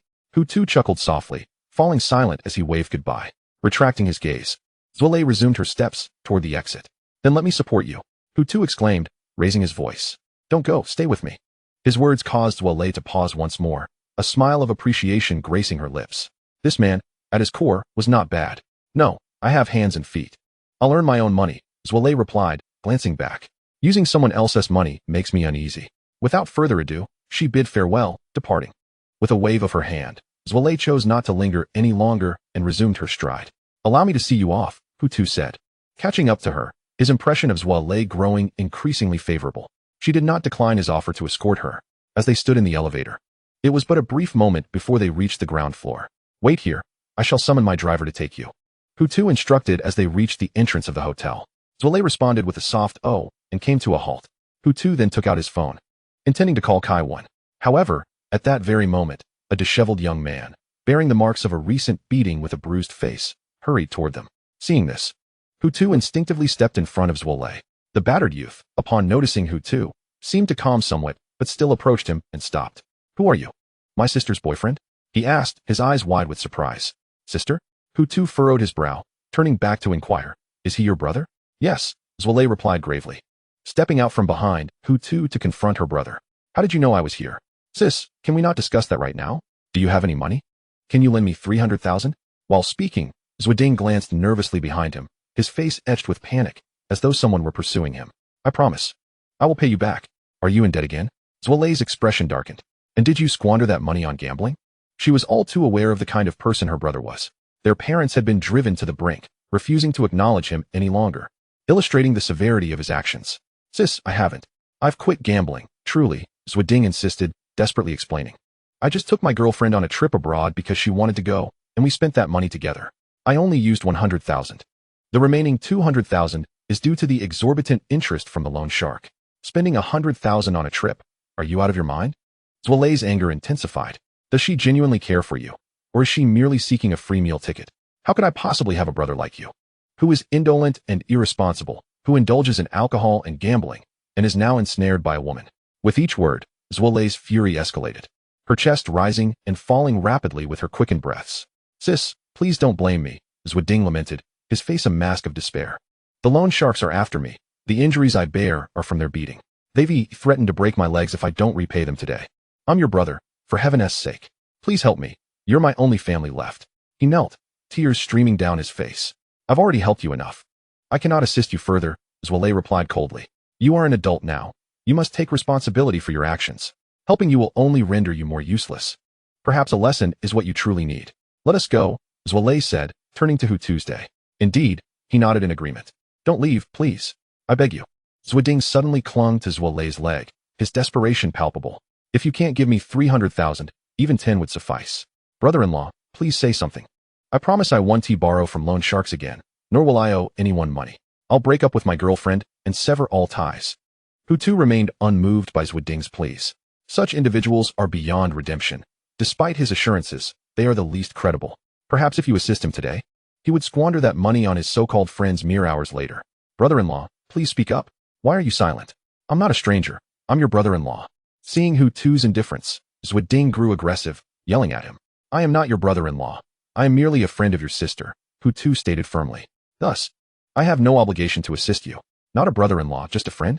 Zhuoding, momentarily stunned, exploded again. Then why are you so close to my sister? It is natural for friends to have a close rapport, Hu Tu replied matter-of-factly. Do you not also engage in camaraderie with your friends? What sort of person is this? Zhuoding found himself at a loss for words, and the logic of Hu Tu's reasoning was irrefutable. Suddenly, a group of menacing men appeared from several meters away. Their intentions clear. We found him. That punk is at the Golden Dragon Hotel. Hurry up. Don't let him escape. The sight of these men captured the attention of both Hu Tu and Zhuolei. Zhuoding, upon turning around, recognized them immediately, knowing they were the very ones who had inflicted his injuries. Yet, he showed no inclination to flee. Exhaustion seemed to have drained his will to escape. Within moments, the loan sharks had surrounded Zhuoding, enclosing Hu Tu and Zhuolei as well. Kid, have you gathered the money? One of the men, somewhat handsome, yet exuding an air of menace, loomed over the kneeling Zhuoding, his voice icy. Bingo, 300,000 is far too much. Even if you kill me, I cannot produce it, Zhuoding stammered, trembling in fear. Bing Ge's expression darkened. So, you mean to say you won't repay it then?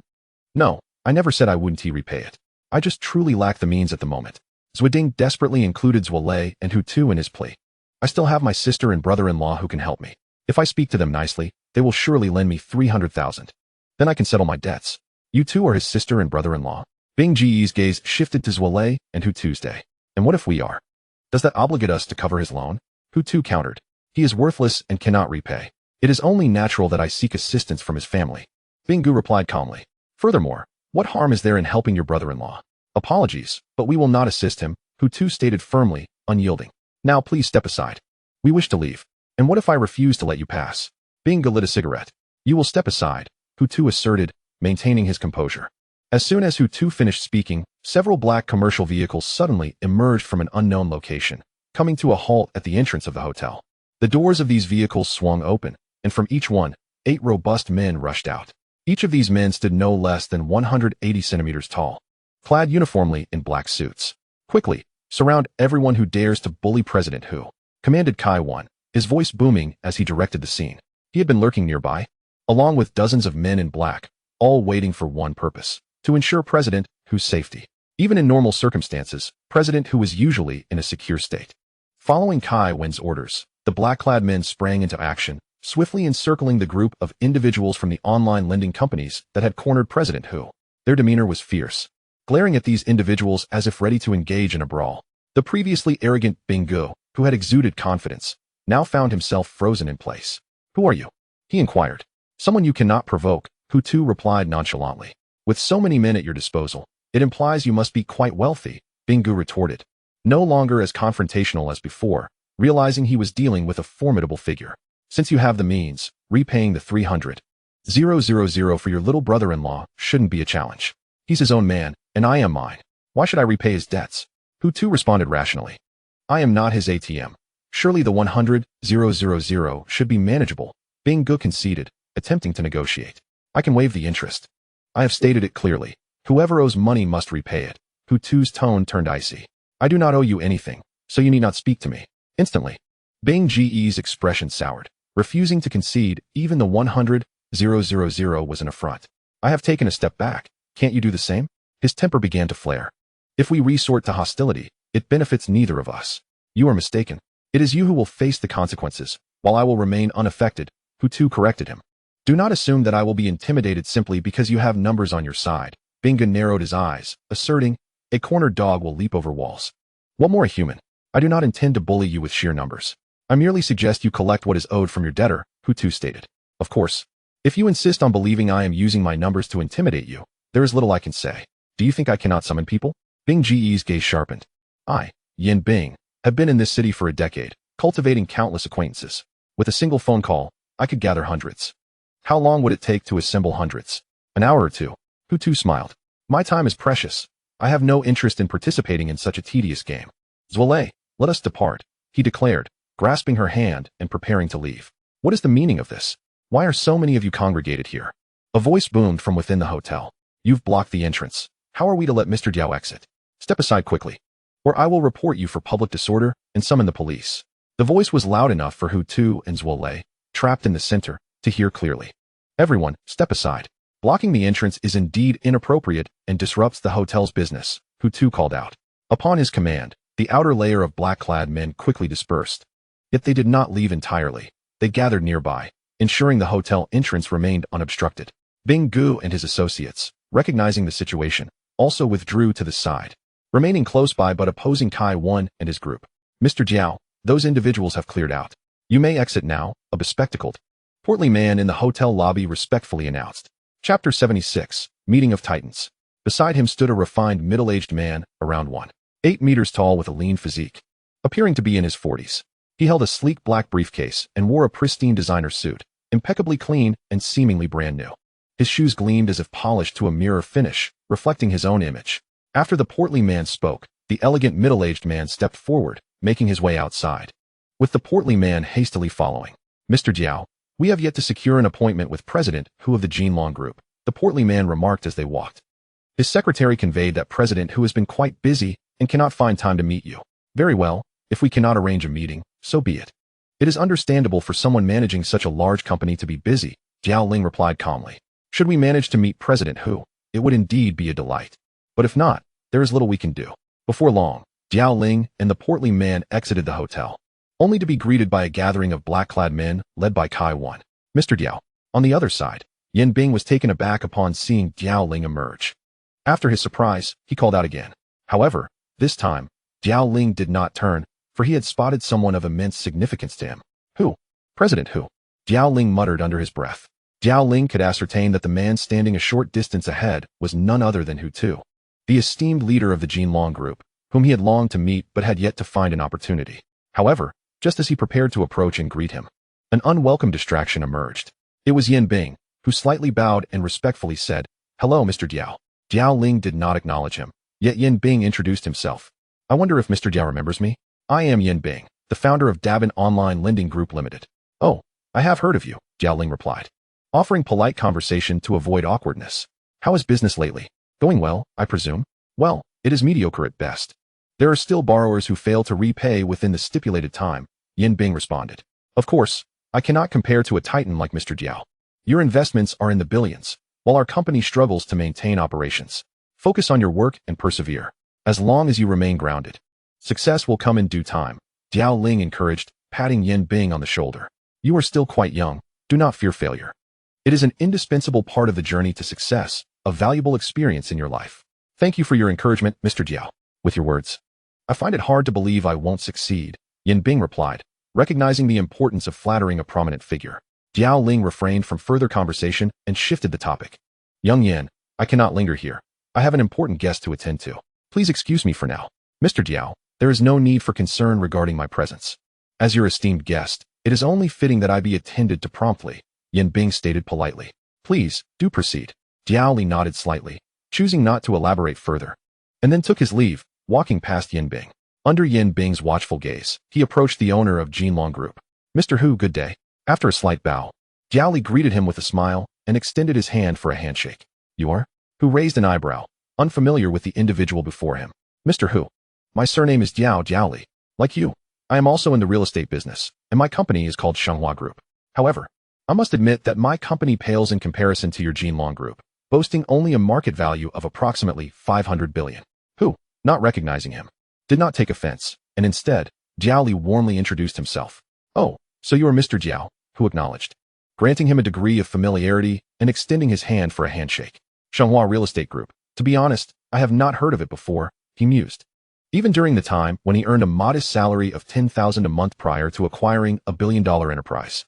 Mr. Hu, do you have a moment to converse? Diao Li began.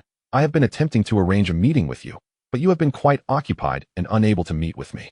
My intentions, however, extend beyond merely sharing a meal and exchanging pleasantries. I genuinely wish to explore potential business collaboration with you, which is why I have persistently reached out. If you are available now, we could find a location or even discuss this in the car to deliberate on this collaboration. Diao Li spoke earnestly, deliberately lowering his own status by addressing the considerably younger Hu with utmost respect. Collaboration? Hu, not particularly adept in business matters, inquired, what kind of collaboration are we discussing? It entails a joint investment between you and me in a project. The plan encompasses the construction of 4 buildings in the city centers of 10 third-tier cities, which will be interconnected to create the largest shopping mall in the area. I have nearly finalized my choice of cities. Their geographical locations are quite promising. Yet I find myself in need of financial support. Thus, I thought of you, hoping our 2 companies could embark on this venture together. This model had existed for many years without yielding significant profits, whose enthusiasm waned considerably. The foot traffic in third-tier cities is already limited, with many residents migrating elsewhere, resulting in numerous malls underperforming. Some merchants struggle to cover their monthly rent. Mr. Diao, is it not a bit excessive to ask me to invest in this? Moreover, my properties include numerous commercial streets and malls across the nation. Opening more would merely pit me against myself in competition for foot traffic. What purpose would that serve? Mr. Hu, I have indeed considered this aspect. Therefore, I intentionally avoided selecting cities that house your commercial properties while making my choices, Diao Li clarified. If you genuinely worry about potential returns on your investment, you could contribute a third, a quarter, or even a fifth. There is no necessity for an equal split. Expecting me to make a decision on the spot is rather unrealistic, Hu responded with considerable rationality. Here is the plan. Upon my return, I will have my secretary schedule a time for us to meet. At that time, please prepare all relevant project materials for discussion. How does that sound? In accordance with your suggestion, Mr. Hu, Diao Li replied, excitement evident in his tone. I will elaborate on the project and its future developments at that meeting, as I have devised a plan that I would like you to consider. Very well, it is settled then. Hu nodded. I have other matters to attend to, so I shall not prolong our conversation. Of course, Mr. Hu, please carry on with your affairs. I shall await your call at the office, and we can continue our discussion then. Following this, Diao Li graciously escorted Hu to his vehicle, only retracting his gaze once Hu departed in his luxurious Bugatti Veyron.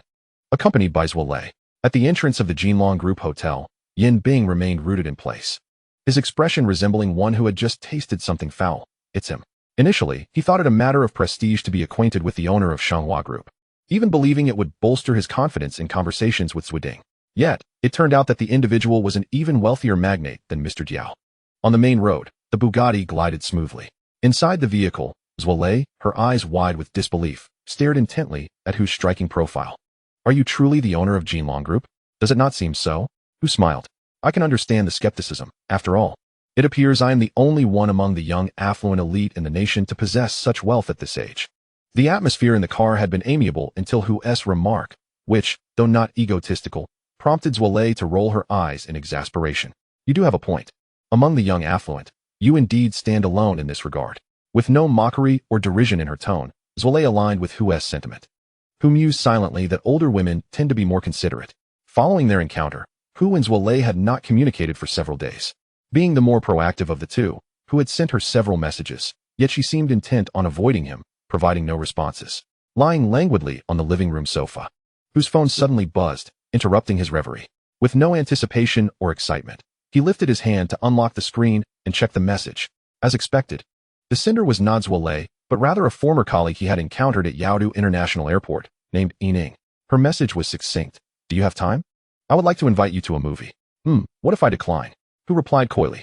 Why would you refuse? Came the instantaneous response. Why the sudden desire to invite me to a movie? Who countered? Well, since you are the largest shareholder of Chilean Airlines, once they learned of our connection, I received a promotion. I am no longer a flight attendant. I have been elevated to chief attendant. All thanks to you. I would like to treat you to a movie and a meal as a token of my gratitude. So it is merely an expression of gratitude? Who mused? Is there any other reason? She replied, punctuating her message with 2 grinning emojis. Not at all. Who chose not to shatter the veil of ambiguity shrouding their relationship? Since you have extended such a rare invitation, I shall accept. Where shall we meet? Come to my apartment. I will send you the address. The building is called Xinyu Apartment. After sending the message, she promptly provided him with her address. Xinyu Apartment? Who frowned slightly, recalling that it was indeed the residence of Xiao Li. Xiao Li, or Hu Li, is indeed his sister. Referring to her as sister feels somewhat awkward, and using her name seems ill-fitting, so Hu too affectionately bestowed upon her a nickname, Xiao Li. Upon clicking the location sent by Yining and zooming in, Hu too's fleeting thought that this Xinyu apartment was not the one where Xiao Li resided was swiftly dispelled. For the address indicated that the Xinyu apartment was indeed the same one where Xiao Li lived. When do you think you can come over? Yining sent another WeChat message. Or should you send me your address, and I'll come find you? No need. I'll come to you. Hu too replied. I should arrive in about half an hour.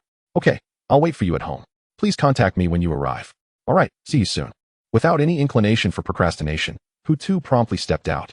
He drove the same formidable Bugatti Chiron, a vehicle that exudes an air of dominance. Since he was to pick up a girl, it was only fitting to make an impression. Oh wow, it's that Bugatti Chiron again. On the roadside, the 2 wealthy youths, Zhang Wei and Fu Bo, were once again filming short videos. Each of them was in a luxury car, Zhang Wei in his Pagani Huayra, valued at 29 million, while Fu Bo drove a Lamborghini Aventador, which was of slightly lesser prestige. Quick, film it, Zhang Wei. Its last appearance garnered over 5 million likes on our video, Fu Bo urged. The netizens have been eager to see it again. We cannot miss this opportunity. Reluctantly, yet motivated by the prospect of gaining more clicks and followers, Zhang Wei turned his iPhone towards Hu too's Chiron. With a thunderous roar akin to a wild beast, the engine unleashed its power, and the Chiron shot forward like a rocket, disappearing from view in the blink of an eye, leaving behind a cloud of thick, polluting smoke. Zhang Wei, how many likes do you think we'll get if we post this video? Fu Bo grinned after capturing the footage. Not sure, Zhang Wei replied. Somewhat less enthusiastic. Maybe 4 to 5 million. In the 3rd ring of Yaodu, beneath the Xinyu apartment, a striking red supercar was parked. Friends familiar with luxury vehicles would easily recognize it as an Aston Martin Vulcan, a car that radiates opulence. Its price, a staggering 20 million blue yuan, is exorbitantly high for the average person. Yet for a tycoon like Hu too, such a vehicle is merely a trifle, hardly worthy of his attention. Naturally, a supercar has its owner. Standing beside the Vulcan was a young man, not yet 30, clad in trendy attire and donning a pair of $1,000 Air Jordans. Yining, I genuinely like you. Please, come down. He called up to the Xinyu apartment. Even if you refuse to go out with me, please accept this bouquet of 99 roses as a token of my sincerity.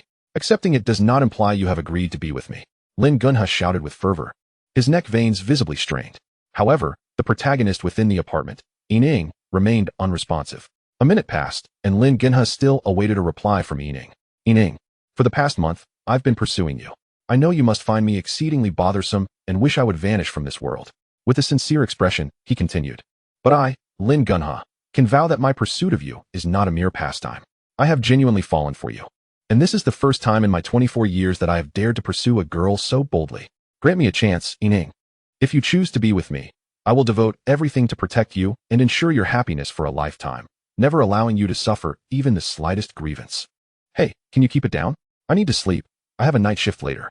From the 2nd floor of the Xinyu apartment, a young man, bare-chested, poked his head out of the window and shouted down at Lin Gunha.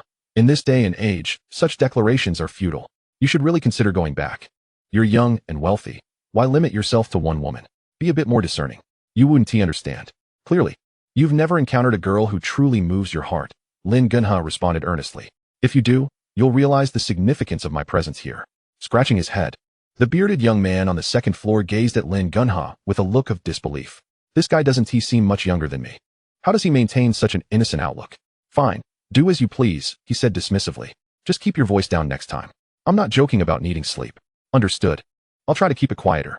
Sorry for disturbing you. Lin Genha politely apologized. No worries. I'm off to sleep now. Good luck. The young man waved and withdrew, closing the window and drawing the curtains before returning to bed. Downstairs, the infatuated Lin Genha still showed no signs of leaving. Yining, could you please come down for a moment? You don't have to accept the flowers. I just wish to see you and speak with you. He gazed up at the balcony of the apartment where Yining resided, room 404 on the 4th floor of the Xianyu apartment. Inside, Yining sat cross-legged on the sofa, clutching a SpongeBob SquarePants pillow, her expression one of utter lethargy, her pale chin resting on the pillow. Lin Genha's month-long pursuit had nearly driven her to her wit's end, despite her cold and unyielding rejections. This emotionally fragile heir continued to believe that persistence would win her over. His single-minded approach left Yining feeling utterly exasperated. Hutu, how much longer until you arrive? She texted Hutu, picking up her phone. A few minutes, Hutu replied. Have you finished your makeup? I don't want to wait an hour for you to get ready after I arrive. Having experienced such delays in the past, Hutu made this jest. Don't worry. I'm all made up. I just haven't decided on an outfit yet. I think it's better to wait for you to choose which looks best. She messaged back, her face breaking into a sweet smile like honey. Certainly, allow me to assist you in selecting. Hutu returned. In the past, during their time as colleagues, he had accompanied Yining on outings and had helped her choose clothing. At times, when she was indecisive about a purchase, she would seek his opinion, and subsequently, she would acquire the garment he deemed attractive. Hutu, I've encountered a bit of trouble. Yining thought it prudent to confide in Hutu about being pursued by Lin Genhe. Recently, I've been courted by a wealthy second-generation heir. He is quite obstinate. Despite my clear refusal to engage with him, he persists in his advances. What irks me the most is his misguided belief that, given enough time, he could sway my affections, and I would eventually be with him. Hutu chuckled. Beauty does attract attention. Please, spare me the jokes. I am genuinely not in the mood, Yining implored. Hutu, could you devise a plan to dissuade him completely? I can hardly endure his incessant pursuit. If this torment continues, I fear I may lose my sanity. You're seeking a solution, then? Hutu pondered for a moment before responding. I have indeed thought of something. But it may be somewhat harsh for the wealthy heir pursuing you. Harsh. Yining's exquisite brows furrowed. Are you suggesting we resort to violence? You misunderstand. I harbor no intentions of physical confrontation, Hutu clarified. What I propose is a financial blow to his ego. Simply tell him that you have a boyfriend, one who is exceedingly affluent, with a fortune in the billions, residing in the prestigious Tangchun Epin community, and driving a car worth 1.6 billion. In essence, you would present yourself as a gold digger who values wealth above emotional connections, thereby making it clear that you would only associate with wealthy men rather than him. Upon hearing this plan, Yining fell silent. Will this truly work? She inquired after 5 seconds. Trust me, it will, Hutu asserted confidently. For a man, financial standing is tied to his sense of pride. If he realizes that you chose not to be with him because he lacks the wealth of your boyfriend, he will cease his infatuation and instead focus on the importance of financial success. Eventually, his aspirations will shift entirely towards acquiring wealth. Once he achieves that and becomes a true success, his obsession with a woman will diminish, as he will have matured significantly in the process, gaining clarity on the type of woman who is suitable for him and who he can easily let go. Chapter 79. My boyfriend is wealthier than you. I understand. You intend for me to teach him a lesson, to make him aware of the harsh realities of life, correct? Yining smiled. Precisely, Hutu affirmed. Now, who should I recruit to portray my wealthy boyfriend? Yining hinted, we cannot fabricate this out of thin air. It must have some credibility. I shall assume the role myself, Hutu replied without hesitation. I reside in the Tangchun Epin community and arrived in a 1.6 billion luxury vehicle. Additionally, I am youthful and undoubtedly more handsome than he. I believe no one else could better fit this role than I. Yining was not skeptical of Hutu's words. After all, he was a major shareholder in Chilean Airlines. With that status, he certainly had the right to live in Tangchun Epin and drive a luxury car worth 1.6 billion. Very well, I appreciate your help, Yining said gratefully. Are you on your way now? Yes, I can see the Xianyu apartment. Please come down, Hutu replied. All right, let me put on some clothes and I'll be right down. Just a jacket, she added. Don't get the wrong idea, it's quite chilly outside. And one layer simply won't suffice. Oh, I had no such thoughts, Hutu clarified. Yining donned a black hoodie and hurried out the door, taking the elevator. She soon reached the first floor. Downstairs, standing beside an Aston Martin Vulcan, Lin Genhe immediately spotted Yining as she exited the elevator. His excitement surged as he eagerly approached her, holding a bouquet of 99 roses. Yining, you finally came down, Lin Genhe exclaimed. I knew my efforts would eventually bear fruit. Stay right there and don't move. Yin Ying's face betrayed her disdain. While she did not wish to come across as repugnant, Lin Jinhe's persistent advances made it impossible for her to greet him with warmth. Fine, I won't approach. I'll stand right here. Lin Jinhe obediently complied. Halting in his tracks, his gaze fixed on the less than pleased Yin Ying until she emerged from the apartment. Yin Ying, these flowers are for you. Please accept them. Lin Jin, he offered the roses with both hands. I refuse to accept them. Take them back, Yin Ying replied coldly, her gaze wandering as she silently chastised Hu Tu for his tardiness. All right, as you wish. If you don't want them, I'll just toss them aside, Lin Jin, he said, setting the bouquet down temporarily. How about I take you out for a drive? We can chat more comfortably in the car, Lin Jin, he suggested. If there's anywhere you'd like to go, I can take you. No, thank you. I won't be riding in your car. My boyfriend will be here to pick me up shortly. Yin Ying's tone shifted as she began to assert herself. Your boyfriend? Lin Jin, his smile faltered abruptly. Yin Ying, you must be joking. I am not joking. I truly have a boyfriend, and he is exceedingly wealthy, Yin Ying replied with a serious demeanor. Exceedingly wealthy? Lin Jin, he chuckled again. So, you are with him solely because of his wealth? Absolutely, Yin Ying responded directly. I am in my late 20s. Not a naive teenager who thinks a handsome face is enough to forge a relationship. Women of our age prioritize material stability. A man who can provide the lifestyle we desire has become a primary criterion for choosing a partner. My boyfriend meets all my requirements. Why would I not be with him? Yin Ying, if your sole reason for being with him is his wealth, then you should break up with him and date me instead. Lin Jinhe's confidence surged at the mention of wealth. I am certainly wealthier than your boyfriend. I can offer you the life you desire, whether it's world travel or a luxurious seafront villa. No, you are not wealthier than my boyfriend. Yin Ying shook her head.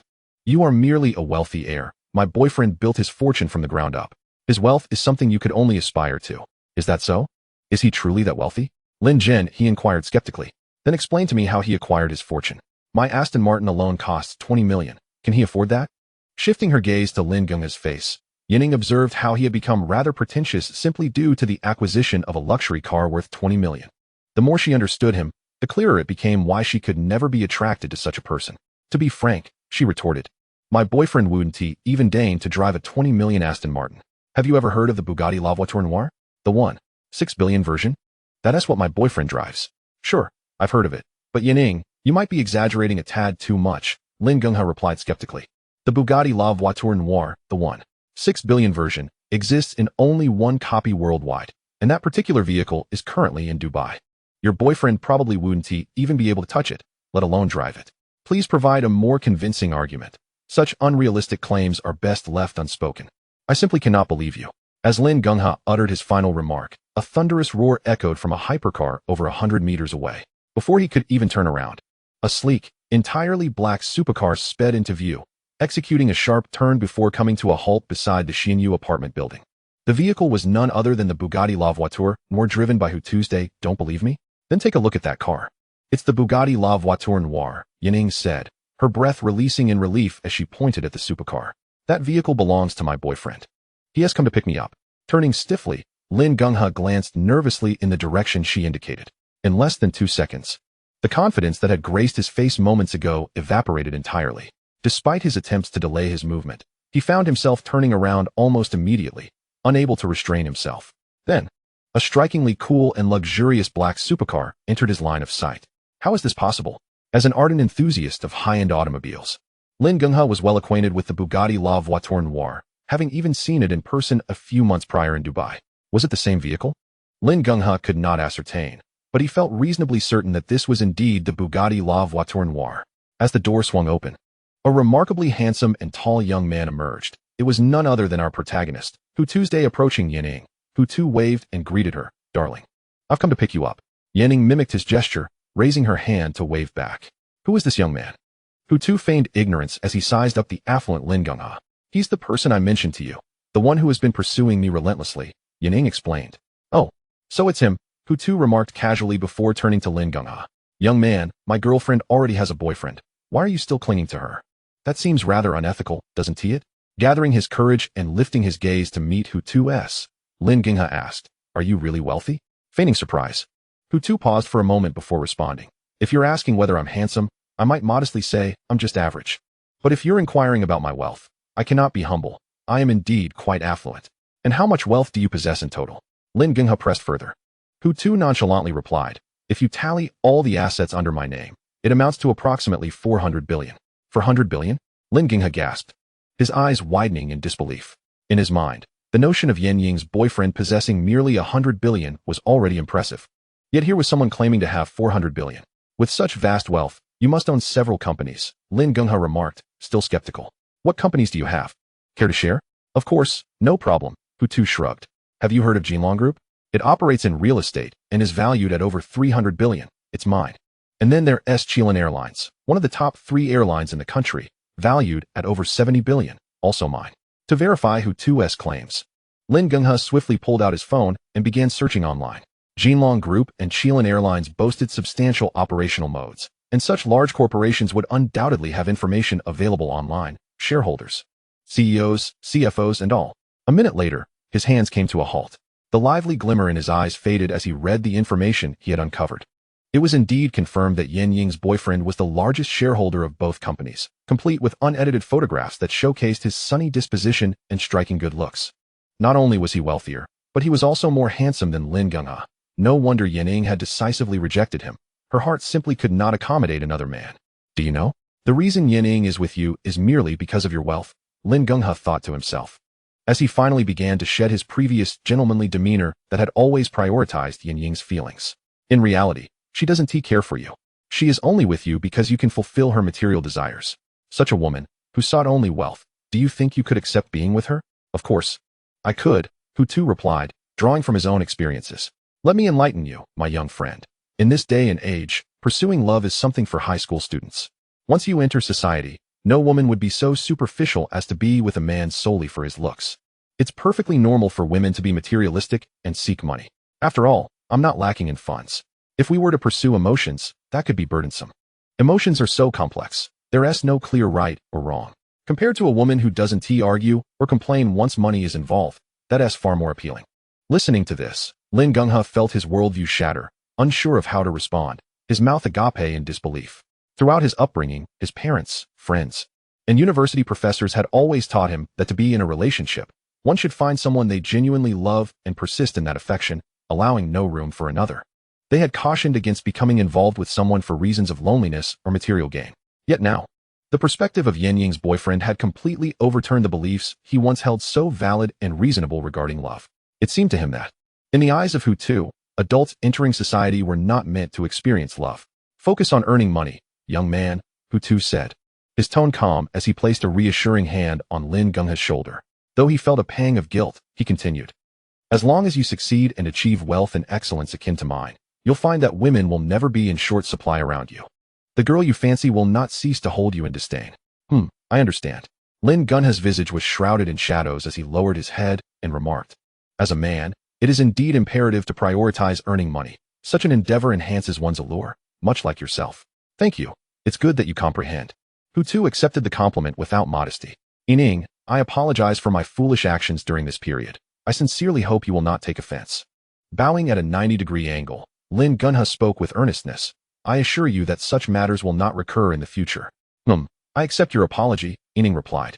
Her spirits notably lifted. You should strive diligently moving forward. Remember, attraction is essential for women, and relentless pursuit rarely yields positive results. Lin Genghe nodded and said, then I shall take my leave. You may go. Lin Genghe had anticipated that Yining might attempt to retain him due to his transformation. Yet he was met with her straightforward dismissal. Thus, he departed, clutching the bouquet of roses he had purchased. Once he was gone, Ying's previously erect posture slumped, and she exhaled deeply, murmuring, he shouldn't return to harass me again, should he? He likely won't. At 24. He shouldn't be incapable of relinquishing a girl who does not reciprocate his feelings, Hu Tu remarked. Chapter 81. The Cynic's Quotes. Why do I sense that your romantic history is particularly extensive? Yining suddenly perked up, gazing intently at Hu Tu's day. You're only 2 years older than him. Yet you speak as though you possess decades more experience. My romantic history is indeed quite rich, Hu Tu replied, though he did not succumb to vanity. I have several exes.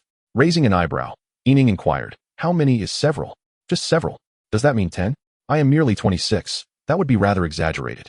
What about 5? I prefer not to disclose that. Oh, I see, it must be 5. I cannot hear what you are saying, Hu Tu declared, covering his ears with his hands. On the main thoroughfare, a black beast of a car roared, sometimes frenziedly unleashing tremendous power, while at other times, it cruised smoothly. Inside, Hu Tu concentrated on driving, while Yining intently observed the vehicle. Is this car truly worth 1.6 billion? She inquired. You have asked me that 5 times already. Hu Tu reminded her. I have simply never encountered such an expensive car. I find it hard to accept this reality, Yining explained. It's not that I doubt its worth. Hu Tu thought to himself, what could he possibly say? Ultimately, he decided to remain silent. For driving such a prestigious luxury automobile was undeniably exhilarating. The desire to drive it again was irresistible, and he felt no fatigue whatsoever. Half an hour later, the night voice came to a stop near a plaza. As soon as it halted, numerous passers-by were drawn to it, with those who frequently posted short videos hastily whipping out their phones to capture the moment. I saw this luxury car on Douyin. The netizens claim it's called Night Voice and is valued at 1.6 billion. I wonder if that is true. It must be true. For the wealthy, 1.6 billion is merely a drop in the bucket. Unlike us poor souls who have to take out loans just to buy a Wuling Hongguang. I would love to befriend a tycoon, even to grasp his thigh, or rather, even a single hair from a tycoon would make me feel immensely honored. Look, the tycoon is coming out. It seems he has a girl with him. Wow, it's actually a girl. Her skin is so fair, and her legs are long. I'm so envious. Today's girls are increasingly pragmatic. They would rather sit in a Night Voice and face gunfire than allow someone to ride a bicycle and care for them for a lifetime. As the car door swung open, Hu Tu and Yining emerged, akin to celebrities, capturing the attention of many onlookers. Hu Tu immediately took Yining's hand, leading her away. They quickened their pace, finally breaking free from the throng of spectators. Their focus was more on the Night Voice than on themselves. When Hu Tu glanced back, he noticed someone reminiscent of that internet celebrity from a few days prior, snapping photos or recording videos of his Night Voice. He couldn't be bothered to intervene. After all, they were merely taking pictures, not attempting to drive away his car. Hu Tu, could you please let go of my hand? Yining's voice suddenly broke through his thoughts, and she shook her hand that he had been gripping. Let go when we reach the cinema, Hu Tu replied, unflustered. It's just the two of us. No acquaintances are watching. What? Yining frowned, finding his words reminiscent of a player's rhetoric.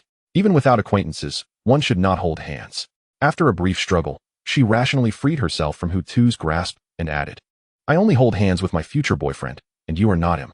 At that moment, Hu Tu refrained from saying, How do you know your future boyfriend won't be me? Such a sentiment reeking of desperation. He merely shrugged, opting not to press the matter further. For a woman, being overly assertive holds little significance. In severe cases, it could even lead one to jail. However, they did not forget the purpose of their outing was to watch a film.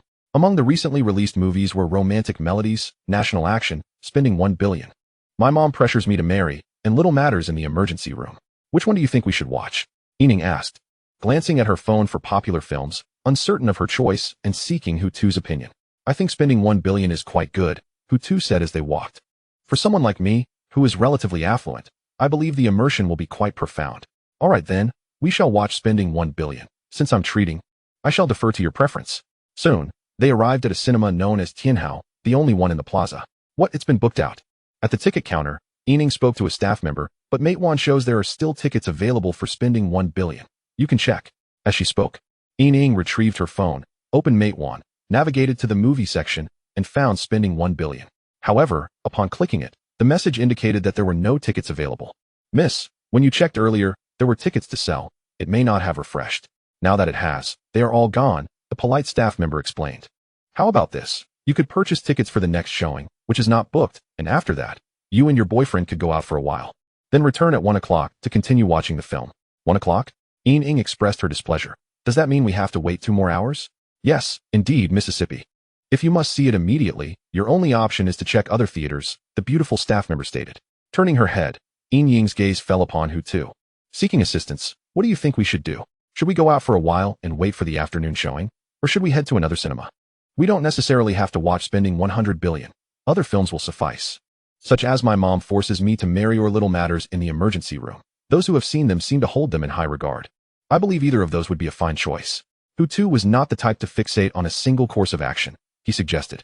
Since we cannot watch anything now, let us skip it and grab a meal instead. I'm feeling a bit hungry. I truly didn't anticipate that inviting you to a movie would lead to such a predicament, Yining said, bowing deeply, filled with self-reproach. It's merely a trivial matter. There's no need for such formality, Hu Tu replied, unable to bear the weight of her bow. He hastily helped her up and then teased. If you really feel guilty, just take me to a slightly nicer restaurant. Yining was taken aback. This man was worth several hundred billion. A nice meal would surely cost tens of thousands. Now that she had been promoted to chief attendant, her monthly salary was merely over 20,000. Far too modest to afford such extravagant expenses. Is KFC acceptable? She tentatively inquired. Will that even suffice? Hu Tu rolled his eyes. Then made a decision. We ought to select a Sichuan restaurant. Although I am not from Sichuan, their cuisine is undoubtedly exquisite. Hearing this, Yining breathed a sigh of relief. A meal at a Sichuan restaurant for the two of them would only amount to a little over 100 yuan, which she could still afford. All right then, I shall treat you to Sichuan cuisine. Compared to earlier, Yining appeared transformed, exuding confidence as she declared, once we arrive. Feel free to order whatever you like. Don't hold back on my account. Hu Tu thought to himself, is this truly the same flight attendant I know? How can a woman's demeanor change so swiftly? I simply cannot comprehend them. Is that you Jiao Jiao? Just as Hu Tu and Yining were preparing to leave the cinema for a meal, a voice suddenly called out. Yining halted mid-step, turning to see the source of the voice. A woman with the stature of a model, possessing striking features and clad in revealing attire, emerged into view. Upon recognizing the provocatively dressed woman, Yining was momentarily taken aback, then gasped in surprise. You Jiao Jiao. Indeed, it is I, the provocatively dressed woman responded, walking with a sensual sway, exuding an air of confidence as she approached Yining. It has been quite some time since we last met. Yes. Since you resigned 6 months ago, we have not been in touch, Yining replied. To be precise, it has been 6 months and 18 days. Yu Jiao Jiao corrected her. Oh, perhaps that is the case. I can't recall the exact timeline, Yining said, dismissively. By the way, you were doing quite well as a flight attendant. What prompted your sudden resignation? Yining inquired curiously. Moreover, you left without a word. Almost as if you vanished into thin air. My apologies, Yining. I didn't think much of it at the time and forgot to inform you all. Yu Jiao Jiao expressed regret. What about you? Are you still with Chilean Airlines, or have you changed jobs? I haven't resigned. I am still with Chilean Airlines. None of my peers from that batch have left either, Yining replied, steering the conversation back. Jiao Jiao. You still Haven T, answer my question. What was the reason behind your resignation? You do realize that after you left, the other flight attendants on our flight struggled to adjust for quite some time. We even tried to persuade you to come back. Thank you, Yining. You're truly kind. Yu Jiao Jiao responded gratefully before explaining. The reason I resigned was primarily due to my boyfriend. He felt sorry for me, seeing me constantly flying around with little time to rest each month. He began urging me to quit and insisted that he would support me. Initially, I was hesitant because I believed I needed a respectable job to ensure my monthly income. However, my boyfriend is quite stubborn. To prove his capability to support me, he began transferring 10,000 yuan to my account each month, saying I could spend it freely without saving a dime. With his financial support, I felt that my earnings as a flight attendant were of little significance. Consequently, I chose to resign. For the past 6 months, I have not worked, relying on my boyfriend for support. He continues to provide me with 10,000 yuan monthly, allowing me to spend as I please. As she spoke of her boyfriend, Yu Jiao Jiao's cheeks flushed with happiness and pride. Oh, I see. Yining nodded, finally understanding. However, she felt no envy toward the life of being financially supported by a boyfriend. She believed that depending on a man for an extended period would eventually lead to changing attitudes, where he might begin to resent her and criticize her shortcomings. Though she thought it prudent for women to strive for independence, she refrained from lecturing Yu Jiao Jiao, recognizing that it was a personal matter between her and her boyfriend. Yining, who is this? Yu Jiao Jiao shifted her gaze toward Hu Tuesday. Oh, Jiao Jiao, please don't misunderstand. He is merely a friend, not a boyfriend. Yining quickly clarified, anxious to avoid any misconceptions regarding her relationship with Hu Tuesday. To be honest, she felt somewhat intimidated by a man as exceptional as Hu Tuesday. Developing a romantic relationship would necessitate considering various factors, such as family background and education, among others. Recognizing the significant disparities in those aspects compared to Hu Tu made her feel self-conscious. Thus, she preferred remaining friends, as it would allow for amicable interactions. Hello, I am Hu Tu, Hu as in Hugo, and Tu as in journey. Hu Tu stepped forward, introduced himself, and extended his hand to shake Yu Jiao Jiao S. I am a former colleague of Yining S, but not a flight attendant, he added. Oh, I see. Yu Jiao Jiao smiled and said. So you and Yining are here at the cinema to watch a movie, right? Yes, Hu Tu has been quite helpful in my work.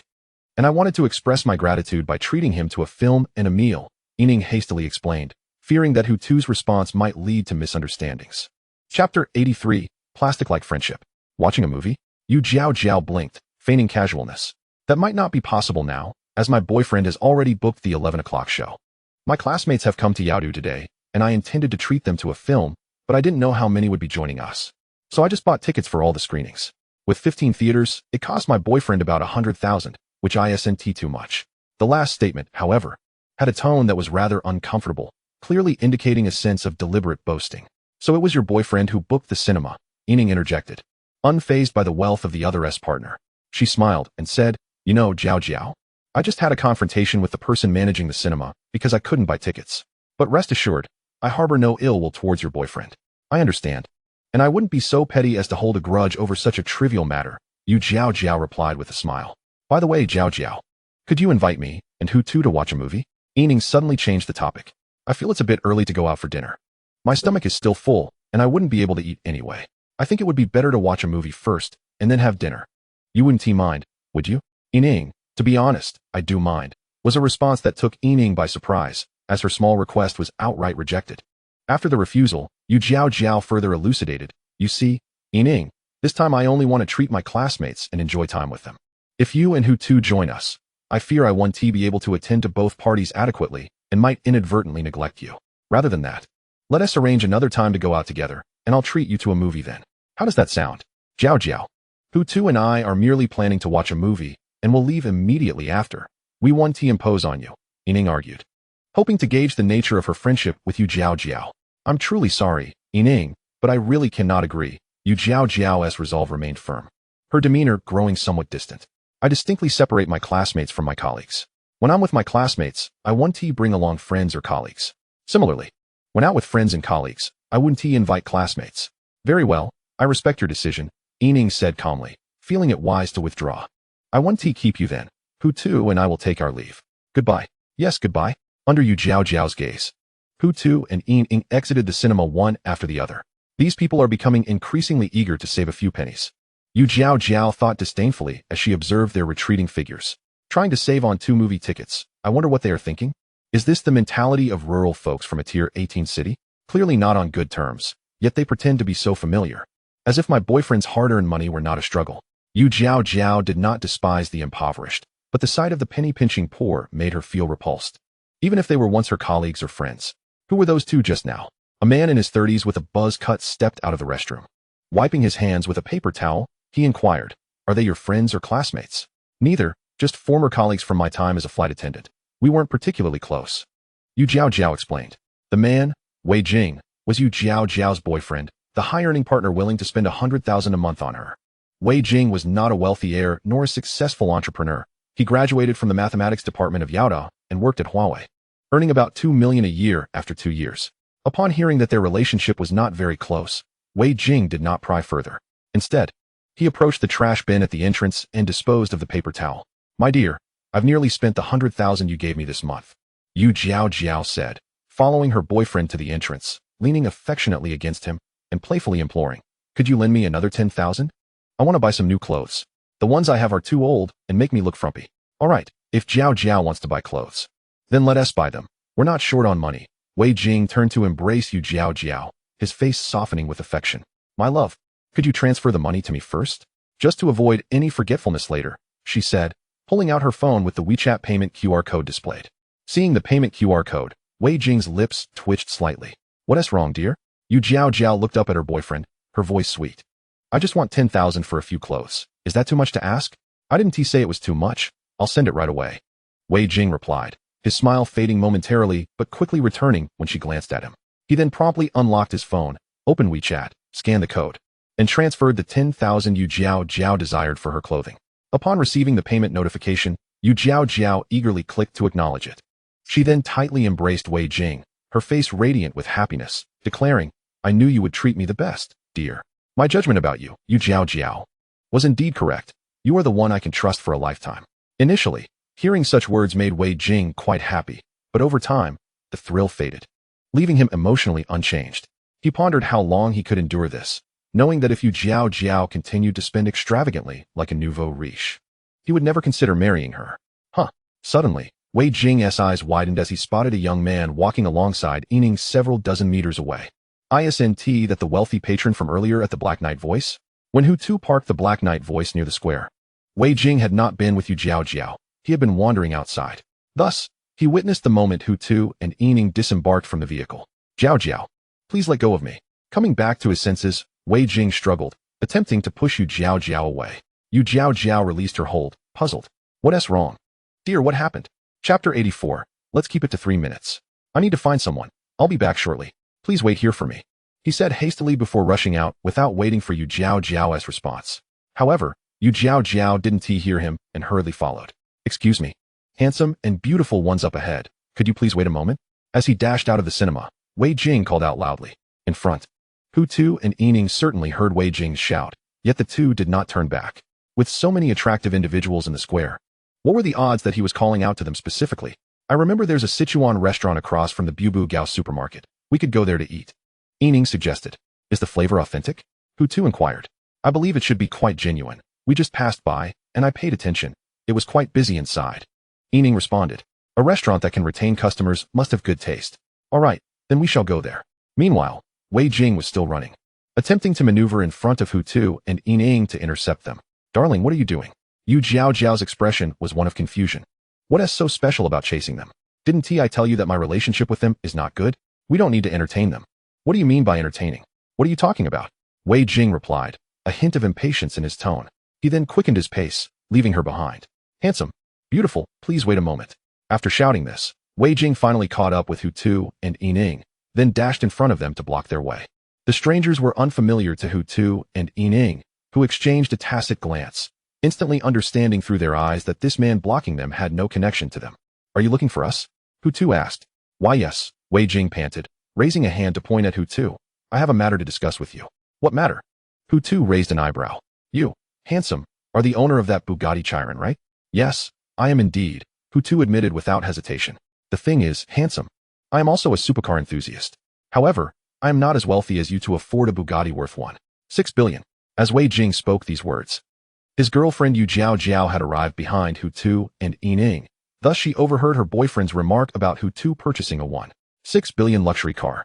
Her facial muscles twitched slightly, and her already large eyes widened even more. It was hard for her to believe that her former male colleague could afford such an extravagant vehicle.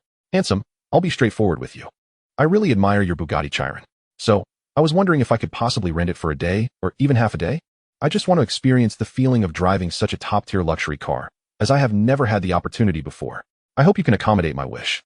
Of course, I will pay according to rental standards, and I can offer a bit more if needed. After listening to his request, Hu Tu's curiosity dissipated. So, he merely wanted to rent his Chiron for a day or half a day to show off. I'm afraid I can't agree to your request for a full day or half a day, Hu Tu replied. But I can allow you to drive it for free for about 10 minutes nearby.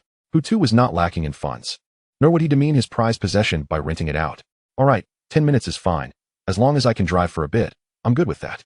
Wei Jing did not haggle with Hu Tu's day. Getting 10 minutes for free was already quite generous, and he expressed his gratitude.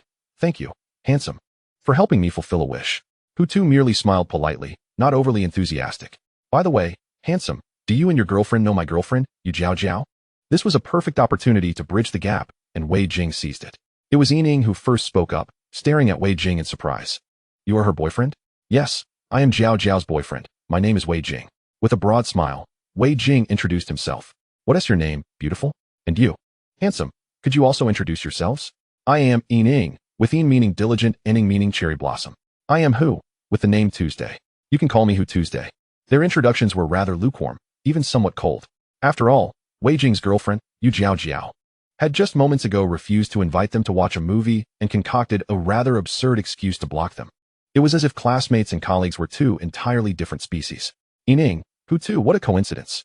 We meet again so soon. Yu Jiao Jiao stepped forward from the back, approaching Hu Tu and Yining with a smile, greeting them, faced with such unexpected warmth. Neither Hu Tu nor Yining knew how to respond at first. You want to drive, right? Let us go. I'll take you there. Hu Tu decisively changed the subject. However, you can only drive for 5 minutes. Yining and I are in a hurry to eat and can't wait too long.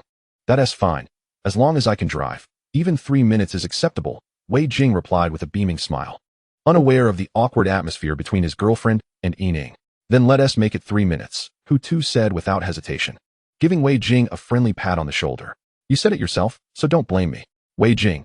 He felt like slapping himself. 5 minutes was already too little, and now he had voluntarily reduced it to 3. After following Hu Tu for a couple of minutes, Wei Jing and Yu Jiao Jiao arrived at the spot where Hu Tu had parked. The ostentatious Chiron was still surrounded by many passers-by taking photos or videos. Hu Tu pulled out the car keys and tossed them to Wei Jing. Here are the keys. You can drive it yourself.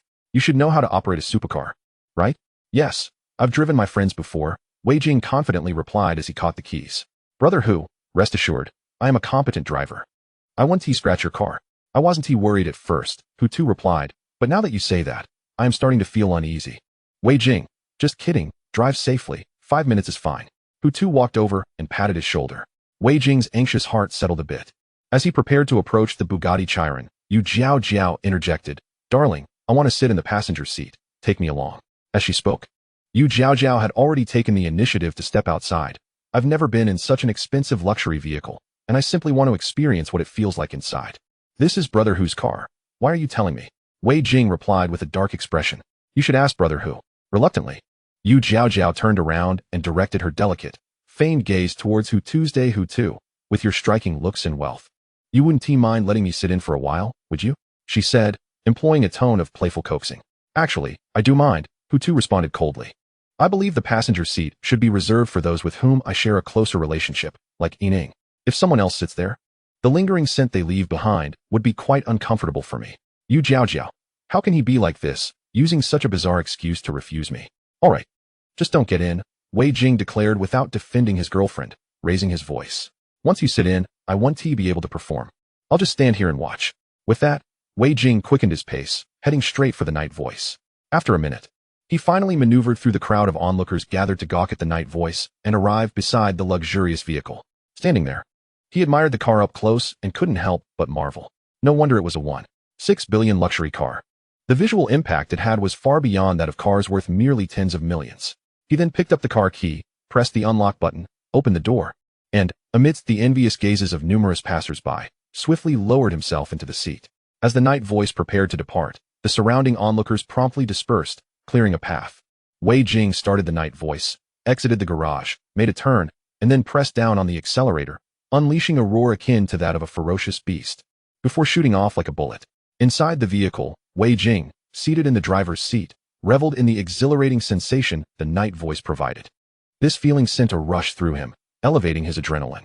Driving such a top-tier luxury car was intoxicating. No wonder men indulge in luxury cars once they acquire wealth. It felt like a shot of adrenaline, prompting Wei Jing to break into a broad grin.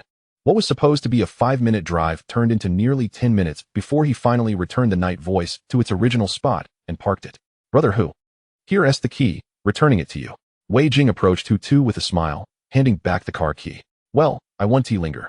Yining, and I should head out for dinner. Hu Tu emphasized the word dinner, clearly implying something deeper. Having graduated from Yaodu University, Wei Jing immediately grasped the subtext in Hu Tu's words. He then enthusiastically stated, Brother Hu, let me treat you to dinner. You allowed me to drive your 1.6 billion night voice, I should compensate you somehow. If I don't do anything, I'll feel guilty. Oh, that would be too much, Hu Tu replied, feigning modesty. Besides, your girlfriend mentioned that you need to accompany her classmates. Spending time with classmates is important, you can't neglect them. Oh, that is easy to handle. Wei Jing waved his hand dismissively. Those are Jiao's classmates, she can entertain them. I'll just dine with Brother Hu and your girlfriend. Hu Tu and I are not in a romantic relationship. We are merely friends, Yining interjected, unable to restrain herself, her tone carrying a weight of explanation. She had expected Hu Tu to clarify, yet each time Wei Jing referred to them as a couple, Hu Tu remained unresponsive, as if he genuinely believed he was her boyfriend. Oh, is that so? Wei Jing scratched his head, chuckling foolishly. But it's all right. I feel you and Brother Hu are quite a match, and you two will eventually end up together. Let us not dwell on that. You should take us to dinner. Yining redirected the conversation. Sichuan cuisine will suffice. Hu Tu mentioned he enjoys it. All right, let us go eat Sichuan cuisine then. With that, the trio disregarded Yu Jiao entirely and turned to walk side by side. Darling, what am I to do now that you've left? Yu Jiao pouted, watching the three of them walk 4 or 5 meters away before calling out. I don't want to accompany my classmates alone. I want to join you for dinner. I'm hungry too. You can't come. If you're hungry, just grab something from KFC, Wei Jing replied, turning back. No, I want to go. I don't want KFC. She stomped her foot, her expression one of utmost grievance. Ugh, why are you so annoying? Wei Jing exclaimed, frustrated. What if your classmates arrive? Don't you want to host them? I even reserved a cinema for them. Are you going to let those tickets go to waste? I don't care. I want to be with you. As she spoke, Yu Jiao moved closer to Wei Jing. Wherever you go, I'll follow. Wei Jing felt overwhelmed, realizing Yu Jiao's clingy behavior was becoming more pronounced. Previously, a few words from him would prompt her to leave him be, even enjoying her own company. When he went out for gatherings with colleagues, she would happily stay at home without following. Fine, just don't be too loud. With no choice but to concede. Wei Jing cautioned, especially when I'm speaking with brother Hu, don't interrupt. Okay, I'll listen to my husband. Whatever you say goes. Yu Jiao, approaching him, immediately wrapped her arms around one of Wei Jing's, her face beaming with happiness as she nodded in agreement. Subsequently, Yu Jiao sent a message in her high school group chat, informing everyone that she wouldn't be able to host them today and asking them not to come. She also rescheduled the class gathering to 3 days later.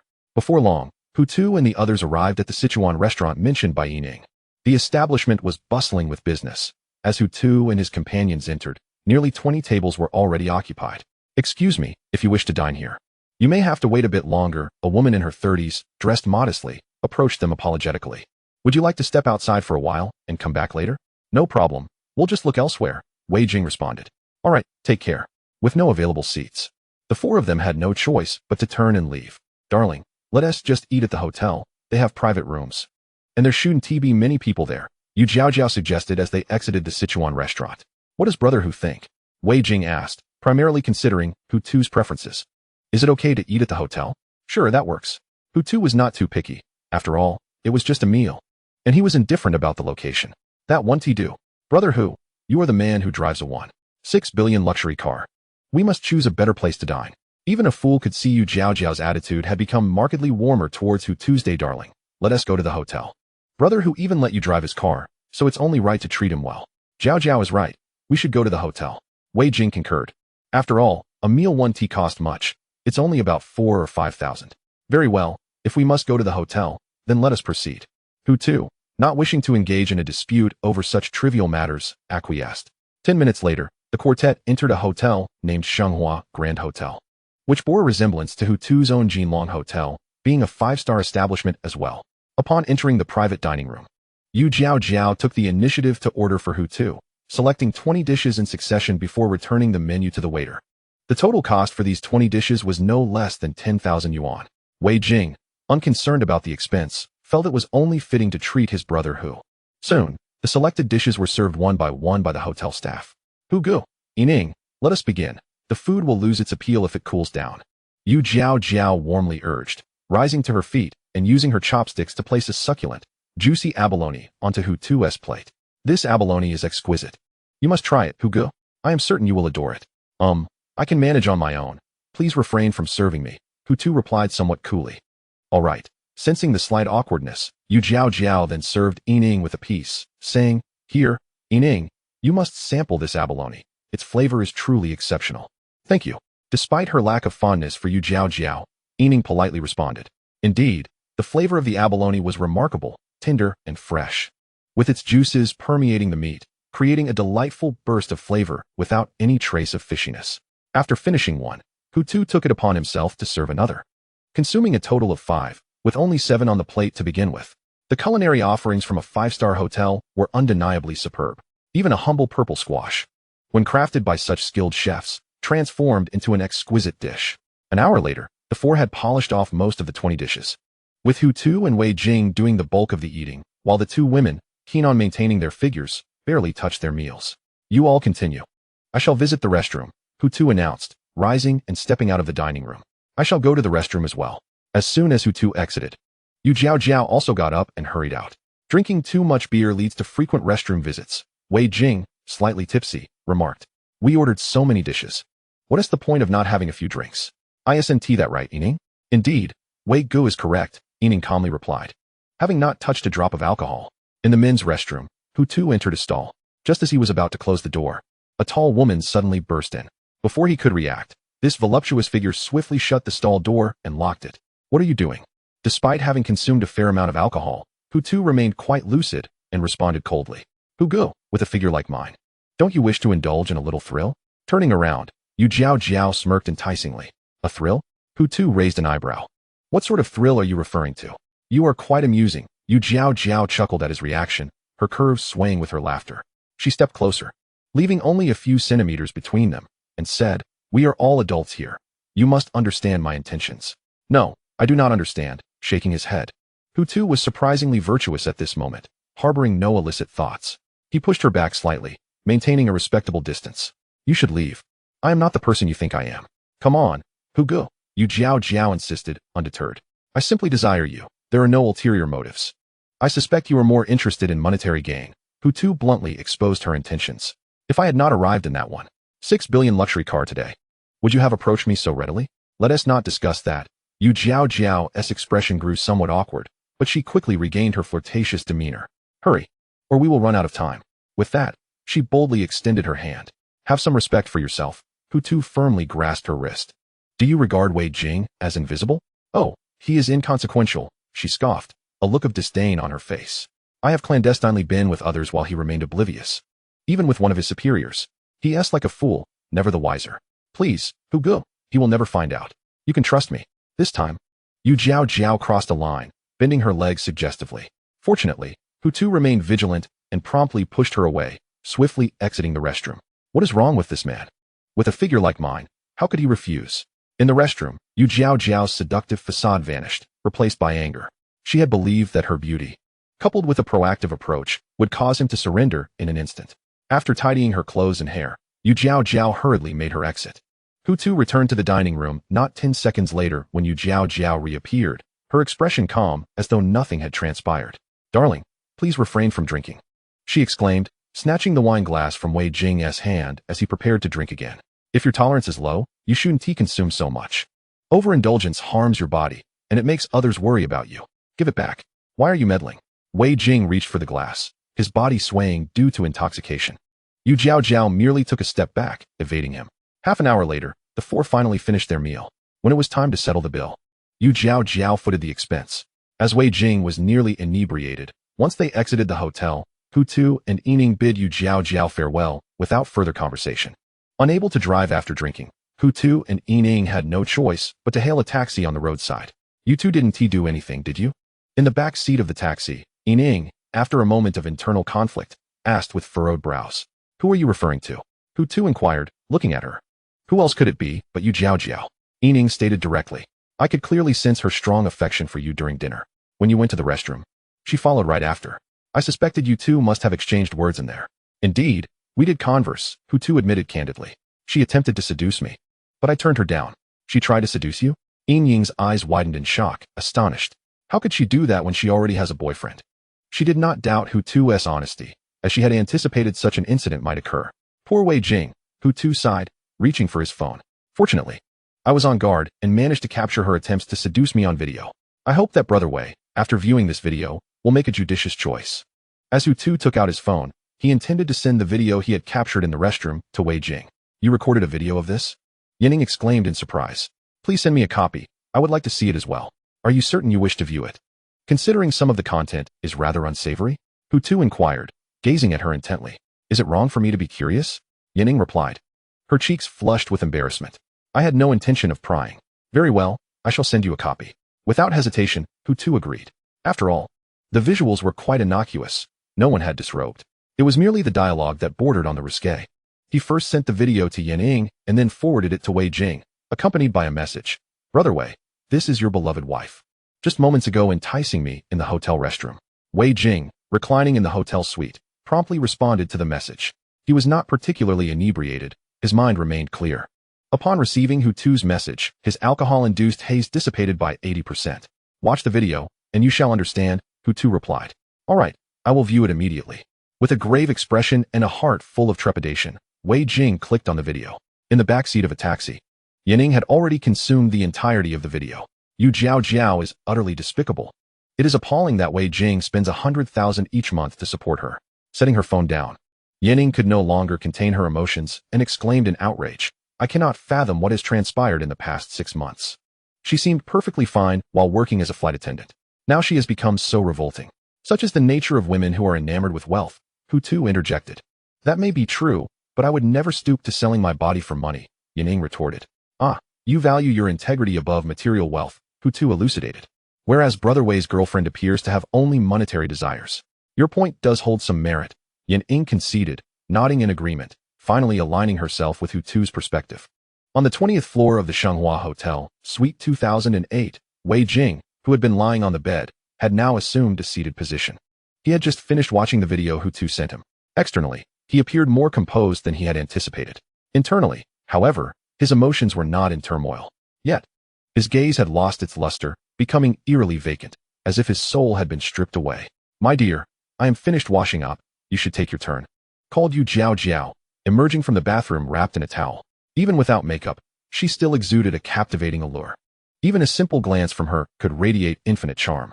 "What is it, dear? Why do you sit here lost in thought?" Approaching the bed, Yu Jiao Jiao instinctively draped her arms around Wei Jing's neck, playfully asking, "Are you missing me?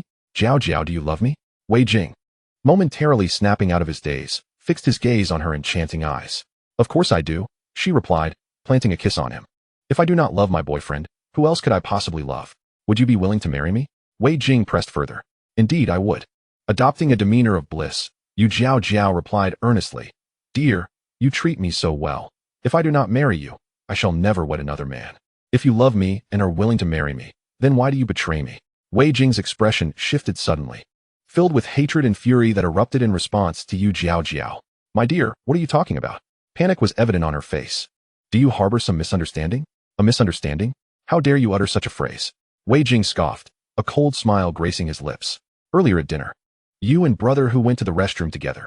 Did you think I was oblivious to what transpired? Why are you so suspicious today, my love?" Yu Jiao Jiao rose abruptly, feigning indignation. "We were in the restroom for no more than 2 minutes. What could possibly happen in such a brief span? A few words exchanged hardly constitutes anything. You are overthinking this. I, Yu Jiao Jiao, am not the type to engage in infidelity. When I love someone, I love them wholeheartedly, with the intention of marriage. I would never stoop so low. Today, I have come to realize that you are truly a hypocritical woman." A self-deprecating smile crept across Wei Jing's face. "How foolish I have been, naively believing that showering you with wealth would secure your unwavering loyalty. How utterly naive of me.